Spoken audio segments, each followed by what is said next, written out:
we see signs that a tornado has touched down on the ground. And now, in terms of observing it with your own eyes, please do not try to do that. We have a lot of heavy rainfall associated with these thunderstorms this morning, so anything is going to be rain wrapped, and we've got tons of lightning to go along with that. But again, this tornado warning, that is for a good portion of Hancock County, just to the north of Pearlington, near Logtown. That's where we've been worried about that stronger rotation, where we have signs that have shown that there is a tornado likely on the ground. So where we've got those brighter pinks and the greens coming together, that's the particular area that we are watching, and we can see that that is starting to approach Highway 604 in the extreme western part of Hancock County, again just to the north of Pearlington.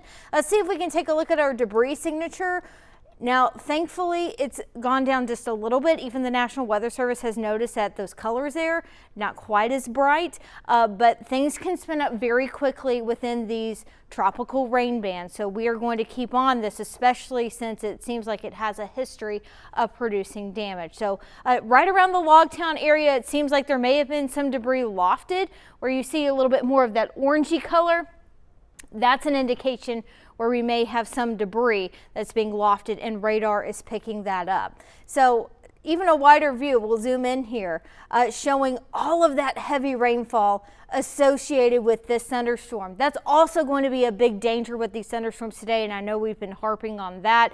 You can see tons and tons of lightning within this thunderstorm, so it is maintaining some of its strength right now, and we will continue to watch this as it continues to move eastward over the next several minutes. So that tornado warning actually for Hancock County, I believe, is going until 7:45. Again, it does have a considerable threat tag on it. We're taking this very seriously. We've seen a debris signature with this thunderstorm. That indicates that we may have seen some debris lofted due to a tornado touching down on the ground. So if you remain within this polygon here, that includes really on the edge of the Kill, Logtown. That's where we've been really concerned with some of the rotation. Unfortunately, seems like radar may be glitching in and out just a little bit, but we will continue to watch this very closely.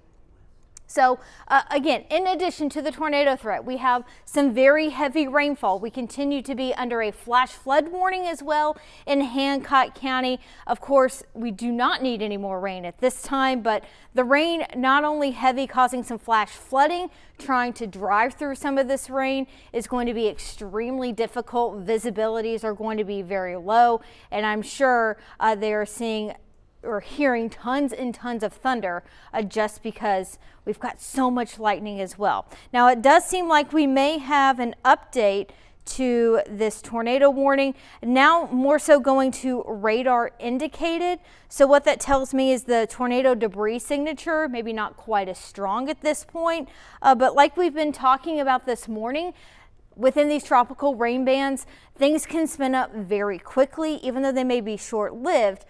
These types of tornadoes obviously can still cause some damage, like we've been watching here this morning. We may be seeing the debris signature not quite as strong, but as far as I can tell on radar, we still have a decent area of rotation, and it looks like that is going to be really close to I-10 right now, also close to the Stennis Space Center. So if you live near the Stennis area, again, right along I-10, we're closely watching that. This is just to the north of Pearlington and Logtown. Go ahead and get into your safe space in case we do see this tornado continuing to try to maintain itself. Again, earlier this morning, we have seen a debris signature, and I'm going to turn it back over to Aaron so with more on what we have been tracking this morning.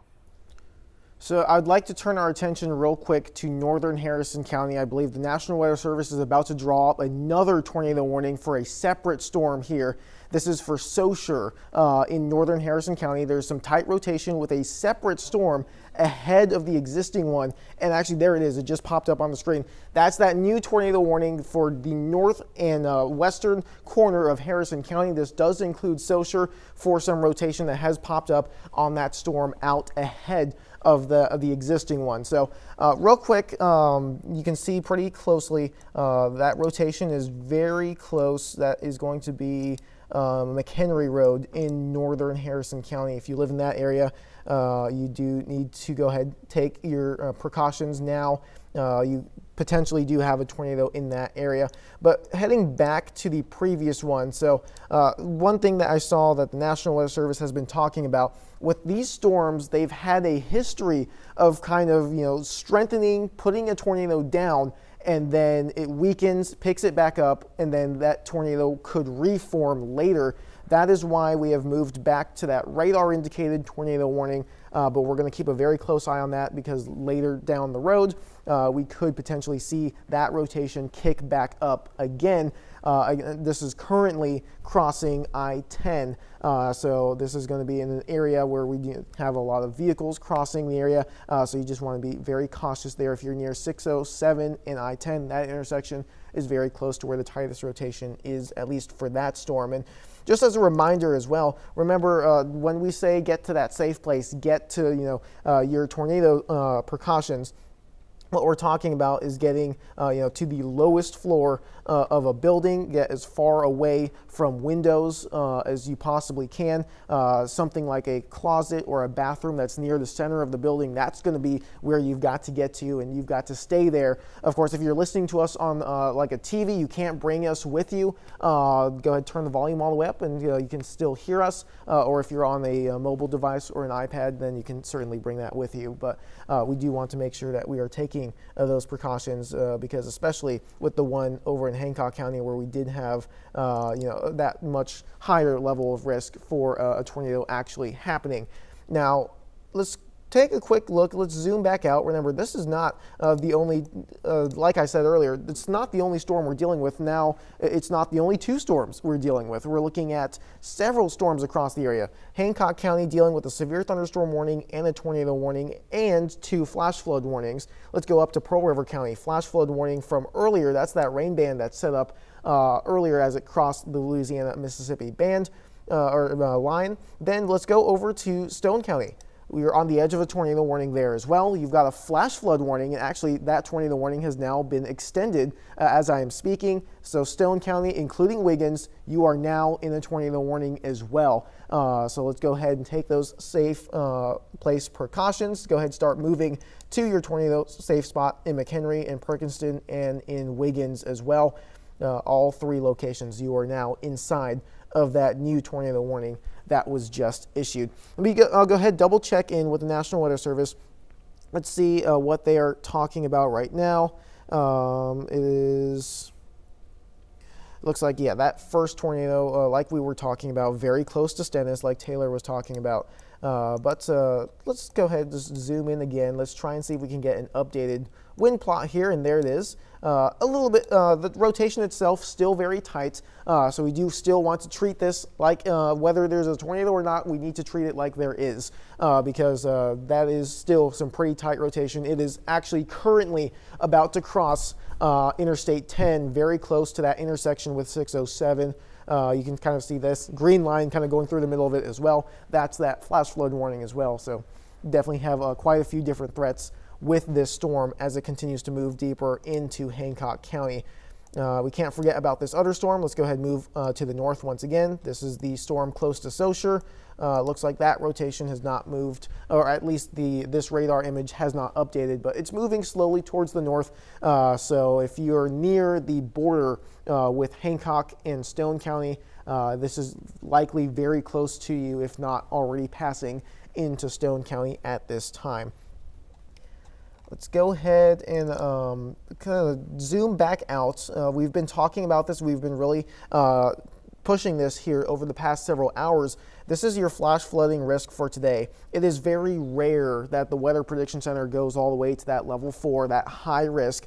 So on top of severe storms, on top of what's 2 tornado warnings in the area at the moment, you also need to be heeding those flash flood warnings as well, because we've gotten a lot of rainfall. We still have creeks and rivers that are still very high, and this is only going to make matters a lot worse in terms of the flash flooding, in terms of the river flooding.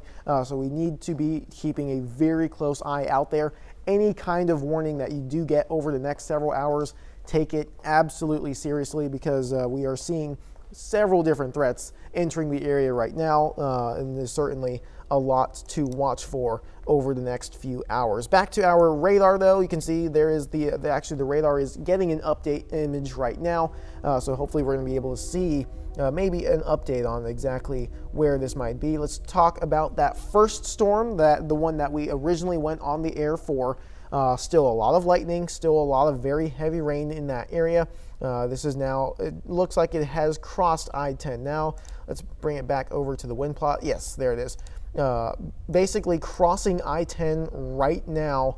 Let's see, this is very close to or just to the east of Stennis now. It does look to be moving at a fairly quick rate. Basically, if you're in the area in between Stennis Space Center and the Buc-ee's, that area in between, that's where we're kind of seeing this cross at the moment. So we want to watch that very closely. It's still possible that we have a tornado with this. That rotation does still look pretty strong. And again, crossing over to the other tornado warning, it looks like we do have an update there. That rotation has moved slightly to the north. That's going to be crossing into Stone County very soon. That's a lot weaker, but certainly still has shown signs of there being a potential tornado in that storm. So again, just two different spots that we're watching for. If you're in the path of either storm, just get to that safe place. Make sure you're listening in for us. We're going to continue to have the most updated information as we continue to learn more live here on the air. Again, McHenry, Perkinston, and Wiggins all in that tornado warning. I want to go back to the first tornado warning. Let's see if we've got an update. It does look like this is moving almost directly along I-10 right now. So if you know someone driving in that area, let them know right now. Again, if you're in between the Stennis Space Center exit and the Buc-ee's, that area in between is where we're potentially seeing a tornado moving directly across or maybe right along I-10 with it. So we want to be very cautious with that. Of course, it is high travel time. It is currently 7:24 in the morning. We are still seeing a lot of cars on the road. So on top of the potential for a tornado, we also have the flash flooding concerns going into the next several hours. It's just not a good time to be out on the roads right now. So whether you're in a flash flood warning, whether you're in a tornado warning, let's take these very seriously. Go ahead, try to take any precautions you can to keep yourself safe, to keep yourself out of harm's way. That's always what we want to do.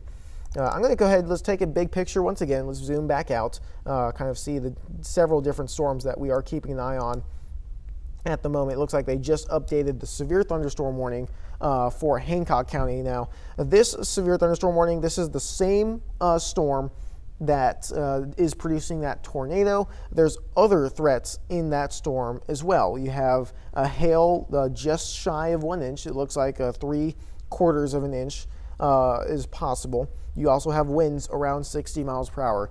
So regardless if that tornado is still on the ground or not, you still have very strong winds currently crossing I-10, potentially moving almost directly along I-10. You can see the motion of that storm there is basically moving almost parallel to I-10 at the moment, which does mean that if we do have a lot of cars on the road, this could be something that's moving directly through it. It could be causing traffic, and certainly if there's a tornado in that storm, we do need to be taking that extremely seriously. I don't know if we have any MDOT cameras in that area, if we can try and pull up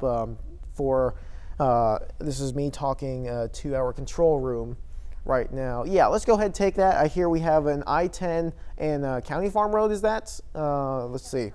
Perfect. So that's very close to that area where that tornado warning is in effect in Hancock County right now. There's not a lot you can see. I like to see that. There's not too many cars on the road. That's exactly what we want. at this moment, especially with the heavy rain, the flash flooding, as well as now a tornado potentially crossing I-10. Certainly something that we want to keep an eye out for. I also want to mention that for Stone County, you also have a special weather statement on top of all of this that is going on. We have another storm in that area that is producing very heavy rainfall, quite a bit of lightning and some gusty winds as well. So this is a total, as of right now, we're tracking 4 different storms in the area at the moment that are all posing some sort of hazard, whether it's that heavy rain, whether it's a tornado or wind. So really, Hancock County, Southern Pearl River County, Stone County, and Northern Harrison County, that's where the bulk of this activity is right now. We want to be very, very cautious. We want to make sure we're taking those precautions because this is quite a few different threats all going on at the same time. Here's that big picture view. If you could come, yeah, perfect, right back to our weather wall here. Really, all of the threats are occurring within this kind of area right now, basically from Slidell to Wiggins. If you drew a straight line in between Slidell and Wiggins, that's where most of this activity is currently located. Tornado warning in the northern part of Hancock County, northern part of Harrison County, and most of Stone County as well included in that. So we just want to make sure we are taking those tornado precautions. I don't know if I haven't been looking at the Weather Service chat, but Taylor, do you have any new information? Yeah, just really, sometimes getting in these reports, they lag a little bit. Now, a lot of the reports we're getting in were previously happened earlier this morning with this thunderstorm we've been watching in Hancock County and St. Tammany Parish, getting over a lot of reports of flooding over there, and obviously that heavy rain, in addition to the strong winds and that rotation, have been moving in from Louisiana into Hancock County. So the National Weather Service noticed that the area of rotation has broadened just a little bit. That is some good news. However, that being said, these things can redevelop very quickly. We are not letting our guard down by any means. So that area of rotation we've been watching in Hancock County looks like that is currently crossing I-10 just to the north of 607. This is moving very close to the Stennis Space Center, mainly just to the south and east of the Stennis Space Center. So areas along I-10 dealing with some extremely heavy rainfall. We've got that rotation within the thunderstorm that we're closely watching that earlier did have a history of producing a tornado. We even had some debris indicated on our debris tracker. Now it looks like we literally just got in the latest scan. This is a trend that we like to see. Notice that over the past 15 minutes, that rotation, those brighter pinks, those have started to fade away. That is what we like to see. So that broader area of rotation now beginning to get closer to Texas Flat Road. This is approaching the western part of the Kill, also west of Diamond Head, and it seems like that rotation now has just crossed to the north of I-10 in central Hancock County. So the tornado warning still in effect until 7:45. We're still going to be keeping with it in case the rotation does decide to tighten back up a little bit more. But I am glad that the trend is showing this weakening a little bit. Now, if you are in the Kill, still get in your safe space. That is an interior room in your home away from windows. Still stay in your safe space in case this does decide to wrap up once again. So that has been the first tornado warning that we have been talking about over the past several minutes. The other area of rotation that we have continued to be watching is moving from Harrison County into Stone County. Now I will say this, it looks like that rotation pretty much completely out of northwestern Harrison County at this time. What we're watching here is this broader area of rotation that is to the west of Highway 49 and to the west of McHenry. We do not have any confirmed damage with this, but like we've been talking about this morning, within these tropical rain bands, these types of tornadoes, they spin up very quickly. They can catch people off guard. And so that tornado warning for much of Stone County, that is lasting until 8 o'clock this morning. So it does look like the National Weather Service has taken that northwest corner of Harrison County out of the tornado warning. So if you're watching us from northwest Harrison County, you are in the clear at this time. Now, that being said, we still could see more warnings popping up over the next couple of hours within these tropical rain bands. Again, these types of situations or these types of tornadoes, they develop very quickly. The other issue too that we've been harping on this morning is the heavy rainfall. So we have the severe weather component, we have the heavy rain component, we have several flash flood warnings ongoing this morning, especially along and west of Highway 49. That's where we have been seeing some extremely heavy rainfall. Taking a look here at rainfall estimates over the past 12 hours, I would say it looks like in some areas in central Hancock County, we have been seeing roughly amounts of 8, 9, I would even say probably 10 inches in some isolated areas. So this is adding insult to injury here. Obviously, we have been seeing plenty of flooding rainfall over the past several days. This is the last thing that we need. So one thing to keep in mind too, if you live near a river, a bayou, a creek, with this type of rain in a short amount of time, these creeks and bayous can rise very, very quickly. So we are going to be monitoring that as well within these heavier thunderstorms. Generally speaking, these thunderstorms not moving too quickly, that's another issue.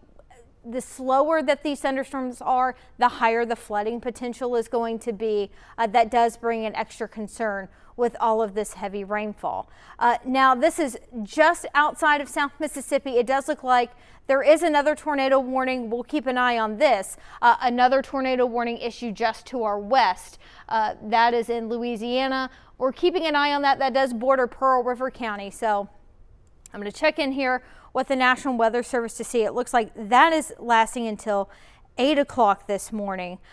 Nothing confirmed out of that thunderstorm in St. Tammany Parish, but it's one we will monitor because it is going to be moving up to the north and east. Again, that does not include Pearl River County at this time. That's just something I've noticed that recently popped up. So going back to those tornado warnings, really looking at central Hancock County, just on the edge of the kill. Let's take a look at that area of rotation.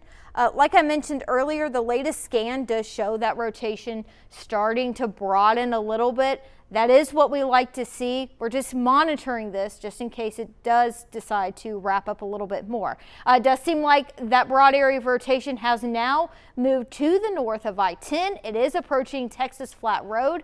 At this time, this is a radar indicated situation. Earlier this thunderstorm, it seemed like was producing a tornado. It was considered observed with our debris tracker. Thankfully, the rotation has weakened a little bit, but the National Weather Service keeping this warning going. Again, these types of tornadoes, they can spin up very quickly and redevelop quickly. That other area of rotation that we are watching in South Mississippi, that is to the west of McHenry. Looks like this is also, it's still something to monitor. It's maybe a little bit more broad than compared to the last scan, but we're closely monitoring this. This area of rotation, as you can see over the past 15 minutes, it is moving up to the north, northeast. Looks like that is going to be approaching Perkinson Silver Run Road in western Stone County. Again, this is to the west of McHenry right now. And that tornado warning, that is set to expire at 8 o'clock this morning for central Stone County. So we'll continue to monitor that area of rotation. Something else that I have noticed is all of the lightning associated with these thunderstorms. And at times we've been seeing the lightning very concentrated, pulsing up a little bit more. That's a sign to me that at times it's trying to strengthen a little bit. We're maybe getting some stronger updrafts. So some very dangerous lightning within some of these thunderstorms as well. I'm sure the thunder is extremely loud in parts of central Hancock County. I apologize. It seems like sometimes the radar may be going in and out. There we go. We've got it back here. So several warnings ongoing this morning, flash flood warnings. We've been tracking some tornado warnings, severe thunderstorm warning in effect for the southern part of Hancock County. And so not only do we see some rotation within these thunderstorms? Even some strong straight line wind gusts are going to be an issue. I'm going to quickly look in here with the National Weather Service to see if they have any new information, any new reports. At this time, I'm not seeing that. So no other on the ground reports that I can see. So we will continue to monitor or keep with these tornado warnings. So we will stick with you just in case something decides to spin up again. And I'm going to turn it back over to Aaron to talk a little bit more about the flooding risk today. So again, like we've talked about this morning, yes, there is a severe weather threat with this. We've now seen multiple tornado warnings, a few severe thunderstorm warnings as well. But I do want to remind you guys that the biggest threat for today is the flash flooding risk. It is very rare that the Weather Prediction Center will go ahead and go all the way to that level 4, that high risk in the pink color. That is for very dangerous flooding. And whenever they do this, it is because there's very high confidence that we're going to see flooding concerns in the form of both flash flooding as well as potentially river flooding. So we got to keep an eye on both of those throughout the day today. Everywhere you can see almost all of South Mississippi within that high risk zone, that pink color. Again, we're looking at about 6 to 10 inches of rain on top of all of the rain that we have already seen this week. And turning over to our rivers as well, you can see almost all of our rivers and creeks here in South Mississippi are now under those river flood warnings. Many of these are at or already above flood stage from the rain earlier in the week. This is not going to help at all. Of course, our rainfall totals from Monday and Tuesday combined, that is what our rainfall totals for just today are looking like. So we want to keep a very close eye on this throughout the day, but for now, let's go ahead and turn back to our warnings here within South Mississippi. One thing I want to update is the one in Hancock County. This is the first one that we went on air for. And this was where we had that potential tornado, or a confirmed tornado that was very close to Pearlington. It moved across Hancock County. It has now crossed I-10, and actually we have the WLOX first alert storm tracker in that area right now. So can the storm tracker hear me is what I would like to ask. See, okay, the storm tracker cannot hear me right now. But they are very close to the kill. This is actually very close to where some of the tightest rotation currently is. So if Storm Tracker can hear me, please be cautious out there. You are very close to a tornado warning. With the good news with this, though, is that rotation is the one that has been broadening out quite a bit. It looks like it just recently crossed Texas Flat Road, is heading just to the north side of the kill. Again, it looks like that rotation has broadened up quite a bit, but just like what the National Weather Service was talking about, especially in these tropical settings and in any sort of a long-lived thunderstorm like this, we can easily get that re-intensification, another tornado to form, and then just go through that same process where it does weaken and then potentially strengthen again, kind of like a pattern or a cycle, if you will. Now, zooming back out, let's talk about these flash flood warnings, because these are going to kind of become the main story here over the next couple of hours. Several flash flood warnings. This is one for Pearl River County, another for northern Pearl River County. We have Stone County as well, northwestern Harrison County, and almost all of Hancock County are all in separate flash flood warnings with that really, really heavy rainfall. What we're watching for, those warnings were from this first rain band, the one that's currently going through Stone County. You can see there is another one in Hancock County at the moment, and there's a third one in Louisiana right now. So just like when we deal with these tropical systems, we kind of get these rain bands to set up, and they can follow each other or they can run over the same areas. In our current case, it looks like it's doing a little bit of both. So we need to be very cautious moving forward with where the heaviest rainfall totals do end up. Of course, Picayune, lots of flooding issues earlier in the week that could easily return as we continue to see the potential for another round of that very heavy rainfall.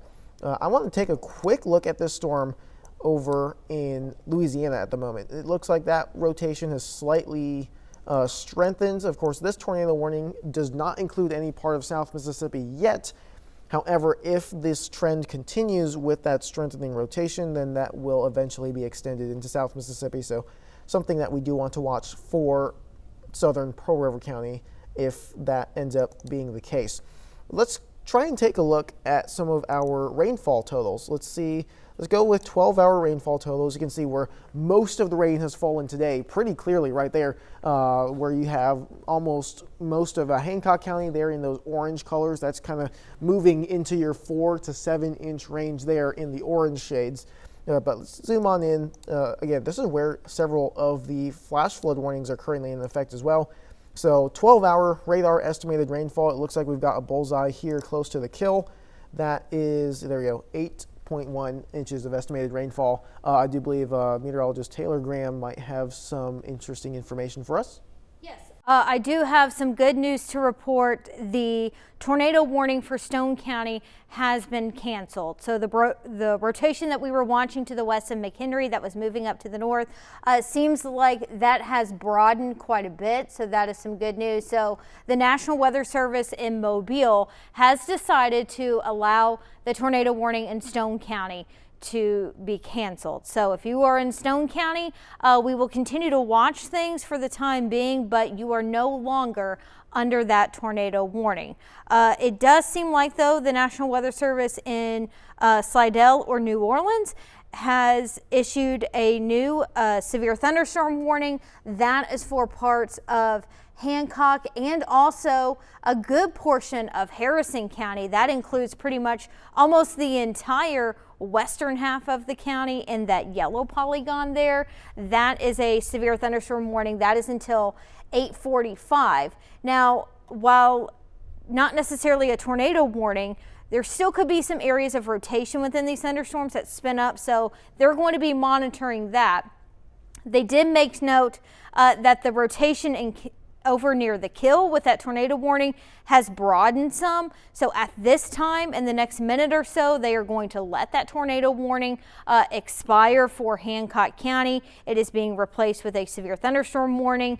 Winds of 60 miles per hour certainly going to be possible. In addition, we will continue to watch the chance for any more tornadoes that may try to develop very quickly. So this is a little bit of an easier view here to see where that new severe thunderstorm warning is. Again, that is for Hancock and a really big portion of Harrison County. It looks like that does include Gulfport, Lyman, Saucier, the northern part of Pass Christian along I-10 in western Harrison County. We are watching out for some very strong wind gusts, and obviously we'd also have been watching out for some very heavy rainfall as well. So there we go. There was just that latest update. So that severe thunderstorm warning, almost like replacing that tornado warning in Hancock County. Again, there still could be some areas of rotation within these thunderstorms that morning that spin up quickly. So we will continue to closely monitor the radar. But looking in here, at this time, as of about, I would say 30 seconds ago, there are currently no tornado warnings anymore in South Mississippi, but we are still going to closely monitor these thunderstorms throughout the morning. Aaron, do you have any updates on that tornado watch? Yeah, it looks like this is the extended tornado watch. So this is the one, it originally went until 6 a.m. Earlier this morning. That was extended all the way to 8 a.m. I have not heard an update from the National Weather Service yet if there is another extension coming. Of course, based on a lot of these storms that we are currently seeing moving through South Mississippi, I would not be surprised if we do see this extended or potentially a new tornado watch issued. I would imagine that the focus of that one would be more, say, Harrison, Stone, George, as well as Jackson, and then possibly going ahead and pushing that over into Alabama as these storms are very slowly making their way to the north and the east. Another just big broad picture here. Let's zoom back out. You're seeing the WLOX First Alert C Spire Storm Tracker. Very, very heavy rainfall there. Are we still in the kill right now with the Storm Tracker? 603 and Highway 43. So yes, still where a lot of that very heavy rainfall is currently falling. So again, we have multiple alerts out there right now. Now like Taylor said, there are no longer any tornado warnings in the area. We still have the severe thunderstorm warning. Now, the National Weather Service has put a tag onto the severe thunderstorm warning saying that tornadoes are possible within this area as well. That's why we're going to continue to watch this very closely. Of course, just like any tropical system, these tornadoes can very easily and very quickly spin up. So we want to make sure that even though you are not necessarily in a tornado warning at the moment, you may want to go ahead and treat this severe thunderstorm warning kind of like if it was a tornado warning, since it is very easy for these to spin up very quickly. Of course, if one does, then they will upgrade to a tornado warning specifically for the areas that would be impacted by that. Again, most of our flash flood warnings as well. Most of these are in Pearl River County, Hancock County, some parts of Harrison and Stone. Most of these flash flood warnings go until 9 a.m. This is because we are still seeing the heaviest rain rates, is at least the rate at which the water is coming down is still the heaviest stuff is kind of moving out of that zone. So a much needed break. However, we do still have another round of that very heavy rain. You can kind of see it's kind of split into two separate bands of really heavy rainfall. That next band currently closing in on Picayune and some other parts of southern Pearl River County and northern Hancock as well. Also note back, let's just kind of keep looking further west. Let's go into Louisiana, the North Shore right now. Another very heavy thunderstorm, very heavy rainfall, and a lot of lightning with that. We're kind of starting to see these kind of line up behind each other. They're all following each other. And actually there it is right now. National Weather Service just put another flash flood warning there right in front of that storm that I was just talking about. But let's go ahead and turn over briefly. Bill and Brandy are also still here in the studio. Let's go ahead and turn over to them to see if we can get any new information on the news side of things. Yeah, thanks so much, Aaron. And we've been monitoring some of the chatter on some of our team's messages and from EMA directors. Give Aaron a break there, get some water, and Taylor doing a great job there, staying ahead of the storm. What we found out from Pearl River County's EMA, the area around Sally Drive and Fern Drive has had several inches of rain.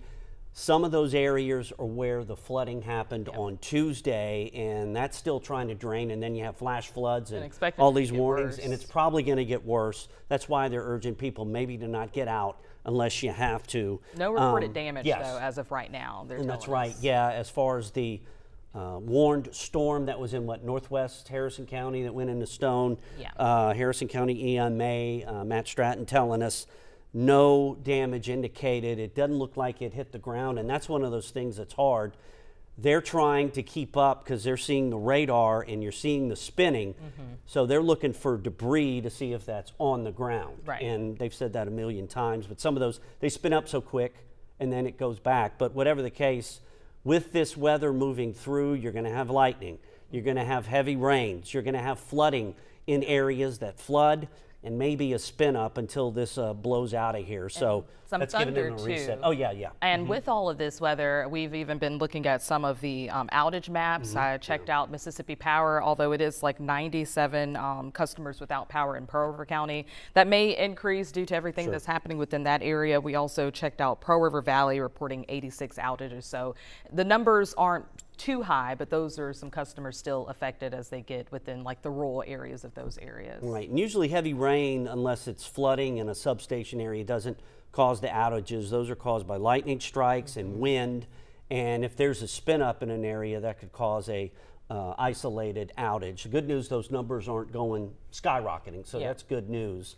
And the thing is, with what we have going on right now, it's just a lot of rain coming down in a short amount of time, like we had Monday here. All week long. Yeah, all week long. Alert week, basically. I think yesterday was the only day really where we had rain, but it wasn't flooding rain. But it's still trying to drain off from the other day, and with this coming in, that's why we're under that high risk for flooding, and that usually doesn't happen. Aaron's been telling us about that for the last couple of hours. And thankfully within our areas, like the city leaders, and they've been clearing out ditches, making sure they're prepared for this, not waiting until things actually up and happen. So, you know, we've been clearing out the ditches, I want to say within Long Beach. Right. They've been making sure those storm drains are cleared so the water can actually be within the area to then recede and not just pack up and, you know, be within your driveway. Also, sandbag locations have also been opening up across the coast from Pearl River County all the way to Moss Point. We have those listed on our website as well. This is one of our MDOT cameras. As you can see, it is pretty dark out there right now. Roads are still slick. Not exactly sure of the location, Bill, if you I'm not sure either. Okay. That might be I-10. I can't tell. Might be I-10. It might be 603. Whatever the case, Aaron's got an update for us, so we're going to send it back over to him. So I want to keep a very close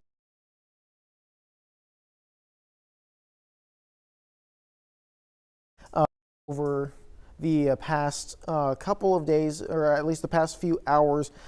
This is the spot that moved through Hancock County. This was that originally. Actually, it's the tornado that we originally came on for. It does look like the National Weather Service is potentially going to go ahead and issue a tornado warning for that spot because it does look like that rotation has at least somewhat started to tighten back up. And it's not coming through. Actually, it's okay. So it's currently this one over here. So this is actually outside of South Mississippi. At the moment, this is, I was actually looking at the wrong area of rotation. This is the one that was originally in Harrison County, moved through Stone, and is now moving to the north. A new tornado warning for that, but that is outside of South Mississippi. We also want to keep a very close eye on where we did see some of these storms earlier. Within that severe thunderstorm warning, there's still a few small spots where that rotation is trying to show up. Mainly the first one is right in between about Diamond Head and Dido. That area does look like maybe just a small area of rotation, but more so looks like maybe the winds just with the storm itself. So we do want to watch out there. Also, just to the north of that, extreme northern Harrison County, another spot where we could have some gusty winds, as well as the potential for a quick spin-up tornado. That's why that severe thunderstorm warning has that tag on it that says, hey, tornadoes are possible, so let's not let our guard down just yet. Real quick, let's go back to that second band of showers and storms. That's the one coming off of Lake Pontchartrain right now. That's over in Louisiana. Moving into St. Tammany right now, a lot of heavy rain, a lot of lightning. That seems to be kind of the theme that we're going to develop here the next few hours, is seeing if these storms will start to kind of follow each other. Will we start to actually see those same areas that have already gotten all the rainfall go under another storm once again? That could put down some pretty heavy rain. As far as our 12-hour estimated rainfall totals, we are going to keep a very close eye on Hancock County here. You can see that spot, about 8.5 inches of rain so far. Let's kind of grab a few different spots in here. Diamond Head, you're looking at about a little over 4 inches of rain so far. Dido, about a little over 5 inches of rain so far. Picayune, about 3.5 or more inches of rain so far. So there's definitely that kind of spot in central to northern Hancock County where we've seen most of the rain today. We're going to see the potential for flash flooding in those areas. Also the river rising, as well as the creeks, many of which are already at or near flood stage. So we do want to watch that pretty closely. Let's take a quick look at this. I believe we have another tornado warning coming. This one is within South Mississippi. Taylor, do you have any information on this one? Yes, let's see. This just came in from the National Weather Service, and it looks like I'm waiting here. It's interesting. I think our graphics are so fast. They're picking up on the warning faster than we're actually getting it in our National Weather Service chat. But Here we go. New tornado warning from the National Weather Service. This is for Stone County until 8:45. We are watching this thunderstorm moving to the north and east right now at about 25 miles per hour. So let's see. They are watching, looks like some of this rotation that is near Perkinston and Wiggins. No confirmation of anything on the ground at this time. We don't have a debris signature just yet with this tornado, but again, new tornado warning that was just issued for central Stone County until 8:45. Also, this just in, looks like we have another tornado warning that has just been issued for parts of Hancock and Harrison County.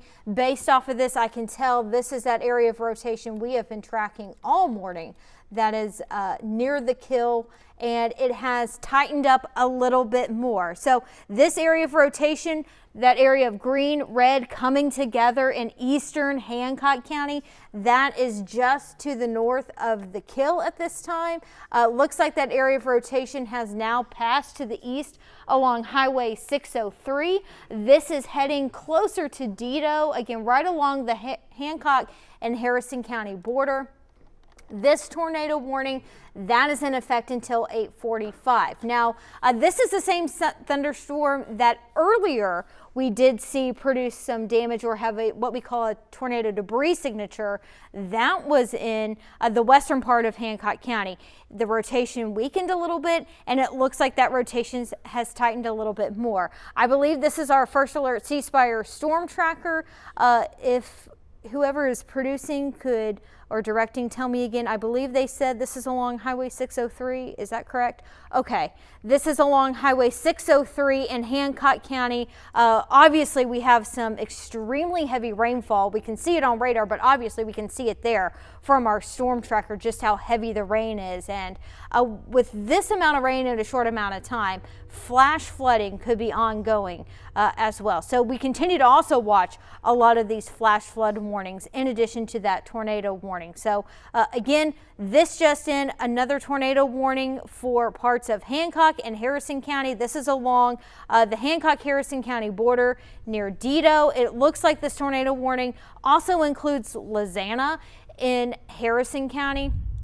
Let's go back and take a look at that area of rotation. It does seem like that area of rotation is really close to Dido, just to the south of Dido. It does seem like it has tightened a little bit more, and that's the nature of these tornadoes within these tropical rain bands. They spin up quickly, they can fall apart a little bit, and they can redevelop very quickly. This is why it's important to be on guard and stay with us throughout the weather throughout most of this morning, because not only do we have the flash flooding risk, we also have that risk of some of these quick spin up tornadoes. So again, watching this broader, or not really broad area of rotation, again, it's tightening up. We saw it become broad, and it has begun to tighten up a little bit more. So area we're concerned with right now, this is extreme eastern Hancock County to the south and west of Dido. These thunderstorms this morning moving at about 20 to 25 miles per hour. I'm a little concerned with that regarding our flooding potential because the slower these thunderstorms are, the more they are able to produce rain in a shorter amount of time. And if they continue to train over themselves, that is going to add to the flooding risk. I'm going to look here with the National Weather Service to see if they have any reports of anything. Not that I have seen, but we were concerned that this area of rotation has begun to tighten up a little bit more as it approaches western Harrison County. So I'm going to put a loop on this here. You can see some of those colors getting a little bit brighter. That's an indication that that rotation getting a little bit tighter, strengthening a little bit more. Regardless of the rotation, we still could see some wind gusts, I would say near 50 to 60 miles per hour. And we do have our first alert C Spire storm tracker out in Hancock County this morning. And this is a view.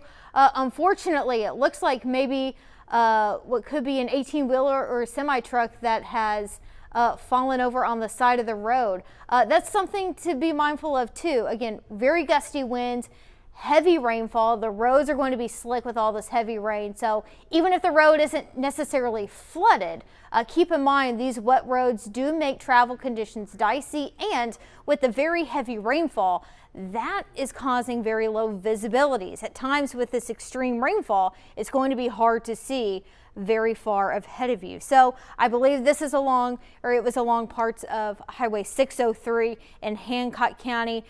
Now in terms of that area of rotation that we are watching, that is to the east of Highway 603. Also want to go back and look at this tornado warning again for Stone County. That is until 8:45.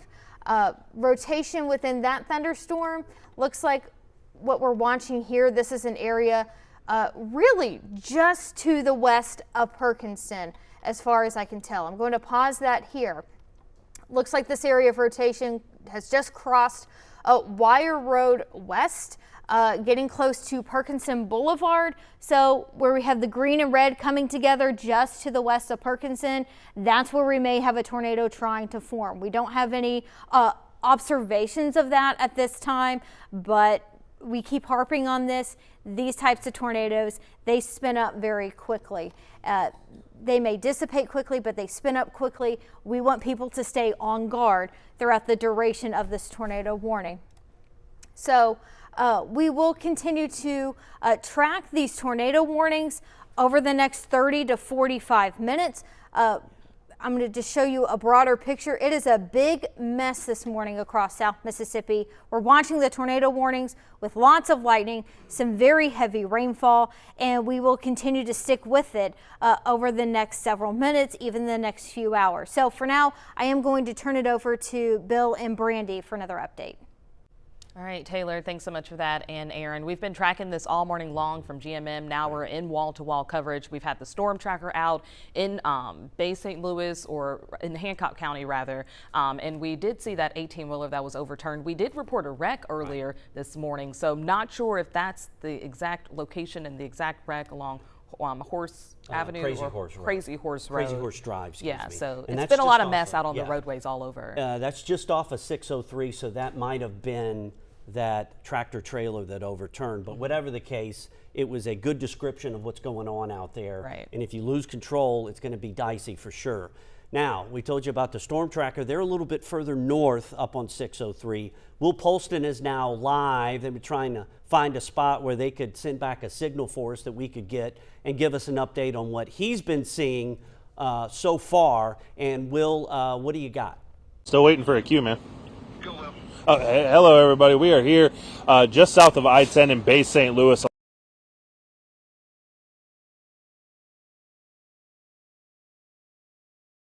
Okay, yeah. I was saying you can come back to me. Where he is, for some reason, is always a dead spot when we try to get signals. And is Will back or not? Is he still? Well, we can actually go to the storm tracker Okay, possibly. yeah. Okay, got it. Yeah, let's go to the storm tracker.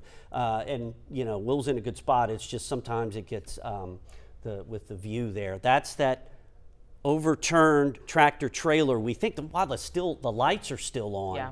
So I don't know, about an hour and a half ago, you remember, Brandy, we were talking about the accident on Crazy Horse Drive, and that's just off of 603 in Hancock County. You see those traffic cones there. So I'm thinking that is what that is, although this could have happened a few minutes ago. Whatever the case, you see the rain. You see all the water ponding on the side of the road. There's no margin for error out there if you're driving right now. You've got to be careful. You throw that in with some of these tornado warnings, these spin-ups that are involved. We've seen that. Aaron's been tracking that all morning. Basically, one cell coming out of Slidell. It went through Hancock County, heading up towards Perkinston, and that's where it is right now. It's been dropping spin-up tornadoes off and on. At least I think that's what's been going on. As Aaron tells us, he's kind of rebooting everything right now, and I think he's going to zoom in on that area up by Mississippi Gulf Coast Community College, the Perk campus, Perkinston, right there. There's a Dollar General there on Highway 49. Yeah, and as you move a little further north, you start getting into Wiggins. So, Aaron, take it away. What do you got right now? Right, so we're kind of waiting at this point for a new radar update. We do have what's the tightest rotation just directly to the north of Perkinson. It looks like this is getting ready to cross Highway 49. So if you're driving in that area, I highly recommend pull over, get to that safe place if you're in this tornado warning, especially along Highway 49. We've got the potential of a very tight area of rotation just to the north of Perkinson, about to cross Highway 49. I also want to take a look at that other tornado warning. Now this is very close to Dido. This one has also tightened since the last time we've looked at this. So both of these showing trends of maybe trying to get stronger, maybe trying to put a tornado on the ground. Of course, we don't have any confirmation yet whether that has occurred with either storm. However, I believe Taylor has information on that. And Aaron, you may want to look at this too. There is some, it would appear there is in the New Orleans weather chat actually some video of what looks to be a tornado on the ground near Wiggins. So I'm seeing that from a Twitter post that was sent to the National Weather Service. So it does seem like that rotation in Stone County has tightened. There may be something trying to reach the ground, or just based off of what this video is, possibly something on the ground. So I'm seeing that through the National Weather Service. So again, it does seem like that rotation is tightening a little bit more into Stone County. We'll take a look at that there. I'm noticing that the colors really getting bright by Perkinson. That's an indication the winds are increasing, the rotation is tightening up. So if anyone in our newsroom can hear me, maybe we could get a confirmation, talk to somebody maybe in Stone County EMAs to see if there is anything reported to be on the ground at this time. But it does seem like there may have been something. Let's see, if we do have a MDOT camera along Highway 49 in Wiggins. Obviously you can see some very strong winds. You can see sheets of rain there. I've been talking about this too, the visibility within these thunderstorms because of the very heavy rainfall. That's also causing some issues as well. So let's see. I'm looking in here with the National Weather Service, and it does seem like somebody from emergency managers in Stone County says Stone EMA has observed a rain-wrapped funnel cloud just south of Wiggins, not yet on the ground, but if there is a funnel cloud, it means something is trying to touch down. Unfortunately, it is rain-wrapped. What that means, it is engulfed in a lot of this heavy rain. It is going to be difficult to see. That does add an extra layer of danger. So again, seems like this rotation in Stone County that we've been watching is producing a funnel cloud. No word yet if that is actually on the ground at this time, but that area of rotation right now, just in between Wiggins and Perkinson, right along Highway 49. I've started to see some pictures sent to the National Weather Service of what looks like a funnel cloud. Again, getting reports from emergency managers up there that there is a funnel cloud. It looks like it is rain wrapped, and it makes sense. It does seem like that rotation has been tightening a little bit more. Again, where we've got that brighter blue color, that's an indication that the winds are getting a little bit stronger. So if you live to the east of Highway 49, to the east of Wiggins, Perkinston, please get in your safe space at this time. It would appear there has been a funnel that has been spotted. I'm going to send it over to Aaron here, and he has a new update as well. So this is the second storm we were talking about. We now have a confirmed tornado near Dido. So it looks like both of these storms are trying very hard to put this tornado onto the ground. It looks like the storm over in Dido has done it first.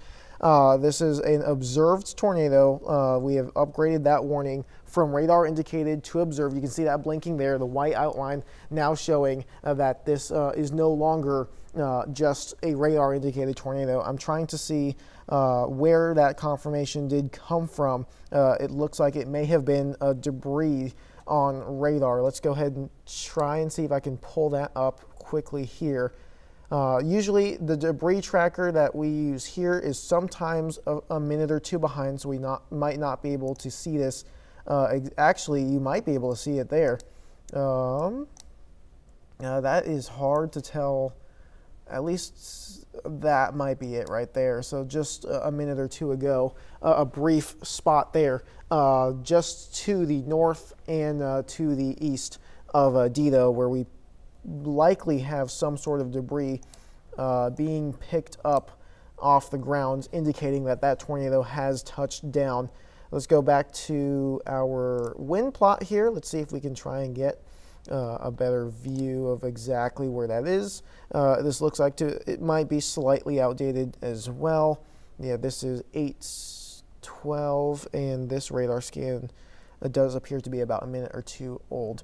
But you can see where the tightest rotation currently, or at least at the time of this radar frame, was right here. I'm going to place this blue arrow so you can see the tightest rotation right in there. It looks like now it's going to be kind of hard to see here because it hasn't happened on this screen yet. However, if we track the storm's motion, it's going to be a little bit further to the north and east, so almost directly in between Dido and Lizana. That's where we're potentially seeing a tornado now on the ground. So, and that warning does now say that. So let's go ahead and treat this as a tornado actively on the ground. If you're in that area, very close, if you're basically west of Highway 53, if you are north of Dido, you need to be in that safe place. You've got a very slow moving storm that likely and almost certainly does have a tornado occurring at this time. I want to go back to that other storm as well. Of course, we are tracking multiple of these storms. That one's still not confirmed. That's the one that Taylor was talking about, very close to Wiggins, directly in between Perkinson and Wiggins right now, where we're seeing reports of a funnel cloud, not necessarily on the ground yet, but typically that is a sign that it is at least trying to produce a tornado. The storm itself is. So regardless if there is a tornado on the ground with this storm or not, I also want to look at the wind plot. Look at these wind speeds. Let's grab some wind speeds from around here. Around 41 miles per hour. It looks like they just updated that tornado warning. No, that is, yes, winds around 40 to 50 miles per hour, maybe a little bit higher. So again, we just want to keep a very close eye on any trends going on, with any of these storms. Really, as we go through the next about hour or so, we're going to be seeing maybe a few more of these storms move into the area, because again, we're seeing these tropical rain bands. They continue to set up, and they're still trying to move into South Mississippi. There you go. There's two more storms, very heavy thunderstorms over in Louisiana that haven't even made it into South Mississippi yet. So there is more rain to come behind this for those that are in flash flood warnings at the moment. Let's go back to that Dido tornado warning. I think we should have gotten an updated radar scan by now, and it does look like we have, and that is a lot more telling there of a potential tornado, or now a confirmed tornado from radar. Yes, radar confirmed tornado, very close to both the Dido and the Lizana area, kind of directly in between the two of them, just to the west side of Highway 53. This is, again, very slowly moving towards the north and east. So if you live along Highway 53, you definitely need to be in that safe place. We're going to go ahead and wait now to see if they are going to update this warning now that that storm is moving very close to the edge of that the tornado warning that was drawn up. And I believe Taylor has an update for us. Yeah, very important update here from that tornado warning in Stone County. So seeing here from the National Weather Service, they are now seeing a debris signature. Also, unfortunately, it looks like the strength of the circulation has really increased over the last scan. This is near White's Crossing in Stone County. We have some very tight rotation. Seems like there is a tornado on the ground at this time, according to the National Weather Service. We have a debris signature. That means radar is picking up debris that is being lofted. So let's see if we can see that as well for us on our radar. And there it is, where we have that bright yellow color just to the south of White's Crossing, to the south of Highway 26. Radar is picking up on debris, and that is an indication that we do have a tornado on the ground. Again, this is for Stone County, and it seems like they are considering the tag with this tornado warning to be considerable damage. So this is a very serious situation. If you live near White's Crossing in Stone County, please stay away from windows. Get into an interior room within your home. Rotation has really tightened up at this point, and I would even say this is either a right on just to the south and west of White's Crossing. So again, we have a tornado that is producing what we call a debris signature. That means a tornado has touched down on the ground. Debris is being lofted. So this is a very dangerous situation. If you live near White's Crossing, Big 4 Road, City Bridge Road in Stone County, now is the time to get into your safe space. Again, we do have a tornado that seems like it has touched down and debris is being lofted. Please do not try to see it for yourselves. The problem with these tornadoes today, they are considered to be rain wrapped. We even got a report in from an emergency manager in Stone County earlier before this touchdown that there is some heavy rain wrapping around the funnel cloud or the tornado. So it's going to be very difficult to see. So please do not try to witness or see this tornado for yourself. It is very important you stay away from windows. Please get into an interior room in your home, again, if you live around the White's Crossing area. So this specific area of rotation, this is over the past 15 minutes. We can tell it is really tightened up. The colors, the blues getting much brighter, an indication that the wind is getting stronger, the rotation is getting stronger. And again, the National Weather Service does have what we call a tornado debris signature, and that was showing up just to the south of Highway 26 in Stone County near the White's Crossing area. We'll go back and take a look at that there. So what we mean by the debris signature, see that bright color? That is an indication that radar is picking up on a debris being lofted. So again, White's Crossing, now is the time to get into your safe space. We are watching this area of rotation moving up to the north and east. So it's almost right on top of White's Crossing at this time. This is the latest radar scan. So keep in mind, we don't get radar scans every few seconds. They come in every few minutes. So this is a little bit in the past. I would say now that rotation starting to cross Highway 26, and it is approaching the Big 4 Road area to the north of White's Crossing. So in between Wiggins, White's Crossing, Highway 26, this is a dangerous situation ongoing right now. We do have a confirmation of a tornado debris signature. Basically, that means that there is some debris being lofted. Aaron, do you have anything else? I have an update for the other tornado warning. This has now been extended to include Riceville and Saussure in northern Harrison County. This is also a confirmed tornado on the ground. So we now have, this is 2 tornadoes occurring at the same time. Both of them are confirmed on the ground. One of them very close to Riceville in northern Harrison County. The other one, the more serious one, the one that Taylor was talking about near White's Crossing, has that particularly dangerous situation tag on it. So Wiggins, White's Crossing, and everywhere north of those locations, along with Saussure, Riceville, and everywhere in between, you have got to get to that safe place now and go ahead and stay there until these warnings are canceled. Again, both of these, a tornado is ongoing within these storms. I haven't seen too much of an update for at least for the Riceville storm. We're going to wait. This is crossing Highway 53 right now, and is moving towards the north and the east. So this will be north of Lozana, kind of to the south and east of Riceville here within the next couple of minutes, and is again moving north and east towards Wortham Road, towards Saussure Lozana Road. If you're in those areas, please go ahead and get to that safe place.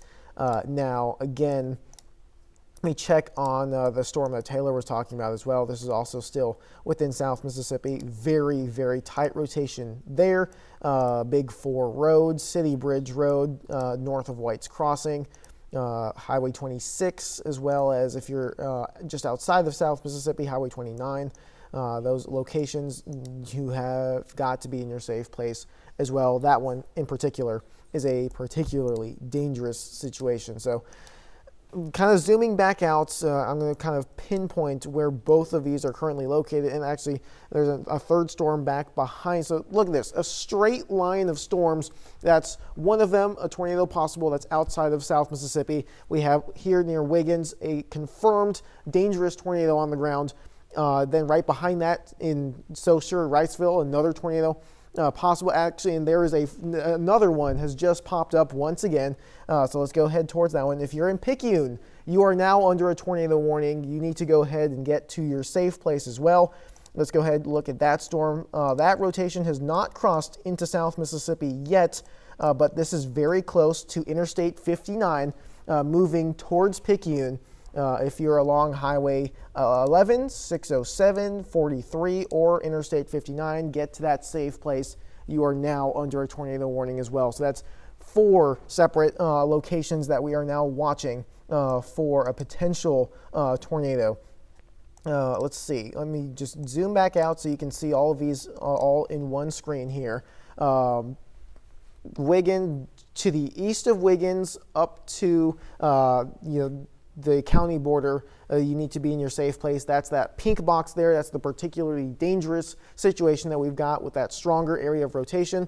Saussure and Riceville, confirmed tornado on the ground. That's also moving to the north and the east. And then now Picayune, you have your own tornado warning as well. Another area of rotation has popped up there.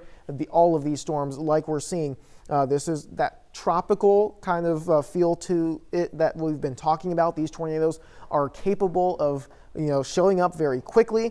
They're also capable of both strengthening and weakening very quickly. And as we're seeing not too far from Wiggins at the moment, they're capable of becoming fairly strong, doing some damage, and then moving out of the area quickly. So just 3 different areas now that we want to watch very closely.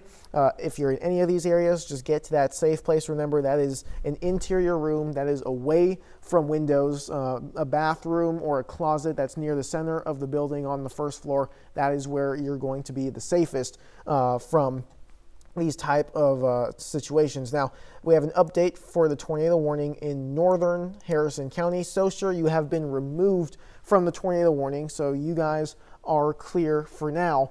That storm is still nearby, but the threat is not expected to move directly towards you anymore. That has been kind of shrunk down, and it's no longer confirmed. So that's a really important part here. This tornado is likely no longer on the ground. However, that rotation is still there and is still fairly strong. So let's continue to treat this as if it were. If you're along West Wortham Road, you do need to go ahead and be prepared. Get to that safe place. Make sure that you are ready in case that this does become a problem again, just like we've seen with multiple storms over and over again, kind of becoming more of a problem and then not so much anymore. And I think that's we're really going to see this trend continue for the next several hours. A lot of these thunderstorms are capable of producing a tornado. They could easily, these very quick spin-up tornadoes are certainly going to be possible. And then we kind of shift back as these move away. We'll shift back into more of a flooding concern as far as this goes. So a little bit of a mess on the radar right here. Let's kind of zoom way out. I also want to take note that the tornado watch for the entire area has now been extended again all the way till 5 p.m.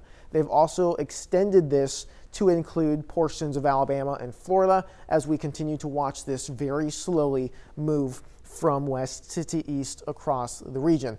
Again, these very heavy rain bands that are continuing to move across the area. I believe it looks like the National Weather Service has updated one of our tornado warnings. Let me go ahead and see which one that was.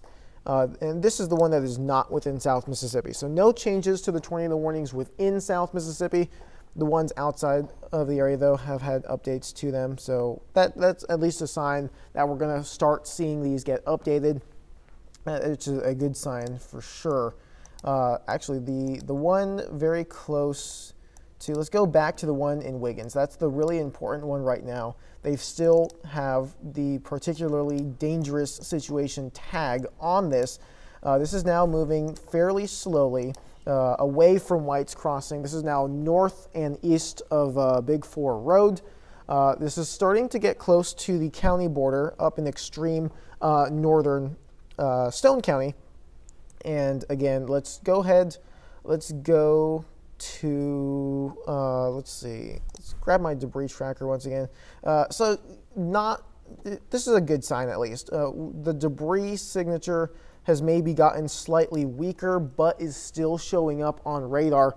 So we want to continue to heed this warning. What is likely still a tornado on the ground moving towards the north and the east. Let's go ahead and zoom back out. Let's check on these other tornado warnings as well, since we do now have multiple in the area. Quick check on the one. This is the one that is west of Saussure. Saussure, you have been removed from that warning, so you are no longer within the tornado warning, but this storm is still nearby. You're still going to get the heavy rain, the lightning as well. We also have, let's see, if we could real quick, let's go to the storm tracker. Let's get a quick update on what they are seeing out there. This is our WLOX First Alert C Spire storm tracker. We do have what looks to be some road flooding. If someone could let me know exactly where was this? Perfect. So this is Cane Creek north of Highway 53. We are seeing, of course, the biggest concern for today really is this flooding. We're going to see more thunderstorms, more rain bands develop as we go through the next couple of hours. And really, we want to be continuing to kind of hone in on the fact that we do have the potential for really serious flooding across the area per the Weather Prediction Center. But let's go ahead and turn back over to radar real quick. Let's go one at a time, go through each of these tornado warnings once again. For Picayune, your tornado warning goes until 9 a.m. And this is the rotation that is currently in Louisiana. It is currently crossing the state border as I am speaking. So along Highway 11 south of Picayune, you've got to get in that safe place now. This tornado, possible tornado, is currently crossing the state line coming into Mississippi right now. The other one, this is the one that's for northern Harrison County. Looks like we've gotten maybe some slight strengthening of that rotation there. That does look. So what you're seeing right now. So basically, this is directly in between two radars. So I'm going to use both of them. This is right now. This is the Slidell radar or the Hammond radar. And then I'm going to move this over here. Let's switch over to the Mobile radar. So you can see we have two different kind of looks at this same core. And what you're going to notice is the difference between using two different radars is that you can maybe try and see higher or lower to the ground. That's a cool tool that we can use. And using the Hammond radar, you can see maybe the upper level rotation, the rotation that's higher up in the storm, is a lot stronger than when you switch over to the Mobile radar here.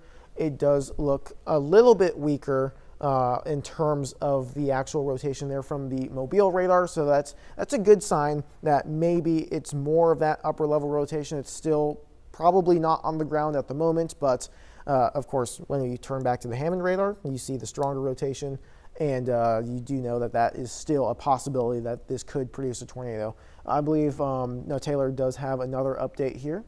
Yeah, piggybacking off of that rotation in northern Harrison County, it looks like the Weather Service in Mobile is going to continue watching that same area of rotation in Harrison County into Stone County. They have issued a new tornado warning. That is until, and I'm going to see here, that is until 9:15 this morning. So another tornado warning issued for Stone County. This one now includes McHenry, Perkinston, also includes Wiggins. This is not from the same rotation that has moved through White's Crossing. This is the area of rotation that we are watching currently in northern Harrison County. So let's see, we can see here that area of rotation that Aaron has been talking about. That is to the west of Saussure, but it looks like that rotation starting to cross into Stone County, so that's why they have extended that tornado warning into Stone County as well. So if you are in Perkinston, once again, you need to get into your safe space. We're watching another area of rotation moving into the southern part of Stone County, and if it keeps on this track, it will continue to approach Highway 49 within the next 20 to 30 minutes. Also do want to talk about that area of rotation that we've been tracking in northern Stone County.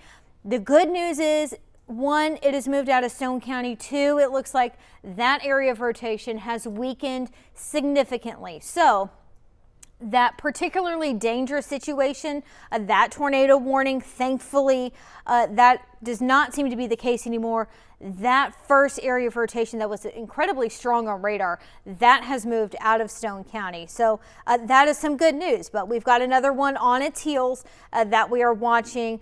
Nothing confirmed at this time from this area of rotation. It's a little broader, but as we saw from that other area of rotation, that first tornado warning or that previous tornado warning in Stone County, these can spin up quickly. They can get very strong quickly. So McHenry, Perkinston, I would go ahead, get into your safe space once again, just in case this continues to tighten up a little bit more. And one thing that adds a little bit more danger to these spin-up tornadoes today is all of the heavy rainfall. You're really not going to be able to see the funnel cloud very well, so please do not try to attempt to see them. We even had a report earlier of a funnel cloud in Stone County with that one near White's Crossing. Emergency manager said it was rain wrap. So basically we've got some heavy rainfall that's going to prevent you from seeing it clearly. And again, that adds another layer of danger because people traveling especially are not going to be able to see that very well approaching them. So that tornado warning now for Stone County, that is until 9:15.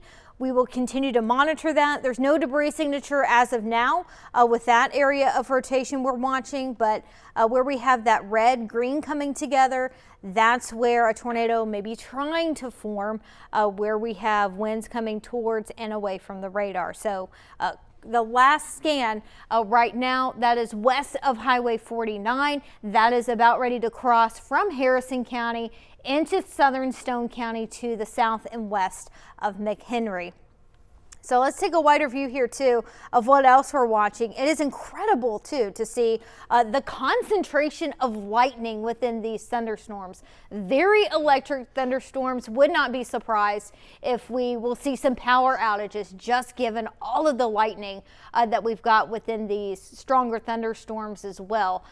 So dangerous lightning also within these thunderstorms, strong wind gusts, and of course some very heavy rainfall. I also want to mention too, these thunderstorms, they're not moving very quickly. That is increasing our flooding risk this morning, and it's not too often that the Weather Prediction Center puts out a high risk of flash flooding, but we are currently under that today given the slow motion of these thunderstorms and all of the tropical moisture associated with that. So I know our producer was trying to talk to me. I think we have some new information regarding that 18-wheeler over in Hancock County this morning, Bill. Yeah, thanks, guys. Great job keeping up with all this because these warnings are popping off left and right. While they reboot as far as the weather goes, we'll tell you about that 18-wheeler. It overturned on Crazy Horse Drive just west of Highway 603, and there's a shot from the storm tracker right now, and when it pulled up on it, you could see the cones there. Now you're saying, why are they not pulling that out? Well, you see all that water there. They can't get it out right now because of all the rain, and it's in a flooded ravine. Now, as we said, this is on Crazy Horse just off of 603, and we're told they've got to wait until the weather passes through to get a wrecker out there and one of those oversized tow trucks to get that tractor trailer righted. You see the orange cones right there. So really, even though this is off 603, if you're on 603, you see those flooded ravines out there, you've got to be extra careful with that, because you hydroplane a little bit and you slide off the road and then you're in a situation. Now, speaking of that, as far as roads go, I'm going to give you a couple, then we're going to send it over to Brandy, who's got a couple of more. First, Highway 43 at Warner Road. This is in Carrier. That is shut down. Pearl River Valley Electric, real quick, 834 customers out at last report. That's the area they serve, is where we've had all this severe weather. We'll check Coast Electric and a couple of others in just a second. Now, as far as the other roads go, we showed you that 18-wheeler overturned. That's a signal to see that this is a dangerous situation if you're out on the roads.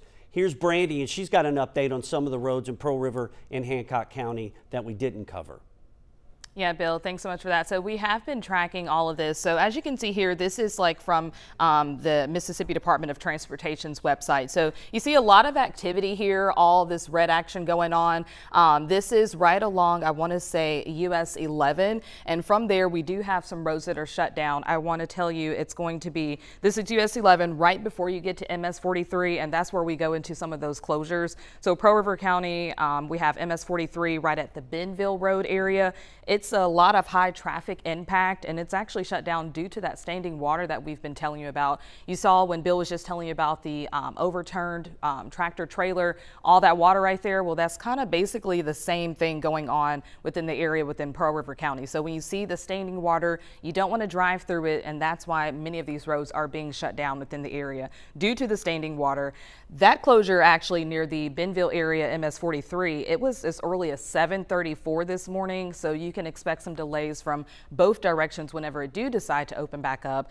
And from there, we also have the MS 43 at Warner Road. It is also shut down due to some flooding and rising water. So we've been tracking, looking through all these different areas. Of course, we can pull up some of the cameras to where you can see some of those road conditions and all the heavy rain that Taylor and Aaron has been talking about. Little to no traffic out there. That's exactly what we want to see, because again, with these road conditions and the high water, you don't want to be out there on the road. So this is actually a north look of that same area. So a lot of water coming on the cameras, coming on the roadways. You don't want to be out there. Of course, turn around, don't drown. That's what we continue to tell you. But yeah, those are the streets that are shut down. I'll tell you one more time. That's MS 43.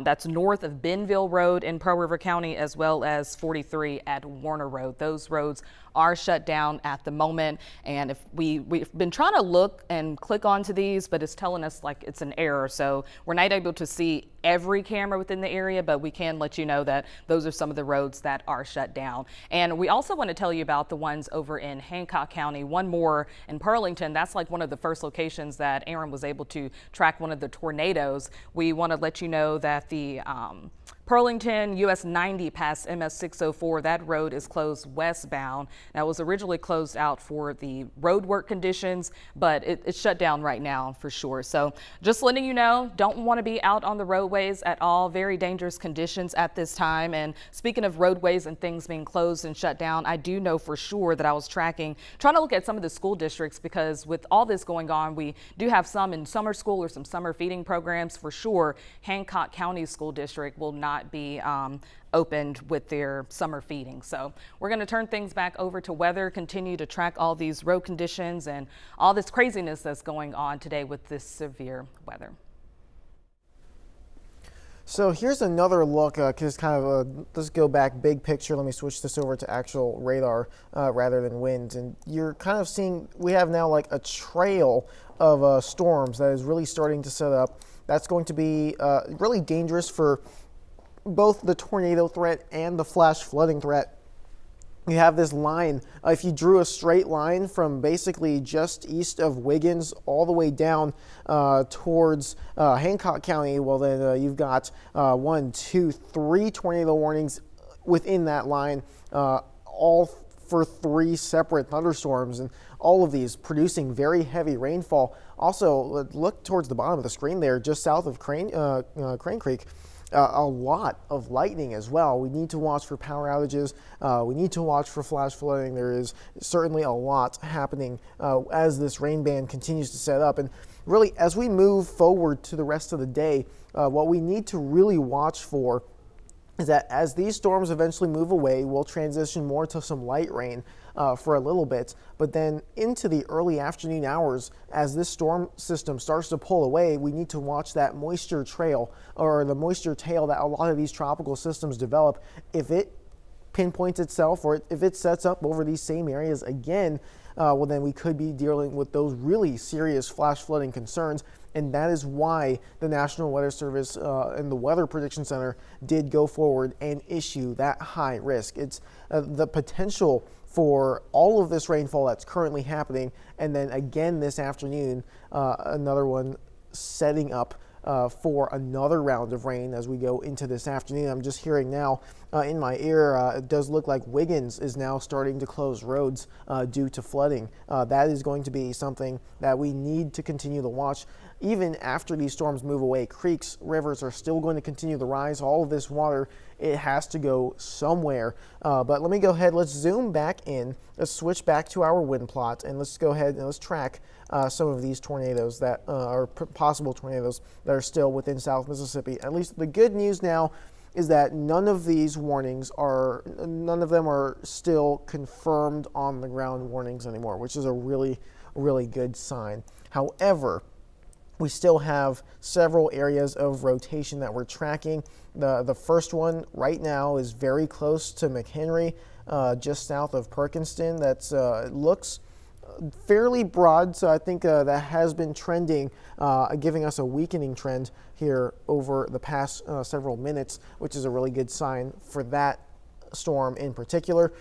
This does not have a tornado warning at the moment, but I do want to point out another storm is showing some signs of trying to wrap a little bit. This one's very close to Dido at the moment. That's within that severe thunderstorm warning that has the potential for a tornado. No tornado warning on that one yet, but we need to watch that closely. Picayune, let me go ahead and update you guys. It does look like the tightest of the rotation associated with your tornado warning has now moved just to the east of town. So just to the east side of Interstate 59 and to the north of Highway 43. That one looks like it has really started to weaken quite a bit, which is a really good sign there as well. So we're going to just continue to kind of monitor from here. Also notice the number of flash flood warnings we now have in effect across the area. Taylor, do you have any new information? I do. Going back to Picayune, where unfortunately we had a ton of rainfall this past Tuesday, and of course, obviously it's raining once again. Did get a report in that Jeff Wheat Road near Picayune is going to be closed due to flooding. Flash flooding, it seems like, is ongoing once again across the Picayune area. So in addition to that tornado warning, we also have to really be mindful of the flooding today as well. So again, just got a report in that Jeff Wheat Road closed due to flooding in the Picayune area. Also seems like we just got in a new severe thunderstorm warning. That is for Harrison County until 9:45. That was just issued. Let's take a look at that. I believe it seems like that is going to be to the north of I-10 for the northern part of Harrison County. So we have a couple of severe thunderstorm warnings there. The first one that was issued, that is until 8:45, but we do have a new one issued until 9:45. We may see some wind gusts near 60 miles per hour within this thunderstorm. We're also continuing to watch the chance of any areas of rotation. So even though this is technically a severe thunderstorm warning, just be mindful that we could also be seeing some areas of rotation as well. So time now is 8:45, so it looks like that first warning has been allowed to expire. That being said, we're continuing another warning until 9:45 this morning. So could see some very strong wind gusts. We're also continuing to watch what at this time looks to be some broader areas of rotation, but like Aaron said, we're going to be watching those very closely.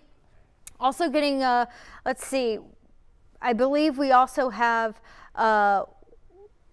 okay, I apologize. I'm talking with our director here. We do have our very own Will Polston. He is out and about covering the flooding today as well. So for an update on that, I am going to turn it over to Bill and Brandy.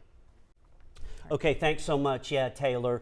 Brandy's been looking at the road closures. Due to water. And it's just about everywhere. Major flooding in Wiggins. The police have shut down many roads up there in that area, and it's obvious why. You see all that red and yellow on the radar right over Wiggins. They've had 3 or 4 funnel clouds, maybe tornado touchdowns up there. Yeah. We've also had it in Hancock County and Pearl River County, and I'll give you a brief update on the power outages before we go to Will Polston, who's live over in Pearl River County. But before we do that, as far as Pearl River Valley Electric, they're at last check on their outage map. It's about 85 customers, which is pretty good considering all the nasty weather. As far as Coast Electric in Hancock County, there's more than 1,000 outages at last report, 1,061. And what you got to understand is when these power outages happen, they can't just run and go fix it when the weather's still bad. They've got to wait till it's safe, and then they'll get that done safely and efficiently. So if you're experiencing, unfortunately, you got to be a little patient. Those guys can't get out in this type of weather because then they're in the danger zone as well. And we'll make sure that those lines are dead before they even come close to them. So they do it safely and efficiently to make sure everything goes well. We talked about the road closures. Now we're going to go out live to Will Polston. I believe Will is in Hancock County. He's been going around trying to find a good signal for us. And it's been freezing in and out. And once he comes back up, we'll go to him. But like we said, lots and lots of road closures in Wiggins. Talked to some friends up there at Gulf Coast Community College at the Perkinston campus. They've been hunkered down now for about the last hour and 15 minutes, Brandy, because there's been a wave of bad weather. It's like in a line going through. And we're also getting some updates from Picayune's PIO, the weather update as of like around 8:30, 4:35 this morning. So conditions have changed very quickly out there. Most of the roads in the city, they're out. We're asking everyone to just please stay off the roads. That's what the advisors are telling us. And the public works crews, they're actually out right now doing everything that they can do to monitor the conditions out on the roadways. But now that we do have some more connectivity out in Hancock County, that we're going to go ahead and toss things over to Will. I want to say he's out in Pearlington, and so much water behind you, and that area is actually shut down. I want to say near MS 43, correct?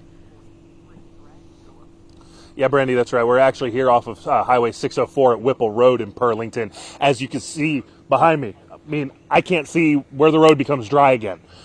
This is, right, like I said, Whipple Road, just off of 604 in Pearlington. You can see that we are just here in the start of it. And this is as soon as you turn off the road, folks. I mean, this is as soon as the road starts. As you can see, as far as you can see, the road is underwater. Can't even see lines or anything such as that. This is a gravel road in the first place. So already hard enough to see where things start and stop. But it's completely underwater, completely washed out. And so this is one of the roads that we've gotten notice of that's closed. We've been going around Hancock County looking for some of this areas. And of course, earlier today, we had a tornado warning here in Pearlington. And now you can see some of the damages that are left behind. And this is what the biggest concern is going to be, especially today, especially as rainfall continues to come down. Luckily here in Pearlington, as of right now, no rain, but that doesn't mean that it's not going to flood. And of course, once it stops raining, that's when you got to be concerned, because that water has to go somewhere. If you live near a river or any flood areas, that water could run down. Even if it's not raining, that doesn't mean that it's safe outside right away. So definitely be concerned. Take your time whenever you're going out there today, and keep up with these updates, because you could have come up on a road like this, similar to what we did today. It can happen to you, folks. It doesn't take much water to either take control of your vehicle or to wash you down as well.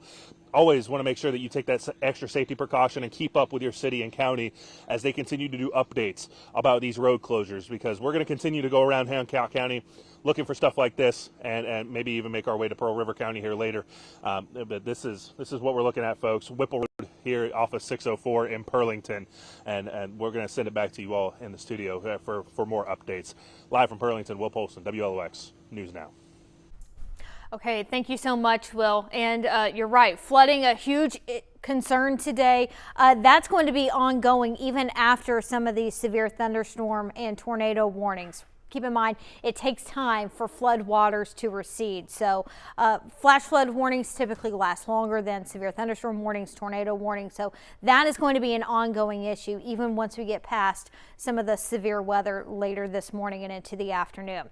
As of right now, the tornado warning that we have in South Mississippi, that is for Stone County. That is really just to the north of McHenry, the area of rotation that we are watching. We do not have any debris signature with this particular area of rotation at this time, but as we've seen this morning, things can spin up very quickly. So what I'm watching right now is this area right here. I'll zoom in a little bit, right near Perry, just to the east of Highway 49, and it looks like this area of rotation likely going to be crossing or getting close to Sunflower Road, again just to the east of Highway 49. So I'll put a loop on it here to show you where it has been heading over the past 15 minutes or so. Really looks like it just moved to the north of McHenry. I will say this particular area of rotation looks like it's broadened a little bit compared to the last scan. That's a trend that we like to see, but these areas of rotation within these tropical rain bands, they spin up quickly, they can die down quickly, but they can redevelop quickly as well. So something to closely monitor as we continue to watch that tornado warning. And so that is currently the only tornado warning that we have ongoing in our 6 southernmost counties in South Mississippi. Earlier, we did have a tornado warning in Picayune that was allowed to expire. Pearl River County no longer under that tornado warning. However, flooding is ongoing as we speak. We did get reports of some flooded roads near the Picayune area. Of course, we already had a ton of rainfall this past Tuesday in Picayune, so this is just insult to injury. And let's take a look too at where some of those flash flood warnings are, really encompassing much of Pearl River, Hancock, northwest Harrison County, and a good portion of Stone County. Stone County, we've also had several reports of flooded roads across the Wiggins area, and the heavy rain continues as we speak. So we've been very concerned with the flooding risk today. Not only are roads going to be flooded, but bayous, creeks, rivers, also going to be a concern not only today but over the next few days. Like I said, it takes time for these floodwaters to recede, so that may be an ongoing issue over the next few days. So several flash flood warnings ongoing here across South Mississippi. And one thing that really has been incredible to me today, if I could take a look at it here, is some of the lightning that we've had within these thunderstorms. I want to see if I can get a count of some of the lightning, because I can imagine that up near the Saucier area, northwest Harrison County, where we have that severe thunderstorm, it is probably incredibly loud with all of the lightning ongoing. So I'm going to take a look and see how many lightning strikes we have just in this little area.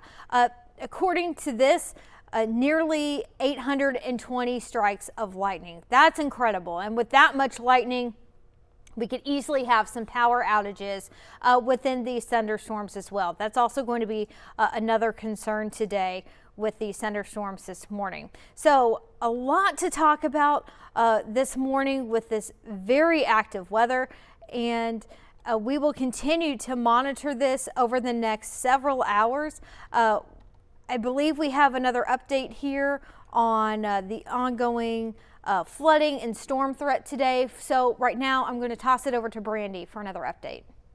All right, Taylor, thank you so much for that. So we're getting some words from Sheriff Todd Stewart out of, I want to say, we're in, Stone County, excuse me, sorry for that. So a lot of roads still closed within the area. We just got the update that Highway 26 at White Crossing, that's closed, and this is all due to some flooding and rising water. And with that, of course, you don't want to go through those areas and drive through the area, and that's exactly why they're doing all they can to make sure that these roadways are closed. And with that, if you're within those areas, we do just want to let you know about a heads up. We do have those sandbag locations still open up across. We don't want you to get out on the roadways for now. now, but if you do need those locations, they're on our website. There's roughly 9 within Pearl River County. We do have 2 within Hancock County. And of course, with these conditions, when it comes to severe weather, tornado warnings, tornado watches, of course, we have some power outages that we would like to tell you about. There's a couple within, I want to say, Pearl River County, and we're going to go ahead and turn things over to Bill to let us know how many customers are being affected. Bill? Okay, real quick before we go back to Taylor over at the weather office, this is Pearl River Valley's outage map, and you see where these are, right around Wiggins. There's more than 1,400 in this area, and that's exactly where that nasty weather went through. You heard Brandy talking about the road closures. There's been wind damage, so it's possible that there was some tornado damage there, but whatever the case, 1,500 outages there just around Wiggins alone. Now, this is Singing River as we get up towards George County. You see 29 there. So there's about 40 or so in that area. Those are more scattered.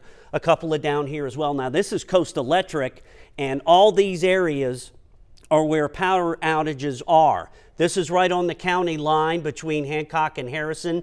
That's Riceville right there. That's where all those storms went, just like that. Meanwhile, over here, Picayune, you see right there by the river, Pearl River in the southern part of Picayune, some major outages there and sporadic over here. Whatever the case, flooding, power outages, and storm damage are all what's going on there. And now we got to go back to Taylor because I think we got another tornado warning. That's right. Thanks, Bill. Yeah, this just in, a new tornado warning issued for parts of Pearl River and Hancock County. This is issued until 10 o'clock this morning. This is radar indicated rotation, no confirmation of anything at the ground, but it does seem like we have another area of rotation that is decided to tighten up a little bit more. Now, this is to the east of Picayune, and it really looks like this is about ready to cross into northern Hancock County. Zooming in here a little bit, this is just to the north of Highway 43 in the extreme southeastern corner of Pearl River County. So I'm pausing this here just to show you where that rotation is, to the south of Caesar, again to the north of Highway 43. No confirmation of anything on the ground at this time, but we will continue to watch this very closely in case it decides to strengthen a little bit more. I know we keep harping on this, but this is the type of situation where these things, they spin up very quickly. So we need to be on guard just in case it does continue to maintain its strength. And I also want to harp on too that with all the heavy rainfall, any funnel cloud that's trying to develop is going to be very difficult to see, because we consider these to be rain wrapped in many situations. So again, new tornado warning, that is for Pearl River and northern Hancock County. That includes Crane Creek, Barth as well. We do have another tornado warning still in effect for central Stone County. That is until 9:15 this morning. We'll take another look into that. I will say it does appear that the rotation within that thunderstorm has continued to weaken. At this point, not seeing anything too well defined. That's a trend that we like to see. But earlier in Stone County, we did have some significant rotation, which was very likely a tornado that crossed through White's Crossing, and that spun up very quickly. So we'll continue to monitor things. That tornado warning still in effect until 9:15 for Stone County. But again, the newest tornado warning, that is for Pearl River and northern Hancock County. This is just one of many warnings, including a severe thunderstorm warning for northern Harrison County and plenty of flash flood warnings ongoing here in South Mississippi. We've had reports of roads being flooded near the Wiggins area, near the Picayune area. Wouldn't be surprised throughout the morning we get more of these road closures. So if you encounter a closed road or a barricade, please do not try to drive around those. And it does seem like, I'm just seeing here from the National Weather Service, they are going to upgrade the flash flood warning in Stone County with a considerable threat. So again, this is a very serious situation. I know we have that tornado warning. We do not want to forget about the flooding ongoing, and it looks like it is continuing to get worse in Stone County with that very heavy rainfall. So if you live in the Stone County area, you may have one of those alerts going on your cell phone here shortly, because they are upgrading the threat to considerable, just because we've had so much rainfall already this morning. And based off of radar trends, we've got more to come moving in from Pearl River and Hancock County. So a very messy situation here across South Mississippi. We also have our chief meteorologist, Eric Johnson. He has joined us as well to give us a hand in our storm coverage this morning, so I'm going to turn it over to him for another update. Yeah, thank you, Taylor. Again, we've been tracking multiple tornado warnings across South Mississippi all morning, along with flash flooding. And you've heard Taylor and Aaron talking and tracking these circulations. And Taylor was just talking about this tornado warning for extreme southern Pearl River County and northern Hancock County. We were looking at the reflectivity of how heavy the rain was falling when Taylor was looking at it. But we're going to look at it a different way now using the velocity product here. And basically what we were looking at, there's a circulation right along Highway 43. So that if there's a tornado on the ground, it's going to be along Highway 43 south of Caesar, just to the east of Picayune, again along Highway 43. So that is where we're mostly concerned. And of the tornado warnings right now, this one I would say has the most significant circulation at the moment, or at least the strongest circulation. As I zoom in just a little bit and kind of get a little bit better idea of where this is. So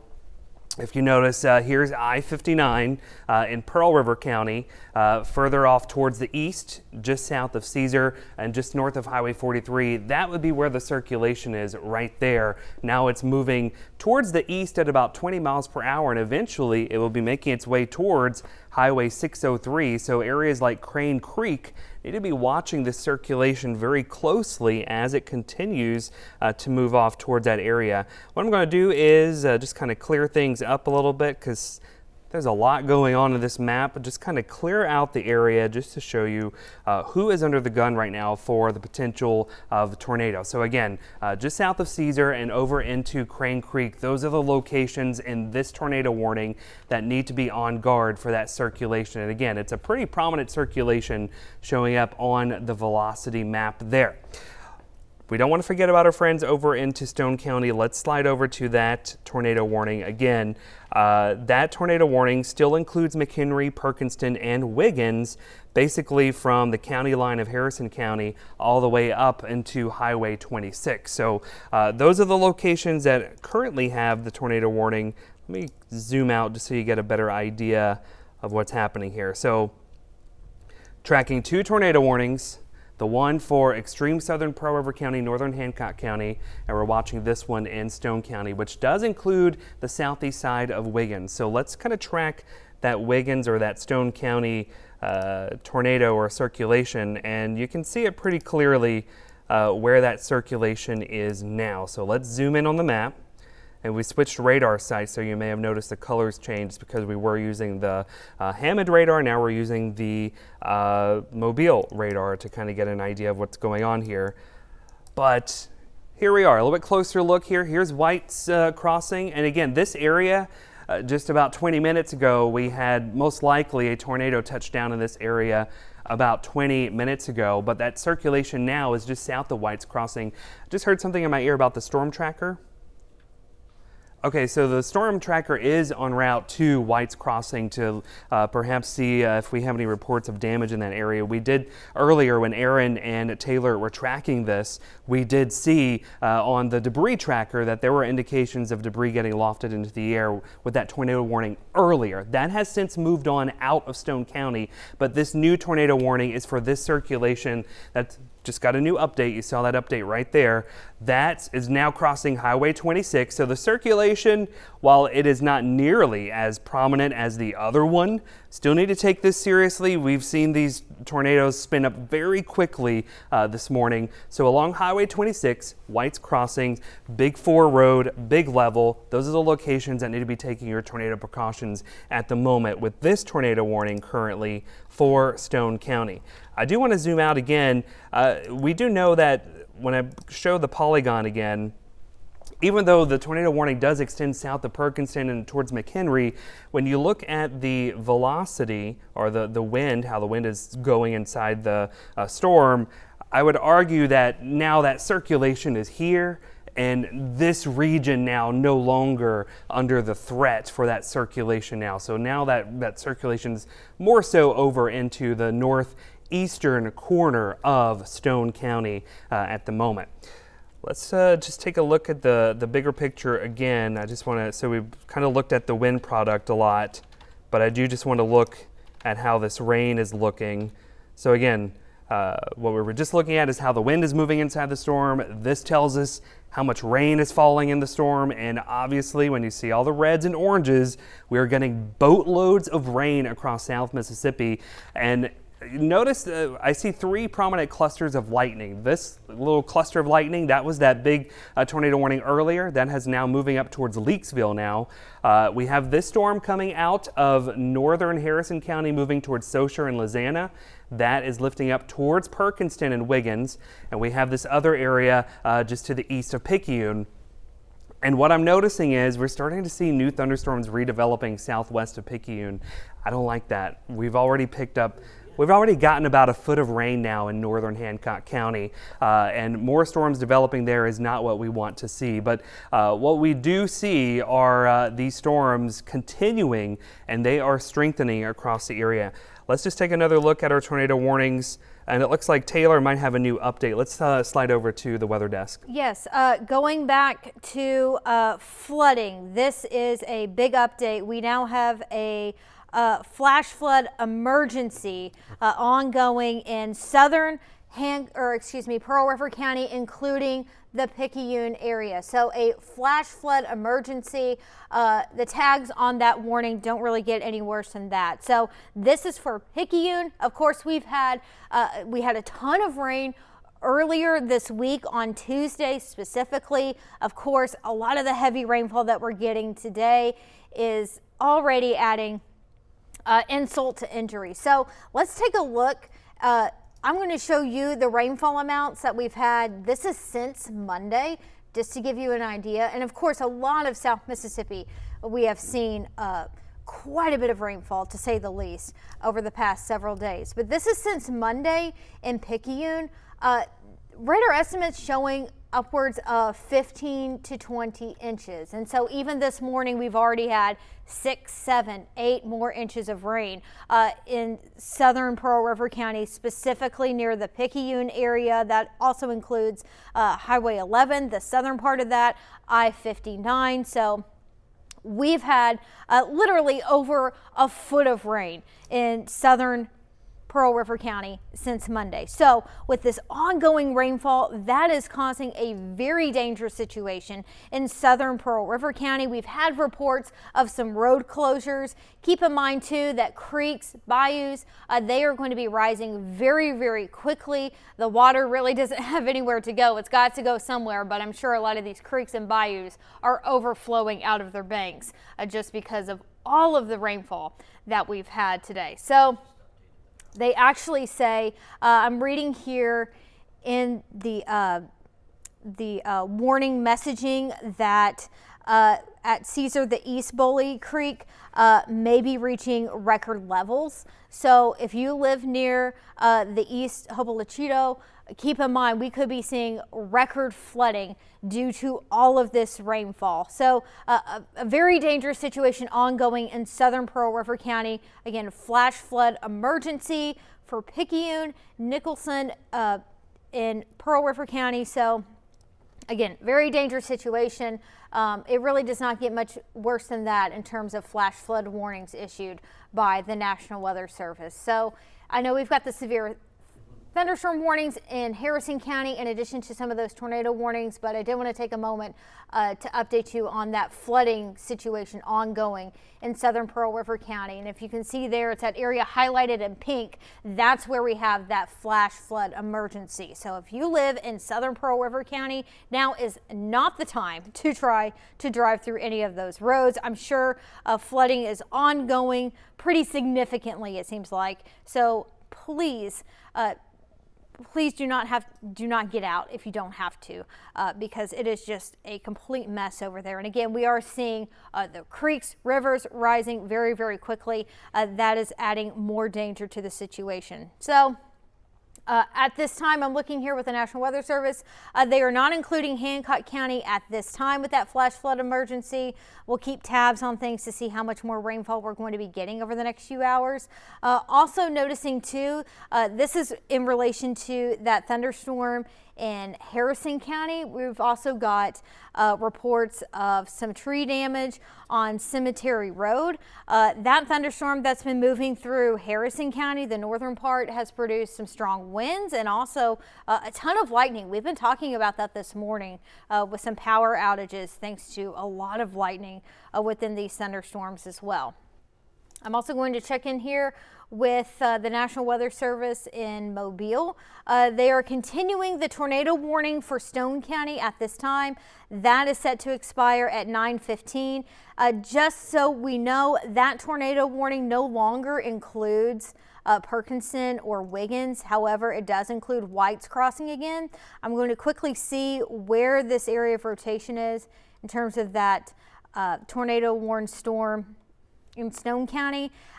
Based off of what I can tell, White's Crossing, that area of rotation, that is now moved up to the north and east. And to be honest, it's going to be moving out of Stone County and into Perry County, I would say, within the next 5 to 10 minutes, probably in the next radar scan. So that tornado warning, that is set to expire at 9:15. But let's see here. It looks like another warning was just issued. Catching up here with the National Weather Service. Okay, they have decided to extend that warning, extending it up to the north out of Stone County. For Stone County, just based off of what I'm watching, that area of rotation is about ready to move out of your area. So looking at that, that is to the north of Highway 26.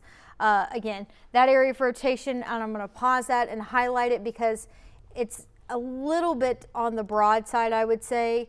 It's not as well defined as some other areas of rotation we've been watching, but that's it right there. That is going to be moving up to the north and east, eventually moving out of Stone County, I would say, within the next 5 to 10 minutes.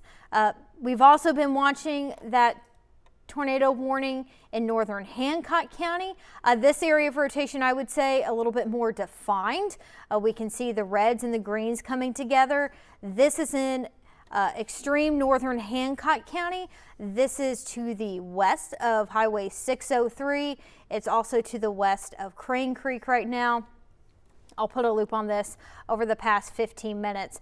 And it does seem like, based off of this track, this is going to be moving back into Pearl River County, approaching Highway 53 here shortly. So that is another tornado warning that we are watching. That one is set to expire at 10 o'clock this morning. But again, plenty of ongoing flash flood warnings this morning. And I'll wrap it up here again with that flash flood emergency.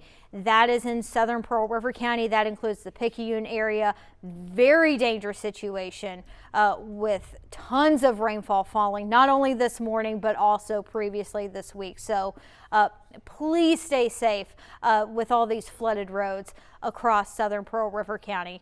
I'm not sure if we have our storm tracker or any other news updates. Okay, we're going to send it over to Bill for another update on what's going on also across South Mississippi. Yeah, thanks, Taylor. And that kind of gives you guys a break to kind of reboot because there's been so much stuff happening this morning with the tornado warnings, severe thunderstorm warnings, flash flood emergencies. So with all that in mind, they're rebooting and going to bring you another update here in just a second. What we're looking at here, that's White's Crossing, Highway 26. I had some reports from some former co-workers of mine. Some were over at Gulf Coast. They've been hunkered down all morning. Over at White's Crossing, former co-worker says there's trees down and lots of damage in this area as far as trying to drive. You see the road there is shut down. The storm tracker is going to be in that area here pretty soon to kind of give us some ground truth, the visualization of that. You see the storm tracker right now. You see all this stuff? You see that? That's just from the rain, okay? And then other areas, there's going to be trees down, and it's extremely humid out there, so it's kind of hard to see, but you see every one of these ravines is just full of water. And as he gets closer to, you see some other branches down, it looks like they've pretty much got some of the areas out of the way. You see a huge swath of water there on the road, so you've got to be careful. That's why we're saying, hey, turn around, don't drown. Do not get out in this if you do not have to. Now, with that, as we continue to look at the storm tracker and seeing lots of branches down as we're getting, I think he's getting closer to White's Crossing because that's where a good part of the damage was. Also, power outages, okay? In the Wiggins area, as far as the Pearl River Valley goes, and we'll put that up here in just a second. As far as Pearl River Valley Electric is reporting, there's about 1,600, and it's all right in there where that weather went through. Also, some trouble there down by Perry County, or near Highway 67 and 49, just into Stone County. So all this right here, they've been showing us, it's been going like this. So that's where you're going to see the damage, the catastrophic now flooding, especially in Picayune. The power outages there, they're starting to pop up even more around those areas in Stone County. This is the Coast Electric map, and you see, I'm going to get out of the way, it's like a Christmas tree sort of. You got green, which is where the power is. Red is where the power's out. This is near Riceville in Harrison County, the county line, Harrison and Hancock. A big outage right there. And there's some more scattered over by south of Picayune. They're in all that flooding. They had that flash flood emergency. You see up here by Carrier, roads are closed in that area and power outages there. I don't have a total, but you can see these are all scattered and sporadic for Pearl River County.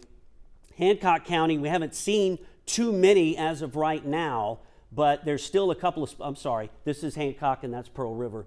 That first one I showed you is there in Hancock County. Things looking good in Harrison right now, and Taylor and Eric will tell us if this will continue to move this way. So far, we've had rain and thunder, but we haven't had the severe weather yet. They will tell us if that's trending in this direction. And one more thing before I send it back over there. If you live on the Hobochitto Creek, if you live on the Biloxi River, Schuylkill River, the Wolf River, and those tributaries, there's going to be some major flooding. There's some of them already in moderate that came out yesterday. Eric's about to show you the Hobochitto. It is a major issue, and we'll go back to Eric and Taylor right now, and with an update on that severe weather. Yeah, that's right, Bill. Very good point. We have just got in the new forecast now, and we've been talking about this all week. The river forecasts are going to change based off of the rainfall that we are going to get, and that's what we are seeing. The new river forecast coming in this morning. We got some data points missing there, but the main one that I do want to point out to is that we are expecting to crest at 22 feet on the East Hobochitto in Pearl River County. That's significant because the record is 21.5 feet. The record that was set from Hurricane Isaac back in 2012. So the flooding that we are seeing in Pearl River County along the East Hobochitto is going to be worse than the flooding that we saw during Hurricane Isaac, cresting at 22 feet on Friday afternoon. So that'll be tomorrow by around 1 o'clock. That's when we expect that crest to occur. Generally at 20 feet, we see major flooding of homes and businesses and business structures on Highway 43, and usually Highway 43 is typically underwater. So, and that's at 20 feet. So we're going to exceed that level for the East Hobochitto. Unfortunately, this is the third time this spring, in fact, over the last 6 weeks or so, that the East Hobochitto has reached major flood stage, and it looks like this is going to be a record flood stage for the East Hobochitto. I do want to pull up the West Hobochitto. When I find this, let's see, find that map for you really fast so we can get an update on that. Okay, the major flooding for the West Hobochitto, maybe not record, the record is 30 feet. I believe that was set back in 1916 from July hurricane back way when. But regardless, we are expecting to crest around 24 feet. That is a significant crest. So that is going to be occurring by tomorrow morning and lasting into Friday afternoon. So a crest of 24 feet for the West Hobalachita Creek. And again, we are expecting widespread flooding. Yep, so the record flood for the West Hobalachita was 29.96, about 30 feet, and that was back in July of 1916. So maybe not quite that far, but we are seeing perhaps maybe the second highest crest that this river or creek has had. So at 24 feet, we usually see widespread flooding that occurs on Westchester subdivision near Picayune.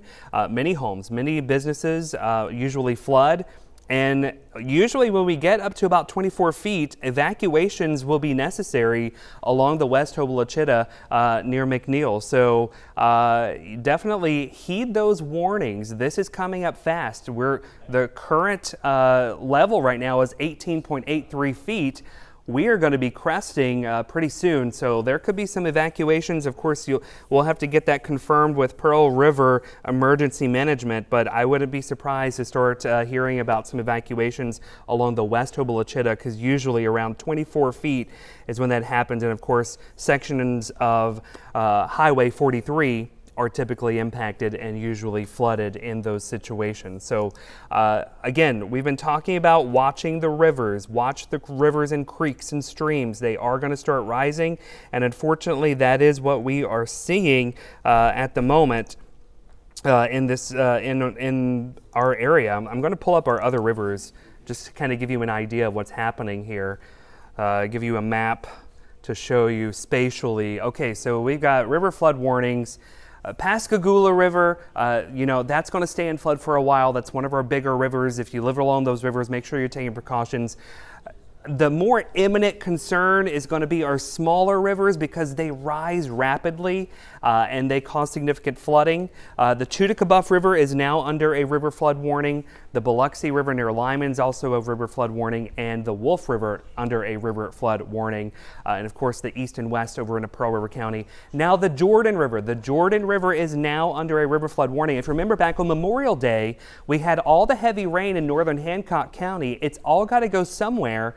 It's going to go down the Jordan River. Now, typically with the Jordan River, we see flooding from the tides, but this is going to be rainwater coming down the Jordan River. So let's get a little bit closer look over into the Wolf River. So I've jumped maps here, but I've zoomed in on the Wolf River in Harrison County. Right now, the flood stage that is forecast, we're forecasting a 14-foot crest. That's moderate flood stage, and that will be over the weekend for the Wolf River. So Wolf River, moderate flood crest, cresting at moderate flood stage over the weekend. I'm going to slide over to the Biloxi River, get some more numbers on the Biloxi River. We're cresting, okay, so Biloxi River expected to crest at moderate flood stage. That will be on the 19th, so that'll be tomorrow morning, and that'll be around 17.5 feet, so moderate flood stage for the Biloxi River. I'm going to try to pull up the numbers for the Chutacabuff really fast. Let's see. If you go to WLOX.com, if you live along these rivers, you need to be paying attention to these river forecasts. But go to WLOX.com, which is what I'm doing right now, and we have all the river forecasts there under our weather section. And I'm pulling up the new Chutacabuff forecast. You're not going to see it on here, but I'm going to read it off here. Okay, so the Chutacabuff is expected to crest at about 15 feet on Friday afternoon. So 15.5 feet, that's going to be moderate flood stage. Major flood stage for the Chutacabuff is 18 feet. We're cresting at 15.5 feet for the Chutacabuff River on Friday afternoon. And I do want to, let's get the numbers for the Jordan River, because I'm interested to see how that is going to play out, because we picked up about a foot of rain now in Hancock County this morning.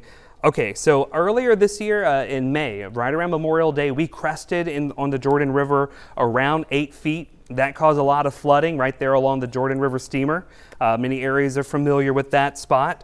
Great food there. As we take a look at the forecast for the Jordan River, we are cresting at about 7 feet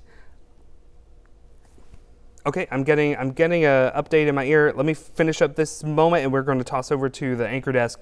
But Jordan River, we're requesting on Friday, tomorrow morning at 7 feet. That's 1 foot below moderate flood stage, so make sure you're taking precautions. We're getting some updates at the anchor desk. Let's head over to Bill and Brandy.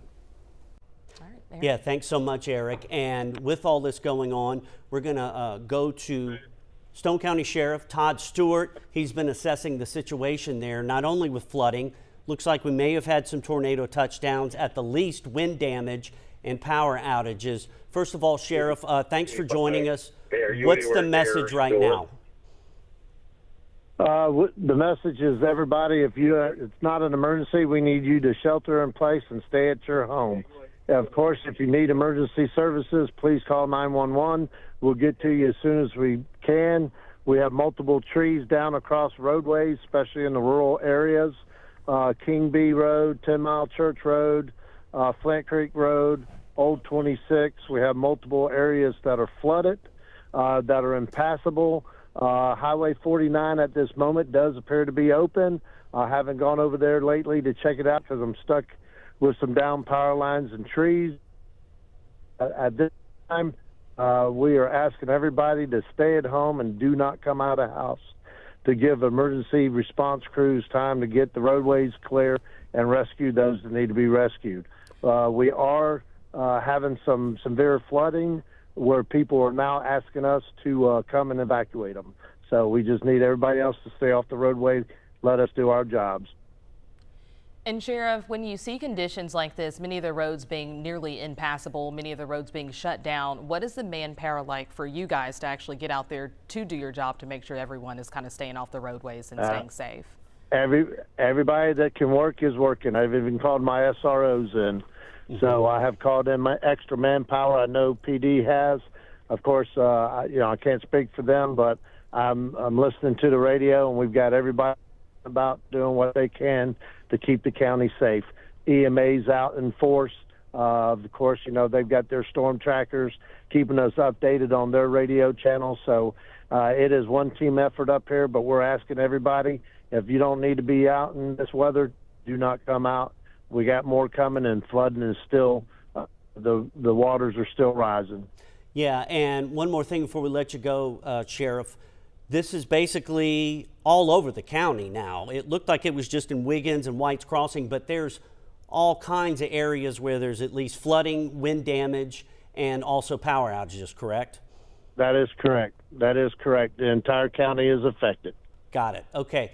Todd, thanks so much. Be safe. You guys get back to work and be safe up there. And what you're looking at, yes, sir, and what you were looking at there a second ago was from the storm tracker. Yeah. That's near White's Crossing, where we had trees down, and you saw all that water. And what happens when it falls in that short amount of time, our weather team's been telling you this, it's going to flood. That's just the way it is. More water than can handle the drainage. That's what's going to happen. And we've been seeing that not only in Stone, and also in Pearl River County and all Hancock across County. the coast for sure. And since we've been on the air early this morning, even with GMM, starting from 4:30 to now, we're still kind of getting out there. We have our storm tracker sponsored by C Spire, who has been traveling from coast to coast. We have been in Hancock County. We have been, we have some crews out in Pearl River County right now, waiting on them to let us know when they're going to be stand put. And we're actually still out, I want to say, within Stone County right here, our storm tracker there. You can see the rain just coming down within the area. And look at all that water in the ravine. Okay, first you see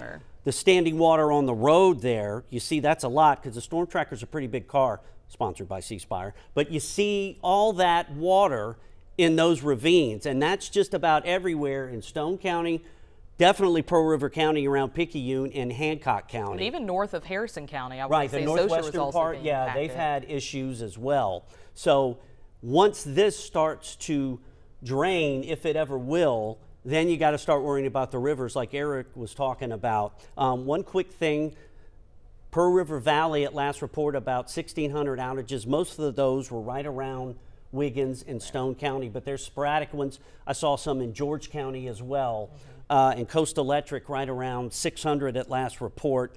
Some sporadic in Hancock County, maybe part of Harrison, but also in George. So some of these areas, you got power outages as well. So as you heard the sheriff, Todd Stewart, say, if you're in Stone County, hunker down, shelter in place, let them get out so they can do rescues and things like that. And we do want to add, we are getting some photos in from some of our viewers. If you can send those in to us through our WLOX news app safely, don't get out there in the conditions to try to send us any photos. But this is some photos, I want to say, from Wiggins. We were just on the phone with the sheriff up there in Stone County. This car nearly underwater, and if you see those barricades out there, please do not try to wiggle your way around and get to where you need to go. You probably need to pull over and, you know, whatever you need to do safely, do not drive through it, because again, you don't know what's underneath, how deep it is, and again, we know this famous saying, turn around, don't drown. So if you have any of those photos that you can send to us safely,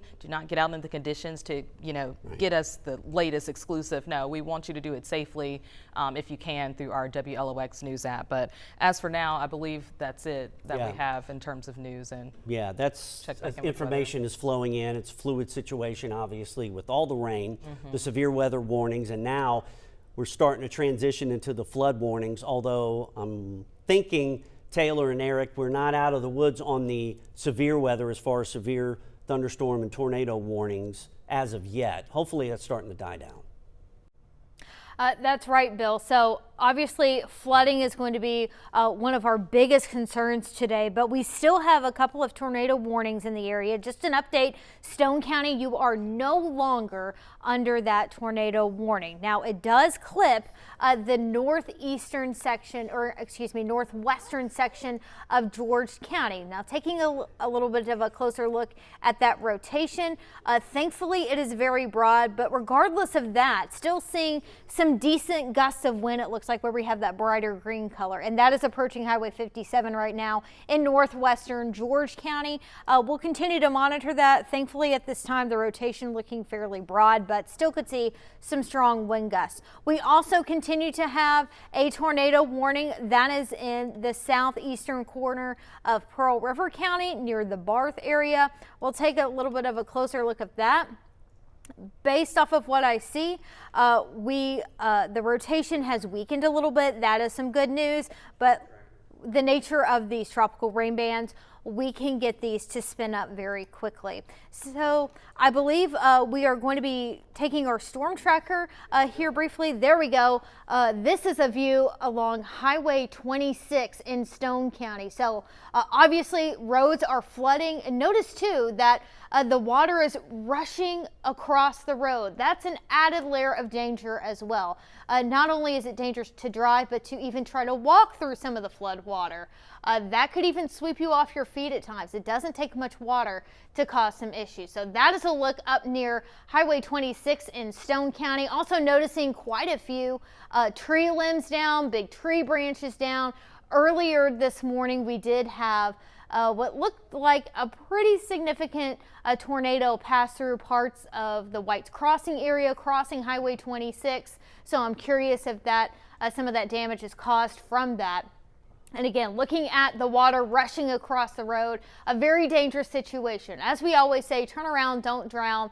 It's just not worth it. And the flooding threat is continuing this morning. So this may just be the beginning for some spots. It's going to take time for this water to recede. Now going back to that tornado warning that we've been watching in the southeastern corner of Pearl River County, I'm going to pause this here so we can take a little bit of a better view of the rotation. If you notice the colors going back and forth, here in South Mississippi, we are in between two radar sites, one in Hammond, Louisiana, another over in Mobile. Depending on which radar is closest, our graphics will switch colors a little bit.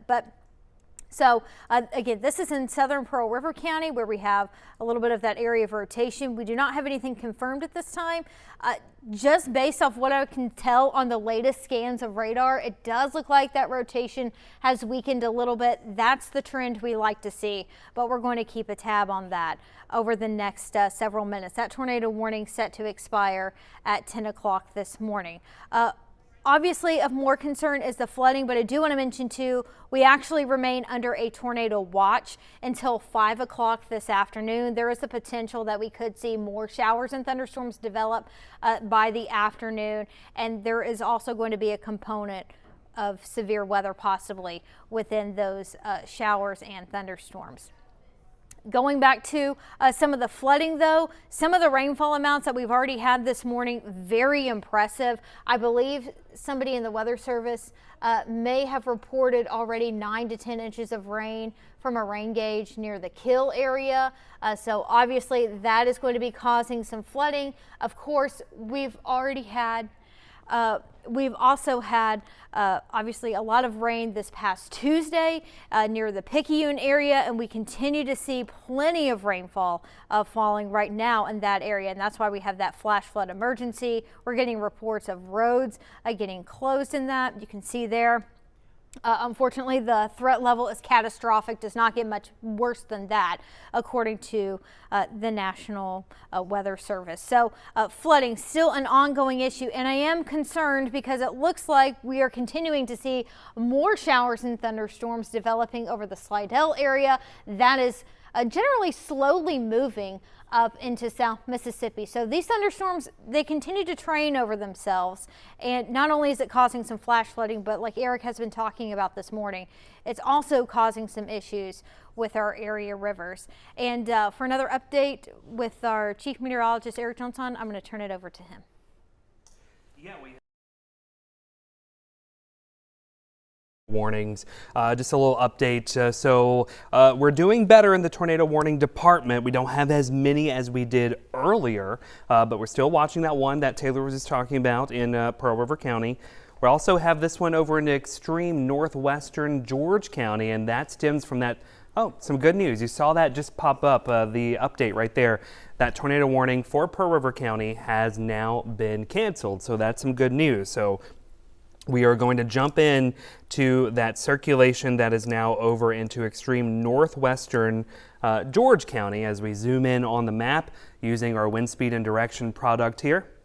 And I'm hearing in my ear that we do have the storm tracker at White's Crossing, and it looks like we do have some tree damage here, and that makes sense because earlier that's where we saw that circulation that prompted that tornado warning.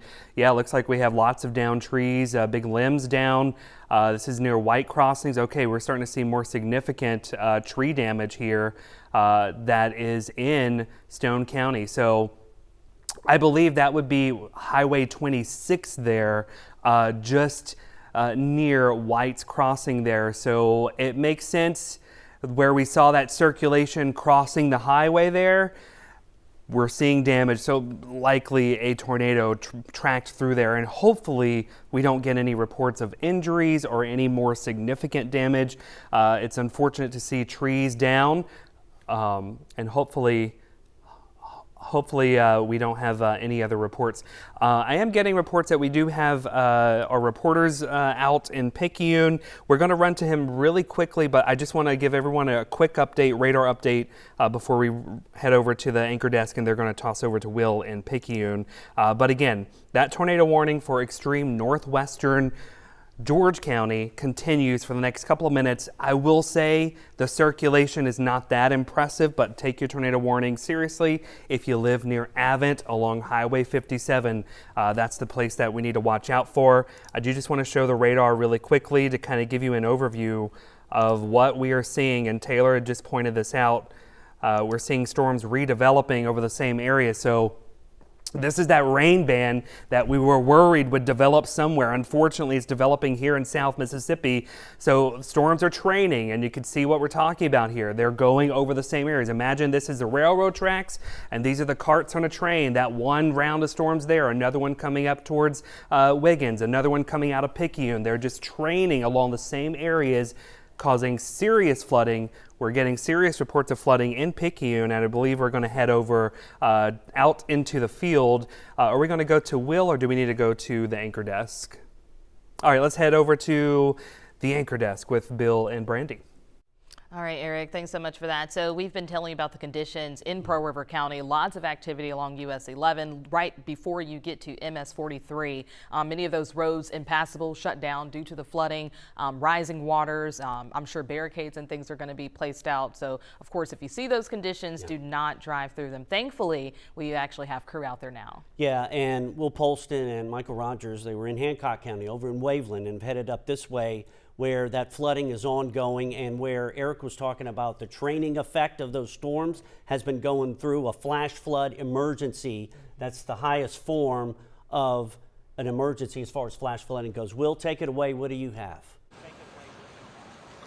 Hey, good morning, everybody. We're here now in Picayune off of Highway 11 between Bruce Street and Memorial Boulevard. You can see behind me where there's some cars coming through, and you can probably see here as the water is just flooded over Highway 11.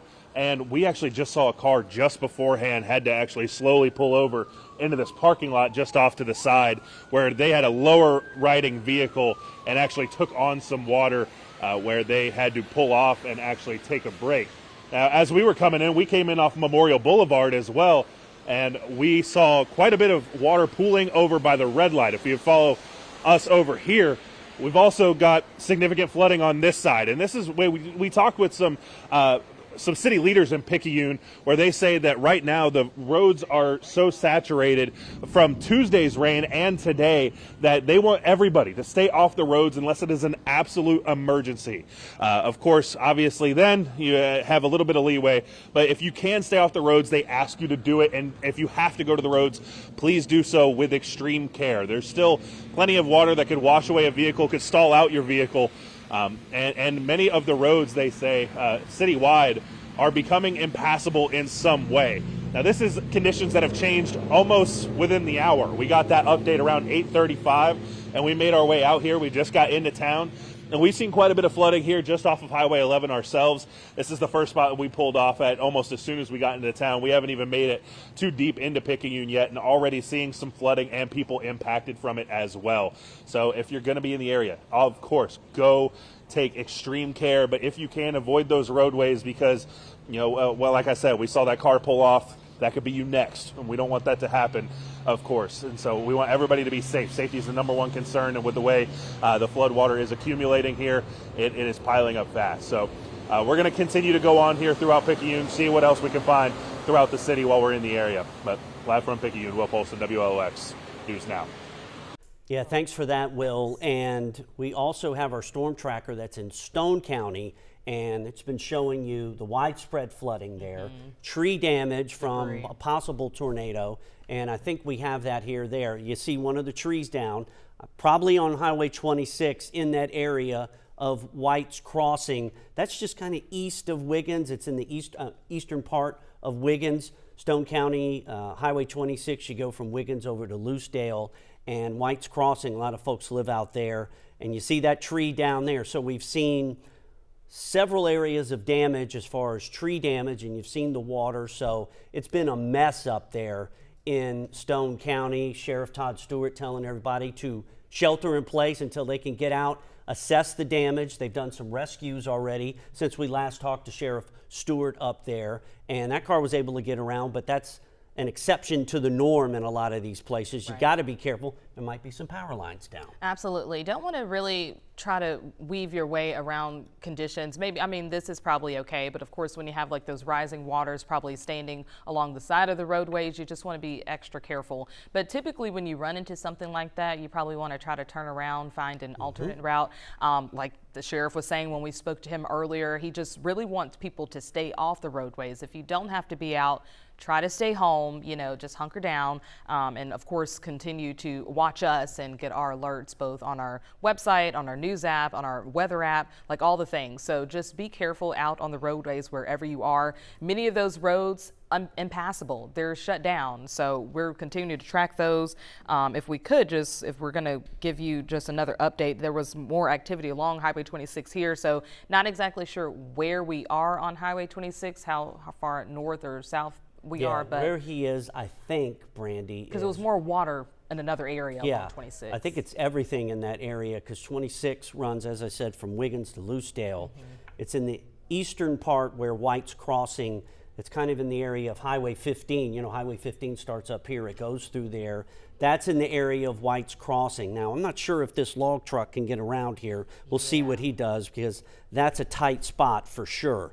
Now, talking about this stuff, the trees down, power outages, those are heavy reporting with Pearl River Valley, especially right around that area and Wiggins. We've had a few sporadic in other parts of Pearl River and Hancock County. And we've also even got some reports from George County. We have some images that were sent to us. I want to say that we saw some activity with linemen out working that area as well. You mentioned Loosedale, so then just wanted to add them in too. They're absolutely, because they've caught some of this as well.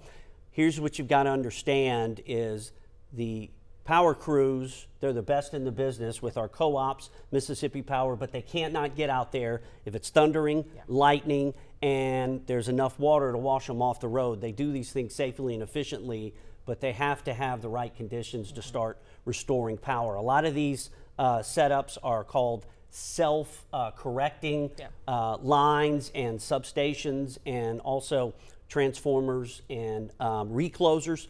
They direct the power to the areas that went out, but still, when you have conditions like this, things popping off, it's going to take them a little while, so you got to be patient. Yeah, because I had checked in on Mississippi Power earlier, and it has dwindled since, declined, but you were looking at Pearl River Valley. And most of that was right around Wiggins. Absolutely, So yeah. Okay, so that's a report there. Basically, these storms have been heading in a straight line through Hancock County, Pearl River County, then up to Stone. Eric's going to update us on where we are now, and that lightning is lighting up the radar. So that's another thing. Power crews can't get out there with that. Absolutely not. Got to watch out for those lightning strikes, and we've seen some very electric storms. And again, we've been focusing on this section from northwestern George County through Stone County, crossing Highway 49, southwest into southern Pearl River County and northern Hancock County. Now, maybe you live along the coast like Gulfport or Biloxi, Pascagoula, even Van Cleve, Moss Point. You might be thinking, well, hey, we haven't seen anything. What's going on? Well, that's exactly what's happening. We're seeing most of the heavy rain along this boundary that unfortunately is kind of stalling out in this area, and that has been the concern. Is if a rain band sets up in this region and it stalls out, we have a ton of moisture to work with. The atmosphere is saturated with moisture from the remnants of Arthur, and that continues to dump in a lot of heavy rain. Taylor, what's going on? We just got in a new tornado warning. I see it. Yes, so a new tornado warning literally just issued. This looks like it is for the eastern part of Stone County, also includes the western part of George County, including Bendale. Just so you're aware, this does not include Wiggins and Perkinson. Again, this is the eastern part of Stone County. This is until 10:30. Radar indicated rotation at this time, according to the National Weather Service. So let's take a look and see where we can find some of that rotation. And I believe it is in between White's Crossing and Ramsey Springs. So this is radar indicated rotation at this time. We don't have any confirmation of anything at the ground, but the nature of these areas of rotation, they spin up quickly, and I can tell the latest scan looks like it did tighten up a little bit more. I noticed that the green got a little bit brighter, so that's something to monitor. So zooming in here, what I'm talking about, this looks like it's really close to King B Road. This is in between Ramsey Springs and Big Level up in Stone County. So what I'm highlighting here, this is going to be getting close to Highway 15, it looks like, within the next few moments. This area of rotation generally moving up to the north and east. At this point, we don't have a debris signature on this, but again, this morning we've had instances where these areas of rotation, they tighten up quickly. So we need to keep a close tabs on this over the next several minutes. And it's also going to be approaching, it looks like, Highway 26 eventually before it moves up into George County. So getting a little bit of a better picture of where exactly this tornado warning is in that red polygon. This is the one for Stone and western George County. That is until 10:30. This was issued just a few moments ago. So I know we have been really watching the severe weather, the flooding potential. We've also are continuing to be under a tornado watch. The nature of these tropical rain bands, they produce these quick spin up tornadoes where we really need to be on guard for that. So again, this is not confirmed at this time, but we don't really need any more of this at this point. Again, this is adding insult to injury with the flooding and the severe weather risk. So tornado warning. This includes Ramsey Springs. It includes Bendale. It includes Advent, also in northwestern George County.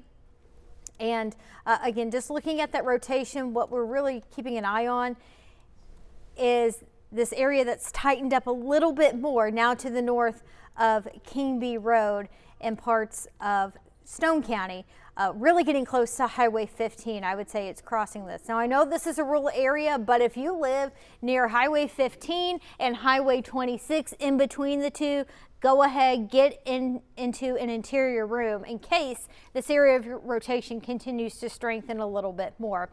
The problem too with these areas of rotation, we have a lot of what we call rain wrap situations where it's hard to see any funnel clouds developing because the rain is so heavy.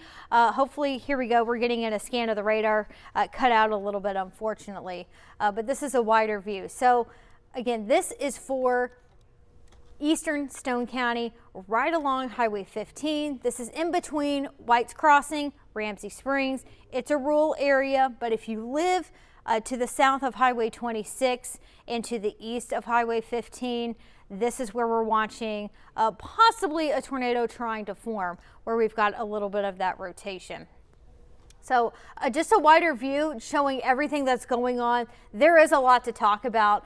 We are continuing to see very strong thunderstorms moving through northern Hancock County. The amount of lightning within these thunderstorms has been incredibly impressive. And we're also noticing quite a bit of lightning with that thunderstorm that prompted that tornado warning in eastern Stone County as well. So power outage is certainly going to be possible within these thunderstorms. And at times today, we've already had damage reports from some of these thunderstorms. So we really should take these seriously with the flooding threat and the severe weather threat.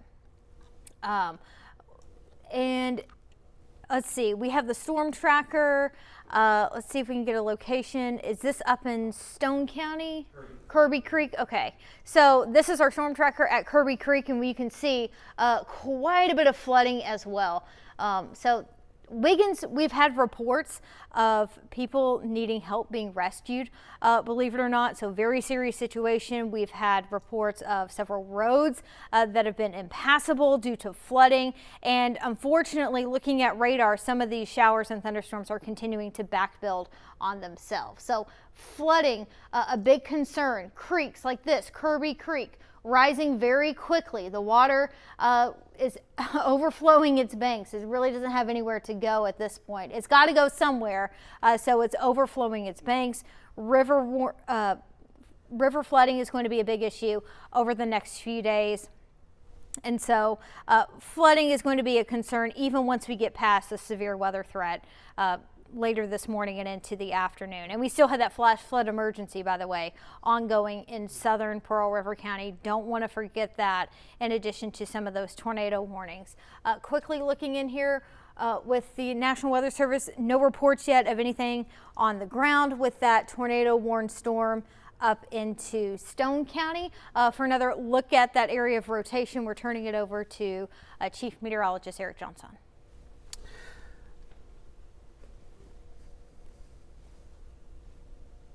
All right, here we go. Taylor, we did just get a new radar scan on that Stone County tornado warning, and I will say that circulation has tightened up a little bit right on top of the highway here. Zoom in, try to get a Highway 15 here. So zoomed in all the way on Highway 15 in Stone County. Here is Pat Hickman Road that runs north and south there. We're looking at Highway 15. The circulation is right here, and we've seen it tighten up a little bit in the last scan or so. So, and what we have seen over the last couple of hours or so is these tornadoes have been spinning up pretty quickly, and we've already had reports of damage from these tornado-warned storms. So let's take this storm seriously. Areas that are in the path of this include Bendale. That's over into George County. So Bendale needs to be on the lookout for this particular storm. Let's go ahead and just put a storm track on that circulation. So if it holds together, it could be in Bendale between about 10:15 and 10:20 or so, if it can hold together and cross Highway 26 there. And again, this is an extreme northeastern portions of Stone County moving into northwestern George County, where that circulation is currently present. And again, you always have to remember, when you are looking at radar data, it's usually about 3 to 5 minutes old, so you can already sort of project that the circulation is now crossing or approaching pretty much Highway 26. It takes a couple minutes for radar data to be processed once it comes in from the radar, and it takes a little bit for that to be processed. So always keep that in mind when there are tornado warnings and when you're looking at the radar. That is just a few minutes old, so this is already a little bit further along than what it seems as it's beginning to approach Highway 26. So let's go ahead and make sure we are taking those tornado precautions with that particular storm. Let's slide over into, again, I want to hit again on this flash flood emergency that is happening in southern Pearl River County, and that includes Picayune. And we're going to slide over. Notice that pink box there. That is where that flash flood emergency is. This is where the ongoing serious flooding is occurring in Picayune. Remember, on Tuesday, parts of I-59 and Exit 6 near Picayune were underwater because of the heavy rain. Now we've added another 6 to 12 inches in this region. So that flash flood emergency continues for Picayune. And we are going to continue to, let me just pull a quick update on these totals. And again, over the last 24 hours or so, we are looking at anywhere from 10 to 12 inches of rain in this region. I'm getting word that we have new updates from the anchor desk. Let's head back over to Bill and Brandy. Yeah, thanks, Eric. And we've had that flash flood emergency in Picayune. D'Iberville just sent this out a few minutes ago. Residents in close proximity to the Schuylkill River, Tuxachany Creek, and other drainage basins, they're saying secure your valuables within lower elevations because those floodwaters may not be there, but they're coming. As Eric has been telling us and Taylor all morning, all our major rivers here on the coast, either if they're not in flood now, they're going to be. So again, if you live on the Tuxachany Creek, if you live on the Schuylkill River, in the D'Iberville area on Highway 15, hunker down, secure your stuff because the floodwaters will be coming if they already haven't started now. That's right. And we have crews all across the coast. We've been checking in. We've been in Picayune. We're going to head back out to Wiggins out in the Stone County area. We've already talked to the sheriff there. He already has a lot of manpower out on the roadways, making sure people aren't driving through those impassable roads due to flooding and high standing water. And we're going to go ahead and toss things over to our Raylan Latner. She's out there in Wiggins right now, and it seems like the downpour is starting back, Raylan. Yes, it is very wet out here, as you can see by my Ziploc bags around my microphone. And right behind me, we are just south of Wiggins, actually, right here on Red Creek. You can see all of this flooding behind me. It has completely overtaken this park right here. All of the debris, there's a strong flow that's happening. The roadways are thick. We had to drive up here extremely slow because of the puddling that's happening on the interstate. And there's obviously lightning and thunder, and there's a lot of water here. As you notice with this park, there are benches that are underwater. This whole park is overtaken, and even on this road where I'm standing, I'm on a tight incline right now. Water is just pouring down. definitely important to stay weather aware, especially if you're driving on these roads. It's not necessarily passing conditions. You might want to take things a little bit slower like we did getting up here. Now we're going to continue to bring you updates through Wiggins and Stone County. There's a lot of floodwaters, especially near East 5th Avenue. We're heading over there next, and we'll be sure to bring you updates. Reporting in Stone County, I'm Raylan Ladner. Raylan, thanks so much for that, and be safe out there, and thank you for not standing in the water, because we're steady telling people do not drive or stand in the high rising waters, and that's actually a popular area. Many people, they go down there. Park Beach. They're swimming, and that's basically, I want to say, right across the roadway from the RV park. Correct. And cabins there in the Dollar General within It's a beautiful that area there, the Red Creek RV Park on the south side of Red Creek. Then you go over 49. Then you got Perk Beach there, a lot of canoeing, kayaking, obviously not happening now. But I think that shot shows you the ground truth of this flooding that's happening all over South Mississippi. And a few minutes ago, if you missed it, we told you about the city of D'Iberville telling people if you're on the Tuxachany Creek, which is a little north of town, up by Highway 15, if you're on the Chuticabuff River and all those drainage areas, the water's coming, okay? We have the flash flood emergencies happening in Picayune right now, and Stone County as well, White's Crossing. You just saw Raylan there at Red Creek, and it's even going to go up. That's what's scary with all this rain going through the same areas, and not just showers. These are torrential downpours with lightning. You saw that lightning strike. And we actually heard it within her live shot, and just that was a perfect perspective in terms of how high the water is getting, to see that some of those park benches were almost nearly underwater. So if that doesn't tell you to stay home, I'm not really sure what to tell you. But we do want you to continue to send us photos and videos safely through our WLOX News app. I know a lot of people have been commenting under my Facebook page, and of course we'll have to send you like a clearance and media release to actually properly use those images. So if you can, send them in to us from our WLOX News app. That'd be the easiest way to get them on the air to kind of show all the rest of the viewers. Yeah, we were looking at those, and a lot of them show what you saw with Raylan there just a second ago, and what we've seen with our storm tracker. Roads submerged, cars halfway submerged, that kind of thing. Trees over the roadways. Yeah, so this has been a nasty line, and it's like Eric and Taylor said.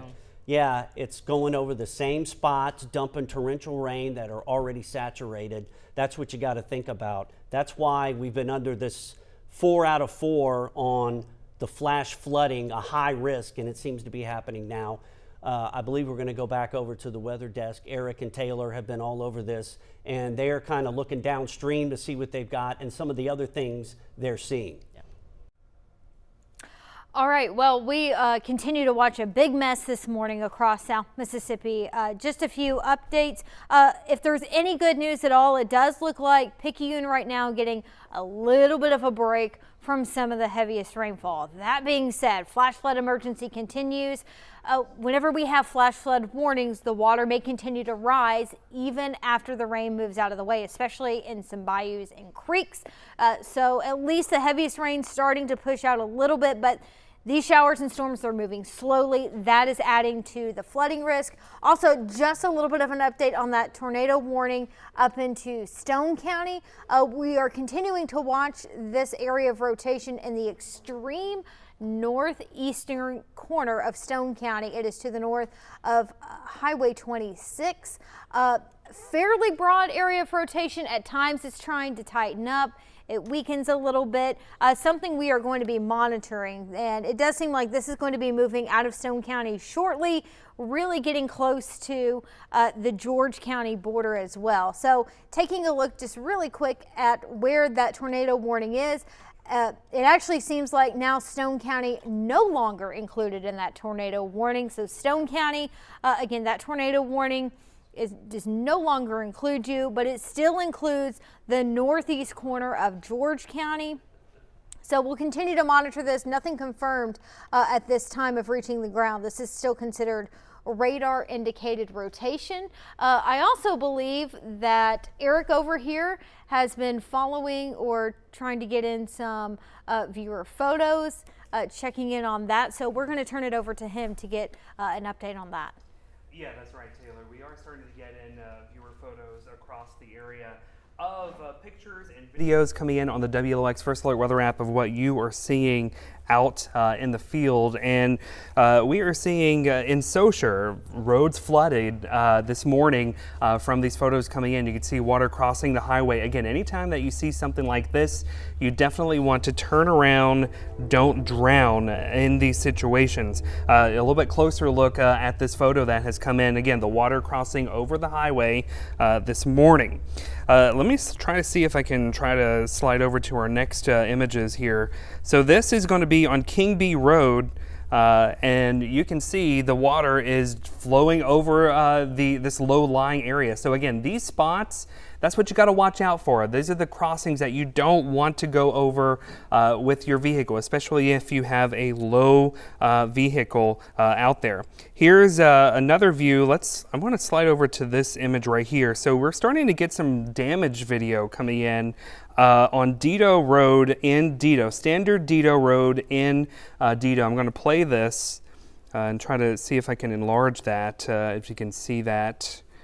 I don't know if this will try to play here. There you go. So looking at this video, if I can slide it over, you can see we've got some pretty significant tree damage on Standard Dido Road in Dido. So that was from one of those circulations earlier today. We saw that possible tornado from parts of Harrison County there with these storms. So we always appreciate your photos and your videos that you're sending in to us. We've got more reports of flooding. This is out of Carrier. Of course, we know Carrier has been hit very hard with the flooding in Pearl River County. Trying to make this larger so you can see this a little bit better. But again, you can see the flooding, the heavy rain that has been coming in across the region, and we're going to continue to keep an eye on that. So let's hop back over to the radar really fast so we can see where this rain is going at the moment. We're going to put that down over there. All right, so we continue with these heavy rain bands and tornado warnings and flash flood emergencies across parts of South Mississippi. And again, if you're watching from the coast, say Gulfport, Biloxi, Pascagoula even, we've hardly had any rain in this area. In fact, when we take a look at how much rain has fallen in just the past 24 hours, you can see much of Jackson County hasn't seen too much. A large portion of southeastern Stone County really has not seen too much. But what we are seeing is this band of heavy rain setting up across Hancock, northwestern Harrison County, and pretty much all of Stone County now. We've had reports of high water rescues around Wiggins on 5th Street earlier. We've had reports of tree damage again near White's Crossing, near Highway 26, where we saw our storm tracker earlier.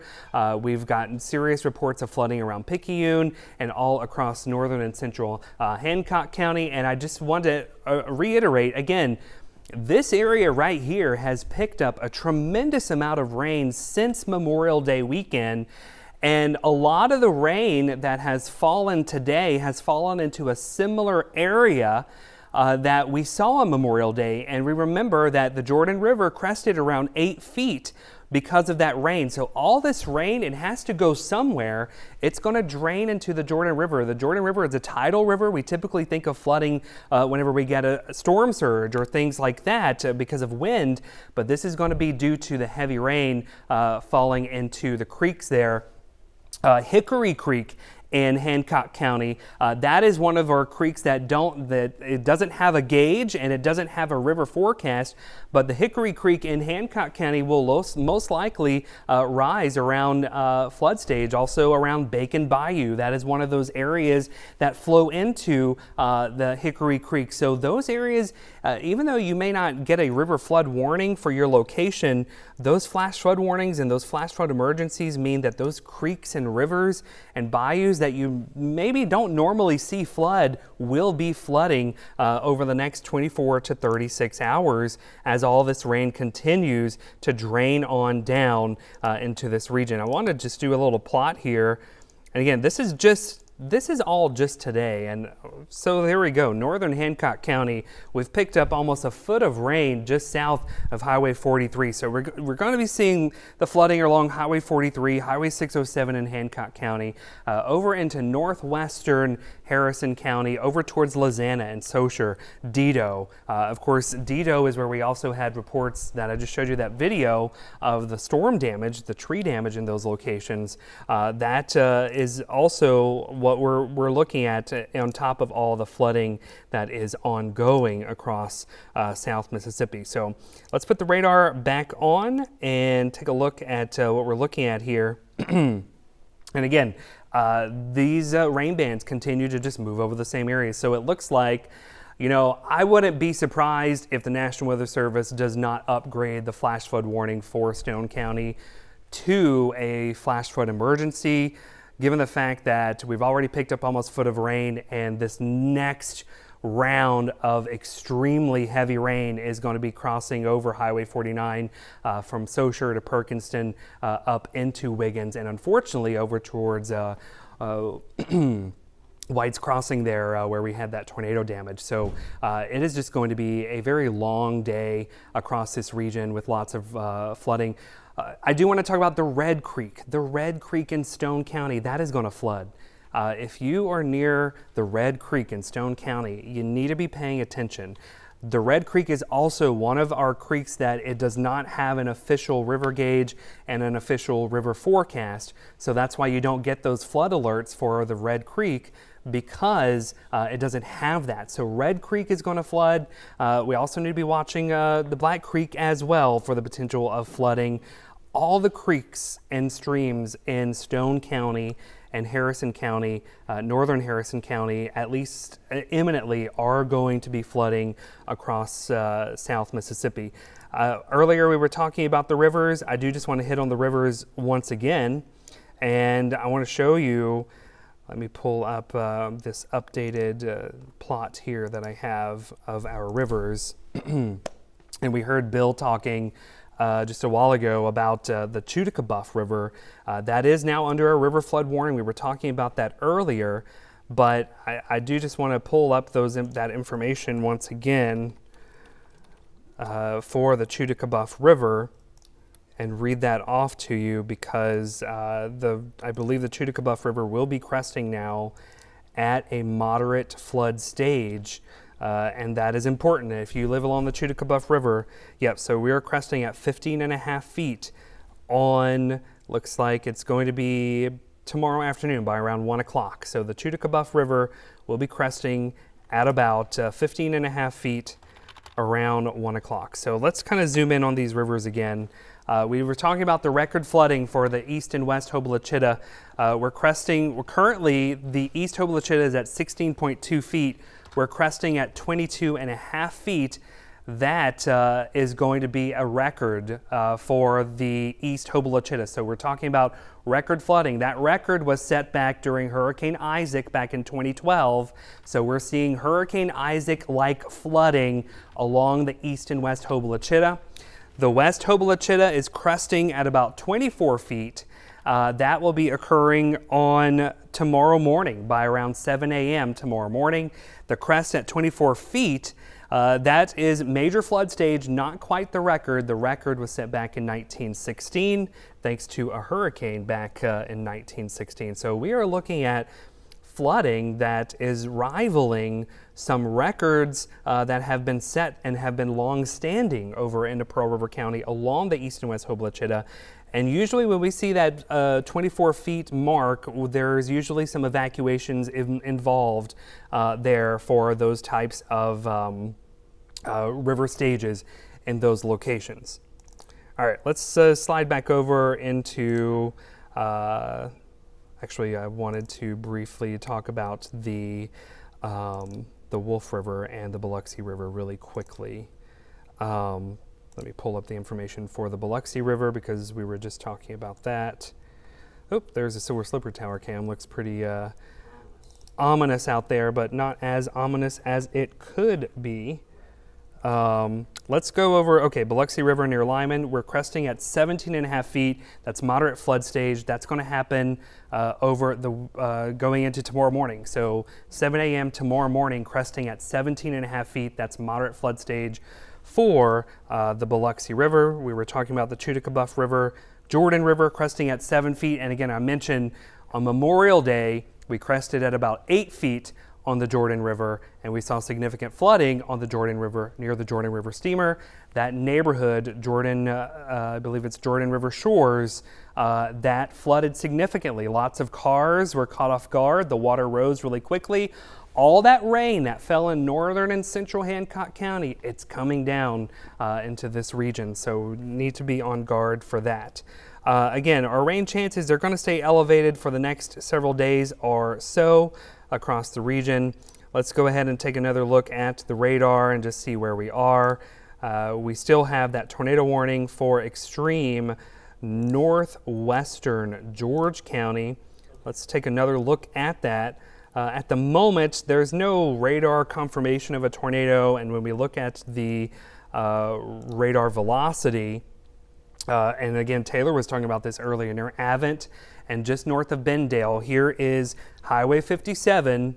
There's a circulation, you know, compared to some of the other circulations that we've seen this morning, this one's looking a little sloppy and a little weak, and hey, we'll take that, but that doesn't mean we're not going to take this seriously. So we need to continue to take our tornado warning seriously, because we've seen these really wrap up really fast and just drop tornadoes really fast at the same time. So that is definitely something that we are going to have to keep a very close eye on. Let me slide over and take a look at our rainfall again, the reflectivity. And again, you might be wondering what's going on along the coast. Nothing, and thankfully so. Thankfully, nothing's happening along the coast. Thankfully, in past Christian and Long Beach, Gulfport, Biloxi, D'Iberville, Ocean Springs, Pascagoula, Moss Point, Goche, you haven't seen really anything today other than some passing showers and some breezy conditions, but consider yourself lucky, because our friends just north of I-10 are dealing with some very serious situation with significant flooding, water rescues ongoing. We've had reports of tornado damage in the region. So definitely this is an ongoing event that isn't over just yet. Now, I don't know if we have any updates from any of our reporters out in the field, or if we have any information, or we have any information from the anchor desk. Let's head over to Bill at the anchor desk. Sorry, thanks, Eric. I saw him, not you. I'll give you the power outages first. In Pearl River Valley, 1,600 outages, most of those right around Wiggins, where we had that storm damage, White's Crossing, in those areas. There's also sporadic ones in George County as well. Coast Electric's reporting somewhere in the neighborhood of 600, but those are more scattered in our areas. We told you about the city of D'Iberville sending out that notice about the Chutacabuff River, the Tuxachanie Creek and tributaries, asking folks to get ready for the flooding. And that's basically a call to action to get ready. Flooding isn't happening right now there because, as Eric just told you, we haven't had a lot of rain here, but all that rain north of here is coming down those rivers. They drain them, and that is okay. And that is why they sent out that call to action. Not happening now, but that's going to happen. Now, here is the storm tracker, and I believe I know where that is. That's MDOT pulling in, and I'm thinking that is right off of 26, closer to town, perhaps, in that little shopping area, if I'm not mistaken. I'm just going by memory, but it looks like those crews are getting together. Of course, MDOT's out trying, they've been sending out the notifications, flooding, road closures. There's a zillion of them in Hancock, Pearl River, and Stone counties, and a few in northwestern parts of Harrison County. In a little while, we're hoping to talk to Harrison County Fire Chief Pat Sullivan on some of the damage in the northwest part. He's busy right now. In fact, all our first responders and community leaders, they're busy, especially in those hard-hit areas where we've had all this rain, these tornado touchdowns, wind damage, and power outages. So, yeah, as Eric was saying, if you're watching in Biloxi, D'Iberville, Gulfport, Jackson County, we've had some rain, but nothing major. In Hancock County, Pearl River, and Stone County, they have been clobbered by the remnants of this tropical storm. That's why when we did our hurricane special, they do this every year. They talk about it doesn't have to be a hurricane to cause damage. There was a tropical storm, Allison. It flooded out Houston back in 2001. This is a similar situation with the remnants of what was Tropical Storm Arthur. So we have our storm tracker out, and we showed you that. It looked like some of the MDOT crews were kind of setting up a command post, a mini command post, to try to figure out what they're going to do as far as trying to get roads open or assessing which roads are closed, because there's so many right now in South Mississippi after all that rain that's still coming down in the areas that don't need it. So that's an update for now, but I told you about the Shuta-Kabuff and the Tuckson-Cheney. That announcement by the folks in D'Iberville basically saying, if you live on the rivers, get ready, because eventually all that water is going to come down. Right now, though, they're in good shape. I believe we're going back over to Taylor and Eric with some more updates. And I'm looking at the radar. The lightning is still lighting up. So that's why they can't restore power. The weather's still bad. Yeah, it is going to be taking some time with that to get things back up and running in terms of those power outages. We have to make sure that our linemen are safe to get back out and to restore power. Want to talk a little bit more about the flooding that's been ongoing in Stone County and also Pearl River County. We did just see that the Weather Service in Mobile upgraded the flash flood warning in Stone County to a considerable threat. So again, we've already had reports of rescues that have been ongoing in Stone County. Looking at radar estimates, this is just from today. Today alone, some spots have already picked up 5 to 10 inches of rain, and it continues to rain at this time, which is very unfortunate. We've also seen reports from some employees at the Stennis Space Center that I-59 is becoming impassable near the exit 6. So please do not try to travel throughout Pearl River County today, especially in the southern section of that. Even our major roads like Highway 11, I-59 are becoming impassable just based off of some of the reports that the National Weather Service is receiving. So an ongoing, very dangerous situation. Unfortunately, what I can tell on radar is that we have more showers and thunderstorms that are continuing to backbuild into parts of Louisiana, and those will eventually be moving into Pearl River and also into Hancock County. And as Bill mentioned, the lightning, incredibly impressive within some of these thunderstorms. Let's see if I can get an estimate here on the amount of lightning in parts of Hancock County, and this didn't even encompass all of it. This is just a small section of Hancock County, nearly over 400 strikes of lightning within those thunderstorms. So these are really packing a punch. We've got a lot of lightning that's going to continue to lead to more power outages over the next several hours. Just something else to be mindful of. But the flooding situation still getting worse in parts of Picayune. Unfortunately, it looks like we have more rain falling as we speak, which is the last thing that we need. We also are seeing some extremely heavy rainfall falling in parts of northern Hancock County, and of course in Stone County. We're also continuing to watch a big swath of heavy rain within these thunderstorms. They're also producing some gusty winds. We do not currently have any tornado warnings in our area at this time, but these thunderstorms still could be spinning up some areas of rotation. That's something else we will continue to monitor this morning and even into the afternoon.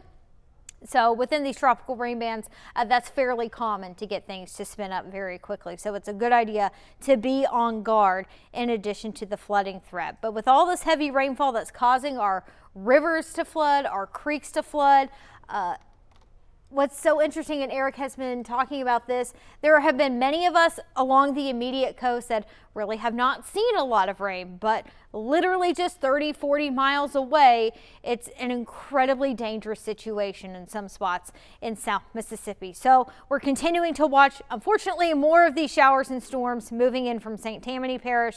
That's going to be moving into southern Pearl River and Hancock County, adding more to the flooding threat. And again, that flash flood emergency still remains in effect for southern Pearl River County. Again, we have had reports that parts of I-59 near exit 6 have become impassable. So I'm going to turn it over now to Eric Johnson. He's got another update on some of those rainfall totals across the coast. Yeah, Taylor, you're hitting all the right points there when it comes to the flooding threat and the severe weather threat. I will say the good news is we don't have any tornado warnings at the moment to worry about, but I just got a new updated rainfall total here that I'm trying to plot here on this map. And you can see that this is, so the map says radar estimated rainfall totals over the last 24 hours. But a lot of this has fallen since about 7 o'clock this morning, maybe a little bit sooner, probably around 6. From about 6 to now, we've picked up over a foot of rain just south of Picayune and along highway, or just north of I-10 there. So along and south of Highway 53 down towards 43 and 607, we're going to see significant flooding here. Again, Hickory Creek, some of the creeks around there, Bacon Bayou is one of them. The Kildalil Road has a lot of creeks that flow through those regions. We're going to see significant flooding in these regions, and I would not be surprised to maybe even start to get reports of maybe some roads that get washed out because of the heavy rain. And I've noticed this trend, and Taylor was pointing this out too, but we're starting to see new development just to the west of Picayune. So here's Picayune, here's St. Tammany Parish, over into Louisiana, Slidell, I-12 here. Exactly what we don't want to see, new thunderstorms developing, and they're going to be heading right over Picayune once again. So that, again, that's why that flash flood emergency is in effect. It's not going anywhere. The floodwaters are going to continue to rise. If you thought the flooding was bad on Tuesday here, it's probably going to be worse with this rain. But what's important to note is that all this rain is moving towards the east over into Harrison County. So areas like Saucier and Lizana and Cuevas and Dido all need to be watching out for more flooding that's going to be coming in. And again, it's not that you might be wondering, again, why aren't you talking about the coast? Why aren't you talking about Waveland or Bay St. Louis, Pass Christian? You know, if we're not talking about you in this kind of a situation, that's a really good thing. And so far, we've just not seen the rain fall along the coast because this rain band has pretty much stalled out across the area. In fact, I do just want to kind of take a look at the bigger picture here and just kind of give you an idea of what's happening as we take a look and zoom in on the radar here. Let me get that picture kind of straightened up for you there. But you can see we have what looks like, you know, this mid-level circulation over into now central Mississippi. But what you're starting to see is this tail. If you were watching last night, we were talking about the tail end of a tropical system. When the area of low pressure slides north of us, we see this tail of moisture that continues to flow in along the coast. And that, unfortunately, is exactly what we are seeing. We're seeing this tail of moisture. Unfortunately, I'm also starting to see that tail starting to extend back over into New Orleans. So if the storms are back building all the way to New Orleans, that would mean we would have even more rain to get through tonight or going into the rest of the day. Also watching this little area over here into Avoyelles Parish into Louisiana. This is actually my hometown, and they have been dealing with terrible flooding there today. In fact, in this region, these storms have they're not even moving, and they're dumping feet of rain. Terrible, terrible flooding going on over there. So this whole area, this whole atmosphere is just being totally stretched out as far as the moisture is concerned. This huge fetch of moisture is going to continue. I really just do not like the way that this is redeveloping over into New Orleans, because eventually that's all got to trail this way into South Mississippi. So again, we're already looking at record flooding for the east and west Hobola-Chitto. We're looking at rivers rising everywhere. All that water that falls into Stone County and northern Harrison County, it has to go. It has to go into the Biloxi River. It has to go into the Tutica-Buff River. It has to go into the Wolf River. So all the rain up north, it's going to be a problem for the rivers down south, and we need to be prepared and get ready for that. I'm getting reports that we do have Raylan Ladner out in the field. We're going to head over to the anchor desk to get some more information on that. Yeah, thanks, Eric. It's disturbing to see that buildup over the lake. He was just showing us the tail end of this going over the same spots. That's why we've had all this flooding, especially Hancock County, Pearl River County, and now Stone County. We're starting to get a look at some of that, and it's not good. That's right. We had Raylan. She was out at the creek earlier, and she's found another location. She's found some falling trees and some debris within the area. So we're actually going to, oh my goodness, it looks pretty rough. Raylan, I hope you're safe out there, but kind of just tell us where you are and walk us through what's happening. Absolutely, yeah. We're still in Stone County. Now we're on Auburn Street, right next to East 5th Avenue that I told you I was going towards next. But then we saw this. Check this out. A huge oak tree right across this road. And on the other side, you might notice some headlights. That's actually the power company, or was the power company, checking out. Also, on top of this, we were driving through this location, and we noticed nobody has power. Not even the gas station. Everyone is sitting in the dark right now. Also, behind me, this rushing water pulling debris across the road. Lots of litter that has piled up, in the ditches. Sorry, couldn't think of the word. Lots of litter that is piled up in the ditches or flowing across the street. It makes you think about our water and the pollution, the street runoff, all of this stuff. But at the end of the day, it's just incredibly important to stay weather aware. I would stay home if you're in this location, because this weather is no joke. My water boots are full to my shin of water. It is pouring down rain. It is relentless, thunder and lightning. And I just wanted to give you a look. This is a resident on Auburn Street. This is their house. It is flooding. You can see how heavy that water is flowing. I just wanted to give y'all a heads up and show you what's going on in Stone County. We're going to continue to bring you coverage over in this area. Stay safe out there, Mississippi Gulf Coast. Back to you, Bill and Brandy. Yeah, thanks. That shows it right there. Oh, yeah. Big tree down, and then all that water filling up, and unfortunately more to come here as this remnant low is causing major problems. And Raylan, you be careful out there too. Absolutely, yeah. She's got her rain stuff on, which is good. Proud of the kid there preparing. Because sometimes you get out there and you forget about that stuff and make sure. Okay, this is the storm tracker, and I believe it's right around 49. A little while ago, you might have seen the storm tracker and some MDOT trucks in a shopping center, a mini strip mall parking lot, okay? And what they were doing, we're told, is trying to figure out if they may have to shut down 49 at Red Creek. A little while ago, Raylan was out there.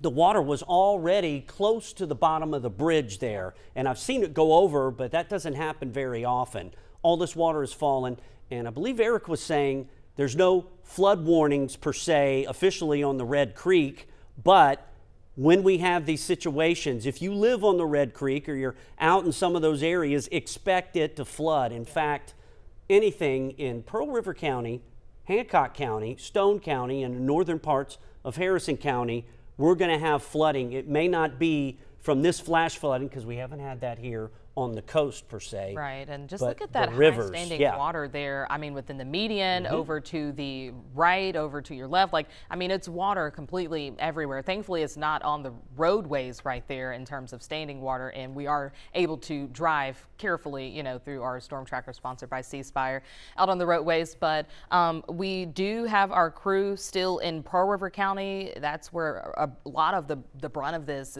was actually coming from.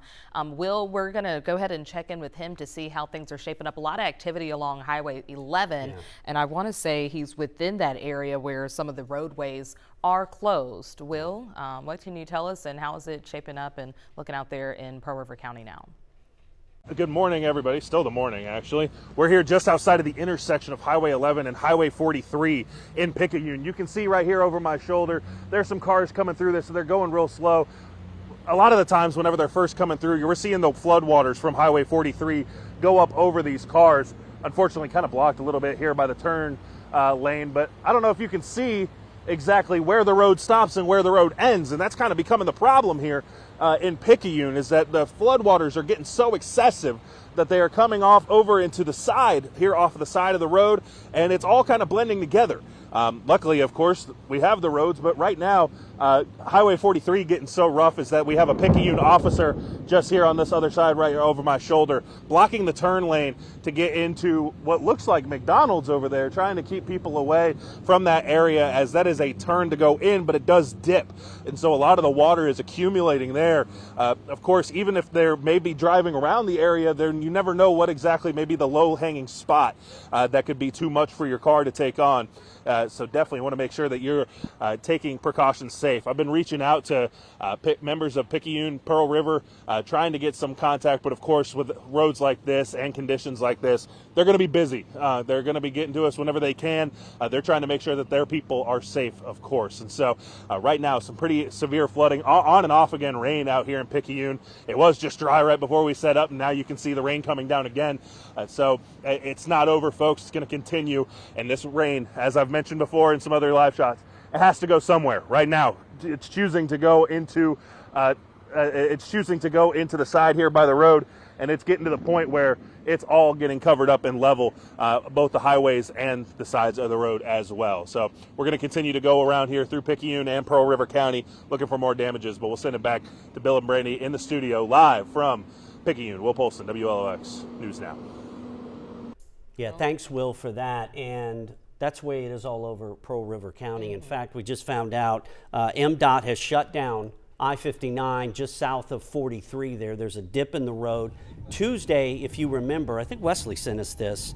Tuesday, you remember there was video in that same spot of cars trying to get through. The water was up to the top of the tires. You see it's flooded again with all the rain we've got today. So that's on 49 at 43 there, over kind of by Paul's Pastry. 59, excuse me, thank you, Mike. 59 and 43 right there by Paul's Pastry. There's another viewer submitted video, and I think that one was Carrier. Yeah. This one, we haven't heard about this one yet, but this is kind of a look at some of the viewer submitted videos with all the flooding. Russian water, steady going from Pearl River County to Hancock County. We've even had some videos and images from Stone County as well. A lot of activity going around. I want to say, was it Highway 26? Yes. In that area. So we had that's where the damage was. We might have had a tornado there. Trees snapped, as you can see in this video here. Not exactly sure where this is, but again, if you can send it to us. If it was the storm pass, I saw this one earlier, Randy. This one was just west of downtown Wiggins, kind of up by 26, but the one before that with that storm damage is out by White's Crossing and Highway 26. There's been several different reports of damage there. And earlier we talked to Stone County Sheriff Todd Stewart. He's wanting people in Stone County to shelter in place, and you see why. You see power crews. This is George County. Okay, great. And you see the power crews. I'm thinking that's either Pearl River Valley or Coast Electric out there, and it could be Mississippi Power. Anyway, those crews, they found a window there to try to get some of the power back up in those areas. There were several in George County. There's been a zillion out in Pearl River and Hancock County, and in Stone County, a whole bunch in the area where that suspected nasty weather moved through. That's right. So again, we have crews out, here across the coast, and if you can send us those images and videos safely, we will definitely very much appreciate it through our WLOX News app. We're continuing to track the road closures. As Bill had just mentioned, we have the interstate I-59 shut down down in Pearl River County. We have many roads that are impassable, and they're shut down as well. Barricades, cones, they're placed in the area for a reason, as a precaution, so you won't drive through or try to wiggle your way around. So just turn around, don't drown, and take an alternate route, even if you have to be on the roadways, which we would suspect you to be at home. And up there on, just off of 603, I think it was Crazy Horse Drive, Yes. they had that tractor trailer that ran off the road, and it happened, what was that, like 5:30 Yeah, it happened this super morning? early, Right? and then we weren't able to see it until Right, daylight, until our Yeah. storm tracker was out there. in Right, the it was area. there, Stone County. Took It's about been 3 all over the hours, I place. want to Yeah. say, to clear, if it is clear at this Yeah. moment, not sure. It depends on whether the weather has cleared up there, but so there's things like that all over the place. And in that image with that tractor trailer that was overturned, they had put the cones out. And what you'll see in these videos, especially from the storm tracker and some of our crews, huge amounts of standing water on the side of the roads, and a lot of that they'll spill over, and that's where it causes problems. That's why they're asking people to shelter in place in Stone County. It's been a nasty, nasty morning there. Same thing in Pearl River County with the flood emergencies, and in Hancock County as well over by Pearlington. They had like 3 or 4 just spin-ups go through there. So that's been an issue, and we're still looking over there. We'll send it back to Eric and Taylor, and here's what's crazy. The radar's still lighting up in the same places, and more on the way in those same places. That's a recipe for disaster. Unfortunately, this is just not looking good for parts of our area. And on top of to add insult to injury, everything's flooding, but we also have these tornado situations. And I'm going to zoom in on an area in Hancock County where we're starting to see another circulation redeveloping. There's no tornado warning on it yet, but we just want to give you the first alert that there could be another circulation developing near Dido. And I'm going to switch over to the velocity, and you can see that pretty well here. Just to the west of Dido, we're seeing a little circulation trying to form there right on top of Highway 603. So if you live in Dido, if you live in Lizana, along Highway 53, here's Hancock County, Harrison County. Here's the Harrison County line, essentially, over here. We got Lizana. This is our circulation. The circulation just crossed Highway 603, and that is heading right towards Dido.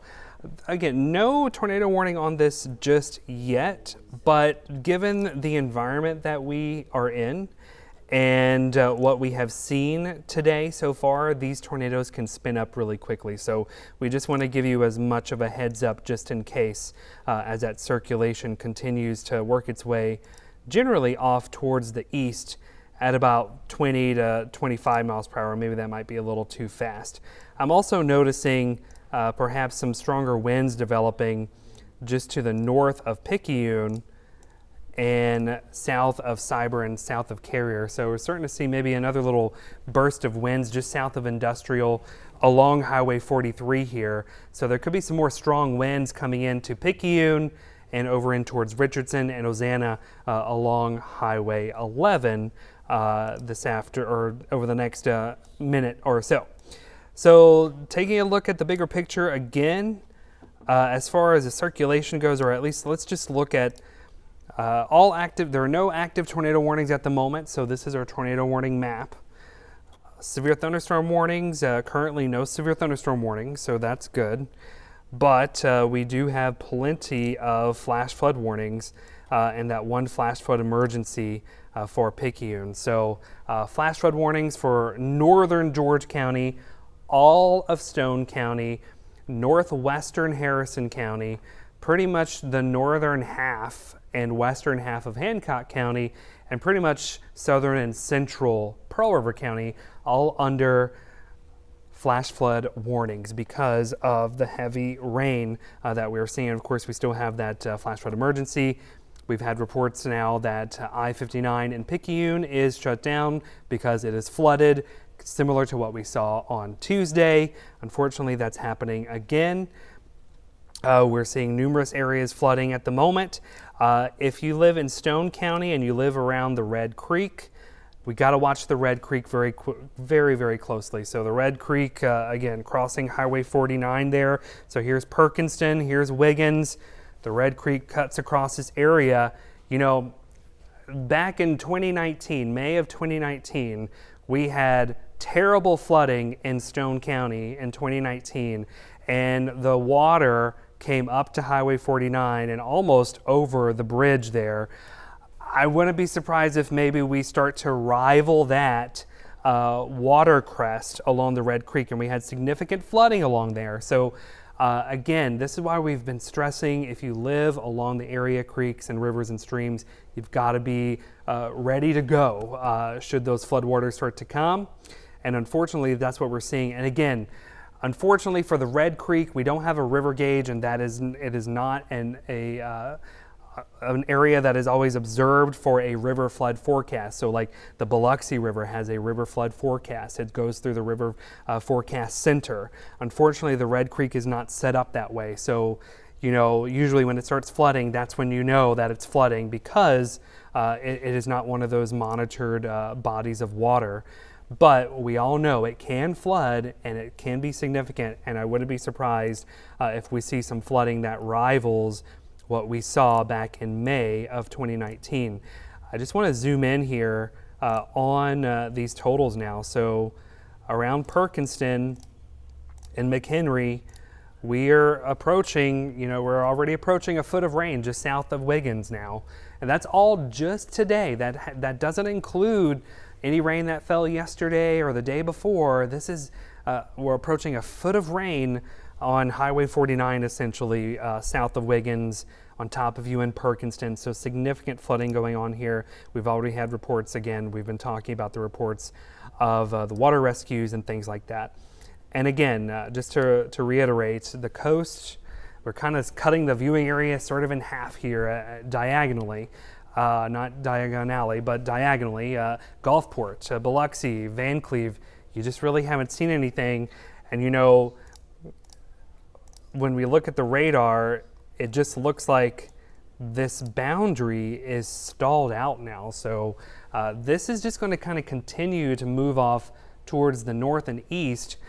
The only way, if I pull up the radar and take a look at the big picture, the only way I see this boundary moving out of the way is if we can kick this area of low pressure. So we have this sort of like mid-level circulation. I'm going to highlight it here. You can see it pretty well there. You have this mid-level circulation, and you know, you got the inflow around this area of low pressure. So we have this moisture tail, this tail of moisture that is streaming into this low pressure. The only way we're going to get this out of here is if we move this low pressure off towards the east. But as it does so, that will likely drag this moisture tail over into the rest of South Mississippi. So, you know, even Jackson County and a lot of Harrison County and extreme southern Hancock County, while you haven't really seen too much yet, the concern could be as this area of low pressure finally kind of pivots off towards the northeast and gradually pulls this tail with it, that tail could whack us towards the end later on this evening. So we can't let our guard down in a situation like this whenever we have so much moisture and continuous moisture that is going to stay across the region. And again, we've been talking about this. I know Aaron and Taylor were talking about this earlier. Aaron was hitting on this really hard during GMM this morning. High risk for flooding. We're seeing it, unfortunately, but the Weather Prediction Center, they do not issue these high risks very often. And when they do, they usually end up being bad days for somebody. Unfortunately, it's becoming a bad day for us here in South Mississippi. So that high risk continues for all of South Mississippi, and that extends over into Mobile and Pensacola as well. So gradually, all this rain is going to slide to the east and cause significant flooding issues in those locations. I am just going to kind of pull up to see if we have any updates from the National Weather Service. And again, you know, they're kind of seeing just what we're seeing as far as these rainfall totals go. You know, we've got some rain gauge reports of 8 to 12 inches over the last 6 hours across Hancock and Pearl River County. That circulation that we were watching earlier, we can go back to that and see if we have an update on it, see if we have any new information. They haven't issued any tornado warnings with that circulation, which is good, but let's check in on it again. Over towards Dido. I will say it does not look as impressive as it did earlier. We're not seeing the same tightness of the rotation that we saw just a little bit. So just north of Dido, still watching that circulation just to the south and west of Riceville, Highway 53 there. Again, just got to keep an eye on this, but right now no imminent concerns for tornadoes. I'm just going to pop up the tornado warning map to see if we have any of those. And as far as the entire state of Mississippi goes, no tornado warnings at the moment. So that is some great news as far as that. But the rainfall totals, again, are very impressive for South Mississippi. So we're going to continue to watch that. I believe, do we have any new information over into the anchor desk? Let's head over to the anchor desk. Okay, thanks for that, Eric and Taylor and Aaron. Y'all have been killing it here, giving us the information and really focusing in on the problem areas. Now, northwestern Harrison County had some of that bad weather and continues to. It's like on the fringe of the where that kind of line or boundary of all this bad weather has been, to use some of the weather terms. And we also have warnings about what's coming down the rivers, at least the Schuylkill and D'Iberville. To give us his perspective is Harrison County Fire Chief Pat Sullivan. Pat, good morning. What have you seen so far? Is it so far, obviously the coast has been okay, but that northwestern part of the county, they've had some challenging issues with the rain. Am I correct on that? We're getting hit very, very hard right now. Lightning is extreme. It's a lot of lightning. It's extreme lightning. We've had several lightning strikes that have caused some fires. Right now we're dealing with flooding. Highway 53 is being shut down at the moment up near Tally Shaw. Water across the road and making the road impassable and dangerous. We've had some tornado-like activity. That's going to be up to the Weather Service to determine if it was straight line or actual tornadoes, but we've had numerous trees knocked down, some trees on some buildings, no injuries, but significant amount of trees. Obviously, it looks to be a tornado that's gone through a large section. That would be the area of Cemetery Road and also off of Highway 53. So we're dealing with some major weather up here. Travel on the roads up here is very, very dangerous, and the lightning is very, very dangerous also. Yeah, and with these weather conditions, many of the roads being impassable and barricades and cones being set up so people won't drive through. I know within some other areas we've heard of some rescues. Have we heard of something similar within Harrison County?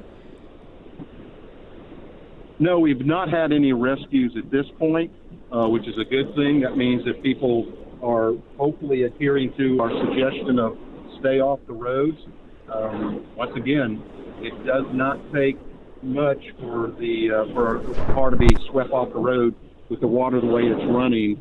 And unfortunately, if that car gets into some of this river running that we have, I'm not sure that the outcome is going to be good. I know it won't be good, and it'll be tragic like some other areas in the state where cars have gone into the waters, flood waters, and people have died. We're trying to avoid that. Right, and with that in mind, Pat, D'Iberville sent out that statement about the Schuylkill and the Tuckatawny Creek and those tributaries, not now flooding, but down the road they will be. The Wolf River is going to be up, and also any of our other Biloxi River, also all those are in flood warning, and with all the rain that's fallen north of there, they're going to drain out. So it's not over yet. Even if we don't get a lot of rain down on the coast, with that drainage, that's going to cause a lot of problems maybe later today, tomorrow, correct? Oh, absolutely. We're anticipating the weekend to be as bad as right now with this water coming down. Very, very possibly that we're going to have some significant street flooding from that. It's very dangerous to be out, and anywhere near a creek or a river, you need to use extreme caution. Absolutely. Pat, thanks so much. Stay safe out there. I know you guys are working hard, and we'll check back in with you for any other updates. Appreciate it. Thank you. All right. That was Pat Sullivan with the Harrison County Fire Chief, and it's, you know, northwest part of the county is in that firing line that we've seen in Hancock County, Pearl River County, and Stone County. And even though we haven't had problems here on the coast, you live on the rivers, you got to have your head on a swivel, because there could be some major flooding with those. Of course, they'll tally that up. That's what the Weather Service does, and our weather team will be all over that. In the meantime, we've been on the air all morning long. We have. Since 4:30 this morning, Yeah. and we're going to eventually return back to our regular programming on CBS at 11, and then we'll still be in and out with our storm coverage on ABC. So correct. We'll be That's getting ready right. for So that. yeah, the good news, at least we don't have any tornado warnings or severe thunderstorm warnings, but the flooding, as we feared, is the main feature today, and there's some incredible numbers coming in. Perhaps down the road we might find out they're record breaking. So if you're in these areas, especially Pearl River County, Stone County, Hancock County, stay off the roads unless you absolutely have to, if you're a first responder, perhaps working at a hospital or things like that, because it is nasty. There's tons and tons of road closures out there. And worst case scenario, we don't want you to be out stuck and then our first responders can't get to you because of the condition. So Correct. just, you know, Turn around, don't drown. Yeah, because of course, like even Pat was just mentioning, within other areas within the state, we've had some very tragic situations with people going underwater, thinking that they can make it through. So we don't want that to be you. We want to hope and pray we get through this with 0 casualties. Hopefully that'll happen, but you know, when the weather's this extreme and so fast, things happen. That's why we want everybody to heed the warnings. This isn't, oh, we're just getting a little rain and the river's going to come up. This is borderline catastrophic flooding that Eric and Taylor and Aaron have been telling us about. Pretty much all week long. And our first responders. Yeah, all week, and now it's like the crescendo of it in a bad way. Yeah, and you even pointed out, you and Wesley earlier in the week, the standing water on Highway 90. I know that's not really a sight that we always see. That was right at the Biloxi Lighthouse, and if you can get around it, do so, but if you don't have to be out, definitely don't do that. So yeah, and just all keeping track our on all shots that. we've seen, Brandy. Speaking of that, In Biloxi. Mike just told us, our producer, there's a down pole, you said by Eisenhower on Highway 90, westbound, pole down. Don't know if that was weather related, perhaps an accident, who knows, but whatever the case, that area by Eisenhower and Highway 90, that's down there by the mall, I think, not too far from the station. Right. So that's an issue. And what we were talking about earlier this week, you know, Biloxi. First of the weather days. Yeah, it's First Alert Week, hashtag whatever. We had it Monday down here, especially in Jackson County. Tuesday, Picayune got clobbered. Yesterday, it was a bit of a respite, but today, all this is coming through, and this rain is borderline record-breaking from a remnant low. Yeah. It's not a hurricane, not a Cat 5, a remnant low. It's hard to say 3 times, but that's why you got to listen to the NWS and our meteorologist and be careful out there. Yeah, we're definitely in that season, and we were tracking Tropical Storm Arthur. So Right. I'm not a meteorologist, but that's why they're telling us everything that we need to know. But it's Yeah. kind of like aftermaths and things following that. Right. That was forming in the Gulf. So But it's still going on, and Taylor has an update for us. I think we've got another warning, which doesn't surprise me, but it's just terrible. Anyway, what do you got, Taylor? All right, yeah, just a couple of updates here. We do have a new severe thunderstorm warning that is for the northwestern corner of Harrison County. That is until 11:30. Could see some winds near 60 miles per hour, and at times within these thunderstorms, we've noticed some broader areas of rotation that are worth keeping tabs on because they can spin up very quickly. So we are a little concerned with that as well. This includes Riceville, and it is just to the west of Highway 49. It extends just to the west of Saussure. But again, wind gusts near 60 miles per hour, that is going to be possible in addition to the threat of some very heavy rainfall. And obviously we can see here tons of lightning associated with these thunderstorms as well. So again, that just in. Also looks like this just in too, a new severe thunderstorm warning that has been issued for parts of Hancock and Pearl River County. I'm taking off radar for just a moment so we can get a better grasp of where exactly these warnings are. So that one just in. Also, similar situation. Could see some wind gusts near 60 miles per hour.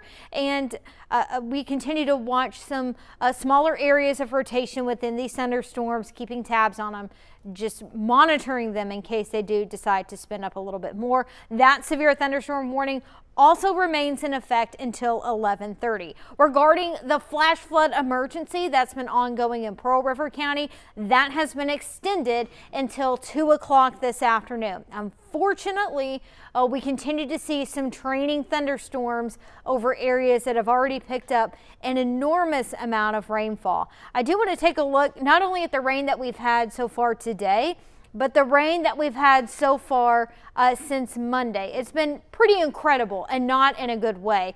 Radar estimates near Picayune, just to the south of Picayune, approaching 18 inches since the beginning of Monday. This is a very serious situation. We already had a lot of rainfall over the past few days, and the rain is continuing to fall in southern Pearl River County. And in fact, I-59 has been shut down near exit 6 due to some of this excessive flooding that we've been having here in Pearl River County. So we're taking just a little short break. We'll be back with more on our flooding coverage here in South Mississippi in just a few moments.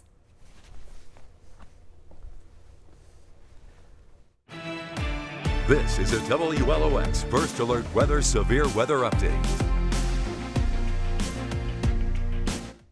Good morning to you, South Mississippi. We continue to have our team coverage this morning as rain and severe weather slam the Gulf Coast, and we have our teams across the coast this morning, and it's been pretty rough. This is our storm tracker, rather, sponsored by C Spire, out on the roadways, as you can see. Yeah, and this is from earlier today. This is kind of when it all started. Hancock County on Crazy Horse Drive. You see to the right of your screen there, that is a tractor trailer that overturned. It's probably still there. Now we're in quad boxes. I'm thinking that's Raylan right there with her umbrella, or actually Will, sorry about that, because Raylan Ladner's out. Will's umbrella trying to stay dry. Yeah, that kind of says it all. Yeah, it does. That says it all. You see the storm tracker in the bottom left with flooding conditions. They've been talking about maybe closing down some major roads. You see that right there. I think that's on Crane Creek. And you're seeing this drainage, all these shots of all this rain that's fallen. At least a foot of rain in Pearl River County. They have a flash flood emergency there up until later this afternoon. On top of all that rain they had on Tuesday. This is Crane Creek, sorry about that, Highway 53 in Harrison County. And this is just a sample of what we've seen. It's all over the place in Pearl River, Stone, and Hancock County in the northwestern part of Harrison County. Let's go over now to meteorologist Eric Johnson and meteorologist Taylor Graham for the very latest, because there's more storms popping up. Yeah, that is right. We are keeping a very close eye on the storms that continue to train across South Mississippi. These are the remnants of what was once Tropical Storm Arthur, and you can see that we continue to see these thunderstorms go over the same areas across South Mississippi. So you can, if we pop up the monitor here, we can kind of point things out a little bit better, but we are seeing an uptick in the activity once again Wow, that's really impressive actually now that we're coming to this radar image. Look at this storm that is exploding over Harrison County, right on top of Lizana, just to the west of Saussure. Look, this whole area has picked up well over a foot of rain, and more is on the way. And we're seeing a tremendous uptick in lightning here. In fact, if we just do a little lightning inquiry here, we can see all these lightning strikes that have been occurring with these storms, and that's one thing we've been hearing a lot. The lightning has just been tremendous. We're approaching 2,000 lightning strikes in the last, just bumped up to 1,800, almost 2,000 lightning strikes in the last 30 minutes with these thunderstorms that just continue to re-intensify over the same areas. And I am getting a little concerned about maybe another circulation that is trying to organize, and Taylor was just talking about this earlier if you've been watching our continuous coverage here, but there is a new severe thunderstorm warning that includes Riceville and Lizana just to the west of Saussure, but we're starting to see what looks like a circulation trying to organize right around Riceville. It's this area right here, right on top of Highway 53 near Sellers and Crane Creek. This is headed towards West Wortham Road, or be crossing West Wortham Road very shortly. So what we have seen today are these quick spin-up tornadoes, and they've been pretty strong today. So we want you, even though there's no tornado warning here, but we just want you to give you that first alert that there could be a tornado or at least a circulation trying to organize in that spot. But really quickly, I just want to show you again the rainfall totals that we are seeing here across South Mississippi. They are absolutely impressive. Anywhere from 12 to 15 inches of rain has fallen across this area, and more is on the way. I do believe that we have more information. Let's head back over to the anchor desk.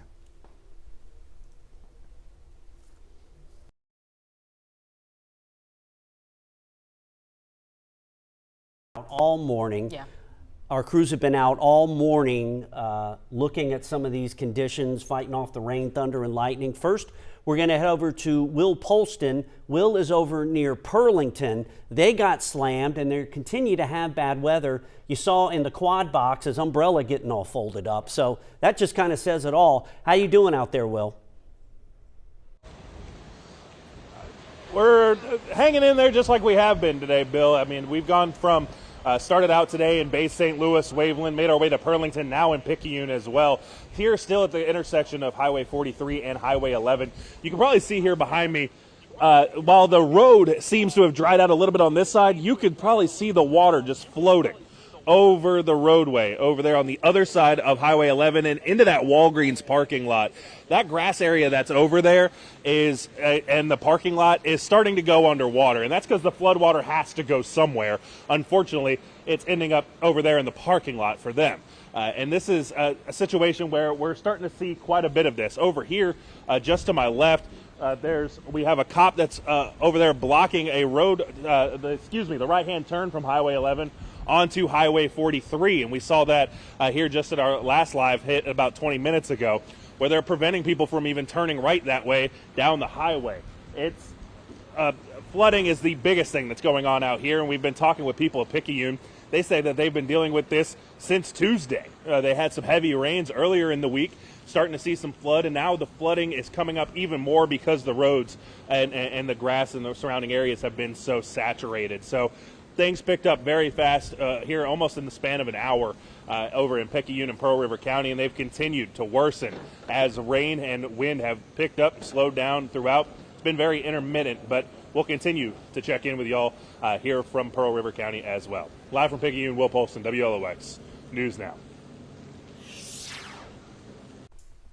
All right, Will, thanks so much for that. So this is actually some of the dangerous conditions that we had saw earlier. Bill had just mentioned not too long ago that the tractor trailer that overturned in Hancock County, and it took roughly about 3 hours to clear. Still not exactly sure if that had been cleared in the area, but the tractor trailer, it was on its side, and Highway Patrol says that it was carrying paper, so it was nothing hazardous or anything like that, and we didn't hear of any injuries either. No, we did not, and they can't get out there to clear this up because of all the rain that continues to fall. You see it all around that ravine. Look at the headlights are still on in that rig. That was on Crazy Horse Drive off of 603. This right here is on Magnolia Drive. That car almost submerged because of the flooding.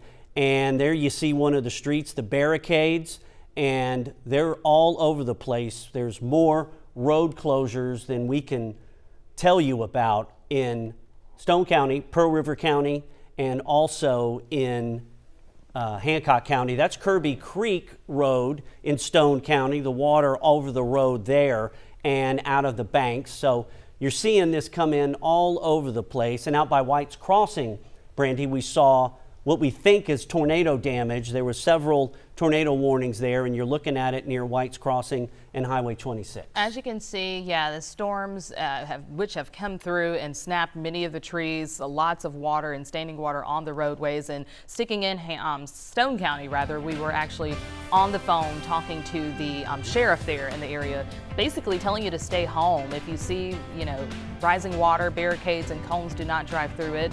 But we're actually going to be going out to break. This is a live look out near the Biloxi Lighthouse. We have some road and traffic out on the roadways right now, but if you can't be home, stay home. We'll be right back after this short break.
Now, WLOX First Alert Weather.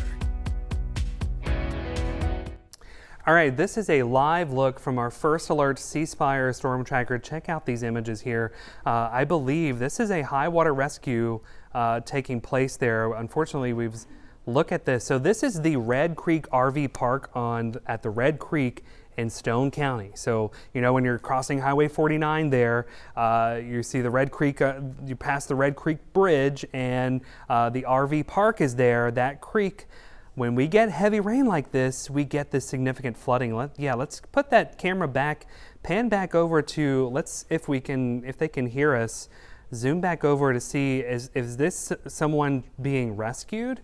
Because it certainly looks like it might be a first responder in a vest. I can't tell if they are carrying someone. It looks like they're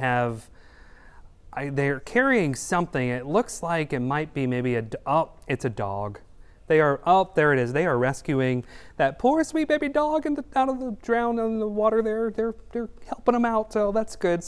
Hey, look, we got to thank our first responders. You know, it's not just our humans that need help. It's, you know, the four-legged creatures need help too. So, you know, That's the kind of stuff that's going on across South Mississippi, and that's why we have been covering this, because the flooding, this is not normal flooding. This is advanced flooding across South Mississippi, flooding that we don't typically see. I know we always say, oh, it floods, you know, you get the heavy downpours in the summertime. It's not normal to have all these high water rescues and water going into homes and interstates shut down. That's why we've been harping on this day in particular, for the potential for some significant major flooding. And we see that going on the Red Creek there on Highway 49. So very happy to see that doggy getting rescued there. Hopefully they find some dry grounds. But hey, we need to update you on the weather now. Look at the radar. I think this is pretty self-explanatory. See this big blob of lightning that is right on top of Lizana and Saucher, crossing Highway 49 there? That is another intense thunderstorm. There could be some 60-mile-per-hour wind gusts with this. Severe thunderstorm warning is in effect for northern and pretty much most of Stone County, and that goes until 11:30. So a very intense thunderstorm with very intense rainfall rates. We're dropping rain at a rate of anywhere from 3 to 5 inches per hour, right on top of McHenry and Success. And again, these areas don't need any more rain.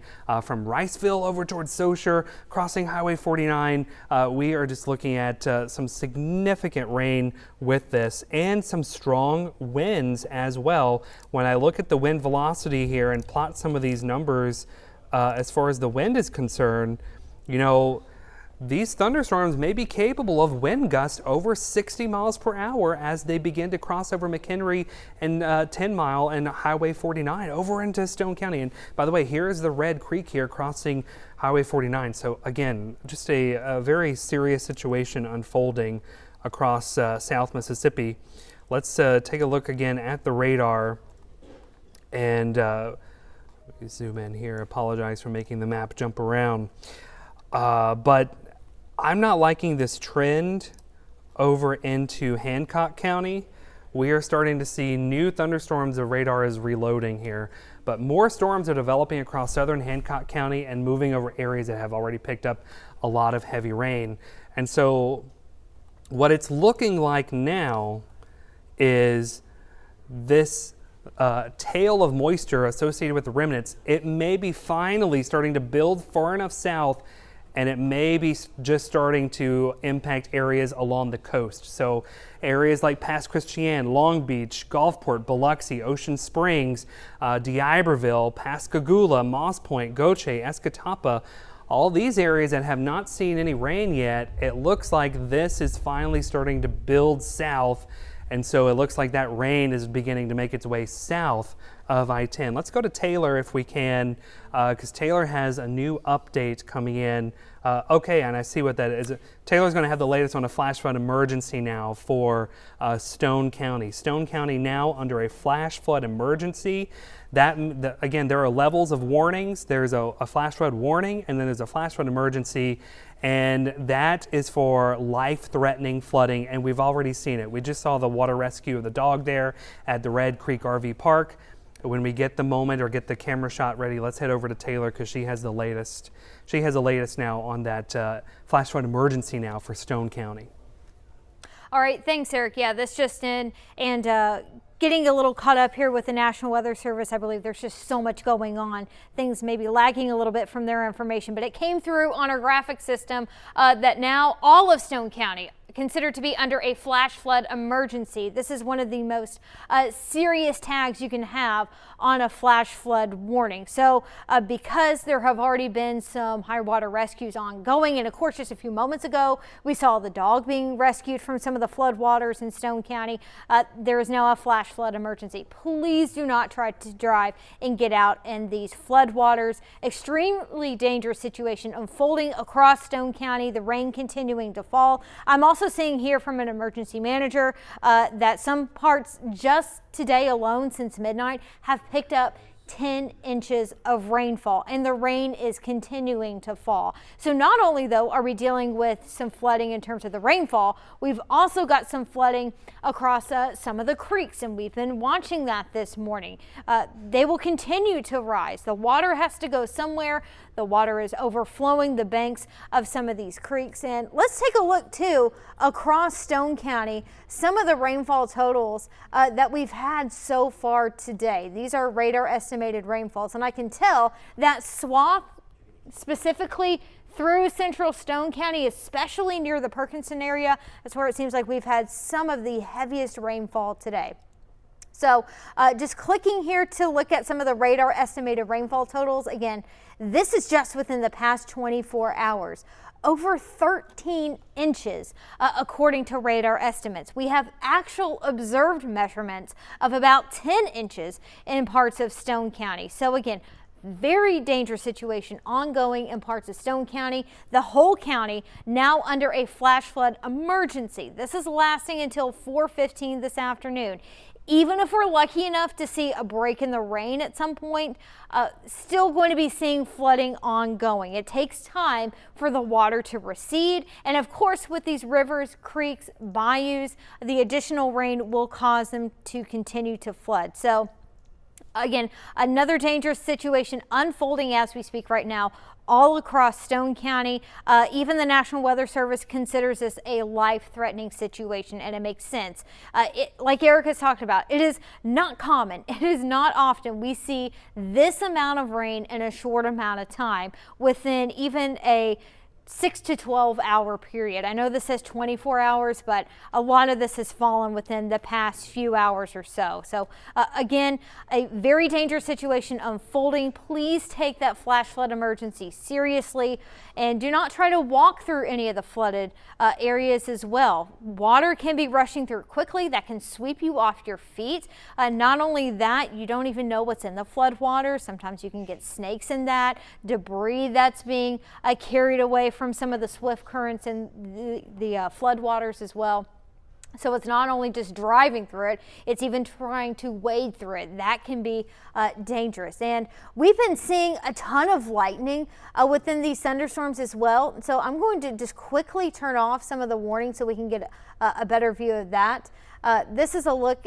I apologize. There we go. Looking at our radar product just to see a little bit more of where those intense thunderstorms are moving through.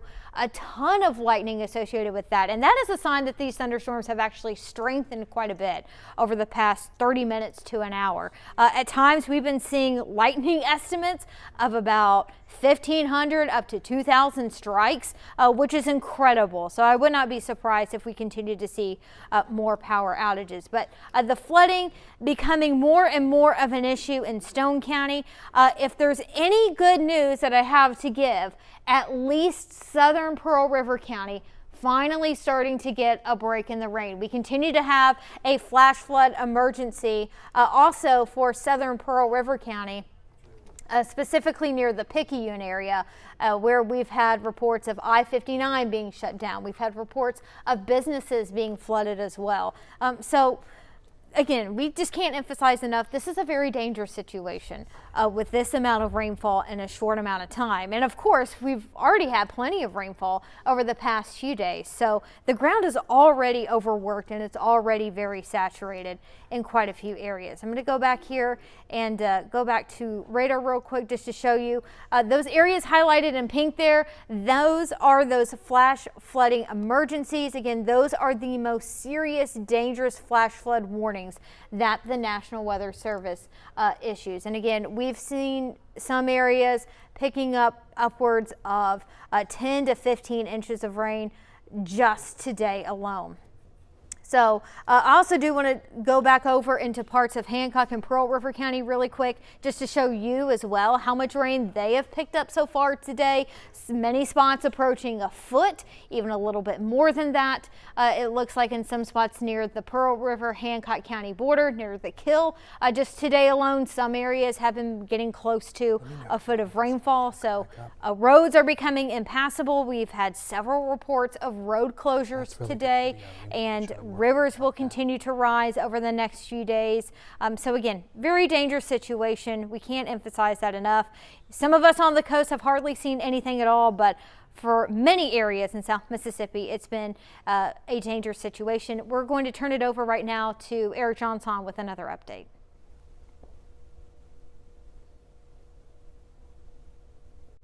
All right, Taylor, thanks for that. We will get to Eric in just a bit. We got to go to break. But before we go to break, you're going to go into we saw an unconfirmed report there. Highway 49 shut down in Stone County. We're going to check with the sheriff to make sure that's accurate, but it probably is. We saw all that water in that dog rescue there by Red Creek, and the water, I would imagine, might be over the bridge or close to it there at Red Creek and 49. That, I believe, Brandy, is in Picayune. That's right, and as you can see, traffic is moving pretty smoothly out in the roadways. That's not giving you the green light to get out, but we do want to let you know just to be careful if you have to get out. We're going to go to break and be right back after this.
All right, hey there, South Mississippi. We continue to track these tremendous storms that go across our area. Stone County getting particularly hit hard, as well as northern Harrison County.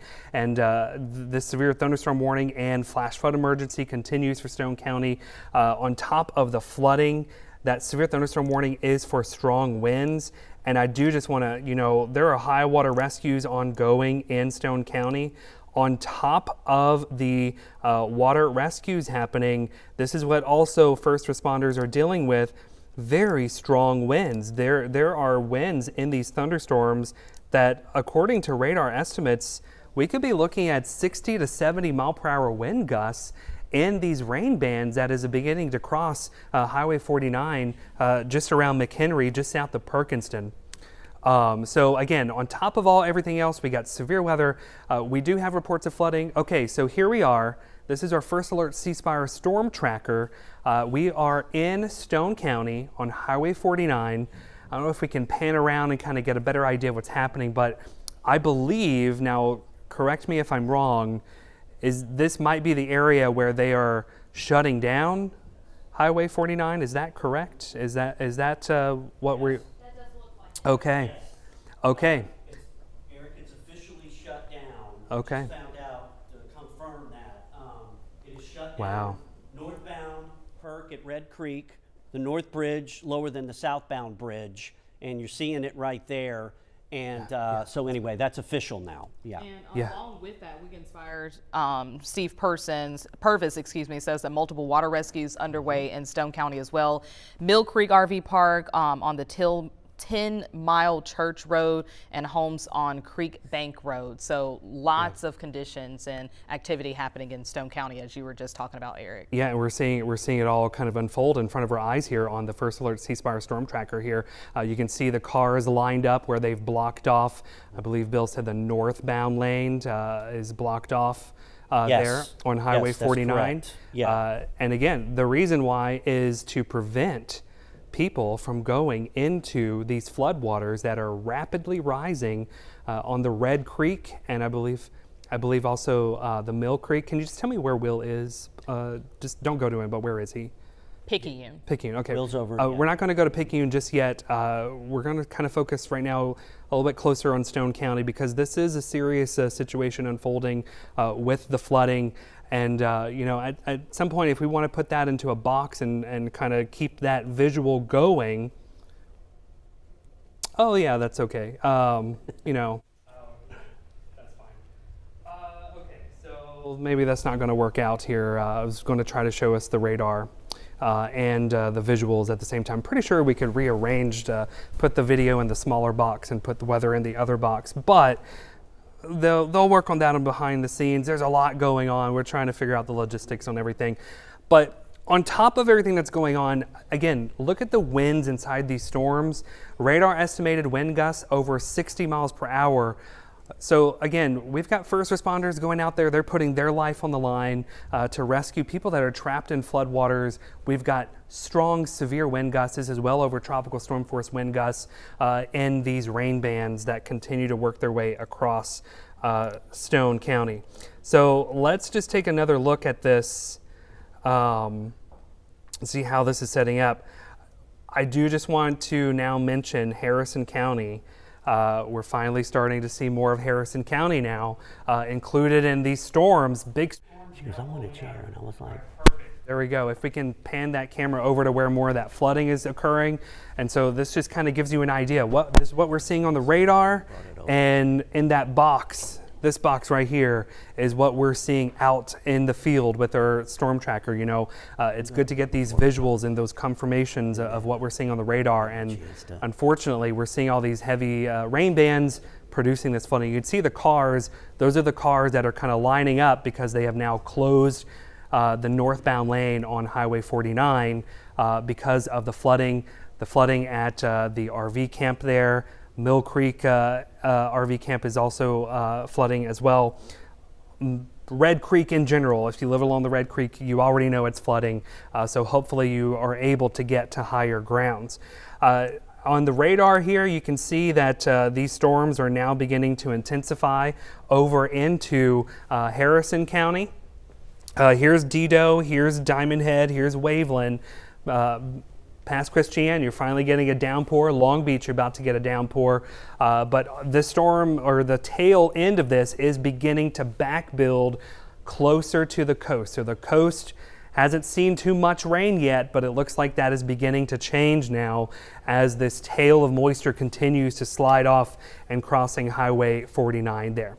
So let me just, let's do a quick radar check on Picayune, and then I believe we have one of our reporters in Picayune. Of course, we're following multiple things. What's going on in Stone County. Picayune's dealing with its own flash flood emergency. Here's some good news for Picayune. It looks like finally you're getting a break from the rain. All that water's got to go somewhere, but at least Picayune, you're finally getting a little break from the rain. So I believe let's head over to our anchor desk with Bill and Brandy, and I believe they are going to toss things over to Will for an update there. Yeah, that's right. Thanks so much with that, Eric. It looks like it's moving. The good news for Picayune. Hopefully that's not bad news for everybody else, because we haven't had much rain here on the coast, or light rain today. In that area of Picayune, since it's cleared up, we can maybe go out to Will Polston, I believe, Brandy. That's right. Will, he's been out there all morning long. Will, if you could, walk us through everything that you've seen leading up to now, and what are the conditions out there? Well, good morning, everybody. I think Eric said it best whenever he just said that we're getting a break in Picayune from the rain, but that water has to go somewhere. You can see probably here right behind me, you can see some trucks coming on as this gentleman comes by. Nice to see you. Nature of live television. But we've got some cars coming on here. You can see some pretty significant water coming up as trucks and vehicles come by. This is Highway 43 at the intersection of Highway 43 and Highway 11. As a police officer even making his way through there as well.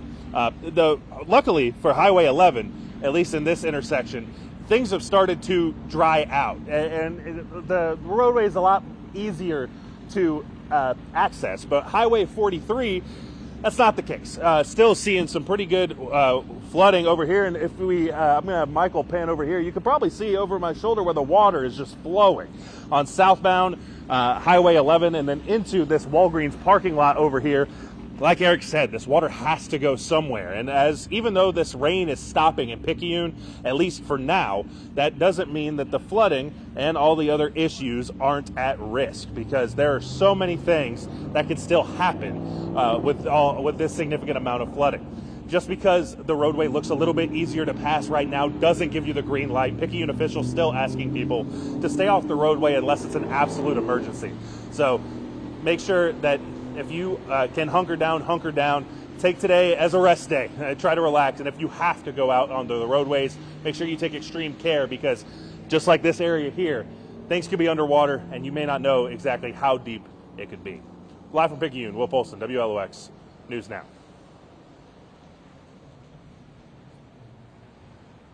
Go look for some of the flooded areas around Highway 43. That is Highway 49. And I believe in the distance there, that's an overpass. A few minutes ago, we were looking in that area, looking towards the Red Creek Bridge. Now, southbound is still opened, so that's traffic heading south. You're looking towards the north, and that side is where the Red Creek is, or it's right around Perkinston, if I'm not mistaken, where you turn off. Yeah. It's the turnoff where you go to Perk. You go over that overpass. The new entrance to Perk is on the other side, and then past that is the Red Creek Bridge. You don't see traffic going north there. That's because they've shut that down. That side of the bridge over the Red Creek is lower than the southbound side. So that's why they had to shut that down. Look at all the water. As we're panning over, you can definitely see that standing water. Right. And if you commute back and forth throughout the area, we all know that that's not a familiar sight, because usually you can see the drain, you know, the ditch and everything within that area. So we're going to stay in Stone County, continue following those conditions and checking in with the local directors and first responders within the area. Now we're going to go ahead and toss things back over to our chief meteorologist, Eric Jalson, with the latest. Eric? Yeah, that's right. And you can see the wind whipping around some of those trees out there in the floodwaters. And again, looking at the latest radar presentation, you can almost argue that we're starting to see what we call a bowing segment. Typically, when we see a bowing segment, that really indicates the straight line winds that are developing in this region. Looks like that has now crossed Highway 49 now. So again, on top of the high water rescues, we got lightning, we got high winds. Can't rule out some wind gusts approaching 70 miles per hour within this thunderstorm that is moving into Stone County. Multiple areas dealing with lots of flooding. Of course, Bill's talking about Highway 49 being closed. We have I-59 around exit 6 in Picayune that is closed. Hopefully we can send our reporter Will to go get visuals around I-59 to see what it's looking like there in Picayune if we can relocate him to get another update from another location there in Picayune to see what's happening there. But over into parts of Harrison County, we're starting to see this rebuilding, back building.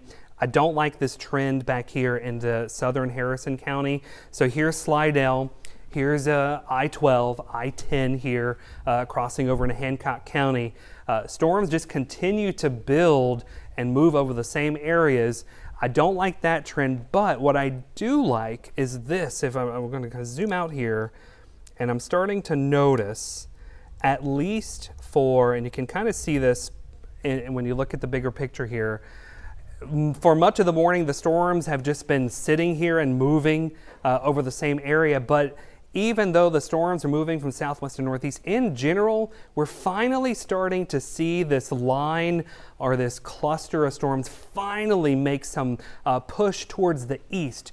That's some good news because we can finally start to get that out of the same areas that it has already dumped feet of rain on. The bad news is the areas that have not been hit with the heavy rain, well, you're finally about to start seeing. We're finally starting to see this line make more of an eastward progression. Hopefully we can luck out and maybe this kind of speeds up a little bit and maybe we don't see those extreme amounts right along the coast if we can start to see this line push a little bit faster. But that's not a promise and that's not a guarantee. And given the fact that we are seeing rainfall rates of anywhere from 3 to 6 inches per hour, it's not going to take much to cause flooding once this line makes its way down to the coast into our towns that have not yet seen the heavy rain and flooding. Taylor Graham is monitoring things closely. She has a new update. If we can toss over to Taylor, we're going to see what she has to say. Give a quick update here. We do have a new severe thunderstorm warning, and it looks like this is for the majority of George County. Like Eric was talking, some of the wind gusts within these thunderstorms in Stone County seem to be pretty impressive, and at times they may be even approaching 60 to 70 miles per hour. So because of that potential, the National Weather Service has issued a severe thunderstorm warning for George County as that very intense thunderstorm starts to move out of Stone County, thankfully, but it is going to be moving into George County. So for the time being, we are concerned with wind gusts of at least 60 miles per hour. Could even see some gusts a little bit stronger than that. Would not be surprised. Also, I can't emphasize enough how much lightning is within this thunderstorm. It is really remarkable how much lightning we have been seeing today within these thunderstorms. So that just is a testament to the strength of these thunderstorms and also the intense rainfall rates within these storms as well. So George County, you are under that severe thunderstorm warning. That is until 12:15 going into the afternoon. I do want to quickly look and see at some of the possible wind gusts that radar is picking up on our what we call our velocity product. Now keep in mind some of these may be a little bit farther aloft, and it looks like we just got in the latest scan. So I'm going to take a little bit of a closer look at that. But where we have that bright blue color, those are the winds really facing towards the radar or going towards the radar. And again, some of these may be a little bit more aloft in the atmosphere, but still we could see some very strong wind gusts near the surface. So radar picking up on gusts near 60 to 70, even 75 miles per hour. One thing to note too, with the ground being so saturated, and with these very strong winds, it's going to be easier for trees to fall over. So that is something to be mindful of as we continue to see these strong wind gusts pushing through Stone County and into George County. Trees are going to be more vulnerable. They're not going to be able to sustain the winds as much because of the heavy rainfall. So that is also going to be a concern within these severe thunderstorm warnings in addition to the very heavy rain. So also want to look again too at some of the rainfall totals that we just got in according to radar estimates. This is a 12-hour estimate now in Stone County. Radar is starting to pick up on estimates over 15 inches, especially near the Perkinston area, which is incredible. Of course, we've been hearing reports of Highway 49 that is being closed, almost impassable at this time. It is not a day to try to drive through any of this. Also, not only should you not try to drive through it, don't try to wade through some of these flood waters as well. Sometimes debris can get trapped in that. Taylor, new severe thunderstorm warning for Harrison County. Since okay. You can just pull that up. All right, thank you, Eric. So it looks like we did just get in a new severe thunderstorm warning. I will be pulling that up here. This is for Harrison and Jackson County. Now, for much of this morning, parts of coastal Harrison and Jackson County, things have been relatively quiet. We have been seeing some lighter rainfall, but now we're starting to see these thunderstorms progress a little bit more. So we're also concerned with some strong wind gusts near 60 miles per hour within these thunderstorms that are rolling through Harrison County and western Jackson County. And it does look like this includes Ocean Springs, D'Iberville, Biloxi, also the northwestern corner of Jackson County. So if there's anything good out of this, it does seem like Eric said,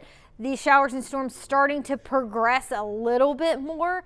They're still not moving too terribly quickly, but we really need the rain to get out of the way as fast as we can. At least we're seeing a little bit of some eastward progression. But downtown Gulfport, I'm sure rain, wind starting to pick up along the leading edge of that. So sure you were in the middle of some very intense lightning at this time and some intense rainfall. Things in Biloxi and D'Iberville right now fairly quiet, but it does look like we've had what we call some bolts from the blue, some lightning strikes even outside of the heavier rainfall. So we can even hear some of that thunder right now at the station. So Gulfport, Biloxi, D'Iberville, here shortly, you are going to be seeing the rain picking up even more. That severe thunderstorm warning now issued for you until 12:45, and that does include Ocean Springs as well. So overall, it really has been just a mess today across South Mississippi. We continue to have that flash flood emergency all across Stone County,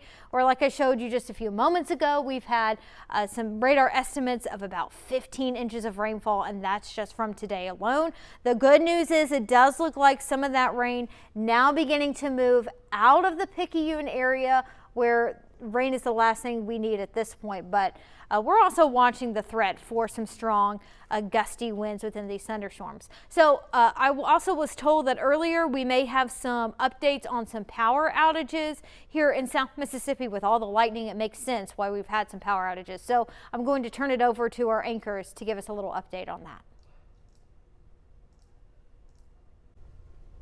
Yeah, thanks so much, Taylor, on that. We just got an update from April Lawler. She's with Coast Electric, and we have been telling you about some of the outages they had there.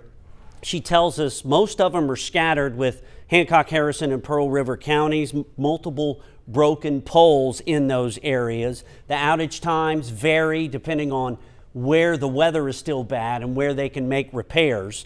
And they're urging people, if you see some of these power crews and utility crews out there, please be careful.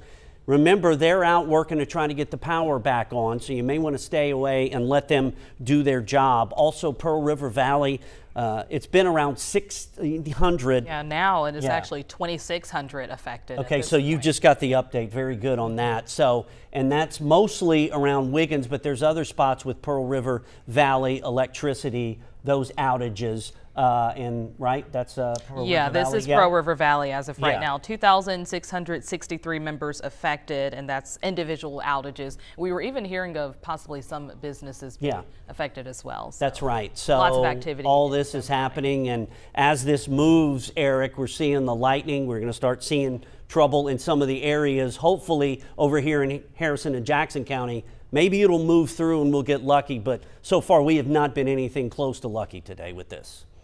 Yeah, unfortunately, what we were concerned about was the potential for some serious flooding across South Mississippi, and that is exactly what we are seeing. And earlier we were just kind of talking about, again, that new severe thunderstorm warning Taylor was mentioning over that now includes all of pretty much Harrison County, from Pass Christian, Long Beach, Cuevas, DeLille, Gulfport, North Gulfport, D'Iberville, Woolmarket, Cedar Lake, almost to Ocean Springs, but I think Ocean Springs will likely be included in that severe thunderstorm warning soon.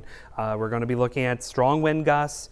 Some of these wind gusts could be over 60 miles per hour, not to mention just the constant barrage of lightning with these storms that we are continuing to see. Now, I do understand that we have reporter Raylan Ladner in Stone County. If we can pull up, hey there, Raylan. Can you give us a little idea of where you are and what have you been seeing around Stone County so far this morning? Well, I can definitely say we are seeing lots and lots of water. Right behind me, we're on 10 Mile Church Road, and if you can zoom in right there on that powerful water that's going straight across this road, it's unreal. And ahead of us on the other side, there's actually a cop that is, turning people around like, hey, this is absolutely not safe to pass. And right beside it, you could see yards, neighborhoods, trees, all of it is flooding. This rain is truly relentless, Eric. Yeah, and so have you seen any washed out roads or any water rescues in any of the neighborhoods that you have been around? So I have not seen it yet. We're actually heading that way now. We decided to stop here because of this water, but we were on the way to Mill Creek, where authorities are telling us that they are rescuing people from their homes right now. And I can only imagine it probably looks a lot like this with this heavy rain and water. I will say there are a lot of roads throughout the communities, like smaller roads that are dealing with smaller like puddling. But this is a full river. So there's a little bit of both. There's the okay roads, and then there's the absolutely not roads, and we're at one of those. All right, Raylan, that's some very good information. Again, you hit on some really good points. Maybe some of those main roads are okay, but a lot of those secondary roads, those smaller roads in those low-lying areas look like what you were showing us there in Stone County. So we appreciate your reporting, and we want you to stay safe. So wherever you're heading next in Stone County, make sure you turn around, don't drown. That's always a slogan the National Weather Service says in order to make sure that you are safe. Looks like we have a new update on the severe thunderstorm warning situation. That severe thunderstorm warning has now been extended over into southern George County. It does include Loosedale and Bendale. It's basically from Highway 26 south, and it's because of this Boeing segment that we were just talking about passing through Stone County, where we could be looking at some 60 to 70 mile per hour wind gusts with this. That is going to be moving into southern George County now. At the moment, looks like I'm having a little trouble with our splash top trying to log in. Looks like things are just kind of freezing up a little bit. But as we take a look, okay, so here's our view again. Remind me, which highway is this that we are looking at? This was 10 Mile. That's 10 Mile Church. Okay, 10 Mile Church. This is what we're looking at here in Stone County. So that's not going to be far from where the tornado tracked earlier this morning. So again, tornadoes and flooding is what we're seeing, and that's the kind of water that you do not drive over. That kind of water that we're seeing over the roadways. I just want to show you these winds again. They continue to be very impressive on radar. Zooming in just west of Highway 57 over Ramsey Springs. We're going to do a quick little query here for some of these wind speeds. And again, this is a little elevated. It's not right at the surface, but just a couple hundred, about 1,000 feet above the ground, we've got 77 mile per hour winds being picked up by the radar. When you have torrential downpours, that helps transport that momentum aloft down to the surface, and that's how you get those damaging wind gusts inside of thunderstorms, whenever you have that downdraft that kind of pushes those higher winds aloft down to the surface.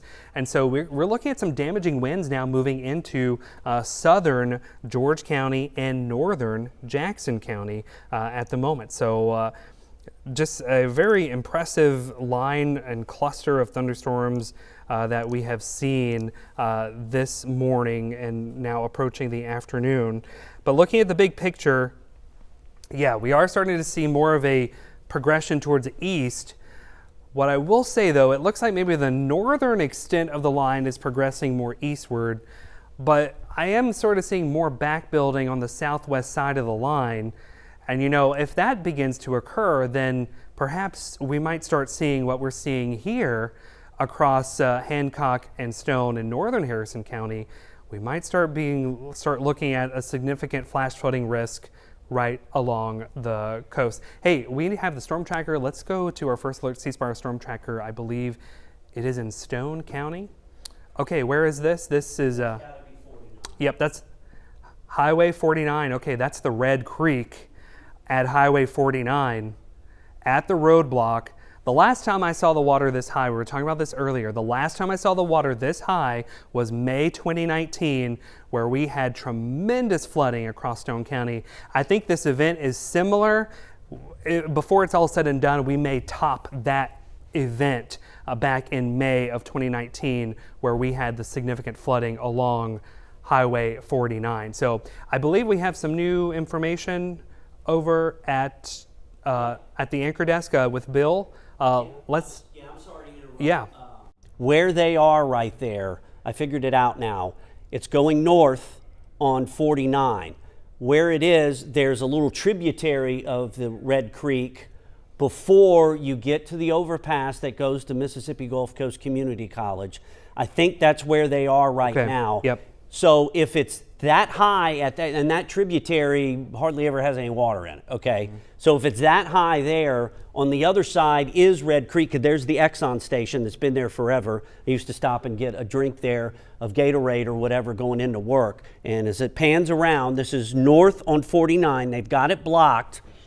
And if he keeps panning, you'll see that tributary right there. The water is covering that up. So if you go over the overpass there, on the turn to go to Perk, then that's the Red Creek. Probably can't get there because if it's that high in that thing, it's got to be at least up to the road on Red Creek. I was just trying to get the bearings there for you, Eric, because I realized I recognized that. Yeah, I'm trying to pull this up on a map too, just to kind of give you an idea of where the Red Creek is over into Stone County.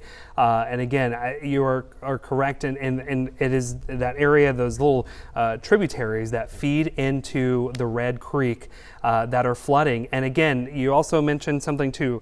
These little tributaries hardly ever, they usually don't have water in them. And that's what's so dangerous about this kind of flooding event is the little creeks and streams that we don't pay too much attention to normally because, they're just, the ditch, the little bayou that doesn't get much water in them. Those are there for a reason. It's because when we have those big flooding events, that's how they were formed, in events like this. And those are flooding because we are seeing these really impressive rainfall amounts there. But a little bit closer look, here's Perkinson, here's Highway 49, here's the Red Creek and all the little tributaries that feed into the river. And so that's why watersheds are so important for our rivers, because the watershed is the area that feeds into a river. So you could get a lot of heavy rain, in Stone County and northern Harrison County. Well, that's a watershed that feeds into some of our other rivers, and those are going to flood as we go into the end of the week, as we go into the rest of the week. All this water, it's going to have to go somewhere. So this is just sort of the flash flooding is sort of the beginning of this. But the river flooding is going to be the long-term story of this. So once the rain is gone, the story continues with the river flooding. So if you live along the rivers, Wolf River, Chuticabuff River, Biloxi River, those river forecasts are going to change based off of this rainfall that we are getting. And they're already forecast to crest around moderate and minor and moderate flood stage in those locations. But I imagine those could possibly go up a little bit higher than that. Of course, we know the east and west Hobola-Chitto will be cresting at major flood stage for the third time, by the way, since Memorial Day. So that is also unprecedented within itself. But again, looking at the big picture, I believe, Taylor, I see you're waving your hand over here. Give a true observation, just seeing from the National Weather Service, because I know we're talking about this area in Stone County. There is a report, this is not even radar estimated, a report of 12.28 inches. That was a few moments ago since midnight. That's incredible that some areas have already picked up over a foot of rain. And this is actually observed, so this is confirmed here. And so it obviously makes sense why we are seeing the creeks rising so very quickly. One thing I also have noticed here too, I want to make note of this in parts of Hancock County, really noticing a lot more lightning firing off, exploding. That is a sign to me that some of these thunderstorms are starting to intensify again, more so into parts of southern Hancock County. And not only do we see some strong wind gusts, but some very heavy rainfall. And the rainfall rates within these thunderstorms have been extremely high.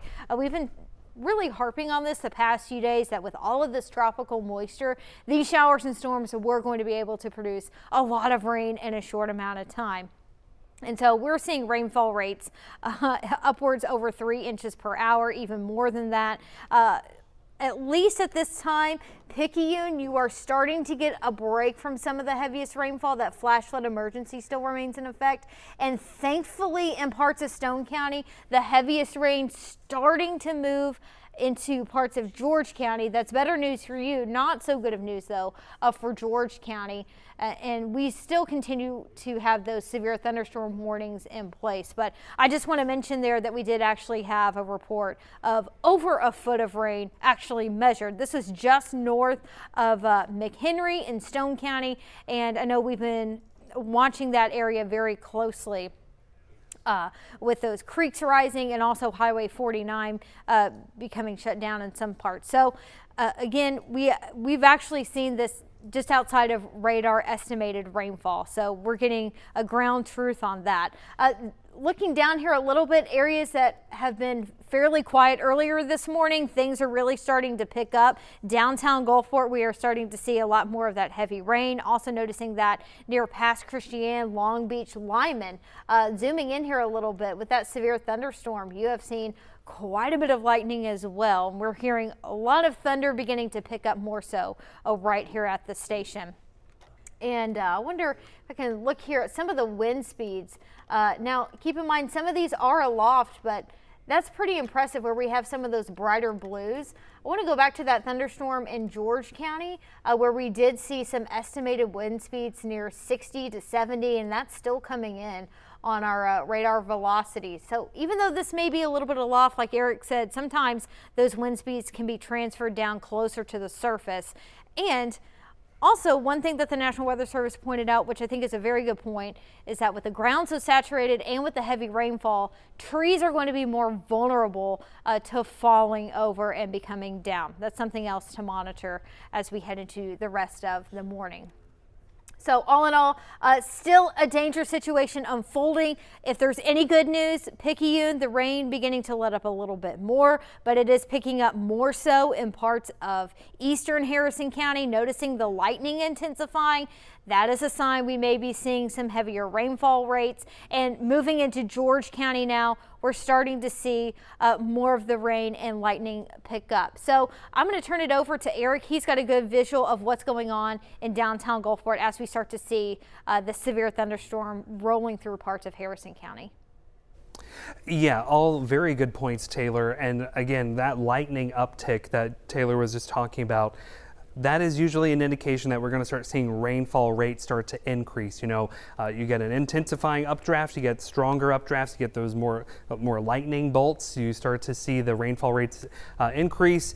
Right now, it looks like the heaviest storm has not reached downtown Gulfport just yet, but we're looking north up towards Highway 49 here. Again, not seeing too much in the way of activity, although you can see the tower cam is shaking a little bit there because of the strong gusty winds that Taylor was just talking about.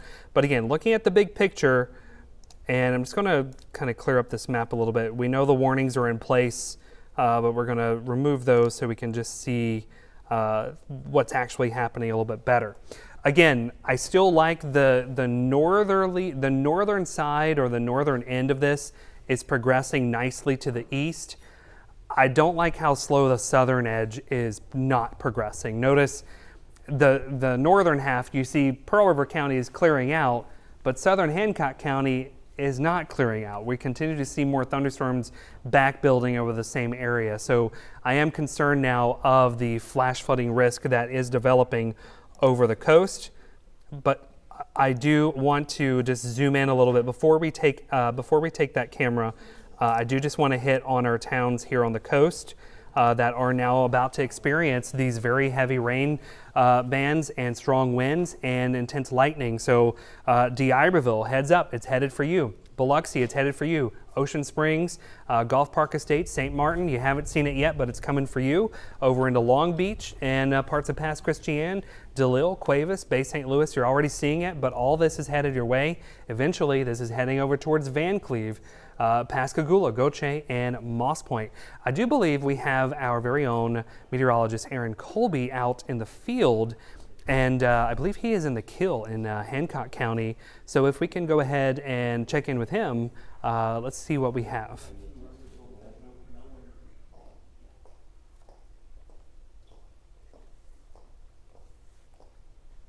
Okay, I guess we don't have that. Oh, okay, well, let's go to what, I'm not sure what, okay.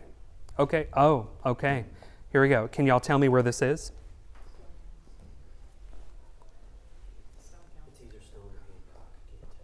Okay, so all right, so I'm not being told what road this is, but we believe this is in Stone County, in Wiggins, where. Okay, this is still 10 Mile Creek is what we're looking at. Unfortunately, we have a stalled vehicle in the water there, and again, this is not what we want to see. Again, just today is a day just to stay put. Hopefully wherever you're staying put is high enough that you're not flooding. But again, this view here of the flooding here on 10 Mile Creek is significant, and we're seeing this. This is probably being this is probably happening many times over across Stone County right now. And this is what prompts a flash flood emergency. When it's a flash flood emergency, it's widespread flooding like this. We can see people walking off in the distance there. Hopefully that's not their car. We hate to see it, but hopefully whoever was in there got out safely. And we don't want to go through this day with any kind of reports of injuries or deaths with this. So we want to make sure that everyone's turning around, don't drown in this unprecedented flooding event that's happening along the coast. All right, back to the radar. We are still looking at the heavy rain continuing down Highway 49 over towards Wortham and Lyman. Highway 67, Highway 15, D'Iberville, St. Martin, Ocean Springs, Biloxi. Everyone's about to get the heavy rain. The question is, how long is it going to last on the coast? Is it going to stick around as long as it has for our friends to the north and west? We don't know yet. We don't know how this line is going to start to progress, but I think Taylor knows something. So let's jump over to Taylor. I see she has some new updates.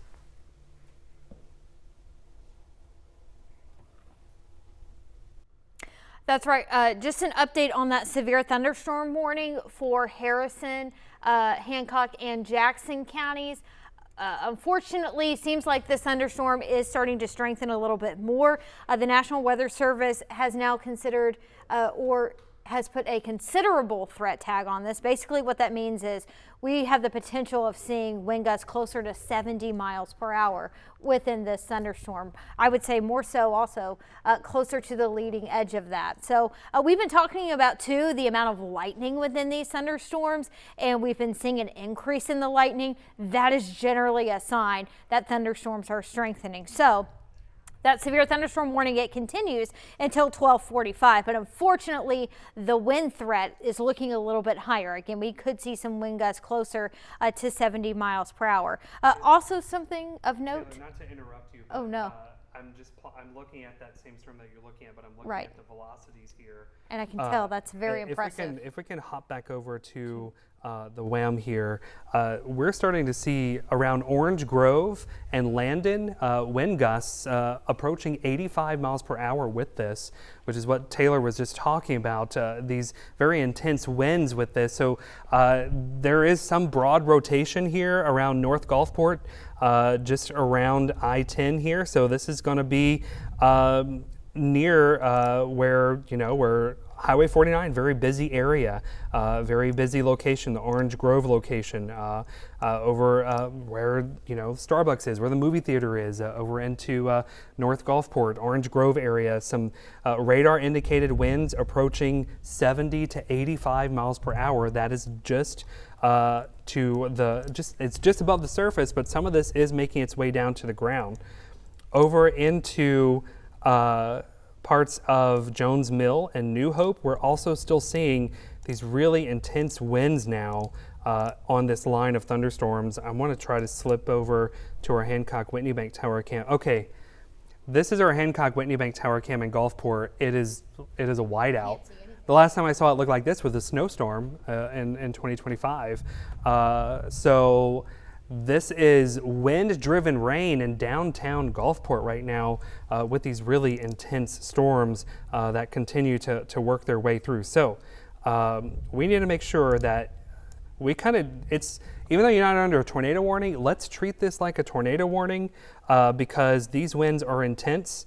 And I'm going to do a quick storm track to see who is in line for these this big burst of winds that we're seeing that is popping up. So let me pull. Taylor, do you happen to know what is the speed of that severe thunderstorm warning? Yes, let me look issued? At this very quickly here. And we can hear the thunder now at the station. It is definitely getting much more intense. We've been fortunate we haven't had too much. So they estimate this severe thunderstorm moving east at about 20 miles per hour. Okay, so I'm going to put 20 into our calculator here to get a storm track on that. Do 20 miles per hour, and then let's put a storm track on this. So what I'm doing is I'm going to draw a storm track where this burst of high winds is along I-10, and we're gonna extend it out as far as we can here on the map. But just kind of putting an idea of when these high winds will be working their way to you. North Gulfport, they're right on top of you. Downtown Gulfport in about 10 minutes or so. Wool Market between 12:20 and 12:15. Hansborough around 12:15 and 12:30. Cedar Lake around 12:30. D'Iberville, if it can hold together, between 12:30 and 12:40. St. Martin, Gulf Hills, and Biloxi. All these areas in line for these strong winds that we are seeing on the radar. So again, we're tracking this very, very closely as it's moving off towards the east very quickly. So let's head back over to Taylor really quickly for one more update, and then we'll get an update from Aaron. Yeah, so this is just a recap of what we've been watching on our first alert radar this morning, now heading into the afternoon. It does seem like, if there's any good news here, some of the strongest parts of the thunderstorm that were in Stone County is starting to move into George County. Now, that's not good news for George County, but Stone County really could use a break. As we've been talking about this morning, we've been seeing an incredible amount of rainfall across parts of Stone County today. I also want to look a little bit further here into some of the lightning that we've been seeing, especially right now in this thunderstorm in Harrison County. With all of this lightning, would not surprise me at all if we continue to see more and more power outages. So this is generally for the eastern part of Harrison County. We're seeing upwards of 1,000 strikes of lightning over the past 15 to 30 minutes. That's pretty incredible. And like Eric said too, you've got some strong wind gusts that may be nearing 70, even higher than that. We've had some velocity estimates closer to 80 miles per hour. So like he said, treat this like a tornado warning. You do not want to be near any windows at this time. That would be incredibly dangerous in case we do see debris flying around with winds that strong. Also, an update too, I'm seeing here from our newsroom chat in Biloxi, the Cedar Lake Bridge is also closed because of high water. So I know we've been focusing a lot on Stone and Pearl River County, but just a heads up, the Cedar Lake Bridge is now closed because of high water as well. And as we can see here near the Cedar Lake area, we've also got some very heavy rainfall that is going to be moving in. Just want to listen, or if our producers are hearing me, I believe is Aaron Colby ready? Yeah, I believe he's in the kill. Okay, I believe. We can either, okay, we are going to quickly send it over to Eric for just another brief update, and then we will send it over to Aaron, who's in the kill. Okay, yeah, of course we have everyone out in the field looking outside. Here's that storm right on top of you on the Champion Jeep Ram Tower Cam. This is I-10 605, so we've got very heavy rain, but we do have in the field meteorologist Aaron Colby in the Kill. Aaron, you've been out there checking out the flooding and storm damage. What have you seen out there? Yeah, well, out here we are seeing a lot of damage in the form of tree branches down, water over the roads. It took us multiple attempts to actually get to this part of Adito and the Kill because we're still seeing so many roads closed or completely impassable with water moving over it, or even just having to drive really slowly on the very edges of the roads to get around the parts of the roads that are completely underwater. So definitely a lot of problems out here. I'd also like to note some of the strongest wind gusts that we've encountered so far have actually been behind the storm system. Okay, Aaron, that's actually a really good point because there is some concern that we could start to see high winds developing behind these thunderstorms in the form of a wake low. That usually happens when we get these intense thunderstorms that form, and we get high winds that develop on the back side of that. So that could also mean that could be a symptom of that or a sign of that trying to organize. So you said you had encountered some damage out there. What kind of storm damage did you see? Have there been any high water rescues that you've encountered? What else have you seen out there? We haven't seen any rescues. However, I've definitely seen the utilities. I've seen some engineering firms moving through this area. There's a lot of buildings, including this shop that we're right in front of, that is out of power at the moment. You can also see back behind me, we do have Volcrotus here. We also have the police department back there. We do have roads, again, just closed. Most of the damage that we've seen so far has either been large tree branches down, maybe trees themselves might be down near or across some of the roads out here, or really the main thing has been the flooding, where we've seen that water making it up over the roads and moving across the roads very quickly. Remember, it only takes about 6 inches of moving water to sweep a vehicle away. All right, Aaron, that's always some good advice and good information out there. You'll continue to go out there and get some reports for us and relay back to the studio. But for now, let's head back over to the radar really quickly and let's just update everyone on this intense line that is really starting to take off now, right on top of what Taylor was just talking about earlier. Cedar Lake, Biloxi, D'Iberville, Van Cleve, LaRue, we're all really starting to get hammered now with these strong winds and very heavy rain and extreme lightning with these storms. In fact, let me just do an inquiry on the lightning. You could see we are hearing it here at the station.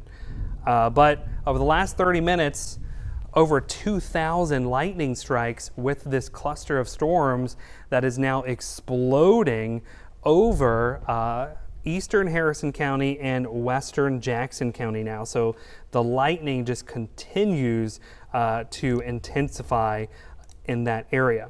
Another look at the radar. Again, we are just really concerned about the winds inside of this. Let's do another look at the wind inside these storms as they're working their way into the region. Let me do another plot here. Still seeing radar estimates of anywhere from 60 to 70 miles per hour with some of these stronger winds around the Cedar Lake area. Over basically right on top of Highway 605, Lorain, Cedar Lake, Landon, Lyman, Wortham. That's where that burst of high winds is. We're also seeing another burst of high winds. And Aaron was talking about how he's seen a lot of strong winds behind these storms. That could be a sign that we see a wake low develop along the coast and see the radar velocity is starting to pick up on very strong winds closer to the coast, like around Pass Christian, Long Beach, over towards Diamond Head. Just above the surface, we're seeing some radar estimated winds over 70 miles per hour. So some of that's getting transported down to the surface. So, that's enough to knock down some tree limbs. It's enough to cause some power outages as this line rolls on through and even behind the line. So all this is heading into southeastern Harrison County and into Jackson County, an area that really hasn't seen too much activity so far today, but it's all headed that way into Jackson County. So let's just try to put a little storm track on this, moving off towards the east. So this should be around downtown Biloxi by around 12:30, Ocean Springs around 12:30, Gulf Park Estates between 12:30 and 12:40, Wade by around 12:51, Hickory Hills by around 1 o'clock, Hurley, Goche, Pascagoula between 1:05 and 1:20, and over towards Grand Bay approaching around 1:45 to 1:49. So this is now moving into Jackson County and southeastern Harrison County, like Woolmarket, D'Iberville, St. Martin, Biloxi, Ocean Springs, those locations that haven't seen too much. We're really about to start to see an uptick in the activity in this region. So I'm not sure if we have some new information maybe coming in from the newsroom, or if we have any new updates on the news side. I know we have Hugh Keaton that is sitting at the anchor desk with some updates to pass along. Yeah, Eric, thank you. And I'm in now for Bill Snyder and Brandy McGill. They were with you throughout the morning. I counted 7 hours, I think, Brandy and Bill were here guiding you through this storm, as this is a massive flood event in South Mississippi. We do have our storm tracker out there and other reporters throughout the area showing you exactly where the biggest impacts are. And this is the storm tracker right now. This is on Highway 49 around the Red Creek that we've mentioned a few times. The water is high there, and I don't know if I got official word that Highway 49 was closed in that spot, but if it's not closed, it's very well, it will be closed soon, as you see that water creeping up to the edge of the bridge, almost going over the bridge. Eric has talked about this the last time that you had this much of a significant flooding event there on the Red Creek at Highway 49. Highway 49 was actually closed in 2019. I was there and I saw that when Highway 49 was closed because the water was going over it. Usually, if you think about that, if you normally drive on Highway 49, you'll see the water way down below the bridge. Different case today, as you see. I don't know that this is actually the Red Creek. Bill may have said that was a side creek off of the Red Creek there near that bridge, but nevertheless, and there is a campground there at the Red Creek, and the event that we're talking about in 2019, I saw there were several campers there. They were actually swept away down the river. So this is a significant event there, and it does look like Highway 49 is closed at the moment at that spot. It's Highway Patrol blocking off the road. And so we are continuing to follow this, and we have updated numbers as far as the power outages. We are starting to see power outages across the area. Eric and Taylor talked about the wind. That's also causing some issues. Right now, Coastal Electric is seeing more than 3,000 power outages across Hancock, Harrison, and Pearl River counties. Mississippi Power is reporting 635 power outages in our coastal counties. And this is, where's that location we're looking at here? Is this also on Highway 49? So nevertheless, you can see this is probably okay, this is right at the Mississippi Gulf Coast Community College campus, the exit off Highway 49. Their trucks are not moving. They're stopped there, and that's for good reason because of high water on some of those bridges right through that area. So this is in Stone County, right near the Harrison County line at the college campus exit. And so it's going to be difficult to travel around there in that area, but difficult to travel really anywhere in South Mississippi right now. And the storm system is starting to move into Jackson County. So Jackson County will probably start seeing those storm impacts very soon as it's crossing over the Harrison and Jackson County lines. And we do have, we've got Will Polston out there in the middle of these storms. Also, we have Raylan Ladner. She's been traveling around this morning as well, and our crews have been out there for quite some time. Now let's take another angle of a camera shot that we're getting here. This is, as far as, can I get the specific locations of these two different cameras that we're looking at? They're both on Highway 49.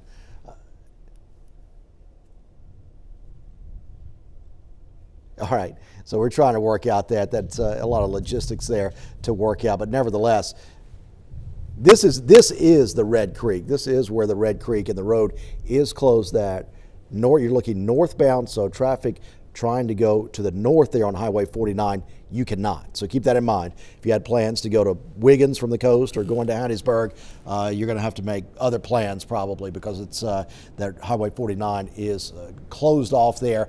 And if we're expecting the water to continue rising, that it'll be a while before Highway 49 will have to be opened up there once again. We are working also to get an update from the Mississippi Highway Patrol. I'm expecting an interview with the Highway Patrol at any moment here, as we'll get an update on exactly what the road conditions are out there across South Mississippi. But that really is an incredible image right there to see that water just hitting up against the top of the bridge. And like I said, there's a lot of space between the bridge and where the water usually is. And the storms are really picking up. There's a lot of lightning, wind. This is a strong storm moving through lower Harrison County now, really all of Harrison County. And for a closer look at where the storm is and where the heaviest rain is happening right now, let's go back to Taylor Graham. All right, thank you, Hugh. A couple of things to note here. This just in, new severe thunderstorm warning. This is for the northern part of Jackson County. It includes Van Cleve, Hurley. We are a little concerned with some very strong wind gusts near 60 miles per hour. I wouldn't be surprised though if there's even up to 70 miles per hour. We've been tracking some very strong winds within these thunderstorms, and we can see here how intense the lightning is as well. So I do want to take a little bit of a closer look here into some of those stronger winds, and there they are with those brighter blue colors. So these are starting to move from eastern Harrison County into northwest Jackson County. So let's take a look and see just how strong these wind gusts may be. Now keep in mind, these may be a little bit aloft, not necessarily reaching the surface, but we're getting some radar estimates of about 70 to 80 miles per hour. These would be some strong straight line winds, but also we're not going to completely out some broader areas of rotation within some of these thunderstorms. So we're going to monitor that, but these are some very strong wind gusts. And I've been talking about this too, that with the ground being so saturated, trees are going to be vulnerable to falling over due to the stronger winds and with the heavier rainfall. Now it does seem like we just got in the latest scan here. I'm going to zoom in a little bit. Again, this is in the extreme part of western or northwestern Jackson County, where we are seeing some of the stronger wind gusts. That severe thunderstorm warning was issued due to the chance of seeing some wind gusts near 70 miles per hour. So stay away from windows, please. We've also got some very intense rainfall, as we can see here. I also want to report too that I'm seeing a report from an emergency manager in Harrison County that there's water over a foot deep on Dido Road. That is just to the south of Lyman, the North Gulfport area.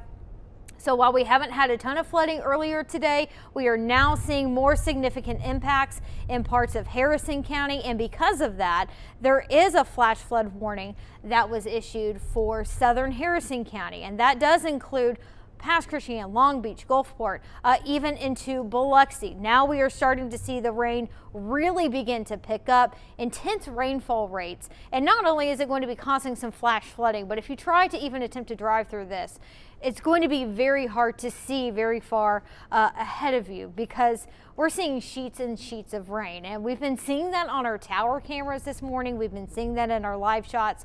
So not only is it causing some flash flooding, visibilities are very low. So highly recommend not trying to drive through this. Today is a great day to stay inside and stay away from flooded roads across South Mississippi. But it really does seem like we're starting to see more and more impacts in parts of Harrison and Jackson County at this time, with the strong winds near 60 to 70 miles per hour, tons of lightning, which could cause some power outages, and we are starting to get some reports of flooding across parts of Harrison County.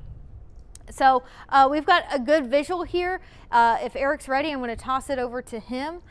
Just a view of what's going on in downtown Gulfport. We're getting better visuals now on our tower cameras now that we're seeing more of these showers and storms along the coast. Yeah, and now that we are in areas definitely in the control room, if we need to start pulling up some MDOT cams of areas that are dealing with these strong storms that we're seeing across Cow and Lorain, over into I-10, into Jackson County, along Highway 90 now. These storms have made their way through. This is the Hancock-Whitney Bank Tower cam in Gulfport. We're pointed off towards the east there. There's the Markham, there's Jones Park over here. It's hard to tell with all the heavy rain and the strong gusty winds, but again, we're finally starting to see areas that have not seen any of the storms yet. So let's pull up this camera that you're just telling me about. Where is this located at? Can you tell me in my ear? Oh, you have an interview. Okay. All right. All right. Well, let's do a quick radar update again, and then we'll head over to Hugh for that interview in just a moment. Again, a little bit closer look at these storms that are moving into our coastal areas now. Again, Jackson County, you're about to get rocked by these storms. Lots of lightning, lots of strong winds, very heavy rain in a short amount of time. We know Highway 90 floods if you just spit on it, so these storms are going to flood Highway 90. So likely those flash flood warnings will likely be extended closer to the coast for more of Highway 90. This is what I don't like. Again, the northern edge of this line has progressed eastward, but the southern edge is not. This portion of the line has not moved out of southern Hancock County. And I'm afraid that if this continues to keep building the way it's building, we're really going to start seeing more significant flooding south of I-10, developing across Hancock, Harrison, and Jackson counties. If this line continues to orient itself more horizontally or east-westward along the coastline, that would not be a good situation. But again, well, like Taylor was saying, we're seeing some strong winds, gusts up to 60 to 70 miles per hour. That's moving into Van Cleve, Hurley, Big Point. Eventually, this is moving into Ocean Springs, Gulf Park Estates, and Pascagoula. Of course, not to mention right on top of you in D'Iberville. Now, in fact, let's pull up our IP Casino Resort and Spa Tower cam and see if we can get a, well, you just saw that lightning strike there on our IP Casino Resort and Spa Tower cam. So we got very low hanging clouds, shelf cloud moving on through, lots of heavy rain falling on here. We're looking over Back Bay. Here's the I-110 bridge. Lots of stormy conditions now working their way down onto the coast. I do believe now we do have looks like our Beau Rivage Tower cam still is out here, but let's head over into our Champion Jeep Ram Tower cam, get an update of what it looks like on I-10 and 605. Looks like that has improved. Earlier, the rain looked a lot heavier, so we're seeing some good improvement on that at least.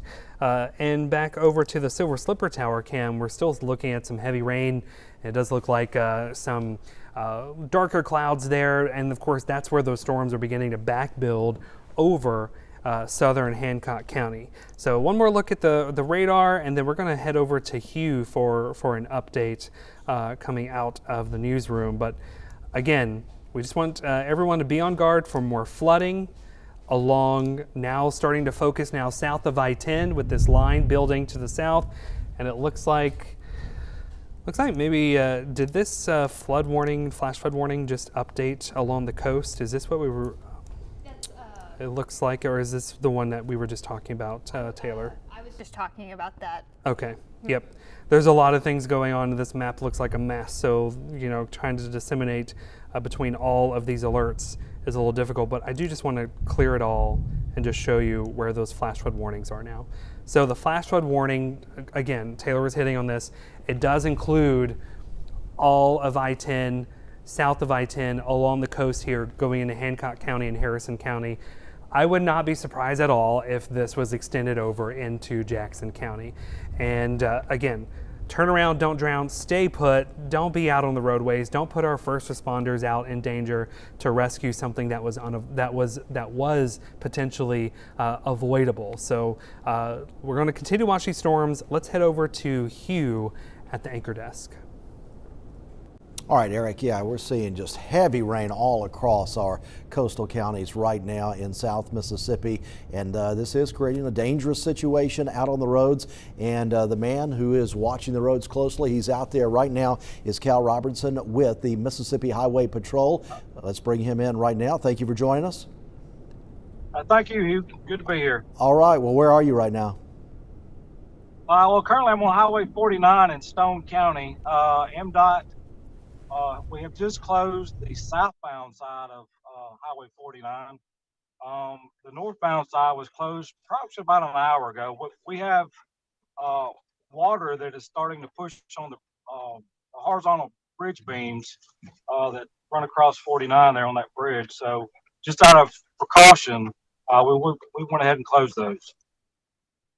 We've seen some of the video there, and the water is right up to the bridge.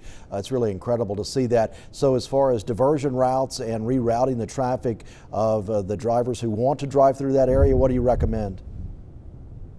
So if you're coming up 49 to this area, you will be turning around in one of the turnaround bays. Now, emergency vehicles are still going through if they have to cross the bridge, but the public cannot go across the bridge right now. Across our district, which is the southern 6 counties, we currently have 54 areas throughout our district that has water across the roadway.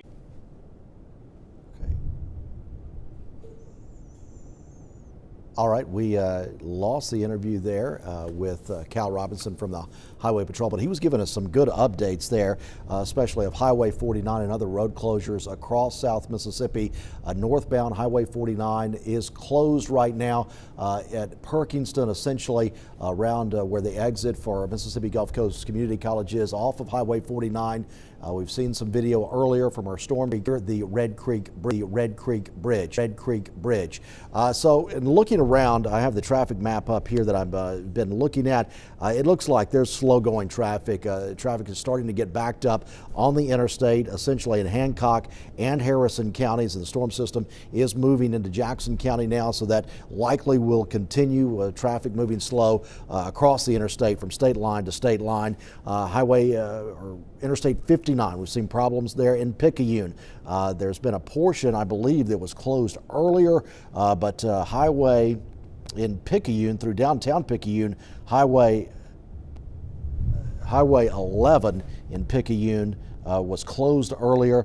And with the heavy rainfall that is just continuing, we would expect that to continue as well. So I just, that's a glance across the map here. I did hear earlier that the Cedar Lake Bridge in Biloxi was closed, high water there as well. So that's something to keep in mind. But essentially, if you live near a river, creek in South Mississippi that you've seen high water before, you kind of expected this to come, and we're likely taking precautions. But this level of rain that we're seeing in such a short amount of time continuously over the last several hours is causing some issues, and the water is getting higher than usual in many places across the area. And we're getting, we had an issue. I don't know if that was with lightning or anything, but you saw our interview with Cal Robinson. When we were interviewing him, he just went into black. I don't know if there was some kind of a lightning strike here at the TV station or in the area that might have caused that, but none of our live signals out in the field right now are working. So I'm not sure what that problem is, and we are working to get that out as well. And Taylor is working on, let's see, what are you looking at? This is a flash flood warnings across South Mississippi. Taylor, where are these flash flood warnings in effect right now? Yeah, well, we do have a flash flood warning, the latest one that's issued for southern Harrison County, and that includes Biloxi, Gulfport, D'Iberville. We've been seeing a ton of lightning within these thunderstorms. Seems like we even took a little bit of a power hit here at this station, probably very likely due to all of this lightning. But we're also continuing to watch some very strong wind gusts within these thunderstorms. Into northern Jackson County, we still have that severe thunderstorm warning in addition to Harrison County County, that one for Jackson County until 1:15. We're watching the strongest part of the thunderstorm now crossing the county border. And let's take a look at some of the wind speeds possible within this thunderstorm. Blue color, that indicates some stronger winds moving toward the radar site in Mobile. We're getting some estimates near 60, 70, even getting close to 80 miles per hour within this thunderstorm. That's pretty significant. So like we've talked about, treat this a little bit like a tornado warning. We also could see, still not out of the question, something could quickly spin up, but looking at more some straight line winds, but that still can cause some damage. So please stay away from windows and just be mindful that we are still having a severe weather threat along with the flooding threat within some of these thunderstorms. So really noticing the strongest wind gusts now crossing into parts of Jackson County. Van Cleve, you are also included in the severe thunderstorm warning. Would not be surprised within the next 20 to 30 minutes. The winds really beginning to pick up. The heavy rainfall also picking up in parts of northwest Jackson County as well. And taking a little bit closer look here, closer to the coast, where earlier this morning we did not have as much rain, but now the story has changed. We're watching some very strong rain bands and thunderstorms rolling through parts of the coast. At times it seems like this has been some blinding rain just because we're getting so much of it dumped on us in a short amount of time. That is leading to flash flooding. It's causing some visibility issues for people that for whatever reason are trying to get out in this rain. We highly recommend that you do not try to do that with all of the flooding that's been ongoing today. Doing a little tour around the radar here, we still are seeing some showers and thunderstorms in parts of Stone County. Not that we need any more rain, but at least the rain is not as widespread. We continue to watch some stronger thunderstorms in parts of George County as well. We still have a severe thunderstorm warning for southern George County. That is until 1:15 this afternoon. So while some areas starting to get a break, for others of us, it is just seeming like it's getting started, mainly for Harrison and Jackson counties. I would not be surprised if we are starting to see some localized flooding along parts of Highway 90, especially in the Gulfport, Biloxi area. Let's see, I'm getting word here. I'm not sure if we have anyone to take just yet. Okay, we're going to either check in with, we have Will Polston out and Raylan Ladner. We're going to turn it over to Hugh now. So hopefully we can get an update from one of them. All right, Taylor, and thank you and Eric for all of the work you're doing throughout. You got here early this morning and continuing our coverage here on WLOX. This is continuing coverage of this severe weather system flooding event that is happening across South Mississippi. Our crews are across the area, and let's join Raylan Ladner live. Raylan, where are you? Hey, Hugh, thank you. Yeah, we are on Highway 49 in Stone County. We were just actually across the street, but I just want to show you what the side of this road looks like. It is a full-blown river with rapids and a waterfall, and it is just the current. It's just kicking. It's rolling. It's just unreal to truly see, you know, at a place that's normally just land. It's just full of water. Also, behind me on this side, if we can pan the camera over, sorry, last minute thing. This is where all the traffic is taking place. So in that Zoom interview, you heard them talk about how, you know, the bridges are closed and people cannot go across the bridges. Well, right now, I'm sorry, I said pan, and we're dealing with some trash bags, and we're trying to keep everything waterproof right now with all this rain. It's finally started to lighten up a little bit, but I mean, because they cannot go across those bridges right now due to all of this water. I mean, there is a lot. And I think Will Polston is out in the field right now too. And so let's see what's going on with him, because we're definitely having an eventful day over here in Stone County. Y'all be safe out there. In Stone County, I'm Raylan Ladner. Hey, Raylan, if you could just hang with us here, if you can hear me. That really is an incredible scene. Absolutely. It looks like that's just a full river right there next to the road that is passing. How much problems have you seen with drivers on the road, either getting stuck, having to turn around? How many issues have you seen? Well, right now there is a line of traffic across the street. We're just north of the Perkinston campus too. So there's an 18-wheeler that's getting turned around right now. I don't know if we can see it right now. But there's lots of people. If you have to be on the road, you need to drop conditions to where we can fly or pass people or hurry up and.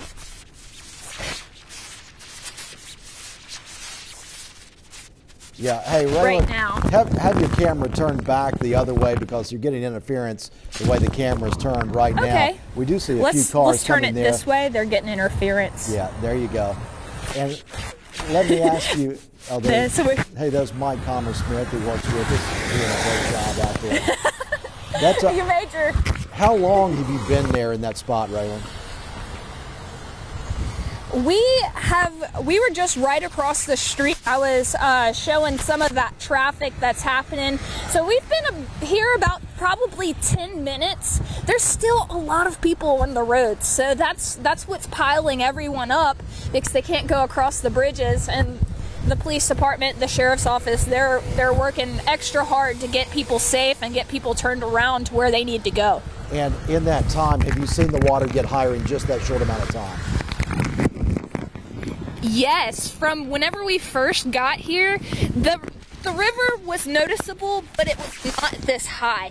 Now, if you go down a little bit further on the median where you can usually make a U-turn or turn around, now that's starting to fill up with water. So it is slowly rising. It's not on the roads directly right now, but it is getting there, and I'd be willing to bet it's going to happen. Yeah, so I mean, we clearly see there are dangerous conditions out there on the road. Once again, you're on Highway 49 near the Mississippi Gulf Coast campus at the Red Creek, where the bridge there is closed to traffic, northbound traffic at Highway 49. Let me ask you one other question. You've lived here pretty much your whole life. Have you ever seen an event like this where there's been just such widespread flooding like we're seeing today? Well, let's just talk about this area in general. I went to this college. I played soccer for Mississippi Gulf Coast, and I have never seen this. Now, I've lived on the Mississippi Gulf Coast, and I have seen some flooding, but to see an entire river just fully working on the side of the highway right now with rapids, waterfalls, this current, there's no doubt in my mind if you tried to jump in this water, you'd be taken because it's going strong. So it's definitely once in a lifetime to see. Yeah, okay. Raylan, well, that was great insight there, giving us a glimpse of just what it looks like there in South Mississippi with this heavy rain continuing to fall across the area, and it really was like a river flowing there on the side of Highway 49. And now let's bring in Will Polston for a closer look at where he is. First of all, Will, you're joining us live. Where are you? Hello, Hugh. Thank you, and good afternoon, everybody. We're just outside of North Beach Street here in Picayune, where just behind these road closure signs is the Westchester neighborhood. Now, people who are familiar with Picayune, a very historic neighborhood that, especially historic whenever it comes to flooding, right here on the Hobochitto River. And so right now we actually got a chance to speak with some law enforcers that are out here and some first responders that are saying that they are telling everybody that lives down here. They've been going door to door asking people who live in this community to evacuate. I was told that from a member of the Picayune Police Department that they are expecting a voluntary evacuation order to be put in place for this neighborhood right behind me, because unfortunately we can't see it. They told us to stay back just for safety reasons, but just around this turn of the road right before you get to Westchester Drive, they said that there's about a foot of water there in the bend of the road right where it turns around to go to Westchester. So as of right now, I'm going to walk over here. You can see just off to the corner, you see a couple of trucks, these three white trucks here, and then a couple trucks in the background as well. I see a white pickup that says sheriff, and a blue one back there for Pearl River EMA. They have this area right here just off of Beach Street as a staging area, and so they're having some people come through, some high-risk removal teams that have already made back there. We've seen a couple people go back on some four-wheelers to make their way back there to hopefully help some of these people out whenever it comes to the bad flooding in this area. Okay, so Will, you're talking about evacuation in that neighborhood. Are there shelters in place in Pearl River County?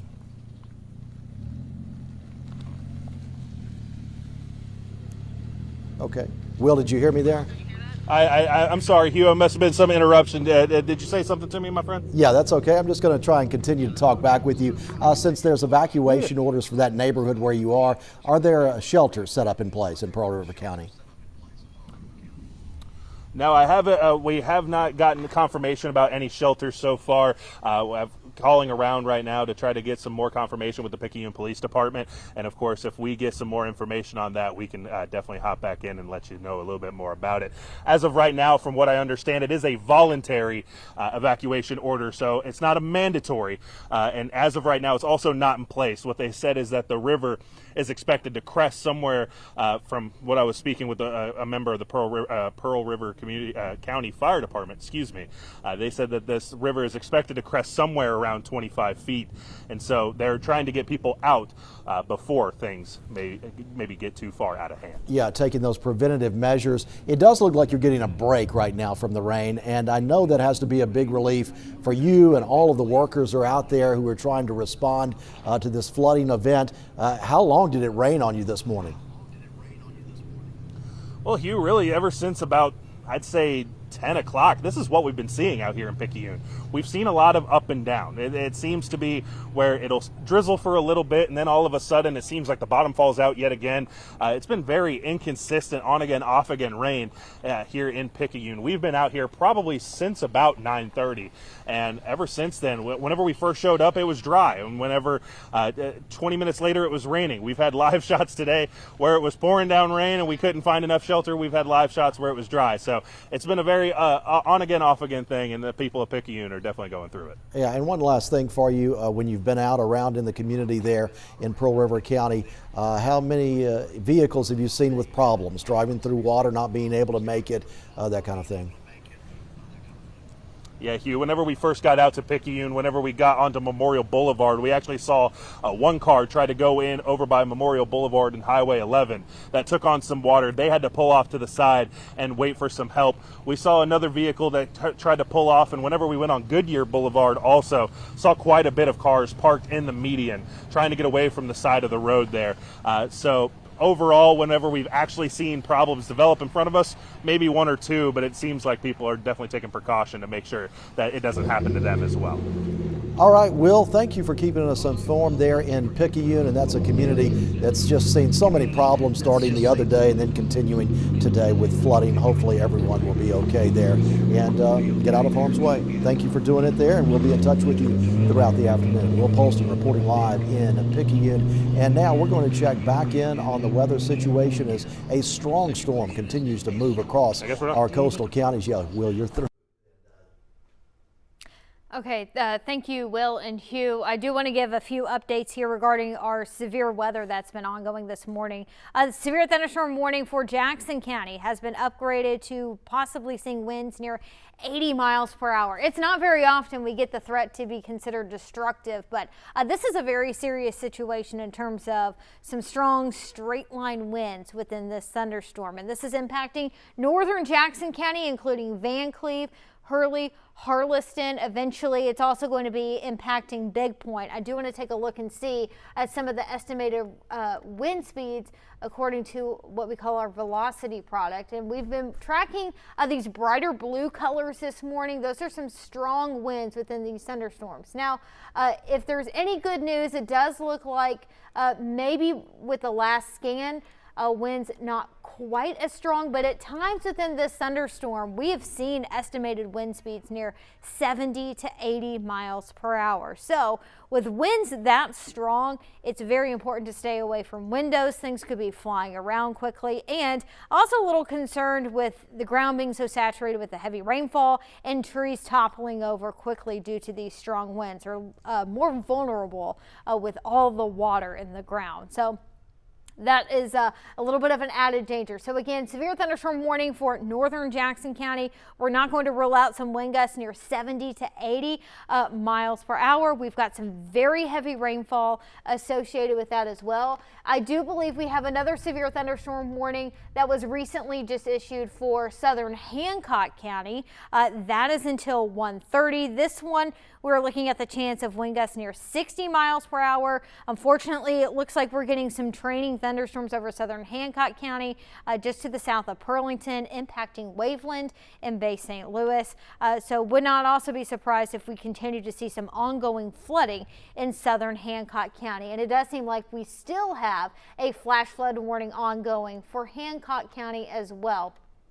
So again, gusty winds, very heavy rainfall. Looking a little bit closer here to parts of Harrison County, specifically Biloxi, D'Iberville, the Wool Market, Cedar Lake area, we are continuing to track some very intense lightning. Even here at the station, it seems like the thunder recently has been nonstop with all of this lightning. And we're also a little concerned with some power outages across coastal Mississippi, just with the intense lightning along with the heavy rainfall. Now with the heavy rain moving along Highway 90, I would not be surprised if we had some localized flooding currently at this time near the East Gulfport, West Biloxi area, I-10, I-110, seeing some very heavy rainfall. Travel is going to be very difficult, not only with the heavy rain, but visibilities have been very low. It's been interesting to see these thunderstorms move through this morning or this afternoon on our tower cameras. At times you can hardly see anything at all. It's raining so hard. We have so much moisture in the atmosphere. We're getting these very efficient rainmakers, and that's adding a little extra layer of danger to some of these thunderstorms. So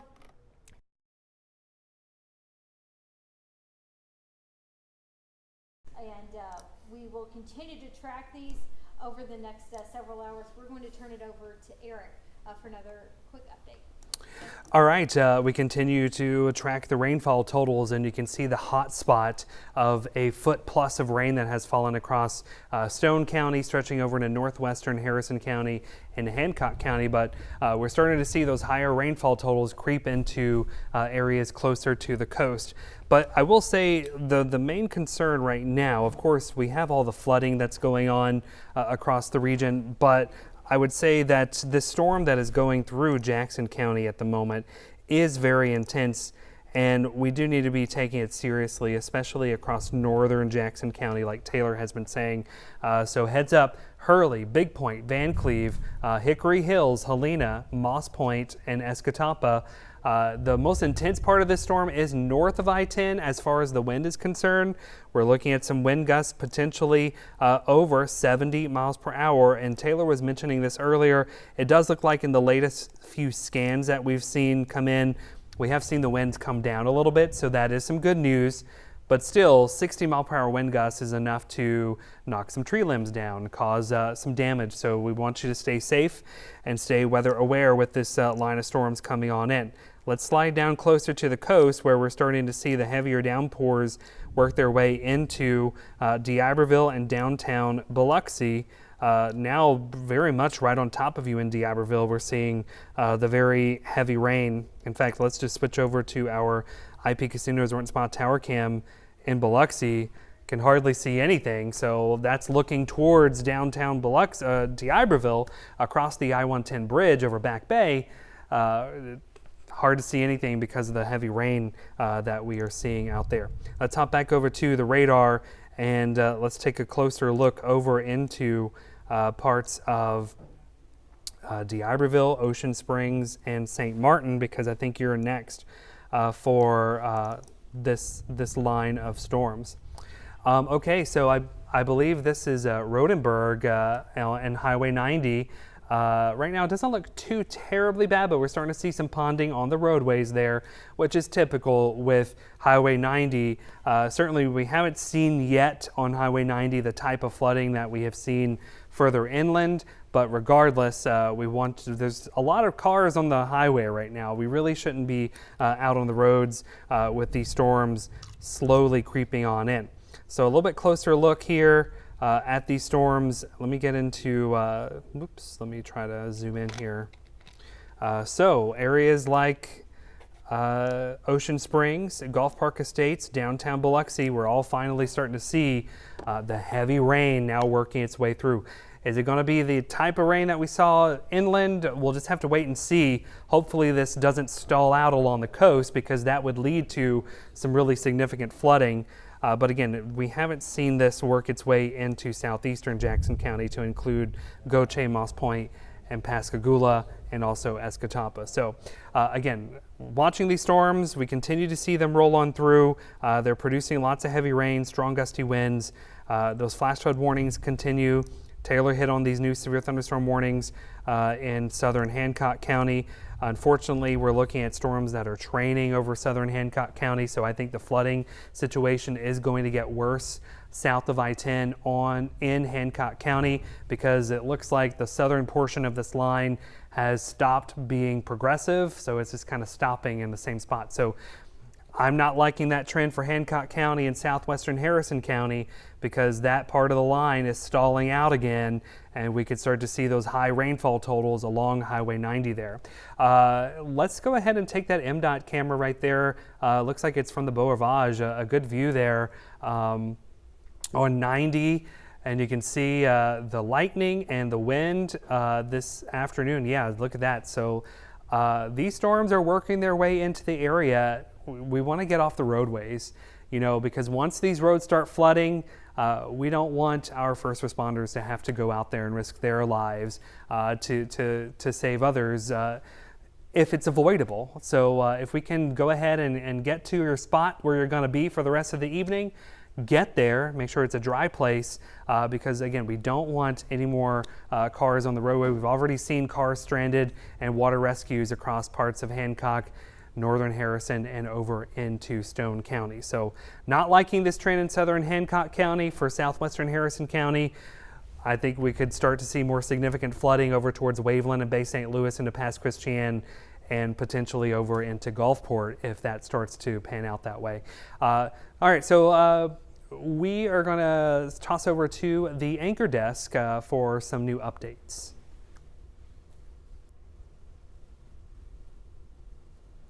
We're going to go to Hugh now.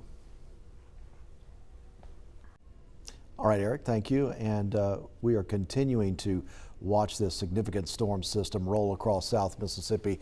Yeah, that heavy rain now in Hancock County, southern Hancock County, that really what I know that they don't need in that area. So these flooding concerns will continue. We are getting updates on power outages right now across the area, as along with the heavy rain, there is strong wind as well to deal with. And Coast Electric crews are now working scattered power outages throughout Harrison, Hancock, and Pearl River counties. There are multiple broken poles in all three counties. Broken poles mean extended outage times because the nature of the repairs. Changing a pole can take time for crews. Coast Electric crews will continue to work to restore service as long as it is safe for them to do so. And if work is paused for safety reasons, it will begin as soon as possible. So Coast Electric dealing with broken poles out there across the area. The last report we got from Coast Electric had more than 3,200 power outages across the three coastal counties. And we are getting videos from across the area. If we can, yeah, this is in Wiggins at 5th Street in Wiggins. The high waters there covering the roadway there. So if you lived in that area, it would be impossible to cross that roadway, it looks like. And that's a familiar scene that we're seeing across South Mississippi. I believe these are viewer videos that you have sent in to us. So if you have videos from your neighborhood, you want to send in, reach out to us and send those to WLOX.com. We've got a place to upload your videos and pictures to our WLOX app as well. And this is in Stone County, Kirby Creek, the water high there flowing across the road. What is the road? Is that Highway 49? Do we think? Okay. So yeah, we've talked about the Highway 49 bridge at Red Creek being closed. Northbound traffic is closed on Highway 49 at the Red Creek Bridge. So keep that in mind. If you're planning to go to Wiggins from the coast or Hattiesburg, you need to find another plan today because Highway 49 is not passable. Look at that. Flowing water there at just off of Highway 49 in Stone County. That looks like it's in the median of the road, that water coming out of the Red Creek, and it is rising quickly. When I saw this image probably about 30 minutes ago, the water was not that high as it appears right now. So the river there is rising, it's getting higher, and this is something to deal with. That's why Highway 49 northbound traffic has been closed right there. I'm looking at a traffic map right now that I'm seeing from MDOT, and I don't know if we could get this quickly or not, but at Highway 603 in Hancock County, I-10 and Highway 603 in Hancock County, that is the Kill exit. Traffic is backed up and stopped on the interstate there at Highway 603, the I-10. And is that it? Wow, okay, I called for it and got it, and yeah, there you see there is big traffic problems. There's already road work taking place on I-10 in Hancock and western Harrison County, so that probably complicates it as well. We don't know if there's a wreck here in this area or just the traffic is having to go so slow because of the water on the roads, but that is, if you're out there, you have to go somewhere, this might be very well what you will see as, and I am looking up, pretty much there is traffic backed up, especially in Harrison and Hancock County and I-10, not so much right now in Jackson County, but with that heavy rain moving into Jackson County, we can probably see traffic backups as we continue. Earlier, we did get an update at I-59. I-59 at exit 6 was closed. That was an issue earlier, so we're seeing traffic problems throughout the area. We do know that Highway 11 in Picayune was also closed, pretty much in downtown Picayune, so that's an area of concern. Stone County, again, where we've talked about the big trouble spot is around the Red Creek, around Mississippi Gulf Coast Community College, so keep that in mind. Also, we talked about Highway 26. Kirby Creek Road in Stone County is closed. I think we did see video of that just a little bit ago. Highway 26, Kirby Creek Road in Stone County closed right there, and Highway 49 now closed in both directions. That is an update. Highway 49 closed in both directions in Stone County. That's an update we shouldn't be hearing there from the National Weather Service. And I think we do have an update now on our weather situation. Taylor, are you ready to take it back? Yes. So I know some of our phones have been going off here. The reason why is they have decided to upgrade the flash flood warning for coastal Harrison County and Hancock County to a considerable threat. Not yet considered a flash flood emergency, but unfortunately these showers and thunderstorms are starting to stall, which means they're not moving around too much. That is increasing the flooding risk. So unfortunately, the flooding risk is continuing in Hancock and Harrison counties. We're getting more and more concerned with that. As you can see here on First Alert Radar, these showers and storms are generally moving over the same areas. So that is increasing the flooding risk. I am going to quickly take off some of the watches and warnings just so we can get you can get a better idea of where exactly these showers and thunderstorms are moving. And I hate to say it too, it also looks like they're really extending into parts of Louisiana. So if they continue on this path, hopefully they continue to take a little bit more of a jog to the east. But if they make a more of this northeast direction, that means an increase in our flooding risk. So that's why they've increased the threat level to considerable. I also do want to take a look and see how much rain we've seen in parts of Hancock and Harrison County now that we are looking at the coastal spots. So just based off of the colors here, I can tell we've got some of the pinks and the yellows.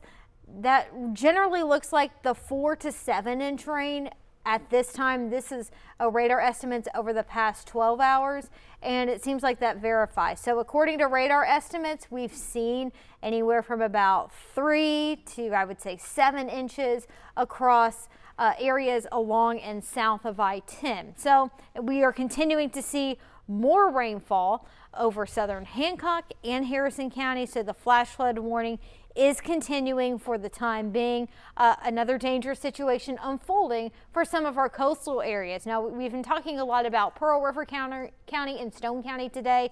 Now the story changing a little bit, where we are seeing an increasing in our flooding threat for parts of Hancock and Harrison County. And that does include Waveland, Diamond Head, Bay St. Louis, Gulfport, Biloxi. We've got some very heavy rainfall continuing to train over the same areas. And it also seems like Ocean Springs. You are now seeing some very heavy rain moving in from the west.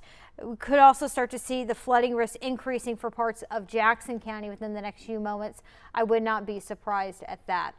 Going back to that severe thunderstorm warning, just a little bit of an update. There is some good news regarding that. While we still could see some wind gusts near 60 miles per hour, no, not quite seeing the signatures now of winds of 80 miles per hour like we had earlier. Still noticing some strong wind gusts, especially along and just around the Highway 57 area, and still picking up on some gusts upwards of 60 miles per hour, which could cause some damage. But the overall trend does show that the winds have begun to weaken a little bit more into parts of northern Jackson County. Still be on guard though. If you live in Hurley, Big Point, Van Cleve, some strong wind gusts certainly are going to be possible within the thunderstorm. It's just the overall trend shows that some of those winds have begun to weaken a little bit more. But we are getting pounded with rain in southern Hancock and Harrison County at this time. Unfortunately, still seeing a little bit of that rainfall across parts of Stone County. Even though the rain not quite as widespread at this point, we still remain under a flash flood emergency for Stone County. It's going to take time to see some of that water recede from some of the roads and obviously from some of the creeks and rivers across the area. That may take several days for things to finally get improve here in South Mississippi. So that flash flood emergency still in effect for Stone County. We are continuing to watch some very strong thunderstorms, more so across the coast now. They are slowly trying to push to the east, but the key word there is slow. That's increasing our flooding risk. A lot of these showers and thunderstorms have only been moving roughly at about 20 to 25 miles per hour. That's not very fast. And with these showers and thunderstorms training over the same areas, that is increasing the flooding risk. So looking in here into the National Weather Service, they are emphasizing that Gulfport, Biloxi, Waveland, Diamond Head, Bay St. Louis, those areas have a higher risk of seeing flooding, and that's why that flash flood warning has been upgraded to a considerable threat. Hopefully we don't have to get to the case where it's upgraded even more than that. We're closely monitoring it, but certainly no shortage of rain at this time. Those areas along and south of I-10 in Harrison and Hancock County have roughly already picked up 3 to 7 inches of rainfall just today alone. And these showers and thunderstorms have a lot of moisture to work with. So at times there have been some blinding rain, sheets of rain that we've been seeing that from some of our reporters and our tower cameras this afternoon. So driving conditions very difficult. Today is a great day to just stay put. Do not try to drive through any flooded roads. Would not be surprised one bit if we start to see maybe a few more road closures across parts of southern Hancock and Harrison County. And eventually it looks like some of that heavier rain is going to be moving into southern Jackson County. It's just moving in slowly. So we will continue to monitor that. But now we're starting to see more of a flooding concern along coastal Mississippi, again along and south of I-10. Also noticing quite a bit of lightning even at times today at the station. We've had some power hits is what we call them. Of course we have generators, but with all this lightning we're still going to keep tabs on some of the power outages across South Mississippi as well. So just quickly looking in here with the National Weather Service, it also seems like they have issued a flash flood warning for George County. That just coming in, that is until 4:30. We've seen some very heavy rain in the southern part of the county with those stronger thunderstorms. Agricola, you are in the thick of some of that heavy rainfall right now. Also want to point out too, we did get a viewer report of possibly some trees down near the Bendale area earlier today with some of those stronger wind gusts. We did see some strong thunderstorms move from Stone County into George County. So we're starting to get more and more storm reports as well across the coast. So that's really a general overview of what we are watching right now. In South Mississippi, we have quite a few flash flood warnings, a few severe thunderstorm warnings, one for Jackson County, one for southern Hancock County at this time. And the flash flood threat, unfortunately, is increasing for parts of Harrison County. So I'm going to quickly turn it over to Eric for just another look at what we are watching.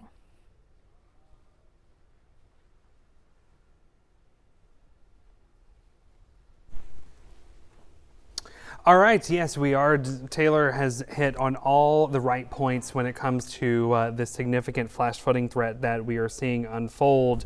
Unfortunately, the way that this line is orienting itself along the coast now, south of I-10, we're going to start to see some significant flooding across southern Hancock County and southwestern Harrison County, and eventually that's going to slide over into southeastern Harrison County and Jackson County. So the northern portion of this line has progressed and it's moving out of here, but the southern portion of the line hasn't really moved too much to the east. We continue to see it kind of training over the same areas, dumping copious amounts of rain that we really just don't need any more rain for this area. But here we are, we're getting more and more of this rain. Let's take a look at the bigger picture here so we can kind of get an idea of why is this even happening. As we take a look at the satellite and radar and just the bigger picture, you can see this mid-level swirl to our north, this area of low pressure associated with the remnants of what was once Tropical Storm Arthur. But as this low pressure continues to spin to our north, it continues to pull in moisture off the coast, and we're seeing what we call a tail kind of developing on the southern edge of that area of low pressure. So we just have this continuous stream of moisture coming in across South Mississippi. In order for this line to progress eastward is really what we want to get it out of here.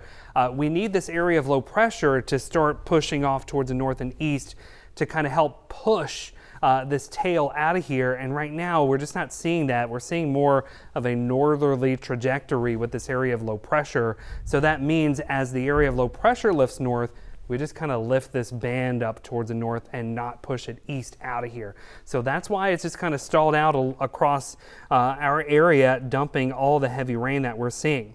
All right, let's talk about some river flooding. We're going to see significant river flooding across South Mississippi, and we need to be prepared for it. All the rain that is falling in Stone County, Pearl River County, northern Hancock, Harrison, Jackson County, it's going to flow into our rivers. The Biloxi River, Tudicabuff River, the Wolf River, even the Jordan River, East and West Hobola-Chitta, all under river flood warnings. We're going to see significant flooding, perhaps some record flooding for some spots. The East Hobola-Chitta is currently at 18.5 feet. We're expecting a crest of major flood stage of 22.5 feet at 7 a.m. on Friday, so tomorrow morning.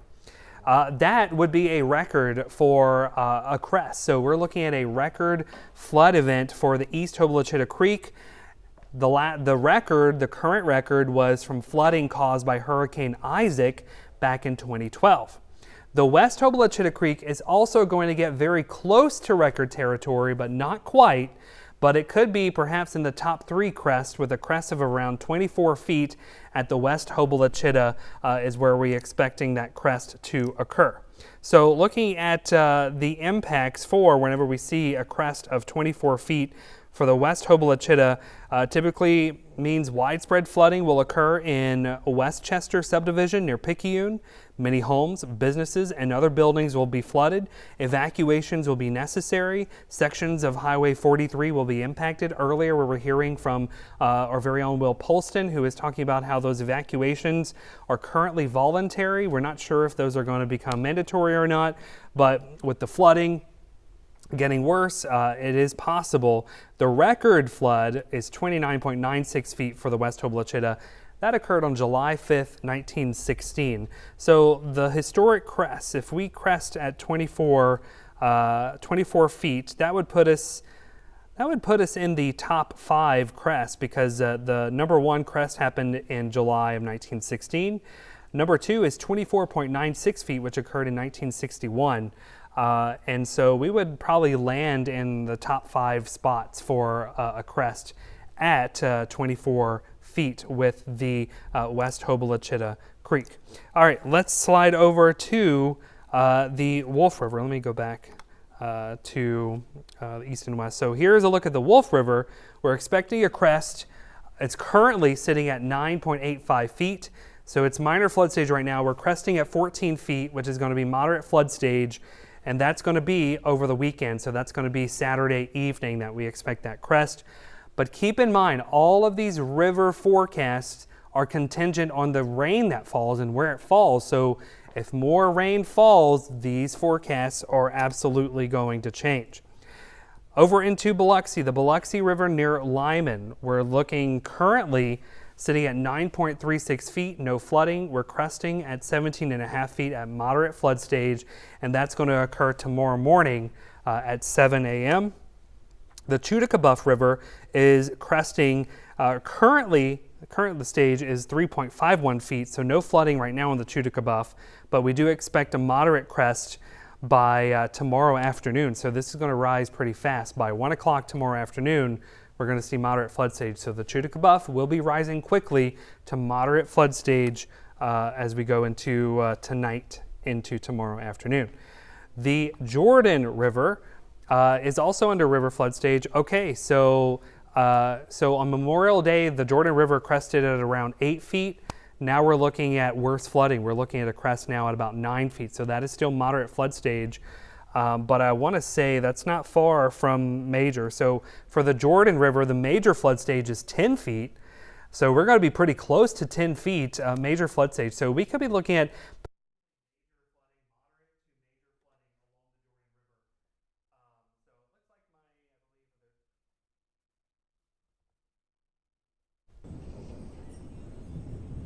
Okay, this is a look at Inner Harbor Park and Marina in Ocean Springs there, where the water is rising, although it really doesn't look too bad there at the moment. As we've seen, Jackson County, the heavy rain has been slow to get there this morning, but you know, the water is high right there at the marina, and we are seeing similar scenes pretty much all over South Mississippi, where the water is higher than normal. And this storm system is causing power outages across the area. Coast Electric crews are working scattered outages throughout Harrison, Hancock, and Pearl River counties. And this is a look at the power outage map from Coast Electric. These are the areas where those outages are. And I don't know if we could click on one there to see exactly how many outages we're talking about.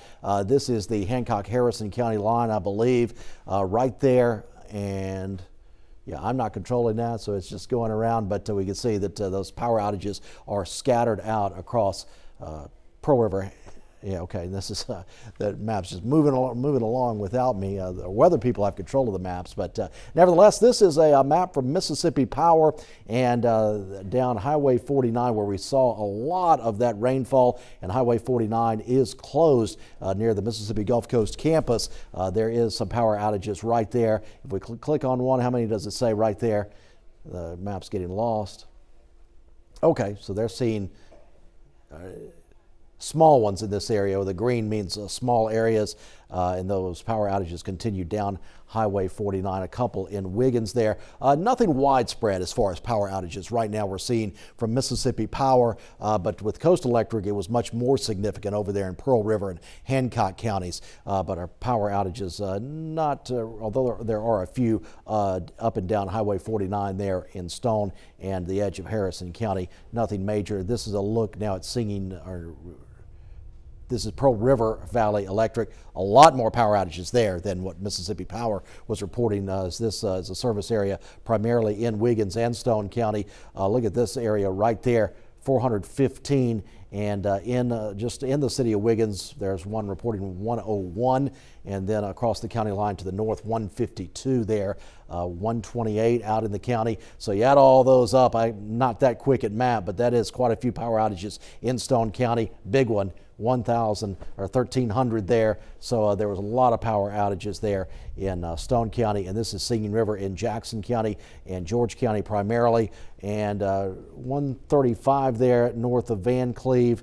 That might be actually around Hurley for the most part where that is, and then there's a few scattered out. Oh, look at this, just across the county line from Harrison County into Jackson County. More than 700 there. So those power outages are adding up throughout the area. Hopefully our power crews will be able to get a hold on this and get it under control as quickly as they can. We did talk about some power poles being down in the area earlier, so that's causing an issue. The winds are not helping, and just all the rain that we're seeing. Once the rain pulls out, then those crews can really get to work, I'm sure, but that's just, they've got to wait to do that, and we know that they can also work in the rain as well. Hard work out there for our power crews, so we thank them for doing that and all of our electric services across South Mississippi. Let's see if we can take some tower cams now, or MDOT traffic cams across South Mississippi, and get a better look at what's happening on our roadways out there, as we do know that traffic is backed up. It's just tough to drive in this heavy rain, and then the water is piling up on the roads as well, as you're continuing to look at this traffic, or rather that's the power outage map there. And well, we'll hopefully get a closer look at how our traffic's looking, and maybe even talk with some of our reporters here shortly. We also have a lot of video coming in. We want to look at all that. This is actually, if I'm counting up, we went on air this morning at 4:30. We've been with you continuously throughout the morning and now early afternoon, keeping you updated on what's happening with this storm system across South Mississippi. So we've been on for many hours. Taylor Graham, I think, has been on for pretty much that whole time. And Taylor, what's the latest as far as where this rain is?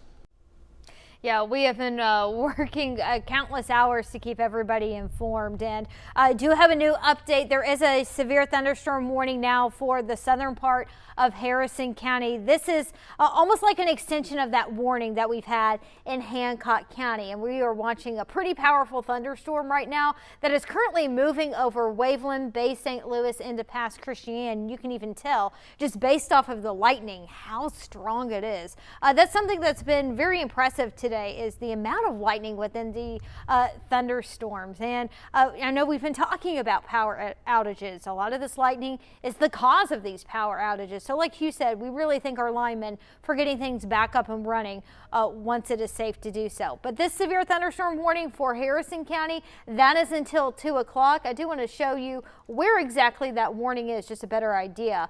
This does include Pass Christian, Long Beach, Gulfport, the Orange Grove area, Cedar Lake, Wool Market, and also into Biloxi. So reason why they've issued this as severe, could see some very strong wind gusts near 60 miles per hour. Even looks like near Pass Christian and Long Beach. According to radar estimates, we may be seeing some wind gusts close to 60 miles per hour. At this time, really looking at some strong straight line winds within this thunderstorm. The lightning has been very intense, and it seems like it has intensified a little bit more over the past 15 to 20 minutes, and that is an indication. And I'm not even... All right, if you can't tell, we just took another power hit here at the station. So hopefully we can get things back up and running here.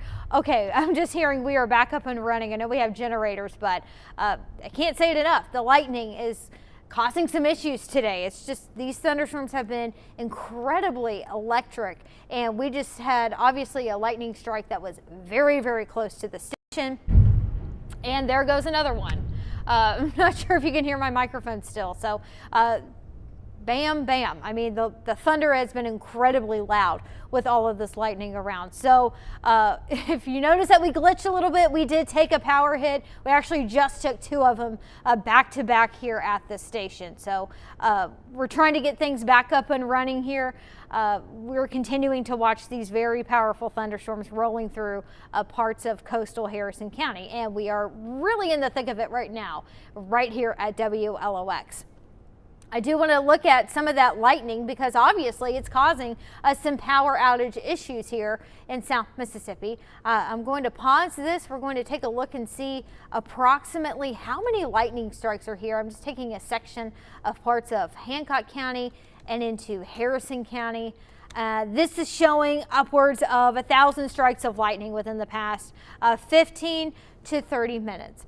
Seems like we've also got some live footage here. This is County Farm Road. We can see quite a bit of heavy rainfall, and it also looks like some ponding some water on the roads as well underneath that overpass. So we continue to have a flash flood warning ongoing for southern Harrison County. And unfortunately, the rain is starting to pick up even more near areas like Pass Christian, Long Beach, and Gulfport. So flooding is still ongoing. We're also seeing more of that heavy rain now moving into parts of Ocean Springs and into Biloxi, D'Iberville. Even though you are technically not under a severe thunderstorm warning, we will continue to monitor the thunderstorm as it moves off towards the east. Unfortunately, they are not moving very quickly. That's adding to our flooding risk today. Eventually, at some point, they're going to be getting out of here. But the problem is these thunderstorms have only been moving at about 20 to 25 miles per hour, mainly to the east. Thankfully, within the last scan, maybe these thunderstorms have picked up a little bit, but look at all that intense lightning right now, especially across Bay St. Louis, Waveland, now moving right into Pass Christian. I believe we have our first alert ceasefire storm tracker. All right, this is on Highway 67 heading into D'Iberville. Obviously, you can see a lot of heavy rainfall at this time. Flash flooding is going to be possible with these thunderstorms rolling through. We keep emphasizing to stay in place. Today is not the day to try to drive through any of these roads or to get out and about. We've got flooded roads. We have visibilities that are very low because of this extremely heavy rainfall. And I will say right there, it seems like the rain going to be picking up even more so into parts of D'Iberville here shortly with these strong to severe thunderstorms. But currently seeing the strongest part of this thunderstorm near Waveland, Pass Christian, that is heading into Long Beach. I do want to take another look and see at some of these wind gusts. Not only is it raining really hard, we have some very strong winds that's blowing around the rain a lot. We're seeing sheets of rain at times. So taking a little sample here of some of the possible wind speeds. Now keep in mind these are a little bit aloft, but sometimes these stronger winds, they can transfer down to the surface. And so we've been seeing some gusts, it looks like near 60 to 70 miles per hour. I think my graphics starting to lag a little bit. They definitely have been working hard this morning. So I'm going to reboot here, regroup, get my graphics back together. We are going to turn it over to Chief Meteorologist Eric Johnson for another update. All right, we are continuing. Taylor's been doing a wonderful job tracking these storms that are back building on the coast now. So earlier these storms were hammering areas north of I-10. Now they have shifted south of I-10 and they are producing a tremendous amount of lightning. We've had several close calls here at the station with some power hits while Taylor was on air just a while ago. We're approaching nearly 2,400 lightning strikes just in the past 30 minutes with this cluster on the coast of Hancock and Harrison County alone. So these storms are really electric this evening here in South Mississippi. I do want to kind of pull up our, let's see if I can pull up our camera in Gulfport. Let's see if I can pull that up, our Hancock Whitney Bank Tower cam. So look, I mean, you can barely see anything on our Hancock Whitney Bank Tower cam, but you know, I know we have We have a whole team of reporters and a whole newsroom out there in the field. So I'm sure eventually we should be getting some video and some reports coming in from the rest of the news team out there covering this event that's going on. But as we take a look at the radar, we continue to see these strong storms continue to build over the same spots over and over again. Here's some good news. I will say this, at least for, let's see, let me try to clear this up because there's just a little too much going on that map. So I will say, I do like how in the later, let's take the WAM full if we can, so we can kind of do a little radar analysis here. Notice how the line, it was staying in the same spot over southern Hancock County, but now we just saw it push off the coast of Hancock County. So we want to see that eastward progression. We don't want to see it in the same spot going over the same spots. We want to see it push off towards the east. So maybe that's what we're kind of seeing there just off the coast of Pass Christian and Long Beach. Certainly that would be some good news if we can try to just nudge this out of the area as far as we possibly can. And as Taylor was saying earlier, unfortunately, it's just not going to happen very quickly.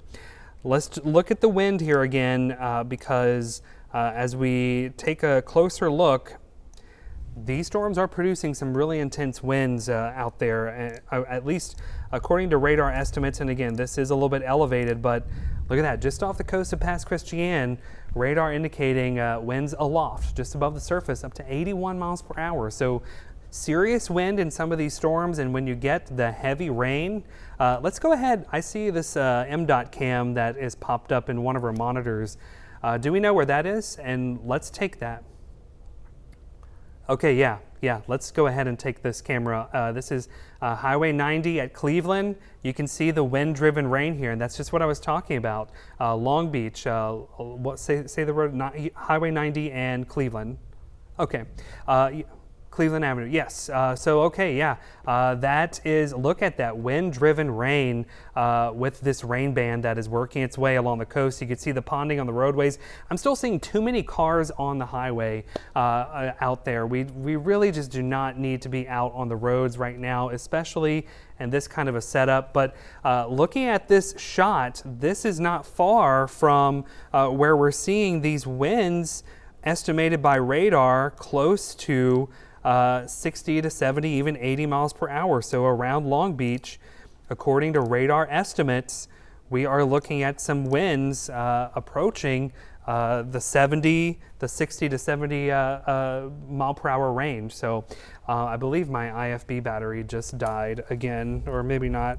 Yep, it just died again. So I don't hear anything, but that's okay. We're going to continue to watch this very closely. Again, that camera continues to show, look at the heavy rain just ponding there and the wind blowing there. So wind speeds, according to radar estimates, over 70 miles per hour around Long Beach, Pineville Road, SB Avenue, over into Davis Avenue, Jeff Davis.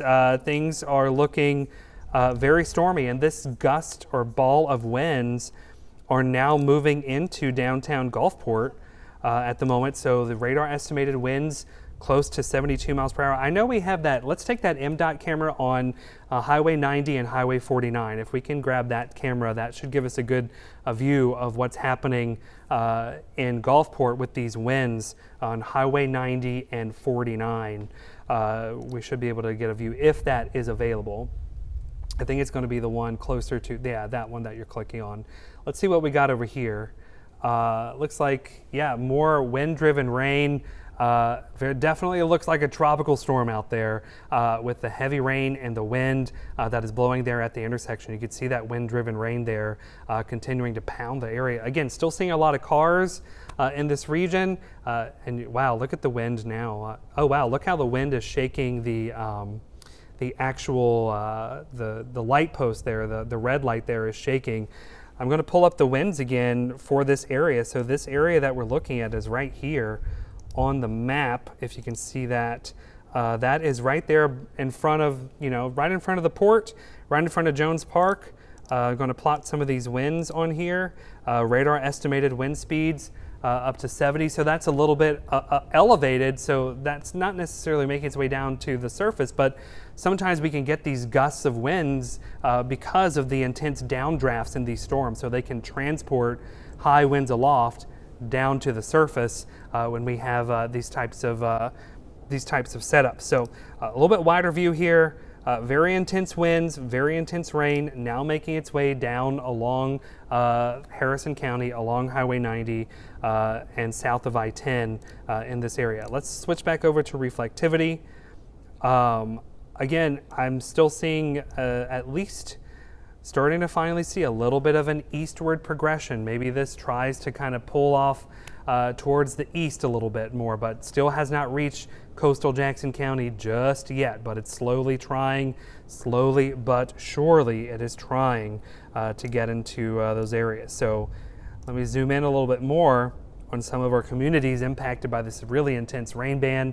D'Iberville, Woolmarket, over into Landon, Lyman, Beauvoir, Biloxi, downtown Biloxi. We're seeing, again, really intense heavy rain, strong gusty winds, lots of lightning out there as well. Can anybody tell me where our storm tracker is? Because I see our storm tracker, but I don't know where it is because I don't have an IFB. It looks like I can see Highway 67. Okay, this is Highway 67. Where at? Highway 67. Heading towards D'Iberville. Highway 67 headed towards D'Iberville. Okay, yeah, you can see the heavy rain and you can saw the traffic lights getting blown around in the wind on Highway 67 going down towards D'Iberville. So we're going to see strong winds all along the coast with these rain bands. Even behind the rain bands, we're going to see strong gusty winds. We're looking at what could be a wake low developing, an area of low pressure that forms on the backside of a complex of thunderstorms. Over into Ocean Springs and Gulf Park Estates, you're about to get these heavier downpours. I can't remember if we have an MDOT camera in downtown Biloxi, close to the Biloxi Ocean Springs Bridge. Maybe we can get a view of conditions there, see what they're looking like in that spot, if we can. I see y'all working on that, so we always appreciate what y'all are doing behind the scenes. Okay, so that's I-10 and Rodriguez, I think. Okay, yeah, so the heavy rain, but it doesn't look like we're seeing as strong of winds there, so that is some good news. Let's see what it looks like in front of there we go, in front of the Beau Rivage, or perhaps in front of the Golden Nugget, I believe. Although our view from our storm tracker looks pretty good. Meanwhile, I'm going to change out my batteries in my IFB so I can hear what people are telling me in my ear. Let's switch that out, and let me eventually find my earpiece here. We've been on so long, all our batteries keep dying. There we go. Okay, now I can hear y'all. Okay. All right. All right, looks like we have the IP Casino tower cam up there. And the MDOT tower cam is the Beau Rivage. So that area looks like, I'm gonna zoom in on the radar map there. So that should be close to this area over here, close to the I-110 loop there. I'm gonna zoom in towards downtown Biloxi of what we're looking at. You can see the heavy rain, strong gusty winds. I'm not seeing the same kind of winds here in downtown Biloxi, although it looks like they are headed towards Biloxi. So the strong winds are now pretty much into Lorain, Hansborough. What's that, Taylor? I see you. Actually, it looks like there was a weather flow mesonet site in Gulfport that measured a gust of 78 miles per hour. I know exactly where that is. I'm going to show you exactly where that weather flow instrument is. So 78 mile per hour wind gust reported right here, right on the west side of the Island View Casino. I'm going to pull that up right here on the map. So there is a weather station. We have a weather flow map right there by the Holiday Inn Express, just to the west of the Island View Casino. Taylor just said we had a observed 78 mile per hour wind gust. So that tells us that some of these winds that we are seeing on radar are working their way down to the ground. So damaging wind gusts with this line of storms as it's working its way along the coast. And zoomed in on the map here. So here's Gulfport, here's the port, Island View Casino somewhere around here. Over just off towards the west, we got the Holiday Inn Express. And so about right here is where that weather flow weather observation station is. And you can see the radar estimated winds in the 60s and 70 mile per hour ranges. And certainly, you say 78? 78 miles Yep, per that hour. is a hurricane force wind gust with that particular storm. And all of those strong winds are working their way along the coast. So from Woolmarket to Lorain, down into these strong winds are eventually going to work their way into D'Iberville now, and eventually into Biloxi. So they haven't quite made it to Biloxi. Hey, let's take this tower cam. It looks like the winds have made it to the MDOT camera that I see popped up. Was that on I-10 and Rodriguez and D'Iberville? Okay, so we're starting to see the intense rain and the strong winds now moving in on I-10 and Rodriguez in D'Iberville. So you can see the ponding on the roadways there as well. So these rain bands are just putting a tremendous amount of rain in a very short amount of time as they continue to work their way across the region. Looks like we're seeing another little area of strong winds north of I-10 in Jackson County. I'm going to zoom in on that. Right on top of Tucker Road and south of Jim Ramsey Road, it looks like I'm seeing some strong winds developing there. So radar estimated wind speeds in the 60 to 65 mile per hour range with these storms as they are working their way into Jackson County now, north of I-10. So just can't reiterate enough that these storms are intense and they're dumping a lot of heavy rain. And the other thing that we need to worry about is the flash flooding, and I do want to look at some of these rainfall totals now. So we're starting to see impressive rainfall totals now making their way down to the coast. So let me do a few plots on here just to kind of get an estimate of what we're starting to see here on the coast. So we're seeing anywhere from 5 to 7 inches now, and this line has really just made it to the coast in the last, hour or so. So we've already picked up anywhere from 5 to 7 inches of rain around Long Beach and Cuevas, Pass Christian, Landon, over into Gulfport.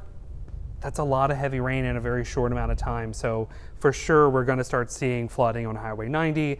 Again, we have already established that 90 floods if you just sneeze on Highway 90, but whenever you dump a tropical system with tons of moisture onto Highway 90, it's never a good setup for that.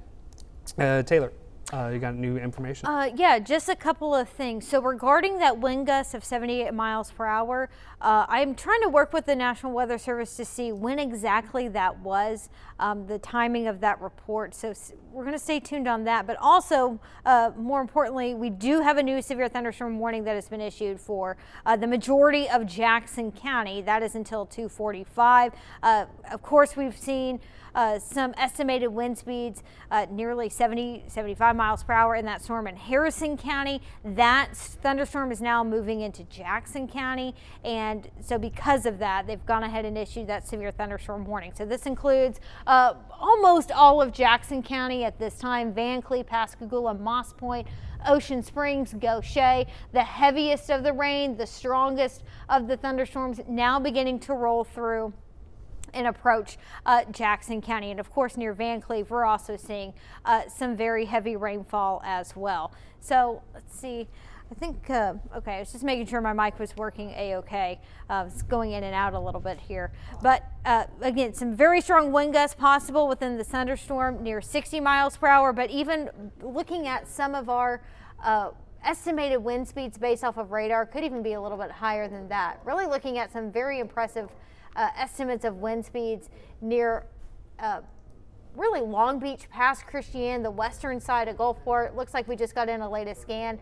Potentially some wind gusts near 70 to 75 miles per hour, even close to the downtown Gulfport area at this time. Also noticing possibly some stronger winds now on the northern side of Ocean Springs, near the Cedar Lake, D'Iberville area. These are maybe a little bit farther aloft, but still, sometimes those winds can be transferred down to the surface. So we're looking at 60 to 70 mile per hour winds. So these thunderstorms are really packing a punch in addition to the flooding threat. Now the flash flood warning, that is also continuing for southern Harrison County, and that also has now extended into virtually all of Taylor. Jackson County at this time. Let's ask them to pull up the tower cam on 90 and Porter. Okay. Because I think we've got a really good visual of the strong winds with this storm. Okay, if they can hear us, if you can pull up the camera on Porter Avenue, there we go. Really good visual showing just how hard it is raining. And I would say there's probably some water on the roads easily at that. So this is over in Biloxi, just seeing immense amount of rain at this time. Visibilities are very low. Fortunately, still looks like some people are driving around, and I can tell with the strong winds that we're getting those sheets of rain. You can see that too on this camera. Also noticing quite a few flashes of lightning. Now, thankfully not seeing too many cars at this exact moment. I noticed a few cars driving through. We're still really trying to encourage people to not get out on the roads this afternoon just because of all the flooding. I am going to turn it back over to Eric if you don't mind. I do think my batteries have just died in some of my equipment. All right, let's take a, this is exactly what we're seeing. This is why, if we go back to that MDOT camera by the lighthouse there in Porter, that is, and we'll look at our Hancock Whitney Bank tower cam too. Things are, this intense rain band is really dumping a tremendous amount of rain, and we're seeing tropical storm conditions for sure on the coast with this particular rain band that is just wreaking havoc eventually on the coast. Let's hop over to the weather computer again, hop over to the WAM if we can. So again, you can see the wind blowing the rain off the coast or off the top of the Hancock Whitney Bank tower cam. Let's take a look at the IP Casino Resort and Spa tower cam if I can pull that up here.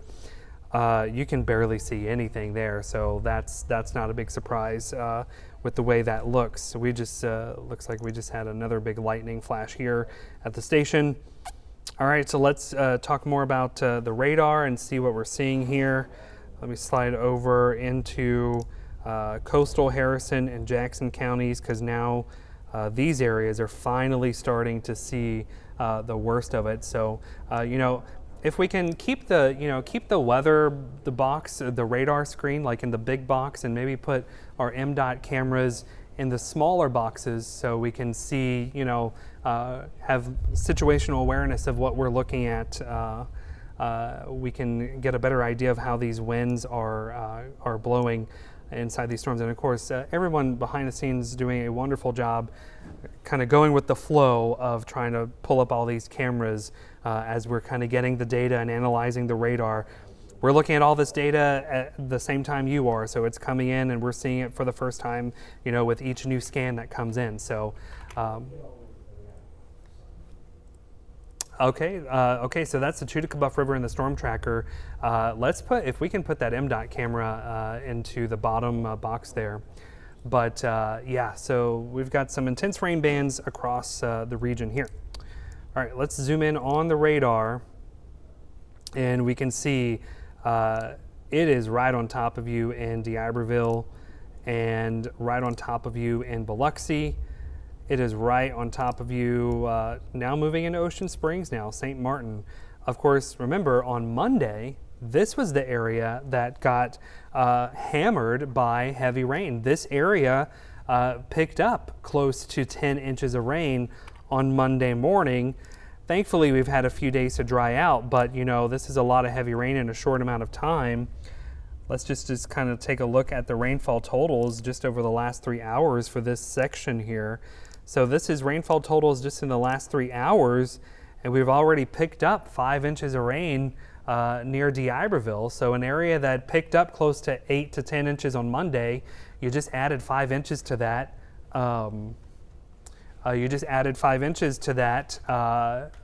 From the rain that we're seeing here. That is currently over into Harrison County. So I don't know if we can just kind of get off the WAM or like come to the WAM here or whatever, but actually let's head over to Hugh because Hugh has an update.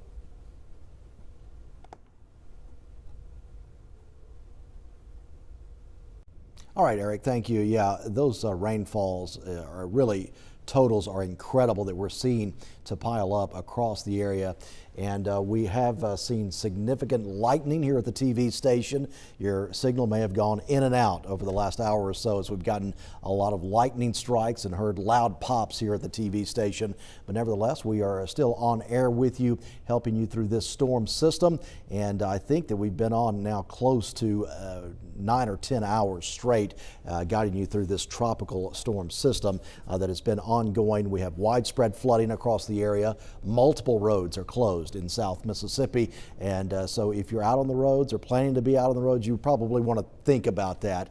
This is a picture we're getting in from George County, and this is a familiar scene in many areas across our coastal counties and South Mississippi. This is Highway 198 West. It is closed to traffic in George County. It looks like it's closed to traffic for good reason. This photo is from the George County Emergency Management Agency. It shows the flooding situation 1 mile east of US 98 there at the railroad underpass, and it looks like a low-lying area there covered with water. Look at this. This is in Gulfport.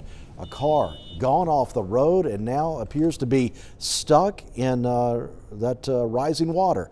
The deluge of rain making driving hazardous. This is an example of it. This is at 3 Rivers Road in Gulfport. The vehicle there washed off the road, and we've said many times, if you don't need to be on the road, stay home. So if you're watching us, unless you have something to go outside for that is just critical that you have to get done to leave your house, it's best to just stay home. You don't want to get in a situation like that. Now take a look at this. Red Creek coming up right by Highway 49.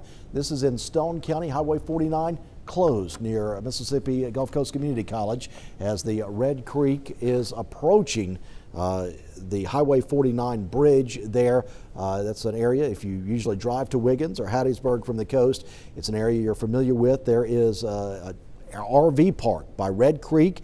Hopefully those RVs got out last night or in the last few days, because if not, those RVs in that RV park was going to be in trouble. There's several people who live along the Red Creek. Hopefully they also got to safety as well, because that's an example. That's essentially the Red Creek that's overflown its banks, and it's all along Highway 49 there in the medium and on the side of the road as well. That's a difficult drive there if you're out there, and in fact Highway 49 is closed altogether at the Red Creek Bridge. So keep all of that in mind out on the roads. That we know that there's been traffic trouble in the interstate as well, or at least slow going traffic throughout the area. And now let's take a look at the Inner Harbor Park. Actually, this is actually video we got. I talked about the lightning that we've experienced here at the TV station on the Biloxi Gulfport line, essentially is where we are. And we captured some lightning out there over the water, many lightning strikes.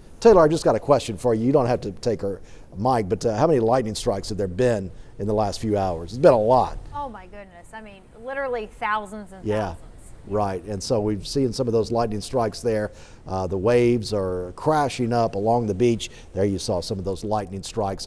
And this is a view from the storm tracker moving on Highway 90 earlier. Now this is a look at Inner Harbor Park and Marina in Ocean Springs. You can see the water moving up there. So much of what we are seeing just everywhere all across our area. Now taking a look at Wiggins. Wiggins, the rainfall has been significant today, and there is rising water. This is at East 5th Avenue in Wiggins. It looks like that's over the road. If you were trying to pass that road, I don't think you could do it. So it's best to steer clear. In that area of Wiggins, started seeing rain earlier today, and it's just continued throughout the day. And so besides the heavy rain, we are also experiencing high winds, as this is a tropical system. We are now in hurricane season, unfortunately, and this is a byproduct of what you see during hurricane season. As high winds, heavy rain, it's all part of it. And here is, let me know where this location is. This is slow moving traffic. This is I-10 westbound. Where? Mile marker 59. What county is that in? It said this is in Jackson County now. Westbound traffic moving extremely slow in Jackson County on the interstate. As that traffic, but it looks like on the other side is still moving okay. But I imagine that the road is just covered with water so much that it's just hard to drive, and that's why the traffic is moving slow there. This is from our storm tracker now, and it looks like this is on the I-110 bridge. I believe it's hard to see, but that is what it looks like. They are coming up on the IP as over the Back Bay. Hard to see when you're driving. Yeah, that's those windshield wipers are busy right now with those driving conditions. And if you are out there or going to be driving, leave yourself plenty of room to get to your destination, definitely. So I think the storm tracker is making its way down to Highway 90, and I'm looking forward to seeing what Highway 90 will look like, as we know that Highway 90 always gets water across it anytime we have a significant rainfall, and I'm sure that is the case once again today. So we are following this storm system with you. Hopefully we'll get to some of our reporters out in the field as well, as Raylan Ladner earlier was in Stone County at Highway 49 where that road closure is, and we do have other reporters out across the area. We will be hearing from them throughout the afternoon, as we're going to be staying with you throughout the afternoon up through our normal newscast beginning at 4 o'clock. And now Taylor Graham has an update for you on this storm system. Taylor, what's going on? And, you know, I'm open if we want to have a conversation at any time like that to help this thing because our meteorologists have been on with us for a long time, Taylor, right? Yeah, it has definitely been a long, active morning, to say the least. So just wanted to give another look at what we're watching on First Alert Radar. Right now, we still have that severe thunderstorm warning for southern Harrison County until 2 o'clock. So we have about 5 more minutes to go on that. I do want to go back and issue a bit of a correction. We reported earlier a wind gust reported in Gulfport of 78 miles per hour. Seems like that was actually a report that got in a little bit later. That was actually measured around 12:05 this afternoon. That being said, though, even when we were looking at some of the wind speeds estimated on radar, we were still seeing some wind gusts near 60 to 70 miles per hour, according to radar estimates. But I did want to issue a correction on that. Still could see some very powerful wind gusts within the thunderstorm, and downstream of that storm in Harrison County, that severe thunderstorm warning now encompasses most of Jackson County. Van Cleve, you were really feeling the thick of it at this time with all of that lightning, some heavy rain. And I do want to take a look and see if we have some strong wind gusts as well. And we certainly do near the Gulfport and Ocean Springs, Latimer area, just to the west of Van Cleve. Radar still picking up on wind gusts, possibly as high as 60 to 70 miles per hour. So still going to be continuing to watch this very powerful thunderstorm, at least through the next few hours or so. Again, noticing that heavy rainfall really picking up in parts of Van Cleve, Hurley, the rain picking up as well. Where we haven't really had as much flooding earlier this morning, now we're starting to see more of that flash flooding, especially near Gulfport, Biloxi, past Christian. One good thing, if I have to make note of this, over into Pearl River County, even though we still technically have that flash flood emergency ongoing, the rain has let up at this time. I am a little concerned, though, with some of those thunderstorms moving in from northern Harrison County that may be making their way into parts of Stone County. Stone County, the whole county still remains under that flash flood emergency at this point. But in terms of the heaviest rainfall that we're seeing right now, certainly seeing that along Highway 90 in Harrison County and throughout most of Jackson County. Pascagoula, Moss Point, you're still not seeing the heavy rain just yet, but it is on the way. It's slowly but surely making its way into parts of southeast Jackson County. So eventually it's going to be getting there. But the problem is with these showers and storms, they're just taking their sweet time to get out of the way. They've only been moving at about 20 to 25 miles per hour. Hopefully they can pick up steam a little bit more once we get into the afternoon, because obviously we don't need any more rain at this time, but because they're moving so slowly, that is adding to our flooding risk. And really all of Jackson County at this point under a flash flood warning to go along with the threat of seeing some strong wind gusts. So really just giving a recap there, we continue to watch some very heavy rainfall at times. So it's slowly but surely eventually going to be making its way out, but it is taking its sweet time. We continue to get in several reports from viewers who have been able to take photos and videos safely. If you have any of those, we would love to see them, but really we want everyone to stay safe. So don't put yourself in harm's way to try to get any of this flooding footage. That's the last thing we want. It's not worth it. And really, to be honest, today is a great day to just stay put wherever you are due to this dangerous flooding. And this is really encompassing all of South Mississippi at this point with the flooding risk. It's interesting to note how many of these flash flood warnings we have ongoing currently in South Mississippi. And it's almost all of our 6 southern counties, with the exception of the northern part of Pearl River County. But elsewhere, we are continuing to watch and monitor the flooding situation in South Mississippi. Some spots have reportedly picked up 10 to 15 inches of rain. We knew that was going to be a possibility. Unfortunately, that came true today, and we have been seeing some extreme flooding in parts of South Mississippi this morning and also this afternoon. So I'm going to go back here and take another look at first alert radar. So we are going to continue to stick with more of these showers and thunderstorms as we head into the afternoon. There we go, pulling it up here again. So we continue to watch our severe weather threat, the flash flooding threat. We are going to be taking a quick commercial break. So over the next few minutes, we will be taking a little bit of a break, but we will be returning you with more storm coverage in just a few moments. This has been a WLOX First Alert Weather Severe Weather Update. Stay with WLOX as new information develops.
This is a WLOX First Alert Weather Severe Weather Update. All right, we continue to track this slow-moving cluster of storms now moving into Jackson County. So that severe thunderstorm warning continues until 2:45, so for another 45 minutes or so. And these storms have been capable of producing isolated damaging wind gusts over 60 to 70 miles per hour at times. And that's why that severe thunderstorm warning is in place. If you look out your window, you see the wind, you see the heavy rain. It definitely has that tropical storm feel outside Although technically, Arthur, not necessarily a tropical storm, but still, we've been talking about it since last week that regardless if it got a name, it would be impactful wherever it ends up going, and that's what we're seeing right now. All right, so a little bit closer look into Jackson County. I do just want to pull up, just kind of clear off these warnings. It's just a little easier to see if what we're looking at. I don't know if we can switch the small box, put it into the big one there, so we can kind of get things going a little bit easier to point things out on the radar. But we are seeing Van Cleve. It's pretty much right on top of you along Highway 57. Very heavy rain, strong gusty winds, frequent lightning. You see our WLOX First Alert Storm Tracker, C-Spire Storm Tracker on the box that is to the top of me there. That is along Highway 90. In fact, let's go ahead and take that full if we can. Let's just see what's going on. So this is Highway 90 right now on our First Alert C-Spire Storm Tracker. That looks like what, the Super 8? Trying to get a closer look here. That's going to be Woody's on the right. You can barely see Woody's, but that's Woody's. You're going to be passing Aztecas. That's on the right. You can barely see it. Look at the wind-driven rain, the ponding on the roadways. Definitely tropical storm feeling with this. There is a Waffle House. Got to go to the Waffle House there. Treasure Bay coming up here on Highway 90. Again, we're traveling to the west from Biloxi here. Looks like we've kind of hit sort of a lighter patch here now. We're not seeing as the heavy rain. So that's kind of the nature of these tropical downpours. They're really intense, and then they're not intense, and then they're intense again. So, all right, let's hop over back to the WAM here, and so we can take a look at this storm that is moving into Jackson County. I was mentioning Van Cleve. This storm really kind of intensified right on top of you in Van Cleve. We saw another uptick in the lightning. Usually whenever we see that uptick in lightning, that means the rainfall rates are going to become a little bit higher. What does that mean? It's more efficient at putting heavy rain down in a short amount of time. I just want to take a look at the lightning product here and just see what our numbers are as far as lightning is concerned. Looks like over the last 30 minutes or so, we've seen these numbers higher, but still over 1,000 lightning strikes in the last 30 minutes with this cluster now in South Mississippi in this region. So it looks like the splash top here is frozen here, so we may need to slide over. Let's head over to, I'm losing my connection on my ability to remote into this computer. All right, now we can hear me. Yeah, so yeah, we continue to watch these widespread showers and thunderstorms slowly still trekking through parts of coastal Harrison County and into Jackson County. And as we were just showing you, parts of Highway 90 dealing with some flooding along coastal Harrison County. Seems like it's our turn along the coast to be dealing with some of the flooding at this point. Also noticing some very strong thunderstorms rolling through Jackson County right now. Looks like Hurley, you are still in the thick of it. We've also noticed quite a bit of lightning, and even just right here at the station earlier today, we've taken a few power bumps. These thunderstorms have been very, very electric with all of this lightning. So Jackson County, we still have that severe thunderstorm warning that remains in effect until 2:45. Technically, that does clip parts of Harrison County, but really the bulk of that thunderstorm is now continuing to move into Jackson County, and eventually it will be making its way into parts of Alabama. Pascagoula, Moss Point, for y'all, things have generally been fairly quiet this morning. That is going to change at some point. Starting to see the lighter rain beginning to pick up a little bit more, it looks like, into southeast Jackson County. And Escatawpa, you were on the edge of seeing some very heavy rainfall right now, in addition to a lot of that lightning. We are continuing to hear some very loud rumbles of thunder at the station. We're seeing some heavy rain near downtown Biloxi, D'Iberville. Again, right here at the station, I can hear the rain falling on the roof. Looks like we've got a live view from somewhere. Okay, this is along I-10 and Highway 57. I see a lot of cars taking it slow, so at least they are slowing down. This is over in Jackson County, again, I-10 and Highway 57. And I can see here on radar just how heavy the rain is. Certainly seeing a lot of reds and oranges today on our radar, which indicates that heavy rainfall. So noticing that traffic is moving very slowly at this time. The best advice I can give is to stay in if you are able to, and hopefully you can just stay put wherever you are in South Mississippi, just because the flooding threat continues pretty much all across South Mississippi at this time. Even though the rain may be letting up a little bit more in some areas, it's going to take time for some of the water to recede. So I'm thankful that we can get some of the live views there. Hopefully we don't have too many accidents today in terms of the slick roads caused by the rain. Of course, we emphasize too, if you run, please do not try to drive through those. At times with this amount of rain, we could even see some roads washing away. And if you have racing water over that, it's going to be hard to even see. So it's just not worth trying to drive through some of these flooded roads. But again, the strongest of the thunderstorms now into parts of Biloxi, D'Iberville, also up near Hurley, Big Point. We've got some very heavy rainfall. Helena, also noticing the rain beginning to pick up for you. You're probably hearing some very loud rumbles of thunder. We've got quite a bit of lightning with these thunderstorms. Some good news for past Christian, Long Beach. It looks like the rain's starting to move a little bit farther away from you. You may get clipped again, but at least eventually this rain is going to continue to move farther off towards the east. It's unfortunate though that they are moving slowly and they're kind of continuously training over themselves, but we are still seeing some very heavy rainfall. Okay, we have another live view here. This is actually just outside of our doors at our station. We're starting to see the rain pick up a little bit more. Obviously, we've got some gray skies. Thankfully, from this view, it doesn't look too bad, but things can change pretty quickly. If I have to say though, just looking on the latest scan on radar, it does seem like eastern Gulfport, the rain beginning to let up just a little bit more. That's what we like to see, but now the thick of it moving into D'Iberville. I'm sure travel along the I-110 bridge is difficult at this point, and we've got a lot of that heavy rainfall moving into downtown Biloxi. Just going to quickly look in here if there are any updates from the National Weather Service.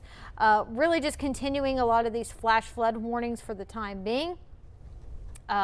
Seems like they may have extended the time in the flash flood warning for some spots in Harrison County and southern Pearl River County. It looks like that is going until 3:30 this afternoon. Again, all throughout the day today, we've had so many reports of flooded roads, impassable roads. Unfortunately, we've even had reports of some high water rescues up into Stone County, and that's where we still have that flash flood emergency ongoing. But obviously, the worst of the weather right now passing through parts of Biloxi and throughout Jackson County. So I believe we are going to be turning it over to our anchors. They will have another update for us. All right, Taylor, and let me see if my mic's on. We've been off. Okay, yeah. I am on here. And look who's joined us. Mackenzie Martin has joined us here at WLOX as this is continuing coverage of this tropical storm system that is moving through South Mississippi. We've been dealing with this rain, now heavy wind moving through the area pretty much all day. In fact, we've been on the air with you now for almost 10 hours. Mackenzie, you just got here a few minutes ago. How was your drive in? I'll tell you, I started driving around 1 o'clock, and as I was driving through Pops Ferry Road to Biloxi, the roads weren't that bad at the time, but then our anchor Bill Snyder just sent in video to Teams saying that Pops Ferry and Sunkist is now flooded. So within 20 minutes, that road is now flooded. Yeah, made a big difference. Yeah. That is an example of how quickly the water can cover those roads. Look out here. I'm not sure where that camera is, but you can't even see out there, and you did see lightning strikes just a few seconds ago as well. We've talked about the lightning, and that's at I-110. Can't even see what the location is. Yeah. It's just totally covered with clouds and water. There are a lot of road closures across South Mississippi, and these are some official road closures we've gotten from the Mississippi Highway Patrol, and as we will list them out here, we've talked throughout the morning and early afternoon about Highway 49 being closed at the Red Creek Bridge. That is near the Mississippi Gulf Coast Community College campus. If water is not above the bridge now, it's getting pretty close. So Highway Patrol making that call earlier, a couple of hours ago, just to close Highway 49 there in Stone County. And I know we talked a lot too about you know, up north earlier this morning and stuff, but it looks like now those storms are now making their way through Gulfport, Biloxi, D'Iberville, something to keep in mind there as well. Yeah, it is. And also Highway 43 at Pearl River in Hancock counties also closed. Another closure in Pearl River County, that is Highway 11. Highway 11 runs through Picayune there. Picayune's seen a lot of trouble in the last few days and much more rain today. And also Highway 63 in George County, at least a portion of Highway 63 in George County is closed. And those are the headlines as far as road closures go in South Mississippi.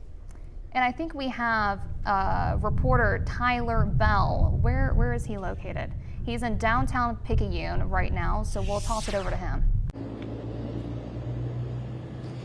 Yeah, guys, we just got over up here to Picayune to relieve Will Polston. He's been up here for quite some time, keeping you guys updated on the conditions up here. And it's a completely different story from when he was up earlier. Things have really cleared out. I'm here right at the corner of Main Street and Canal right now, and these roads are, well, they're open. Traffic is moving pretty freely down here. I did get in touch with some city officials. They tell me that they're going to be meeting at 3 o'clock to assess the state of the city, how things are looking right now, and to talk about the flooding on the east and west Hobelichita Creek and really game plan and attack that right now. Not everything is completely hunky-dory right now. We have had people coming by telling us, hey, we're swamped out here. We have serious damage. Our house is underwater. So we're definitely going to follow up on those places that they've told us about, and hopefully we can bring you guys a little report on what the damage is like in just a little bit here. But right now, downtown Picayune, things are moving much, much better than they were. Roads very easily traversable. Only just a little bit of standing water, of course, mainly in the ditches, just a little bit. Mostly everybody who's told us about things getting a little getting damage is not from around here. They're a little bit outside of the city center. We did pass through Canal. There has been some water damage to businesses. We did see a business owner going in with a shop vac to start vacuuming out some of the water that was in there, working on drying it. Now, luckily that building was not occupied. It was the building owner. It wasn't occupied by a business, but that's because of repeat flooding. They actually lost the tenant in there. So unfortunate to see, and they were sandbags, so we're going to be keeping up to date with more of these businesses that had the sandbags up, checking in with them, seeing what the damage report is like for flooding right now. But guys, we'll surely touch back in with you guys at a later point. But right now in Picayune, Tyler Bell, WLOX News Now. All right, Tyler, just hang with us here for just a bit as we're going to talk with you. Okay. It does sound like you do have good news for us there in Picayune as the rain has let up, and I know that's a great relief for the people there. But how big of a cleanup do you get the sense that it's going to be around town?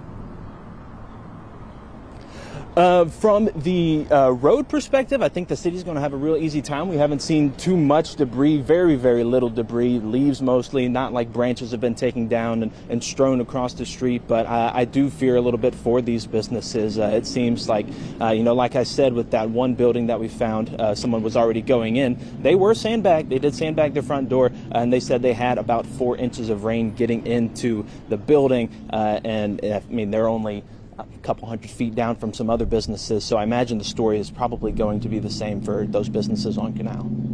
And Tyler, as you were making your way to Picayune, what were the roads like on your way there? Were there a lot of cars out? There was a decent amount of traffic out, general traffic that I've seen coming up to Picayune on any other day. Right now, we are not far. I believe this is 11 right here. And things are moving pretty smoothly right here by downtown. We didn't encounter too much of issues, but there was certainly tons of standing water on the sides of the road, so pretty easily traversable on that end. All right, well, it sounds like all in all, I think that conditions are pretty good there in Picayune where you are at the moment. You talked about the outlying areas, maybe some trouble out in Pearl River County, but we will let you go out there and see what you can find and get people's stories as far as what's happening there and dealing with this storm. Tyler Bell, thank you for joining us from Picayune. All right, as we will continue our live coverage of this severe weather, it's a it's a tropical system that we're following here as we are in hurricane season, and this is our first taste of hurricane season this year. Even though this is not a hurricane, it certainly gives you a feel for what a hurricane is capable of producing. It really does. I'm getting flashbacks to a couple summers ago when we were out doing, you know, tropical storm coverage. Of course, we're not at that point, but I mean, definitely downpours happening across the coast today. Yeah, and last night, Mackenzie, you had a story on the hurricane hunters leaving from Keesler Air Force Base. Have you got an update? Have they been out flying in the system today? When they flew last night around 5:15, that's when they determined, I believe, that it was not a tropical storm anymore. Other than that, I have not heard anything Right, else. okay, yeah. So once it kind of broke apart, Right. we're just seeing these are outer bands. It's kind of hard to believe that, and this was all removed. This wasn't even part of the eye wall of that tropical system that was called a tropical storm yesterday.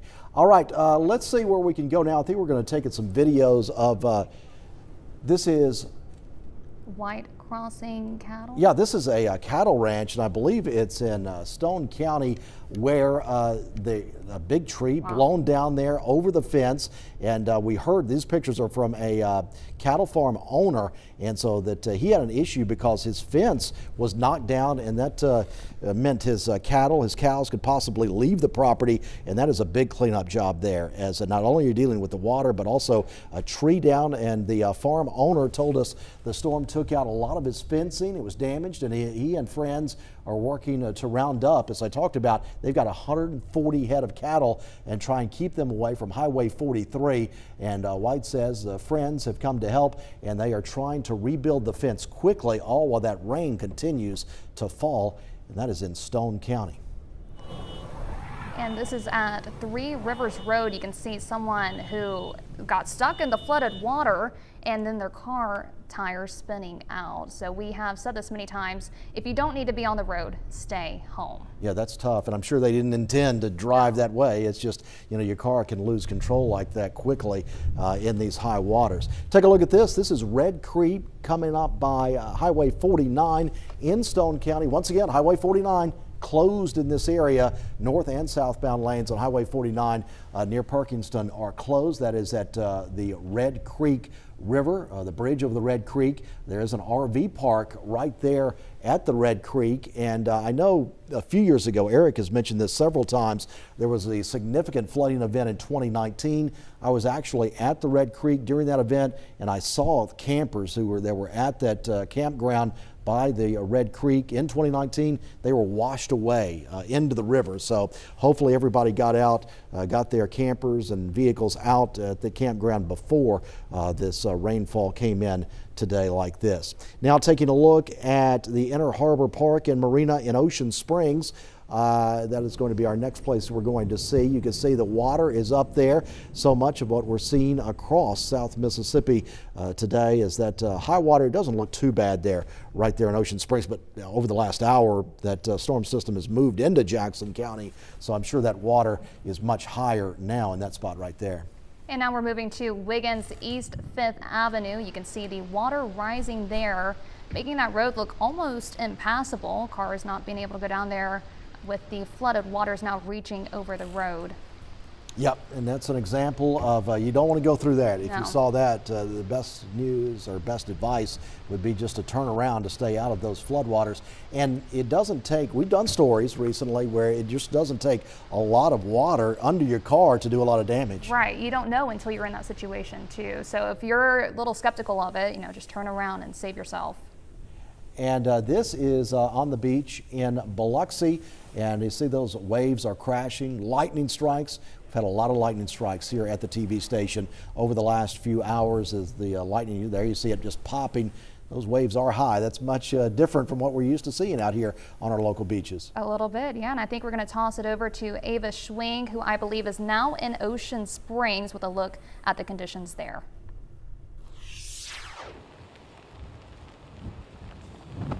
We're at the Gulfport Marina and Jones Park. It's pretty badly raining out here. As you can see, the wind is pushing the rain sideways, and as I'm looking at the Smallcraft Harbor right now, the water is coming up over the docks, and Highway 90 is badly flooded. So pretty wet out here. In Gulfport, Ava Schwing, WLOX News Now. All right, thanks, Ava. I know, bracing the elements for us today.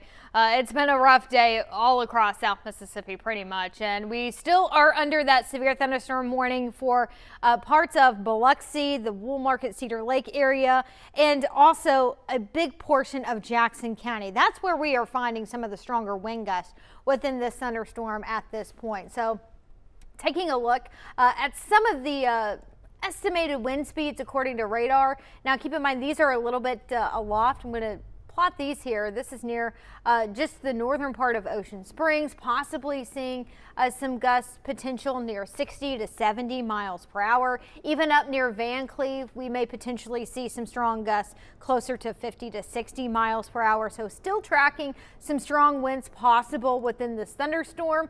Other than that severe thunderstorm warning, the main concern is going to be some flooding. Flood warnings encompass most of South Mississippi at this time. So we'll take a look and see where all of those flash flood warnings are.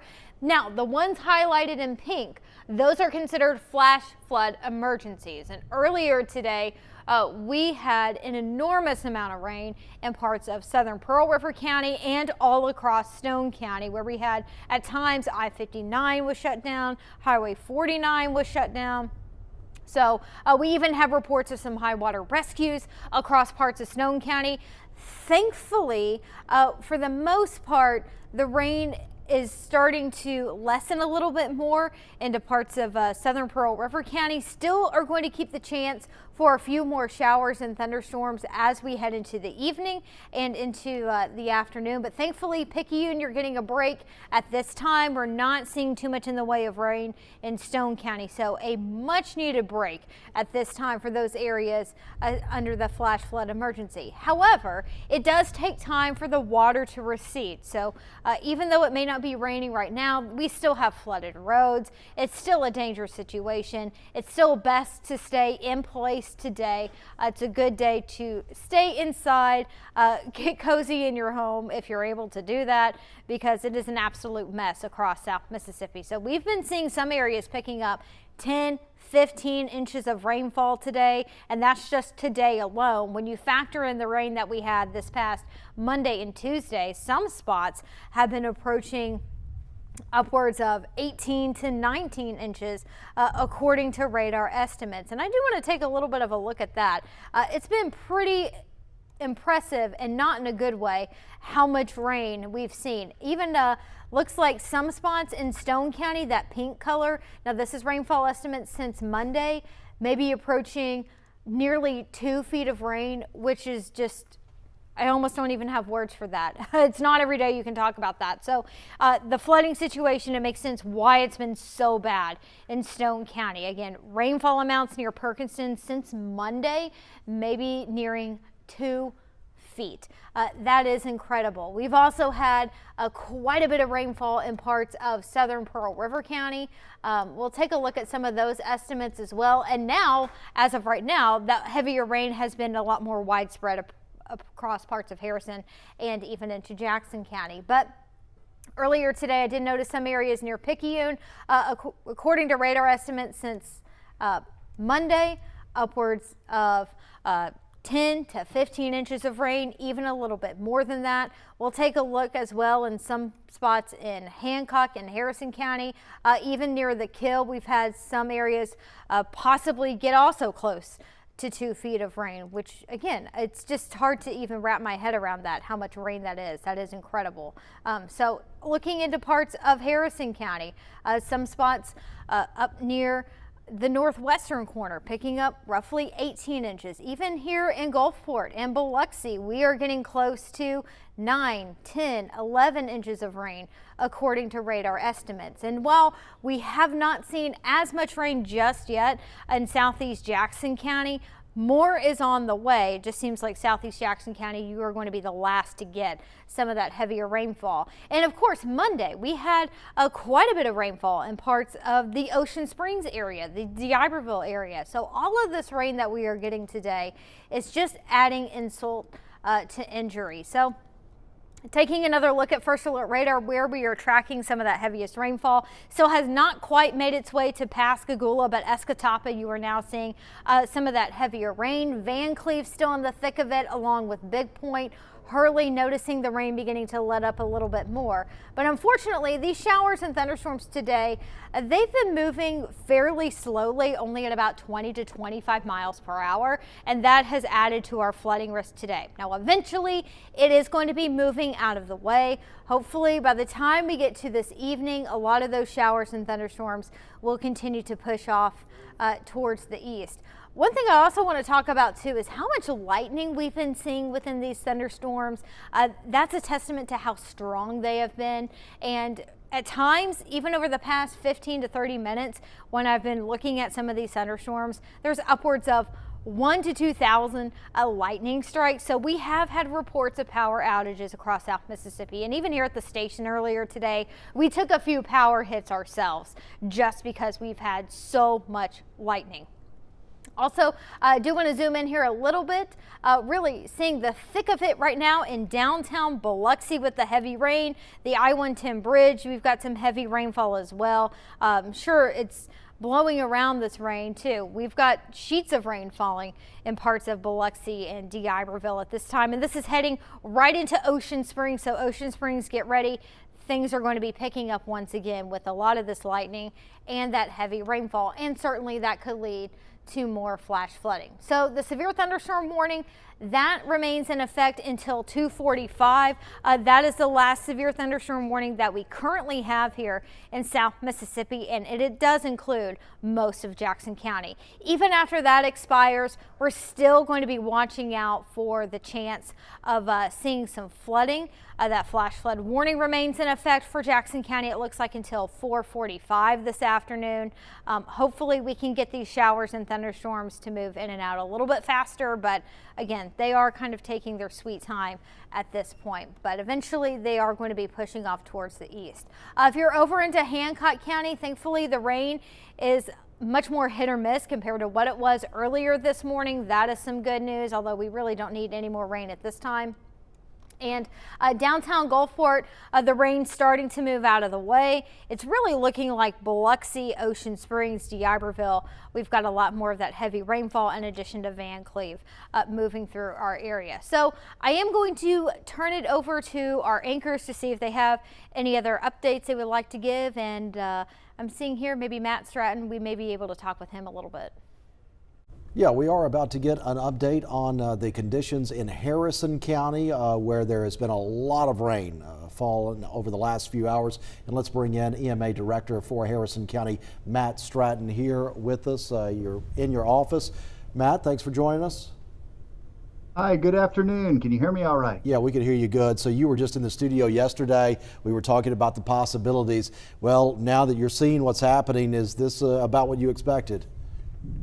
Yes, this is the remnants of the tropical storm that has made its way through Louisiana and into us now in coastal Mississippi. So, you know, we've had a lot of rain here today. Flash flood warning currently in effect. We have water rescues ongoing, road teams that are working to close roads out there and keep the citizens safe. So, very busy day for the Harrison County Storm Team.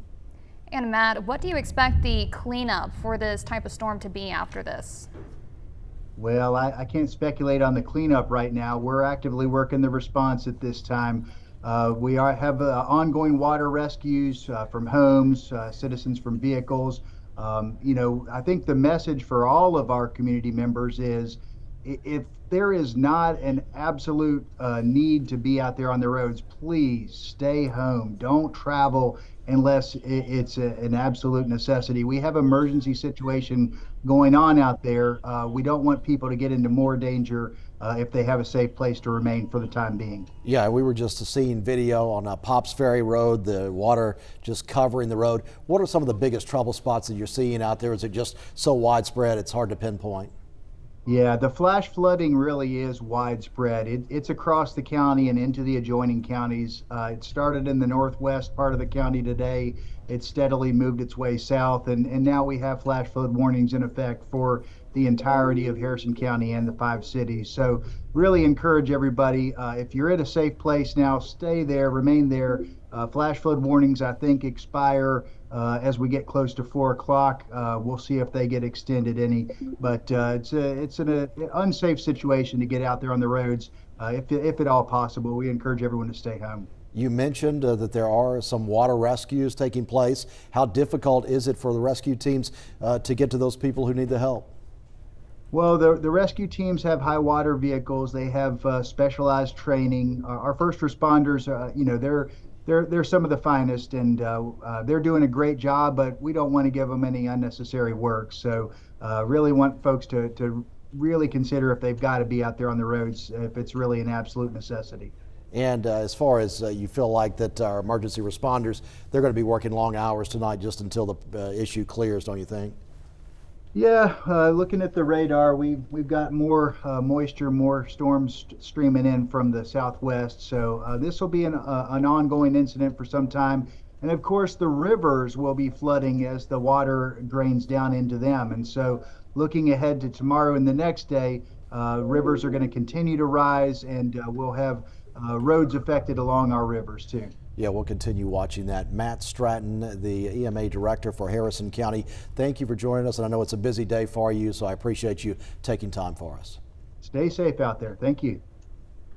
All right, so he's talking about rescues and high water rescues, roads being closed. He just sounds like there's really widespread trouble across the county. Right, and it'll keep going on throughout the day today too as the rain keeps coming in here. Yeah, and a lot of that rain has moved into Jackson County now as I'm looking at the radar, and we're good to go back to weather? All right, so let's take a look at, it looks like for the most part. Yeah, that's right, Hugh. We are seeing some better trends on the radar. The storms that are now moving into Jackson County, while they are very intense, and they're putting down a lot of very heavy rain, and some flooding is likely with this. It is not as intense as it was earlier, so that is some good news. The less intense these storms are, the less rain they can produce in a short amount of time, but we're still going to watch these very closely as they continue to move over into Jackson County. I will argue that, they've become a little bit outflow dominant, so more air flowing out than flowing in to keep them sustained. But hey, you're still getting some heavy rain in Helena and Escatawpa, and still not quite there in downtown Pascagoula. Just not quite, but it's certainly over in Negotiate and Moss Point, and also over into Gulf Park Estates in Ocean Springs. Van Cleve, you've been getting hammered by this heavy rain for sure. So I do just want to kind of let's look at the rainfall totals, but just over the last 3 hours. So this is just kind of looking back the last 3 hours or so, and Jackson County has definitely filled in as far as the rainfall amounts. So over towards Van Cleve, looks like, wow, in just 3 hours, we've picked up almost 10 inches of rain in Van Cleve. That is impressive. That is tropical moisture, extreme tropical moisture. That we have been, we've been talking about the potential for very heavy rain since last week with this setup with the tropical moisture spreading along the Gulf Coast, the remnants of this tropical system all coming together to just create incredible rainfall amounts across the region. So again, these rainfall totals just over the last 3 hours, I'm going to plot a few more of these, but you can see there are some spots like extreme southeastern Jackson County, right around Pascagoula. You really haven't seen too much yet. Whereas you get just north of I-10, we've had almost 6 to 10 inches of rain according to rainfall estimates. Again, in just 3 hours. Keep in mind, our wettest month on average is July. And throughout that entire month, we pick up just over 7 inches throughout that entire month. Here, in just 3 hours, we've picked up over our wettest month's normal rainfall for the entire month. So that is just some really impressive rainfall totals across the region. And that is why we've been so concerned about that risk for flash flooding across South Mississippi. I do want to kind of look over here into Harrison County because, again, all this fell in a very short amount of time.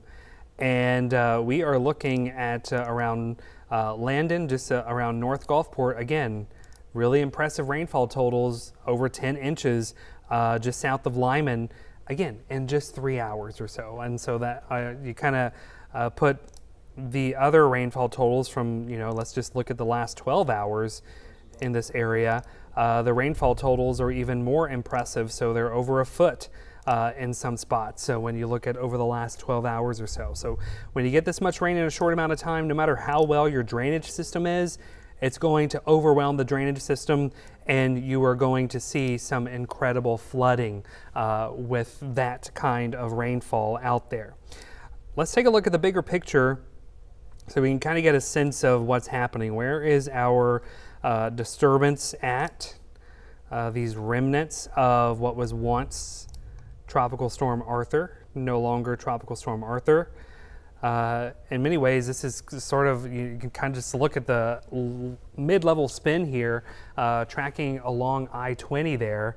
And yeah, that is very impressive. So what's happening, we've got this area of low pressure, the clockwise or counterclockwise flow there.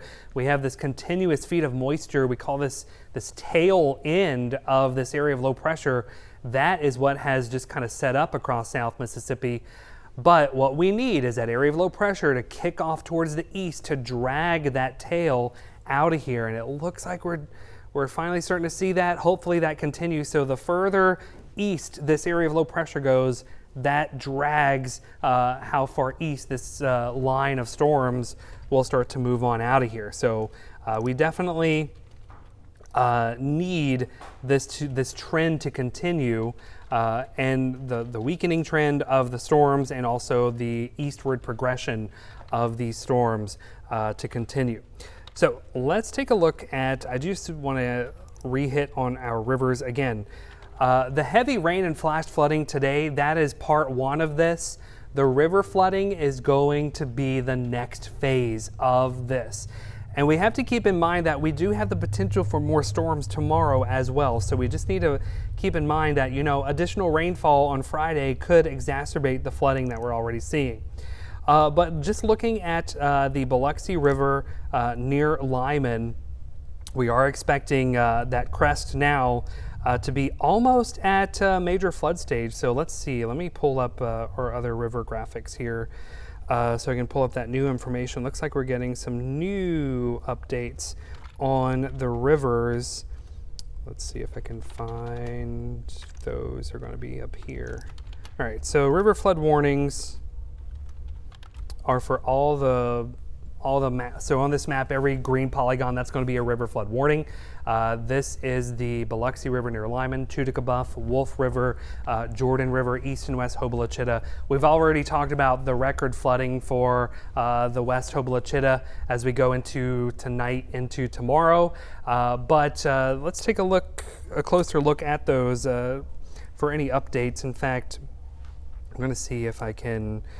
It looks like I can't log into that right now, but it looks like we're going to see, we're currently at 18.05 feet at the East Hobola-Chitto Creek, which is moderate flood stage. We're cresting at 22.5 feet. So this would be record territory for the East Hobola-Chitto. The record is back in 2012 from Hurricane Isaac. West Hobola-Chitto cresting at 24 feet on tomorrow morning at 7 a.m. That is going to be significant flooding. We were hearing from Will Polson, who was out there earlier. There are voluntary evacuations for that setup. The Wolf River at Bells Ferry, we're cresting at 14 feet, moderate flood stage, now sitting at 9.85 feet. So it's still at minor, but we're cresting at 14 feet on Saturday evening at 7 o'clock. The Biloxi River near Lyman, again, cresting at 17.5 feet, which is moderate flood stage. But keep in mind, for the Biloxi River, major flood stage is 18 feet. So we are getting close to 18 feet major flood stage for the Biloxi River as we go into tomorrow morning. So definitely, if you live along the Biloxi River, you need to be paying attention. We're not going to be far from some major flooding for that river. Chuticabuff River cresting at 15.5 feet on tomorrow afternoon at 1 o'clock. That is also moderate flood stage. So I'm getting word that we do have a reporter, Tyler Bale, out in the field. So let's head out to Tyler to see what he has to say. Well, Eric, you talked about some of the major cresting, even a record for the East Hobelichita, and we're in an area right now on North Beach Street that's staring down the barrel of both of those creeks. So you can see that's quite a bit of water behind me, but take a look down North Beach Street now. There is a considerable amount of water, and it's moving pretty fast over the road right there. Just by my estimate, that's at least almost a quarter mile of road right there that's being taken up by that. And this is just what's happening now. Obviously, the worst of the worst as far as this river flooding and the cresting is going to be coming a little bit later. I did speak with Assistant Fire Chief for Picayune Fire Department, and he told me that they do have voluntary evacuations right now. There's a couple areas that have been hit especially hard, including Claiborne Hill. What is it? This North Beach area, Westchester, of course. These areas have been hit hard, and so they're trying to get anybody to leave out of their own volition. Now they can't make them leave, and there's no order to leave right now. It's voluntary. If someone needs a place to stay, or if perhaps they're in fear of what the night might bring, what the flooding may bring, they can go to the safe room over at Picayune High School. If you do decide to go there, especially if you have young children or if you are elderly, things like that, the shelter is provided. They do not have cots. They don't have food and stuff like that. So hopefully you have that in your house and you'll be able to bring those things with you to make it through the night over at the safe room. And again, like Eric said, 24 feet for the West Hobelichita, 22.5 cresting for the East Hobelichita. This area is going to be seeing likely some major flooding. And we'll be bringing you back a little bit more. Hopefully we can talk to some more people. We've heard about some even more areas that have been hit just through the rain, through Arthur, and through the flooding that's come already. So that's it out here for now. We'll be back with you a little bit later in Picayune. Tyler Bell, WLOX News Now. All right, Tyler, well, thank you for joining us, and we're glad to hear that there is a safe room there available at Picayune High School if needed, and a voluntary evacuation order for several communities there in Picayune. And stay safe. Thankfully, it looks like the rain has stopped there for now. Yeah, for sure. But a lot of people are now without power across the coast. Mississippi Power reporting roughly more than 4,500 customers out, and Singing River as well. Yeah, that's right. So we're seeing now those power outages are starting to pick up. Not only are we dealing with a lot of rain, but also those lightning strikes, wind that is causing a problem for the power companies. Singing River is reporting almost 3,000 customers without power. Coastal Electric now has more than 3,600 customers without power. PRC, more than 1,500 customers without power, and actually 12,000. Our total, you add all those numbers up. So we talked about Mississippi Power as well as Singing River, Coastal Electric. You add them all up, we have more than 12,000 power outages across the coast. That is a big number. So we know that the power crews are going to be busy here throughout the night. I know this morning when I was home, our lights flickered several times, so I was just kind of waiting for when that was going to happen. And now I wonder if my house is without power. It could be. And you live in D'Iberville, right? Yeah, yes. Right. So you were seeing those heavy when you were coming to work. Oh, yeah. It was really starting to rain heavy. And now let's look at the road conditions across the area. This is Old Highway 49. And is this in Harrison or Stone County? It's in Gulfport, so it is in Harrison County, Old Highway 49. So that right there is difficult conditions to drive through. You would not want to drive through that. No, absolutely not. And I think our next video that we have is what I was referring to earlier. This is Pops Ferry and Sunkissed Road in Biloxi. Like I said, around 1 o'clock today, that road was completely fine. I believe this video was taken about 20 to 30 minutes after I drove through there, and you can see the flooding already accumulating on the road right there. So that's how quickly it can happen. Yeah, it can happen quickly. So you need to keep that in mind, as a lot of the heavy rain has now moved into Jackson County now. These are some of the notable roads that are closed in South Mississippi. Mississippi. This is according to the Mississippi Highway Patrol, and these roads are closed because they are not passable for the most part. And one we've been talking the most about over the last few hours is Highway 49. North and southbound lanes are closed at the Red Creek Bridge. That is around Perkinston and the Mississippi Gulf Coast Community College. So keep that in mind if you're planning to go north from the coast or you're planning to come south to the coast from Wiggins. Either way, you're not going to be able to pass on Highway 49. As earlier we saw images from our storm tracker that was now several hours ago, the water was almost up over the Red Creek Bridge. So I imagine that water has gotten even higher now. And also in Pearl River and Hancock counties, which we've talked a lot about today, getting hit with rain. Highway 43 now closed there as well. Yeah, and a couple of other road closures though. And there's more roads closed across the area. Those are just a couple notables that we mentioned. So we are continuing our coverage of this tropical system and its storms impacts here in South Mississippi. And right now the impacts are widespread. We've talked about road closures, problems with the roads, as well as power outages. And I'm sure there is flooding, water in homes. If you are in that, if that is affecting you, we certainly hope that you are getting the help that you need. We even heard earlier from EMA Director in Harrison County that there are some water rescues taking place in Harrison County. So we have a lot of issues that we're dealing with right now, and we are here to guide you through this storm here on WLOX. Thanks for joining us, and we will be right back with our continuing coverage. This has been a WLOX First Alert Weather Severe Weather Update. Stay with WLOX as new information develops.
This is a WLOX First Alert Weather Severe Weather Update.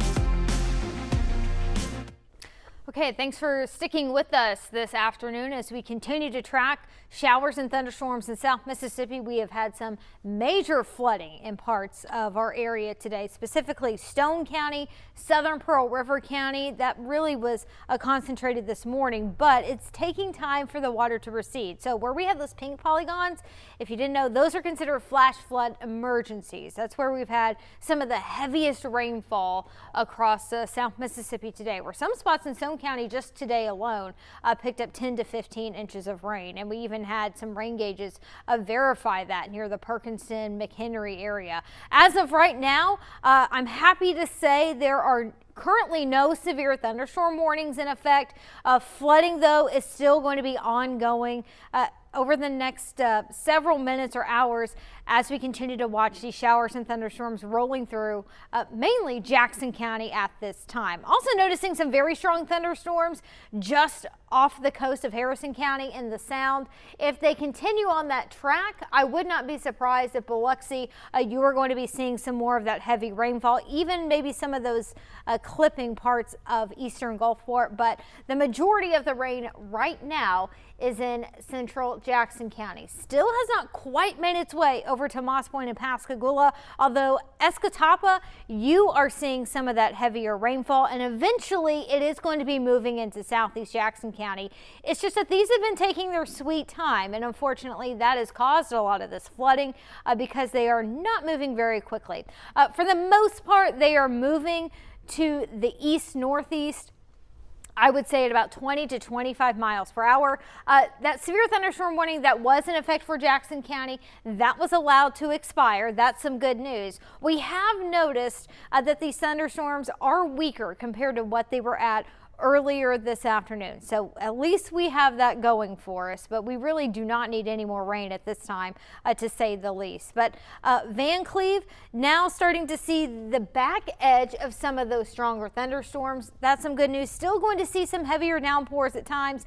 Big Point, you are seeing some heavy rainfall. We've got a lot of that heavy rain along Highway 613 in Jackson County. But again, zooming in here a little bit, Pascagoula, Moss Point, the rain not too bad at this time, but Gosha, you're starting to see a little bit more of that rainfall, and so eventually the rain will continue to fill in a little bit more to the east. Up into Harrison County, we do have a few lingering showers and thunderstorms north of I-10. Thankfully, they're not as strong as what we've had earlier today, but it's not like we need any more rain at this point. Any additional rain could lead to more flooding. We've had a lot of lightning within these thunderstorms today. At times when I've done our lightning counter over a certain area or a certain thunderstorm, there's been upwards of 1,000, 2,000 lightning strikes in some of these thunderstorms, and that would just be over a 15 to 30 minute interval. Even here at the station today, we've had some power bumps ourselves. Now we've had generators as a backup, but the lightning has been incredibly intense in some of these thunderstorms. I do want to take a look and see at some of the radar estimated rainfall totals. This is at least over the past 12 hours, and they've been pretty intense. Again, just to say the least, we've really seen some of the heaviest rainfall concentrated in parts of central Stone County, near Perkinston, near the Kill.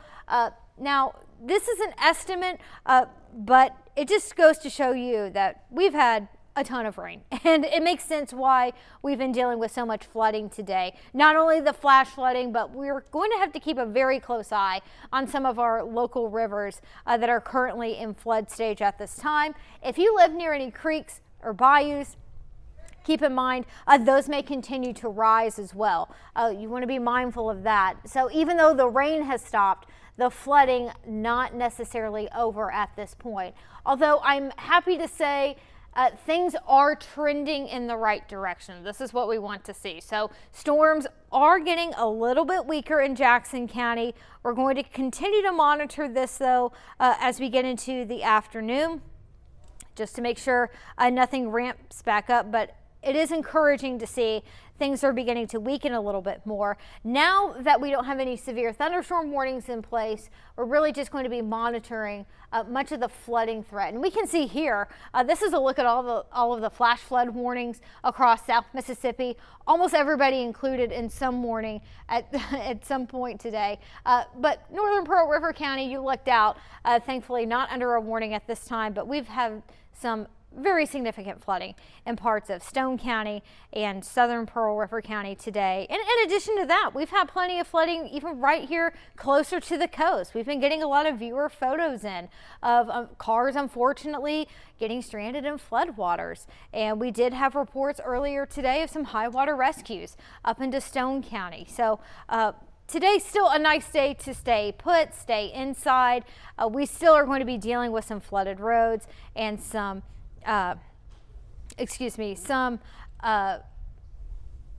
some major flooding. I'm sorry, I apologize. Reason why I got distracted here. Okay, so it does look like I'm just getting this in. There is a new flash flood emergency that was just issued for Pearl River County.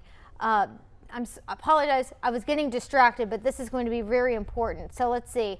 Emergency management reported that the Anchor Lake Dam has been compromised, and they are encouraging residents within the vicinity of that dam to evacuate. So it says residents in the floodway from McNeil, Steep Hollow Road south to West Union Road between I-59 and Caesar Road are encouraged So we've to got evacuate. a dam break in Pearl River County. So this just issued a in. We flash literally flood have a emergency flash for flood that. emergency. This is for Pearl River County. Pearl River County. And this is due It's to going to be near the for failure McNeil. of the Anchor Lake Dam along the East Bully Creek.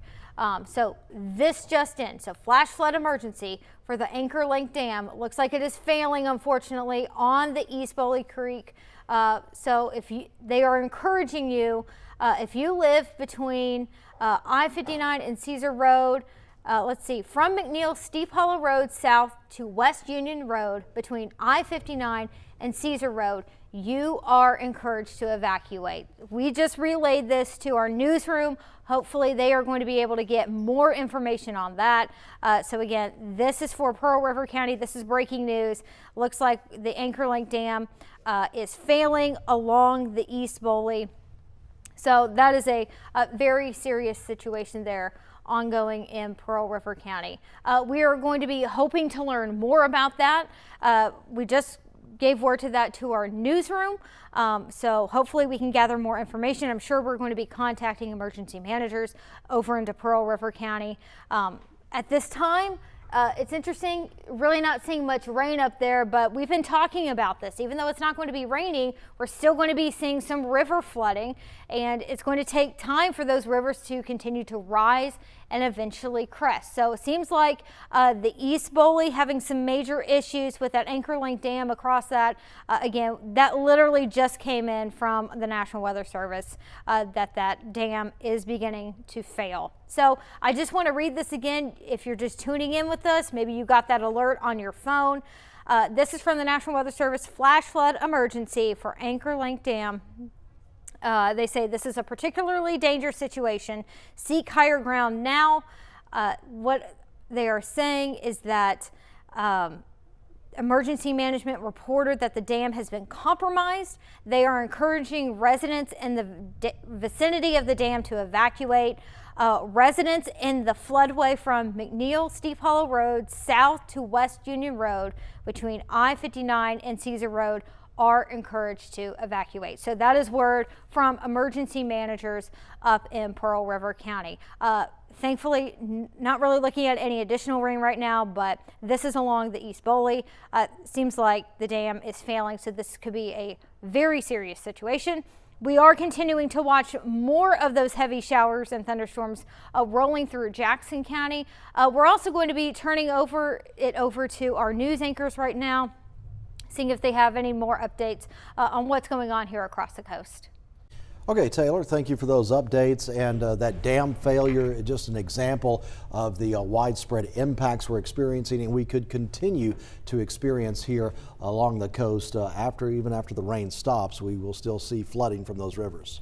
Right, and I think we have video coming up here. This is Beatline Road in Long Beach, storming in this area. You can see the rain coming down there and some lightning as well. Yeah, I live not too far from here on Beatline Road in Long Beach, and just a couple of weeks ago there was widespread heavy rain in that area, and it in fact closed a portion of Beatline Road. And wow, oh, wow. I wasn't expecting that. Yeah. So this is from a viewer video sent in to us. A lightning strike looked like hit that tree. So in addition to the heavy rain, also we're dealing with the lightning.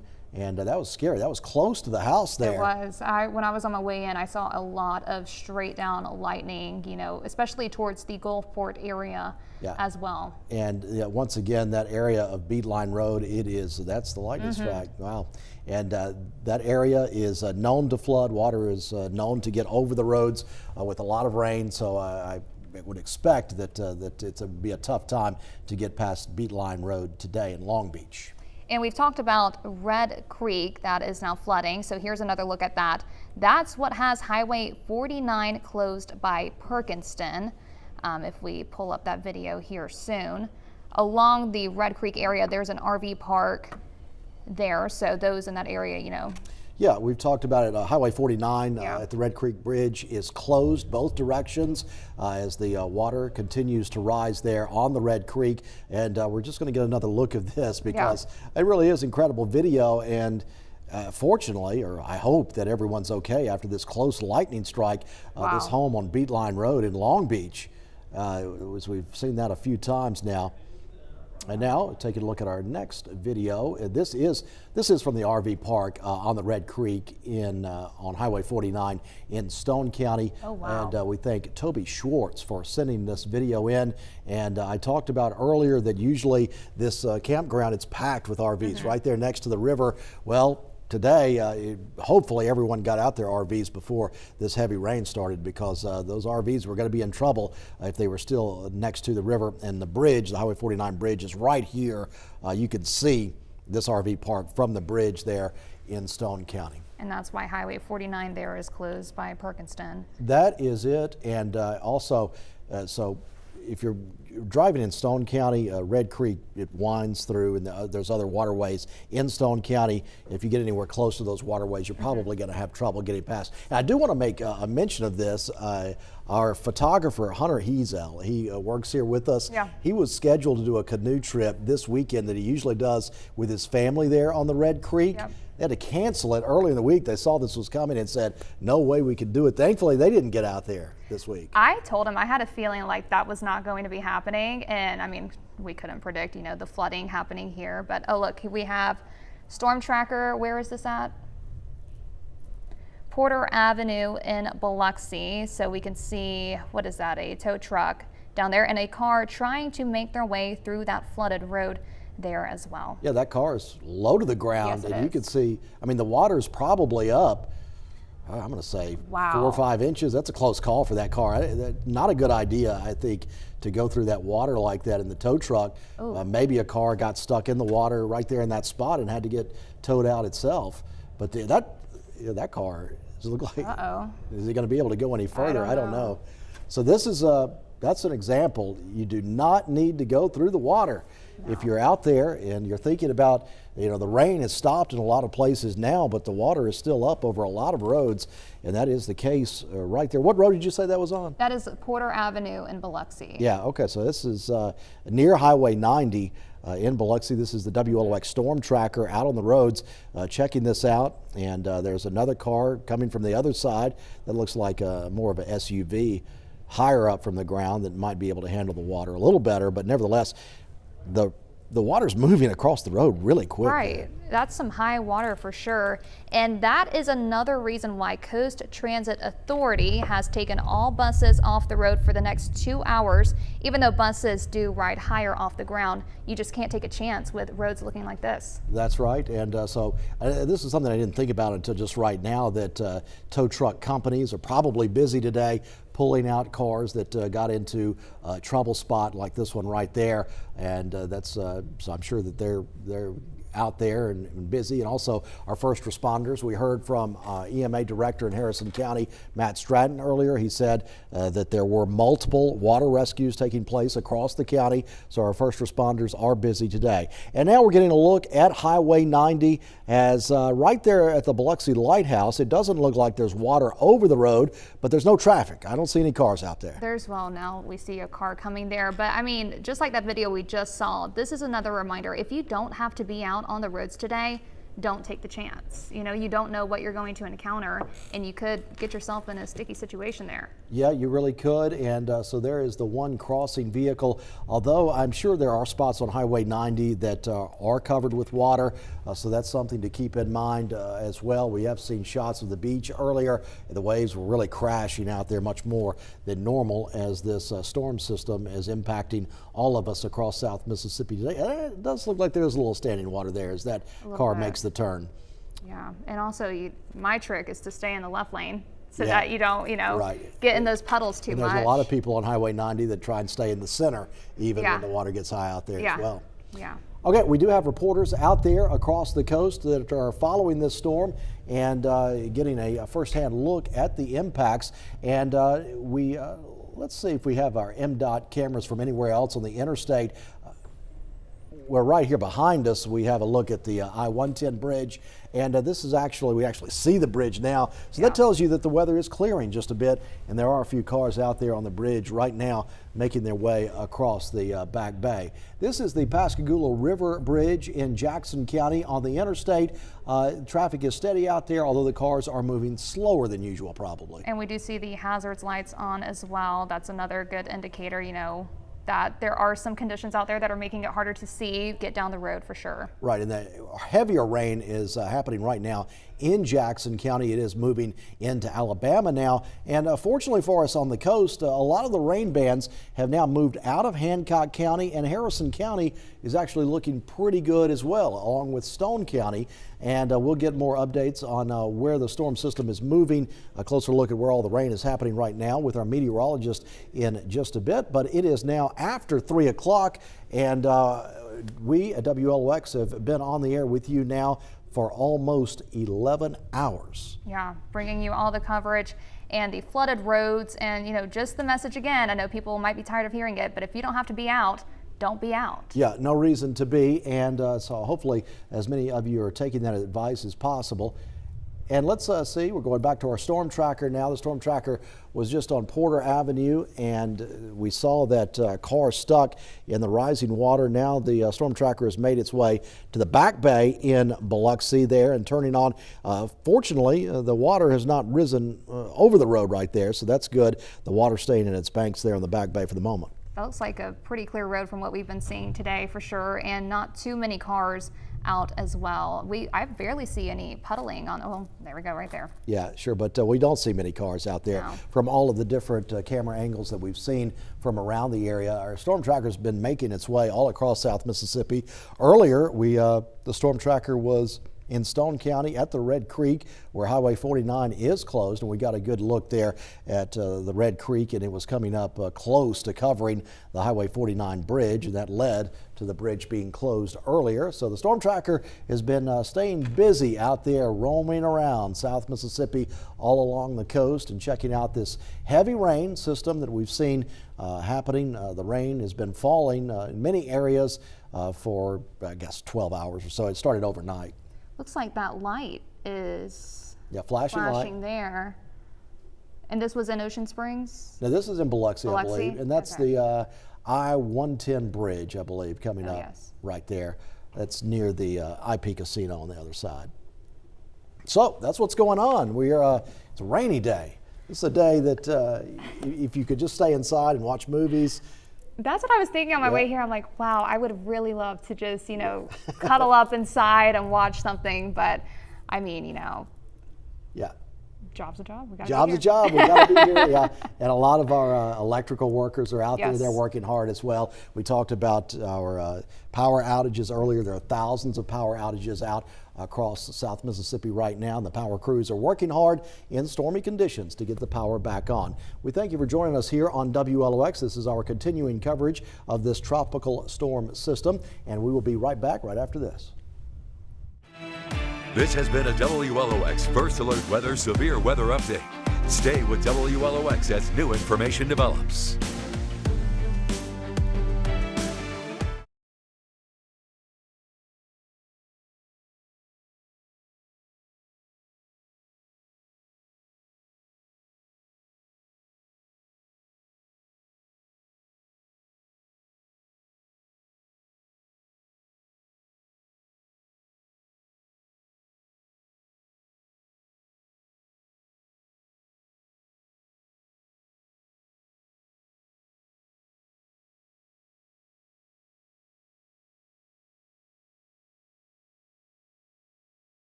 This is a WLOX First Alert Weather Severe Weather Update. And welcome back here to WLOX. This is continuing coverage of tropical activity as it has been a rainy, messy day here across South Mississippi. And Mackenzie Martin joins me here. And we are getting an update from Pearl River County. Our meteorologist told you about a potential dam failure earlier in Pearl River County.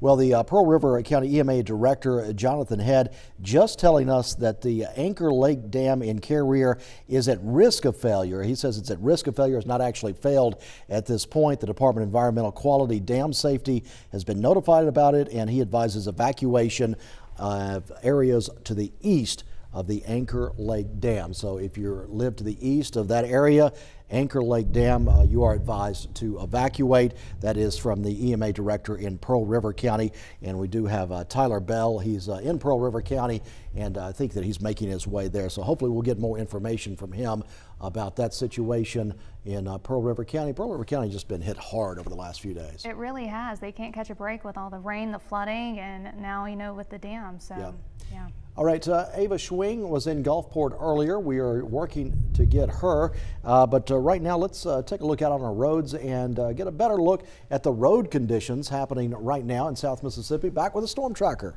There we are. And where is this at? All right, we are not sure where this is yet. I would assume we're still somewhere in Bayview in Biloxi. Now traveling through there, another light that looks to possibly be out there.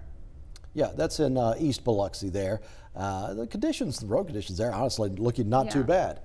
And this is I-10 at the Mississippi Welcome Center. That's a lot of traffic. It is. They're moving slow. The trucks are taking it easy, and we're going all over the place, so we're trying to get some more content there on our websites and all. But this is a reminder that if you are seeing flooding in your area or just want to give us a look at what's happening in your neighborhood, you can always send us pictures and videos to the WLOX app. It's very simple. Just upload your video there, and then maybe we will use it here on WLOX. Just a little bit ago, we saw a lightning strike. Lightning hit a tree in Long Beach. If I took that video, my phone would be gone. The guy, you could tell, he kept it pretty steady there and on it, who was taking that video, so good for him. All right, road conditions on the interstate actually are looking pretty good right now. We did see big traffic backups earlier in Hancock County. For the most part, that looks like that it's cleared, and Jackson County, although the traffic is moving slow, it is still moving, so that's good news. And we just saw the traffic moving slowly at the Welcome Center on I-10 in Jackson County. Let's go back to the storm tracker now, turning in, still in Biloxi. We're slow moving with the storm tracker right now as we're taking a tour across the coast. Where is that? Oak Street, I believe is what I just heard. Oak Street and Biloxi. So, I mean, yeah, I mean, the road, not bad there. Yeah. We saw earlier, though, where flooding, major flooding, and cars trying to get through with a tow truck there as well. It looks like right here we are seeing some more majorly flooded areas. Yeah, water over that intersection right there. Oh, wow. And there is more of a vehicle off the ground, so able to make the turn through the water. A low-lying car probably would not want to go through that intersection. Right there is that is example. If wherever you are on the coast, really today you are dealing with these similar road conditions because we have low-lying areas all around the area. It's just part of living in coastal Mississippi that when we get a lot of rain, we can just sort of expect to see some flooding sometimes. Yeah, the storm tracker is really living up to its name today. Sure is, yeah, out there, certainly for a reason. Okay, let's get some direction here from our director. Okay, this is I-10, Highway 53, and you have to drive slow through there. I would imagine this is a Thursday. Probably a lot of people from Louisiana, maybe making beach plans, going to Alabama or Florida for the weekend. So this is not the start to their weekend. They're probably Father's Day weekend. Yeah. A lot of reason to be on vacation and making the most of it, but they're going to be getting to their destinations a lot later than originally expected, probably. Yeah, like you said, I mean, it is summer here on the coast, so cars going through there. I believe we have Ava Schwing giving us an update from Gulfport now. We're at the Gulfport Small Craft Harbor, and as you can see, there has been a lot of rain and wind, and we are in a little bit of a break right now, but that rain is still moving towards the east, and it could get worse. So just keep up with our meteorologists on WLOX and to stay weather alert. In Gulfport, Ava Schwing, WLOX News Now. All right, her boots filling up. Filled with water, I will say. I mean, that's, if you're going to be out, if you're going to be in the weather today, you know, wear your rain gear for sure. You're going to get hit with a lot of rain accumulating in the boots like we saw there. Yeah, we are continuing to get more information in across the coast to different trouble spots. We did hear from the Emergency Management Director in Harrison County earlier. He told us that multiple water rescues were underway in Harrison County, so we're hopeful that all of those rescues are going okay. But if you didn't need to be out, this is sort of an example. It's the beginning of hurricane season, and why preparations are so important to get ahead before the storm actually gets here, to have a plan in place just in case you either get stuck in your home or have to leave. You want to be ready. Right, with the sandbag locations that we had and everything, you know, take those preparations. This is our storm tracker still in downtown Biloxi looking towards Harris, and looks to be some traffic there. We've got some cars at that intersection. All right. Meteorologist Eric Johnsaw is going to be with you right after this quick break here on WLOX. Thanks for joining us. You are watching continuing storm coverage. This has been a WLOX First Alert Weather Severe Weather Update. Stay with WLOX as new information develops.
This is a WLOX First Alert Weather Severe Weather Update.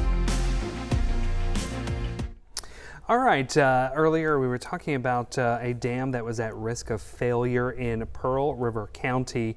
That is the Anchor Lake Dam, and that is located around McNeil, pretty close to I-59 here. So here's Pearl River County, here's I-59, and this pink box represents the flash flood emergency that was prompted because of this dam at risk of failure. And so the messaging from that alert is stating that emergency management is encouraging residents in the floodway from McNeil Steep Hollow Road south to West Union Road between I-59 and Caesar are encouraged to evacuate because the dam is at risk of failure. So of course we've had a tremendous amount of rain. All that rain has to go somewhere, and it's going into the east and west Hobola-Chitto, and all of those rivers are going to be cresting at major flood stage over the next 24 to 36 hours. So again, if you know someone in that area, make sure that they have that word that the emergency management is encouraging, at least according to the statement put out from the National Weather Service on the flash flood emergency statement. That is what it is. So that area needs to be watching that. All right, let's hop over to the rest of the area. It looks like for the most part, we are finally starting to see things start to calm down a little bit for a good chunk of the area, with the exception of southwestern Jackson County now.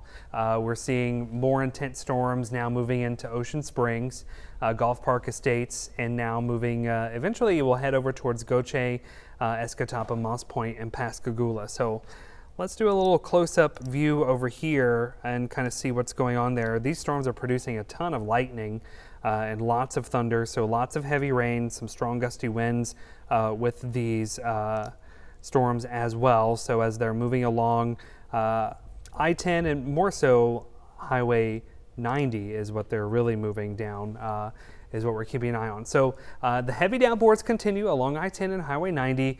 The good news is these are not as intense and persistent as what we were looking at earlier, but they're still putting down a lot of heavy rain, and we are still seeing some training over Jackson County. So we do want to make sure that we're keeping an eye on these storms as they continue to move off towards the north and east. Looking at some of the rainfall totals, again, just over the last 6 hours or so, we've really seen some pretty impressive totals. Almost everyone in Jackson County getting some really decent rain, except over now into Pascagoula. So looks like Pascagoula may be the last to get some of this heavy rain across the area, but we've certainly seen a bullseye of heavy rain across all of South Mississippi today, with some spots over 15 inches in some spots, over 12 to 15 inches of rain, and that certainly is what is leading to the flooding situation that we are seeing across South Mississippi. So we'll continue to watch these storms, and they'll continue to move over into Jackson County, but for now, let's head over to break. This has been a WLOX First Alert Weather Severe Weather Update. Stay with WLOX as new information develops.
This is a WLOX First Alert Weather Severe Weather Update. Welcome back to WLOX. You are watching continuing coverage of this storm system moving through South Mississippi. Thankfully, in many areas of the area that the rain has stopped for the most part. We are still seeing rain in Jackson County, but possibly the worst might be over for us at the moment. Right, and we're seeing more cars get out on the roads here. If you can see behind us, the I-110 bridge in Biloxi has more cars on it, and we can actually see through the camera now, so the rain isn't pouring down anymore there as well. Yeah, that's a big step up. But we've seen a lot of rain, wind, lightning over the last several hours as this storm system has really been going on. It started overnight and has been continuing. In fact, we've been on the air with you here at WLOX, continuing to follow this storm for the last 11 straight hours to help you deal with the impacts. And oh, wow. This is a spot we saw. Well, this is not the exact same spot, but there is a car that's not moving in the water in Biloxi. This is Howard Avenue from our storm tracker. We can see a road was flooded and a car took a risk, maybe not seeing how deep that water actually was. But I mean, this is just another reason why if you see a flooded road and you're unsure about how deep that water is, just turn around. Yeah, that is dangerous. Once you get into a high water spot, you don't really know how deep the water is until you actually get into it, even if it feels like it's not going to be that bad. But that car dealing with that, we saw a tow truck having to pull out a car earlier in East Biloxi as well. So this is not far from that area. This is right down the street from the Palace Casino there in Biloxi. You saw another lightning strike in Biloxi. Our crews are out there, power crews. We have the last update we got on power outages. Do you have that number? What did you About more than 4,400 customers without power, according to Mississippi Power, and more than 3,000 Coast Electric. That was an update we got maybe about 30, 45 minutes ago.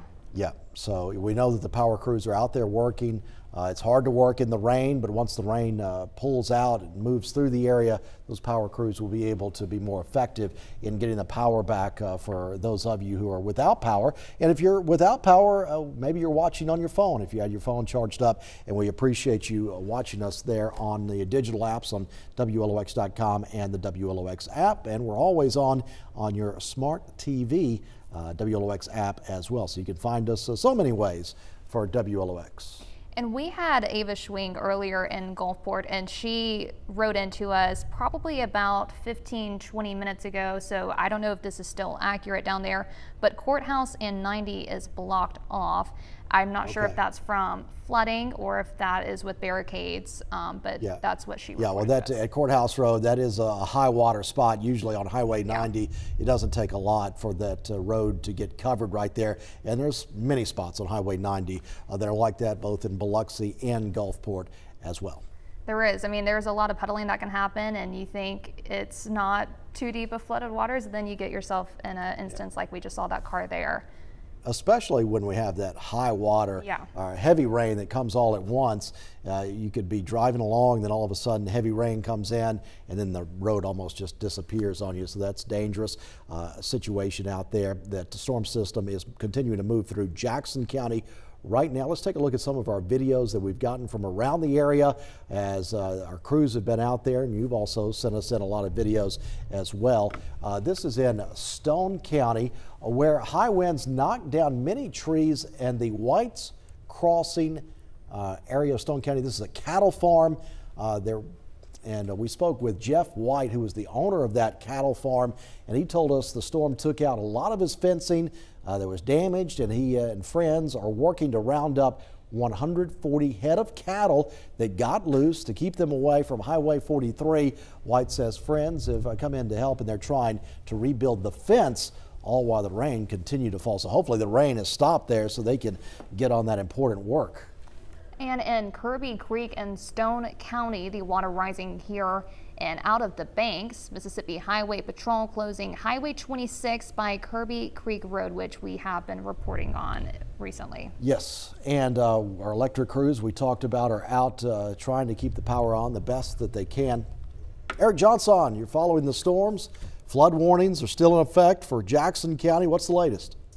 Yeah, we are keeping an eye on the radar this evening, and again, we're keeping an eye on the storms that are moving through Jackson County. Flash flood warnings continue for that area, just like we were saying just a couple of minutes ago. So not too much has changed really, but we are keeping an eye on these storms over Gulf Park Estates heading towards Escatapa and Pascagoula and Goche.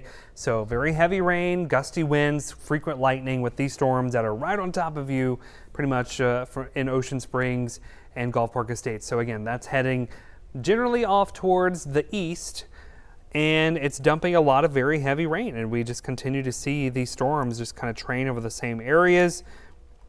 The good news is at least we're getting a break in other locations that have been hit very hard. Right now we're starting to see a break in Pearl River County and Stone County. George County seeing good break. Most of Harrison County now a break, but right now it's really Jackson County that we're keeping an eye on for the storms that continue to train over the same area. So flooding is still a concern for Jackson County, especially over in Ocean Springs into Gulf Park Estates and also Goche, Moss Point, Escatapa, and Pascagoula. So we're not completely out of the woods when it comes to the risk for flash flooding over into Jackson County.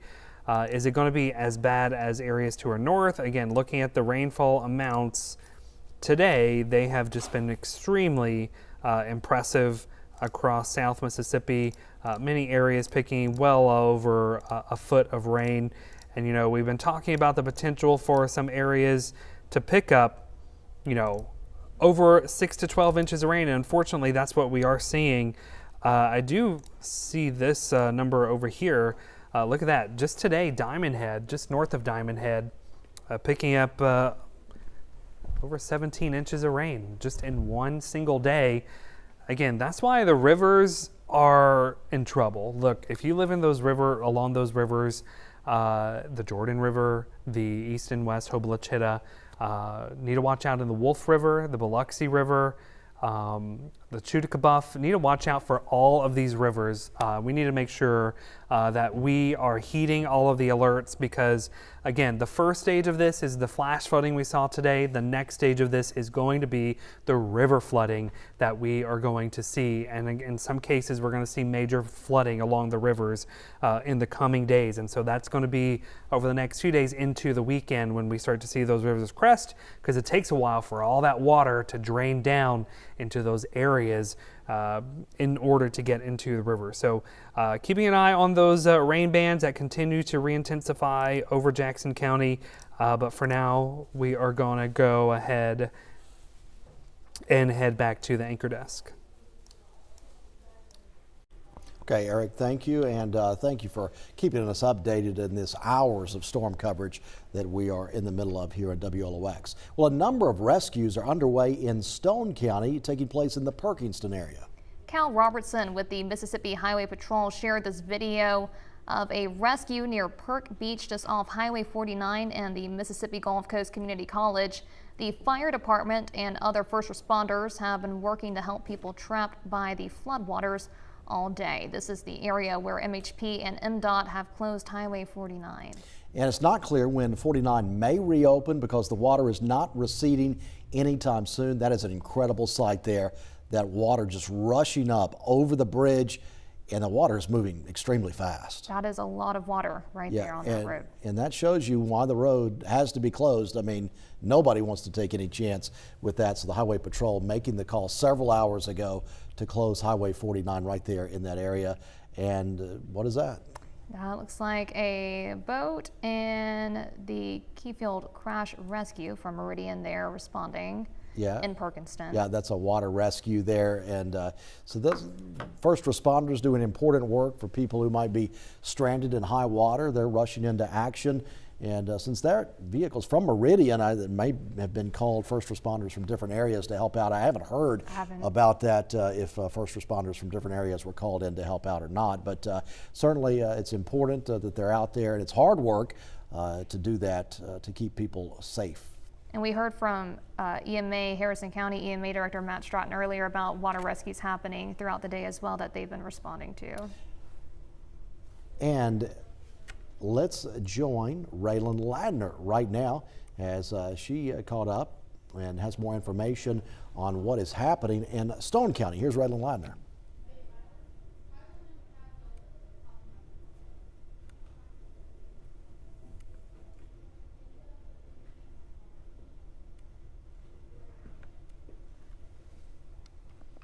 Well, we thought we were going to talk, Mark Raylan was going to talk with us as she was talking to some people in Stone County about the impacts there. As, they had a lot of rain earlier, as we just saw the water up basically to the bridge on Highway 49. But power outages we've been telling you about, Mississippi Power, the last update we've got, and this may have changed in the last few hours. The last update we had, Mississippi Power had more than 4,600 customers without a power. Singing River, more than 3,100. And Coastal Electric, 3,700. PRC, about 1,300. And across the coast, this is a big number. Nearly 13,000 coastwide without power today due to these storms coming in that started coming in overnight last night and have now lasted throughout today. We've seen a lot of rain, we've seen a lot of wind, and a lot of lightning strikes. There really was, and I really felt like we kept power here at the TV station the entire time. We have generator power. I guess we're fortunate for that to keep broadcasting, but I thought that we had a few close calls here because there was some lightning strikes that just felt like were right on top of us several times. And like I said, when I was driving in, I saw a lot of, straight down lightning strikes over here near the station. And we also saw a video from Long Beach of a direct strike at a tree on someone's property there. Yeah. Okay, so now let's join Raylan Ladner in Stone County as she has more on what's happening there with basically all of the flooding and different storm impacts happening in Stone County. About 7:30 or so, it was raining hard already, but sitting on the back porch drinking coffee, and all of a sudden you could hear it. It's coming out of the southwest, and it crossed right here at the corner of this pond dam, and tornado set down, looks like right at White's Crossing. And, it was fast and furious. It tore up our trucking business pretty good. Our offices have a little music room over there. We play music, and it tore that up. And, we got 100 head of cattle here, give or take, on both sides of Highway 26, and the north side got hit the worst, and all the fences are gone. And cattle were out roaming around on the highway. So in the middle of the storm, we started catching cows and getting them back in the fences, and we built enough fence in one small trap to hold about 50 head till we can get them moved later. But a bunch of friends showed up, and right in the middle of the storm, we started building fence and catching cows. But we got a big mess. But all the people are okay, and all the cows are accounted for, and we can fix the rest of it, no problem. All right, Raylan Ladner there. We told you several times about that cattle farm with the fences blown down and the cattle getting loose. Oh, that is a big job. That's an issue for sure to have with all the cows out for sure. Yeah, and so best of luck to him dealing with that. He didn't want the cows to get out close to the highway as well. That would cause other issues as well, but you got to get the fence back up quickly and get them contained. That's rodeo work or cowboy work right there. Not expected on a day like today. No, it's not. Well, thanks for joining us here. We are going to stay with you, and we will be right back after this. This has been a WLOX First Alert Weather Severe Weather Update. Stay with WLOX as new information develops.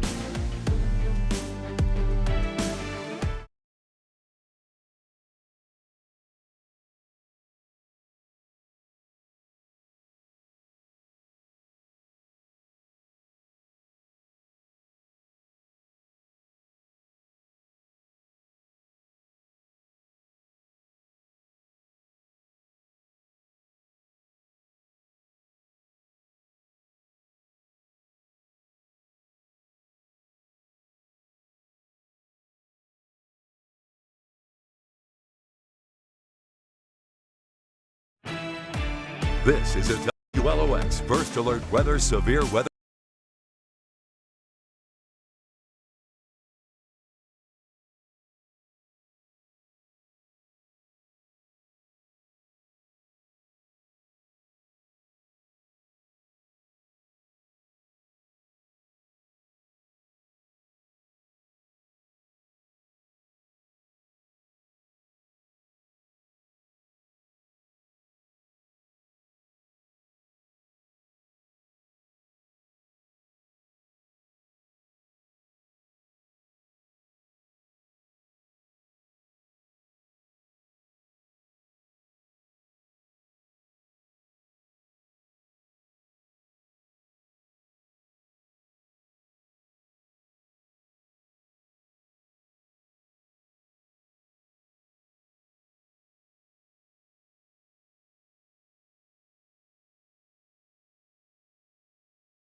This is a WLOX First Alert Weather Severe Weather Update.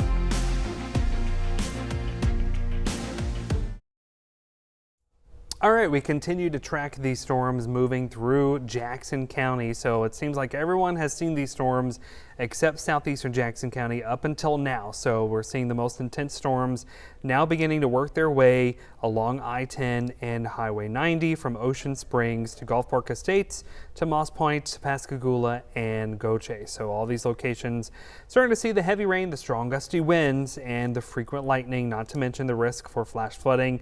There is a flash flood warning that goes on for southeastern Jackson County until 8 o'clock.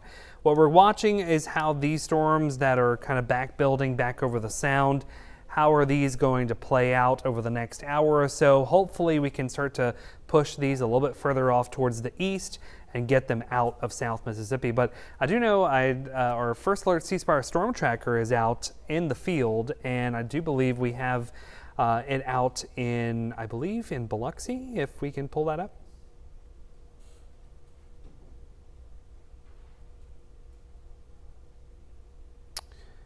Okay, so is this live on our, okay, this is live, and where is this? Okay, this is Division Street in Biloxi. You can see ponding on the roadways, those low-lying areas. Unfortunately, hey, whenever you're driving through water like that, and you see the water up to a business like what you're seeing on the left, you know, drive slow, no wake zone. Don't get that water into businesses and cause more problems for what people are already having. So if you have to cross the flooded roadway, which we do not recommend in the first place, but if you have to, try to go slow and prevent making that wake. There we go, seeing another car passing through the heavy water there. So we're watching the radar, we're watching those storms, and now we're going to go back to wherever we're going. We're going to break. This has been a WLOX First Alert Weather Severe Weather Update. Stay with WLOX as new information develops.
This is a WLOX First Alert Weather Severe Weather Update. Thanks for staying with us here on WLOX News Now. This is continuing coverage of this storm system moving through South Mississippi. We're getting our first taste today of hurricane season for sure. And it has truly been a rainy, windy day here on the coast, really, kicking off our hurricane season. It is, and it's early. It's an early storm for hurricane season, but nevertheless, it is a lesson that you should always be prepared. Let's take a look live now out in Long Beach. This is an MDOT tower cam looking at the road conditions on Highway 90. As we're expecting to get that look there in Long Beach, and I'm seeing on the side here, you see the road condition right there at Cleveland Avenue. Actually doesn't look too bad. Probably earlier when the rain was pouring down quickly, the road condition was probably difficult to pass right there, but right now not many cars on the road, which is probably a good thing. And this is 90, so that's Highway 90 in Long Beach. We haven't seen too many flooded areas along 90 in the areas that we've taken. That we've seen, yeah. But we did hear about the road being covered at Courthouse Road in Gulfport, and I'm sure there are other areas in Gulfport where you typically would expect those roads to be covered, but it looks like pretty quiet in Long Beach right now. Compared to what we've seen in Biloxi a little bit with our storm tracker on Oak Street, I believe, earlier. Yeah, I mean, the cars are looking like they're driving normally down through 90 there in Long Beach.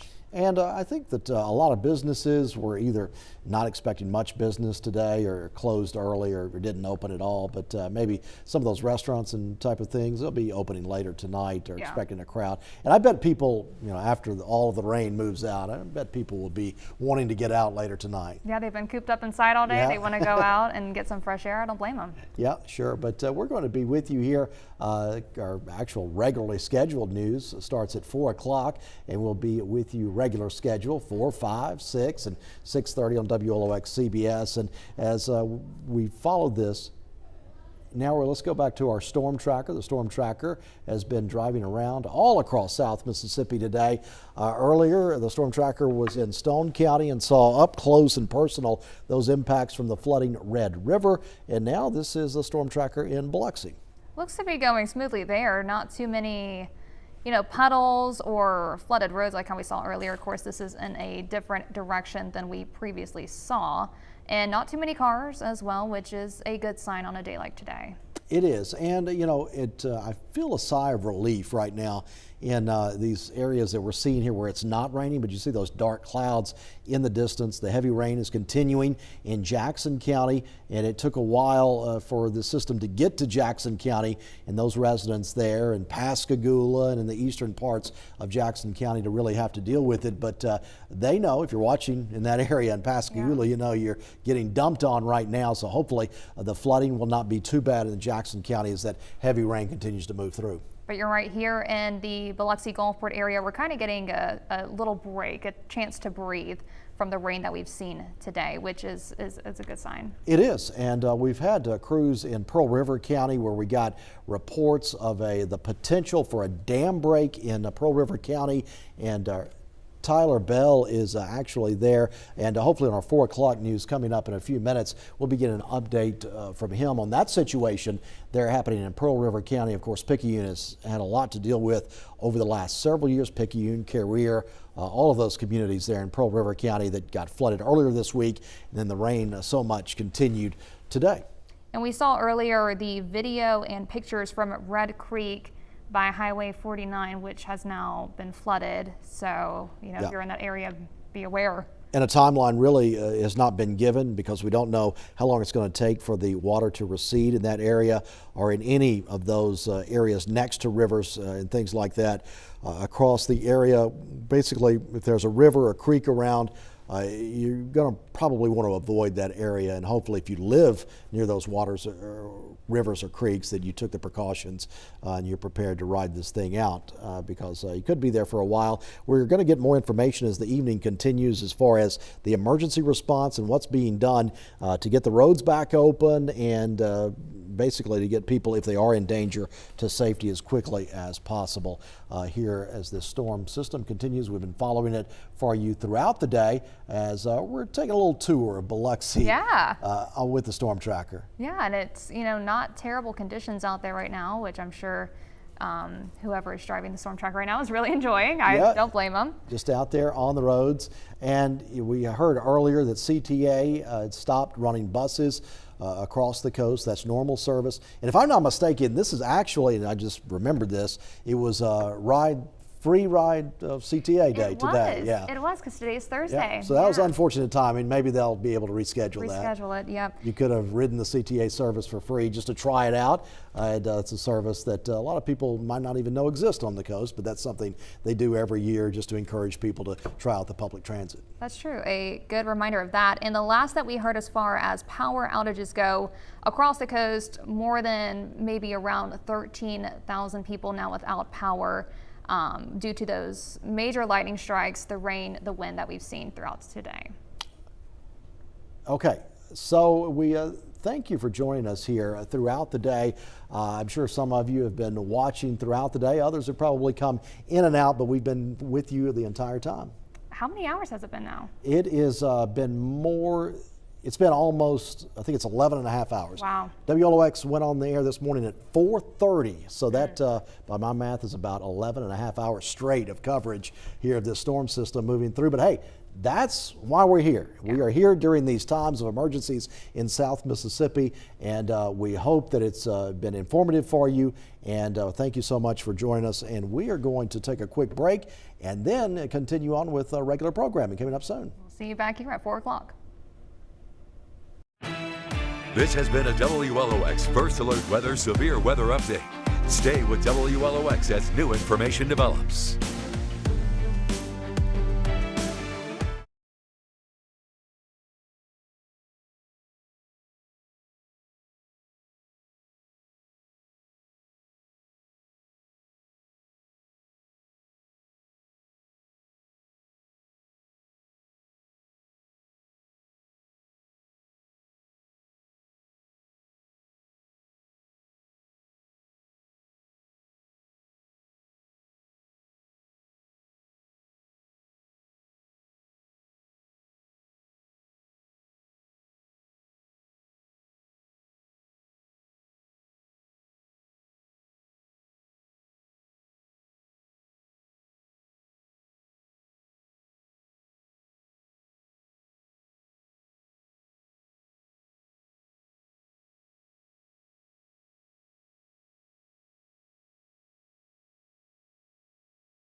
Live from the WLOX News Now studio, this is the 4 o'clock show. Welcome to the 4 o'clock show. We're continuing to follow the storm system coming through the coast and impacting all areas in South Mississippi. If you don't need to be on the road today, stay home. Let's check with our WLOX First Alert weather team for the latest. Yeah, well, we're finally starting to see a little bit of some good signs, at least as far as the rain band that has dumped all the heavy rain and caused all the problems. Here's a look at the big picture. Here's that area of low pressure we've been tracking. It's finally scooting off towards the east into Alabama, but check out this moisture tail that it has with it. So it's been drawing up moisture on the south side of that. Finally, as that area of low pressure scoots out towards the east, it starts to pull that tail of moisture, but Jackson County is still dealing with some of the heaviest rain at the moment, not to mention some frequent lightning and some gusty winds. A little bit closer look now over towards Pascagoula, Moss Point, Escatawpa, Goche, and Ocean Springs, Gulf Park Estates, seeing some heavier downpours, but they're certainly not as heavy as the downpours that we saw earlier in today. Check out all the rainfall.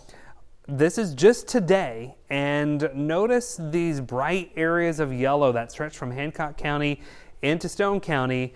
That's 10 to 15 inches of rain that has fallen even over into parts of Harrison and Jackson County. So we are going to be dealing with river flooding over the next few days.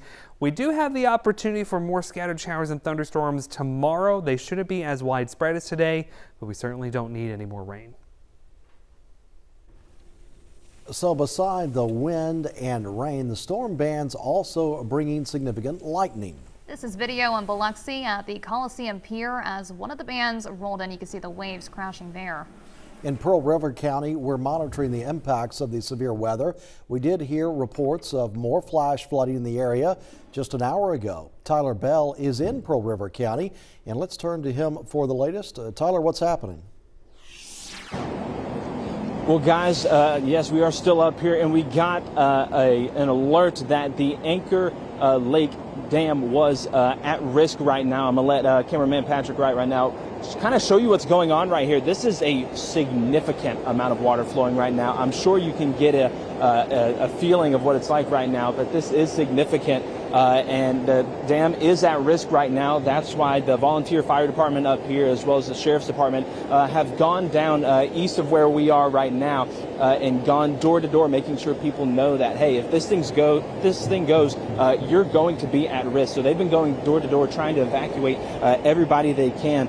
We spoke earlier with Pearl River County EMA Director Jonathan Head, and he did confirm the dam is at risk right now. MDEQ has engineers on the way. We've been here for nearly an hour now, I would say, and we haven't seen them pull up yet, so we are still awaiting their arrival for maybe a little bit clearer assessment of the condition of the dam right now, how much water it's taking on, and what our assessment is.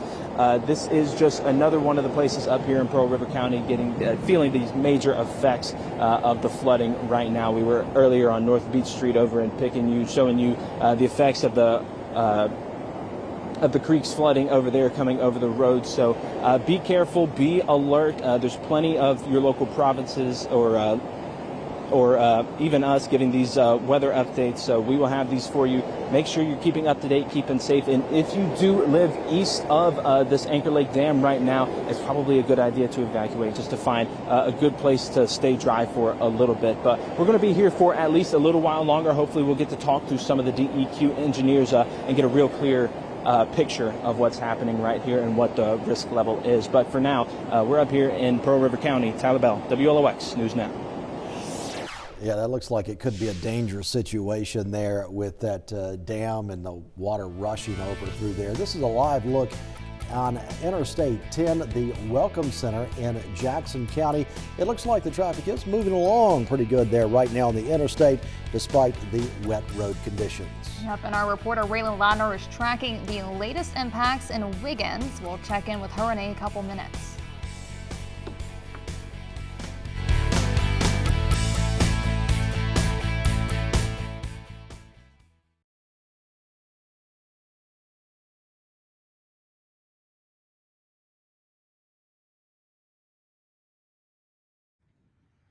Can y'all hear me? Can y'all see me? Hello, hello, hello. Mic checking, mic checking. I'm checking the mics.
You're watching the news for South Mississippi. This is the 4 o'clock show. Sponsored by Integrity Roofing, where transparency builds trust. Welcome back. We're continuing to track the impacts of this tropical storm system moving across the area. The senior center in Wiggins has been open for people rescued from the flooding today. Raylan Ladner is in Wiggins now. Let's turn to her for the latest. Hey, yes, it is a full house here at the Wiggins Senior Citizen Center right now. I know upwards of 45 plus people are already here, and they're still responding to calls, pulling in busloads of people who are stranded, need help, need rescuing from these emergency situations. We're also up to 7 dogs now. Walmart and other associates have donated to this area food and supplies for those in need, but also, you know, just your average neighborhood people dropping off kennels to take care of these puppy dogs. And there's a lot of people here that have lost everything, but they're so grateful to be alive. I'm actually here with Aaron Warden. He is staying at Perk Beach. How are you doing, Aaron? Doing all right. How is it going today? It's a long day. So from my understanding, and we can step away from these dogs a little bit. If from my understanding, you stay on Perk Beach. Tell me about your experience today. So I've been a resident of Perk Beach since January, and a few weeks ago, nearly a month ago, we had a scare with flooding already. At that point, it was just evacuating for your more short-term rentals of campers and stuff there for recreation. But everyone you have here today are long-term renters and long-term residents of Perk Beach. And so with that scare we had just a few weeks ago, today was more of, I woke up with that feeling and that sense of this could be another one of those instances today, and it in fact was. I went home on my lunch break, and the water was just above my ankles to get to my trailer, which is kind of the central point in the park. And at that point, I spent maybe 10-15 minutes inside gathering medications, paperwork, and heading out with a plastic tub of those things, and the water had already gotten another foot above from where it was when I entered, which means the water came up very quickly. You know, it was very verbose, it came up fast, and that's why all of us are kind of in distress now, waiting and hoping that the proper teams can come in and help us with what we need for this kind of emergency situation. Yes, Aaron, and I'm so sorry to hear about that. That sounds scary, like wading through the water. It was a first for me in that sense, yeah. Yeah. How are we feeling now that we're able to come here, catch our breaths? Yeah.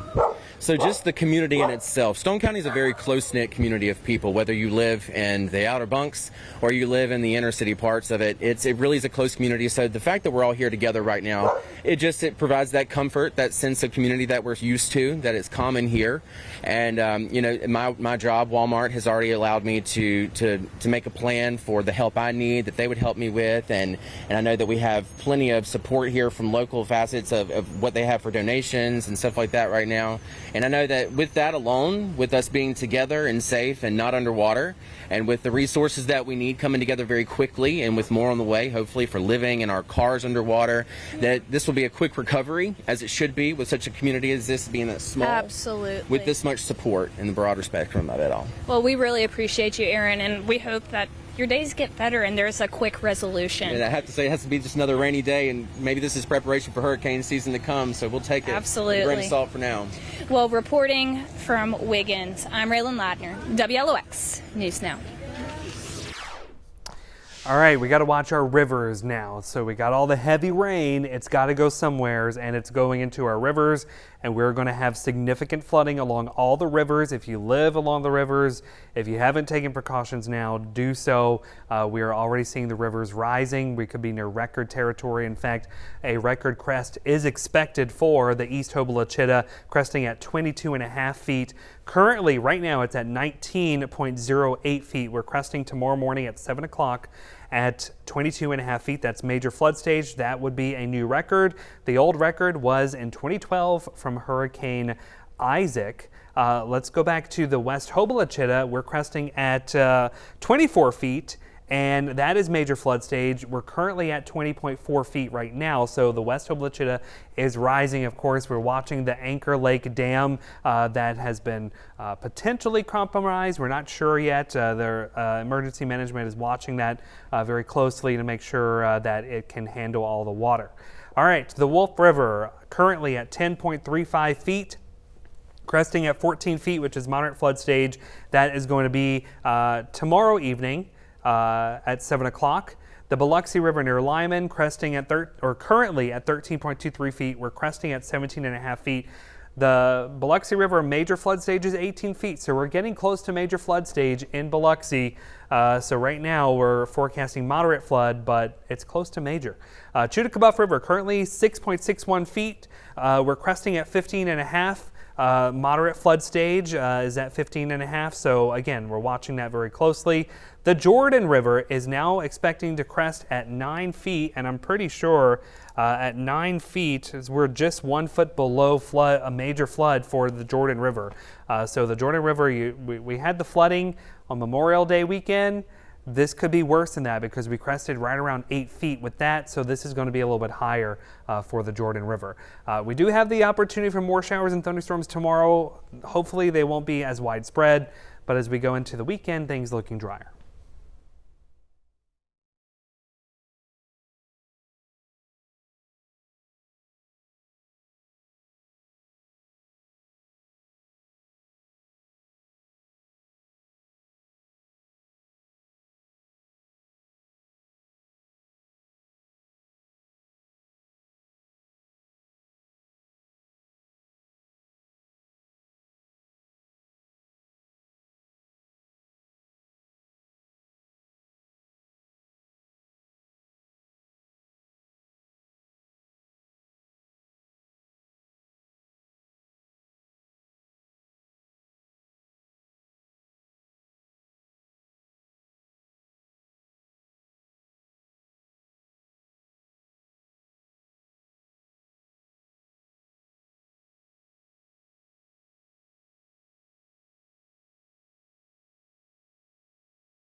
Take a look here. This is a look at the widespread impacts across South Mississippi from this storm. Bill Snyder sent this video to us from Pops Ferry Road and Sunkissed Country Club Road in Biloxi. The water is rising right there, and you can see difficult for the vehicles to pass through. And take a look at this video at the Ocean Springs Harbor. Susan Collier, who's on a boat in the harbor. The water came up quickly. She's originally from Latimer, but now lives aboard her yacht. It has been in dry dock, and now they are back in the water waiting for the storm to pass so they can head back to Florida. This is a look at just how much water is flooding in Picayune. The viewer who shared this video with us said it was taken on Old Dossett Road at the lake near the NLK Ranch. That's in Pearl River County. That water is just free flowing through there. It's probably just a small creek usually, but it's a rushing river today. And Eric, let's join you right now as the heavy rain is moving over just to the edge of Jackson County and basically passing through the area into Alabama right now. Yeah, that's right. We're going to watch that little line of storms that continues to feed into southeastern Jackson County. So looking at Futurecast, and this run is a little optimistic, and hopefully that will be the case. But as we go throughout the next few hours, I still think we're going to still see that rain band out over the sound moving into Jackson County for the next couple of hours or so. But looking at Futurecast, there are some signs that maybe some redevelopment tries to take place just to our north. Hopefully that's not the case. We don't need any more rain. We can't take any more rain. As we go into tomorrow morning, we're going to watch for some scattered showers and thunderstorms to our north. And by the afternoon, once we get the daytime heating in and we still see some of those rain bands to our north, we could be dealing with some more scattered showers and storms tomorrow. Again, we don't need any more rain, but we're going to keep a very close eye on those trends.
Welcome back. We're monitoring Pearl River County after reports of flash flooding came in an hour ago.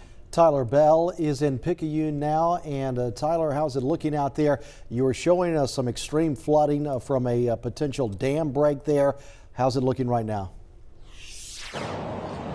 Yep, we're up here in Pearl River County, and we're just giving you another view. We were live with you guys just a minute ago, but just so you can really for lack of a better term, appreciate how dangerous this is right now. We actually got to talk with the homeowner. This is right off of someone's property right here off the lake, and they said they have never seen it this bad before.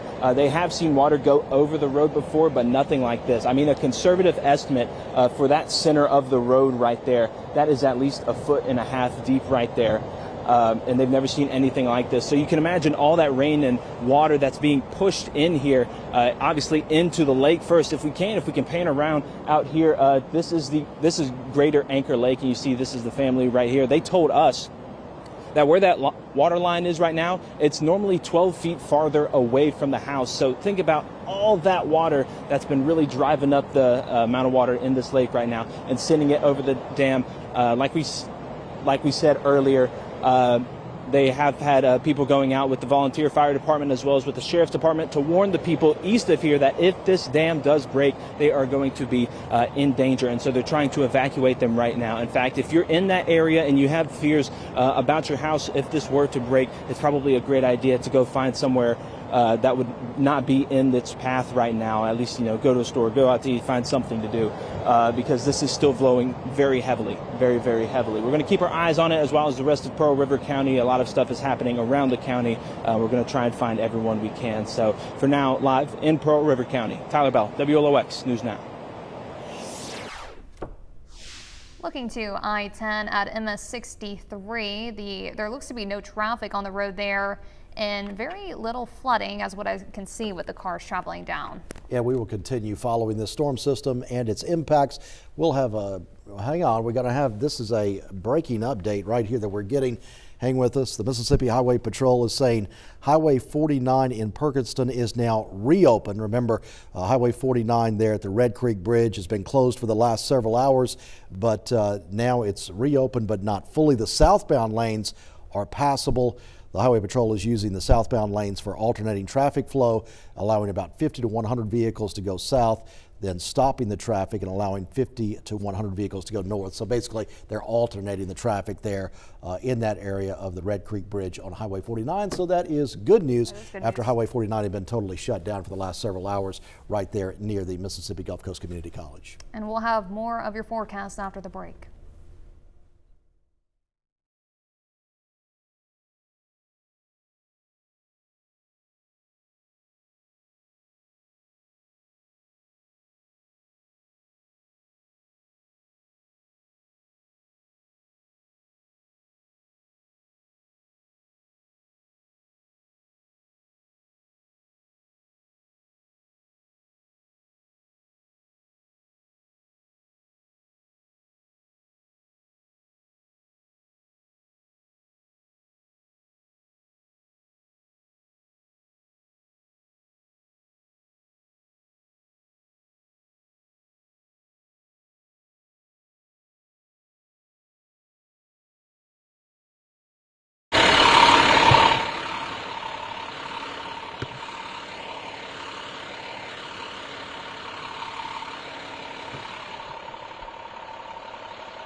Well, hey, they got me fired up, and they're supposed to be taking me live here in just a minute.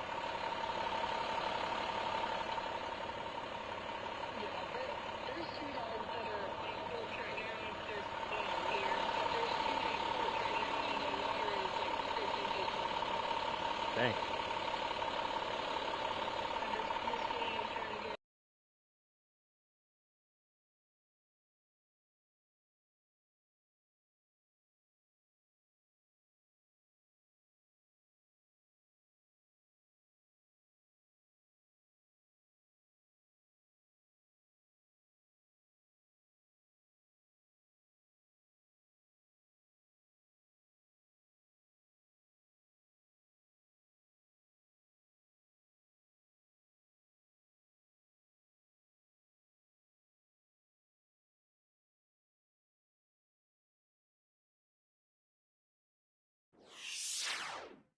And now, the Star Spangled Sing-Off local winner announcement, brought to you by The Impact at MGCCC.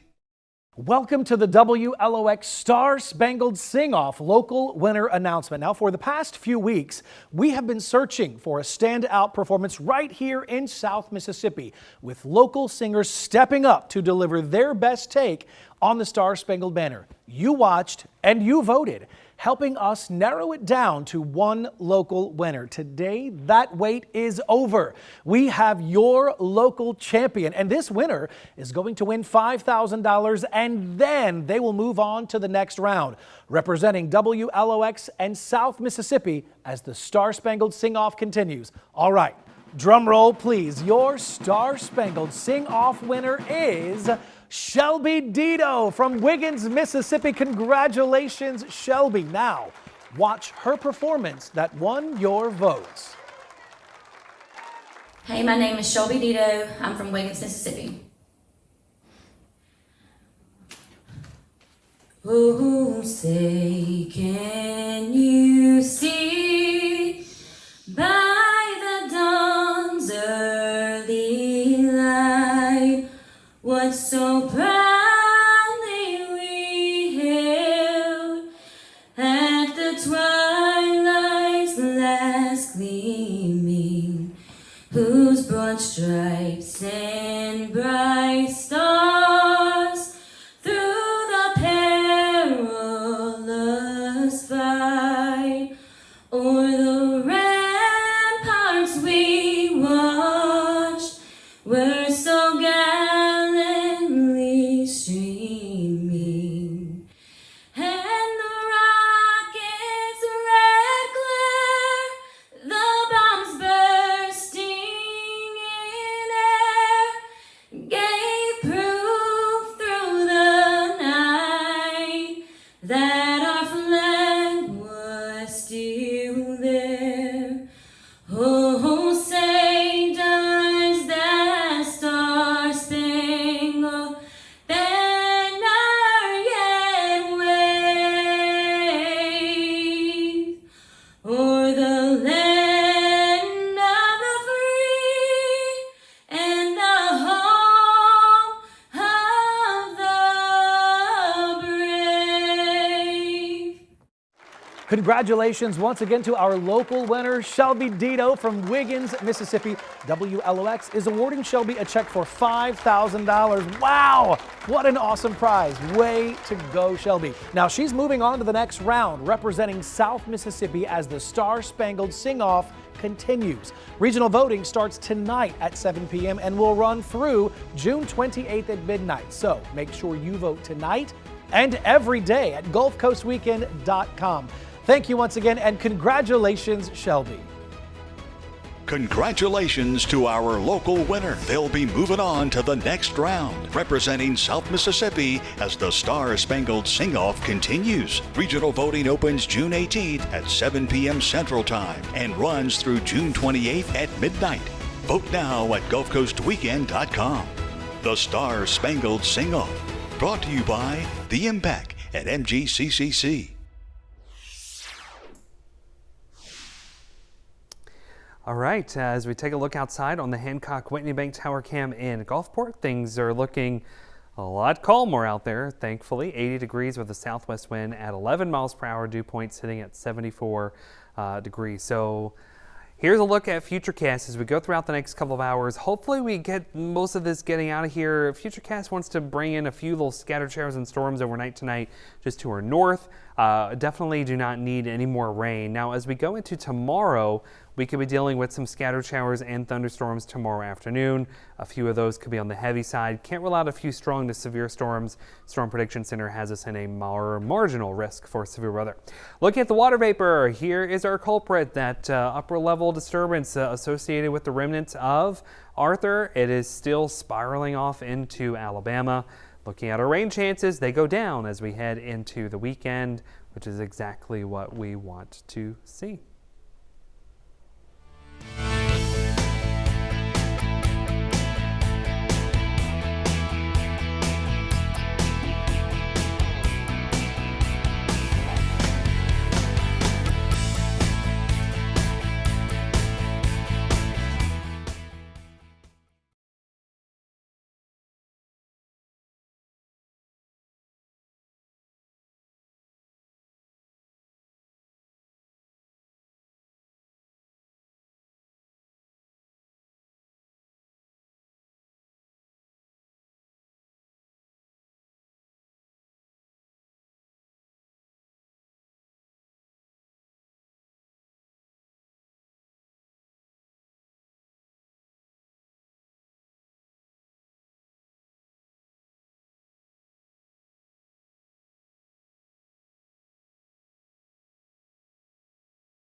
Now, WLOX First Alert Weather.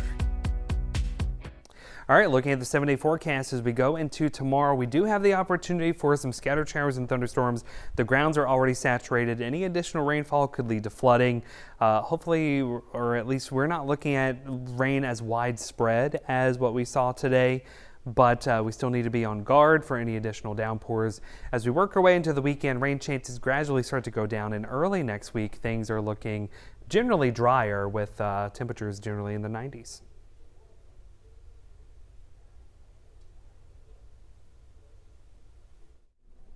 Eric, thank you. And let's take a quick break from our storm coverage now and talk about some food in the WLOX kitchen. Summer is here now, and spots on the coast are bringing special offers to match the season. Chef Amanda Vasquez from Beach Boulevard Steamers in Gulfport joins us with the kitchen with something tasty.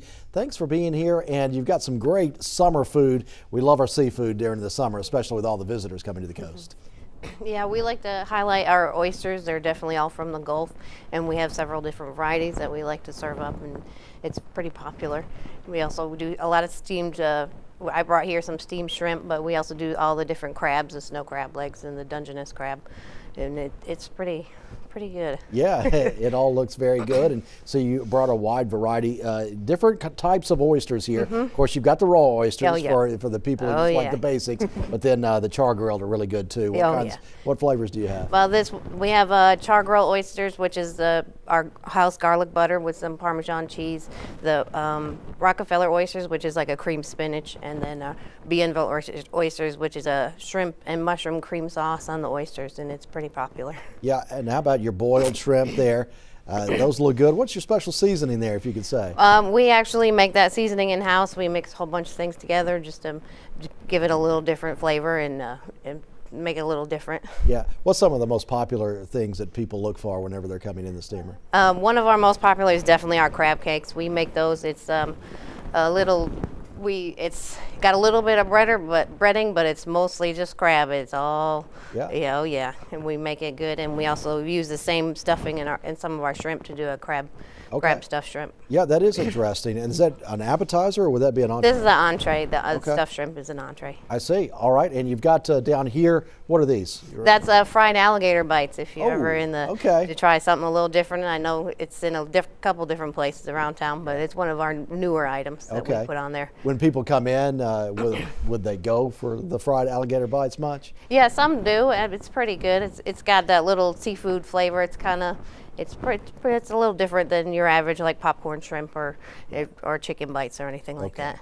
And you look at your desserts; those look great as well. Oh yeah, well, I make all of our desserts in house. Everything's fresh made on a weekly basis, and they're pretty.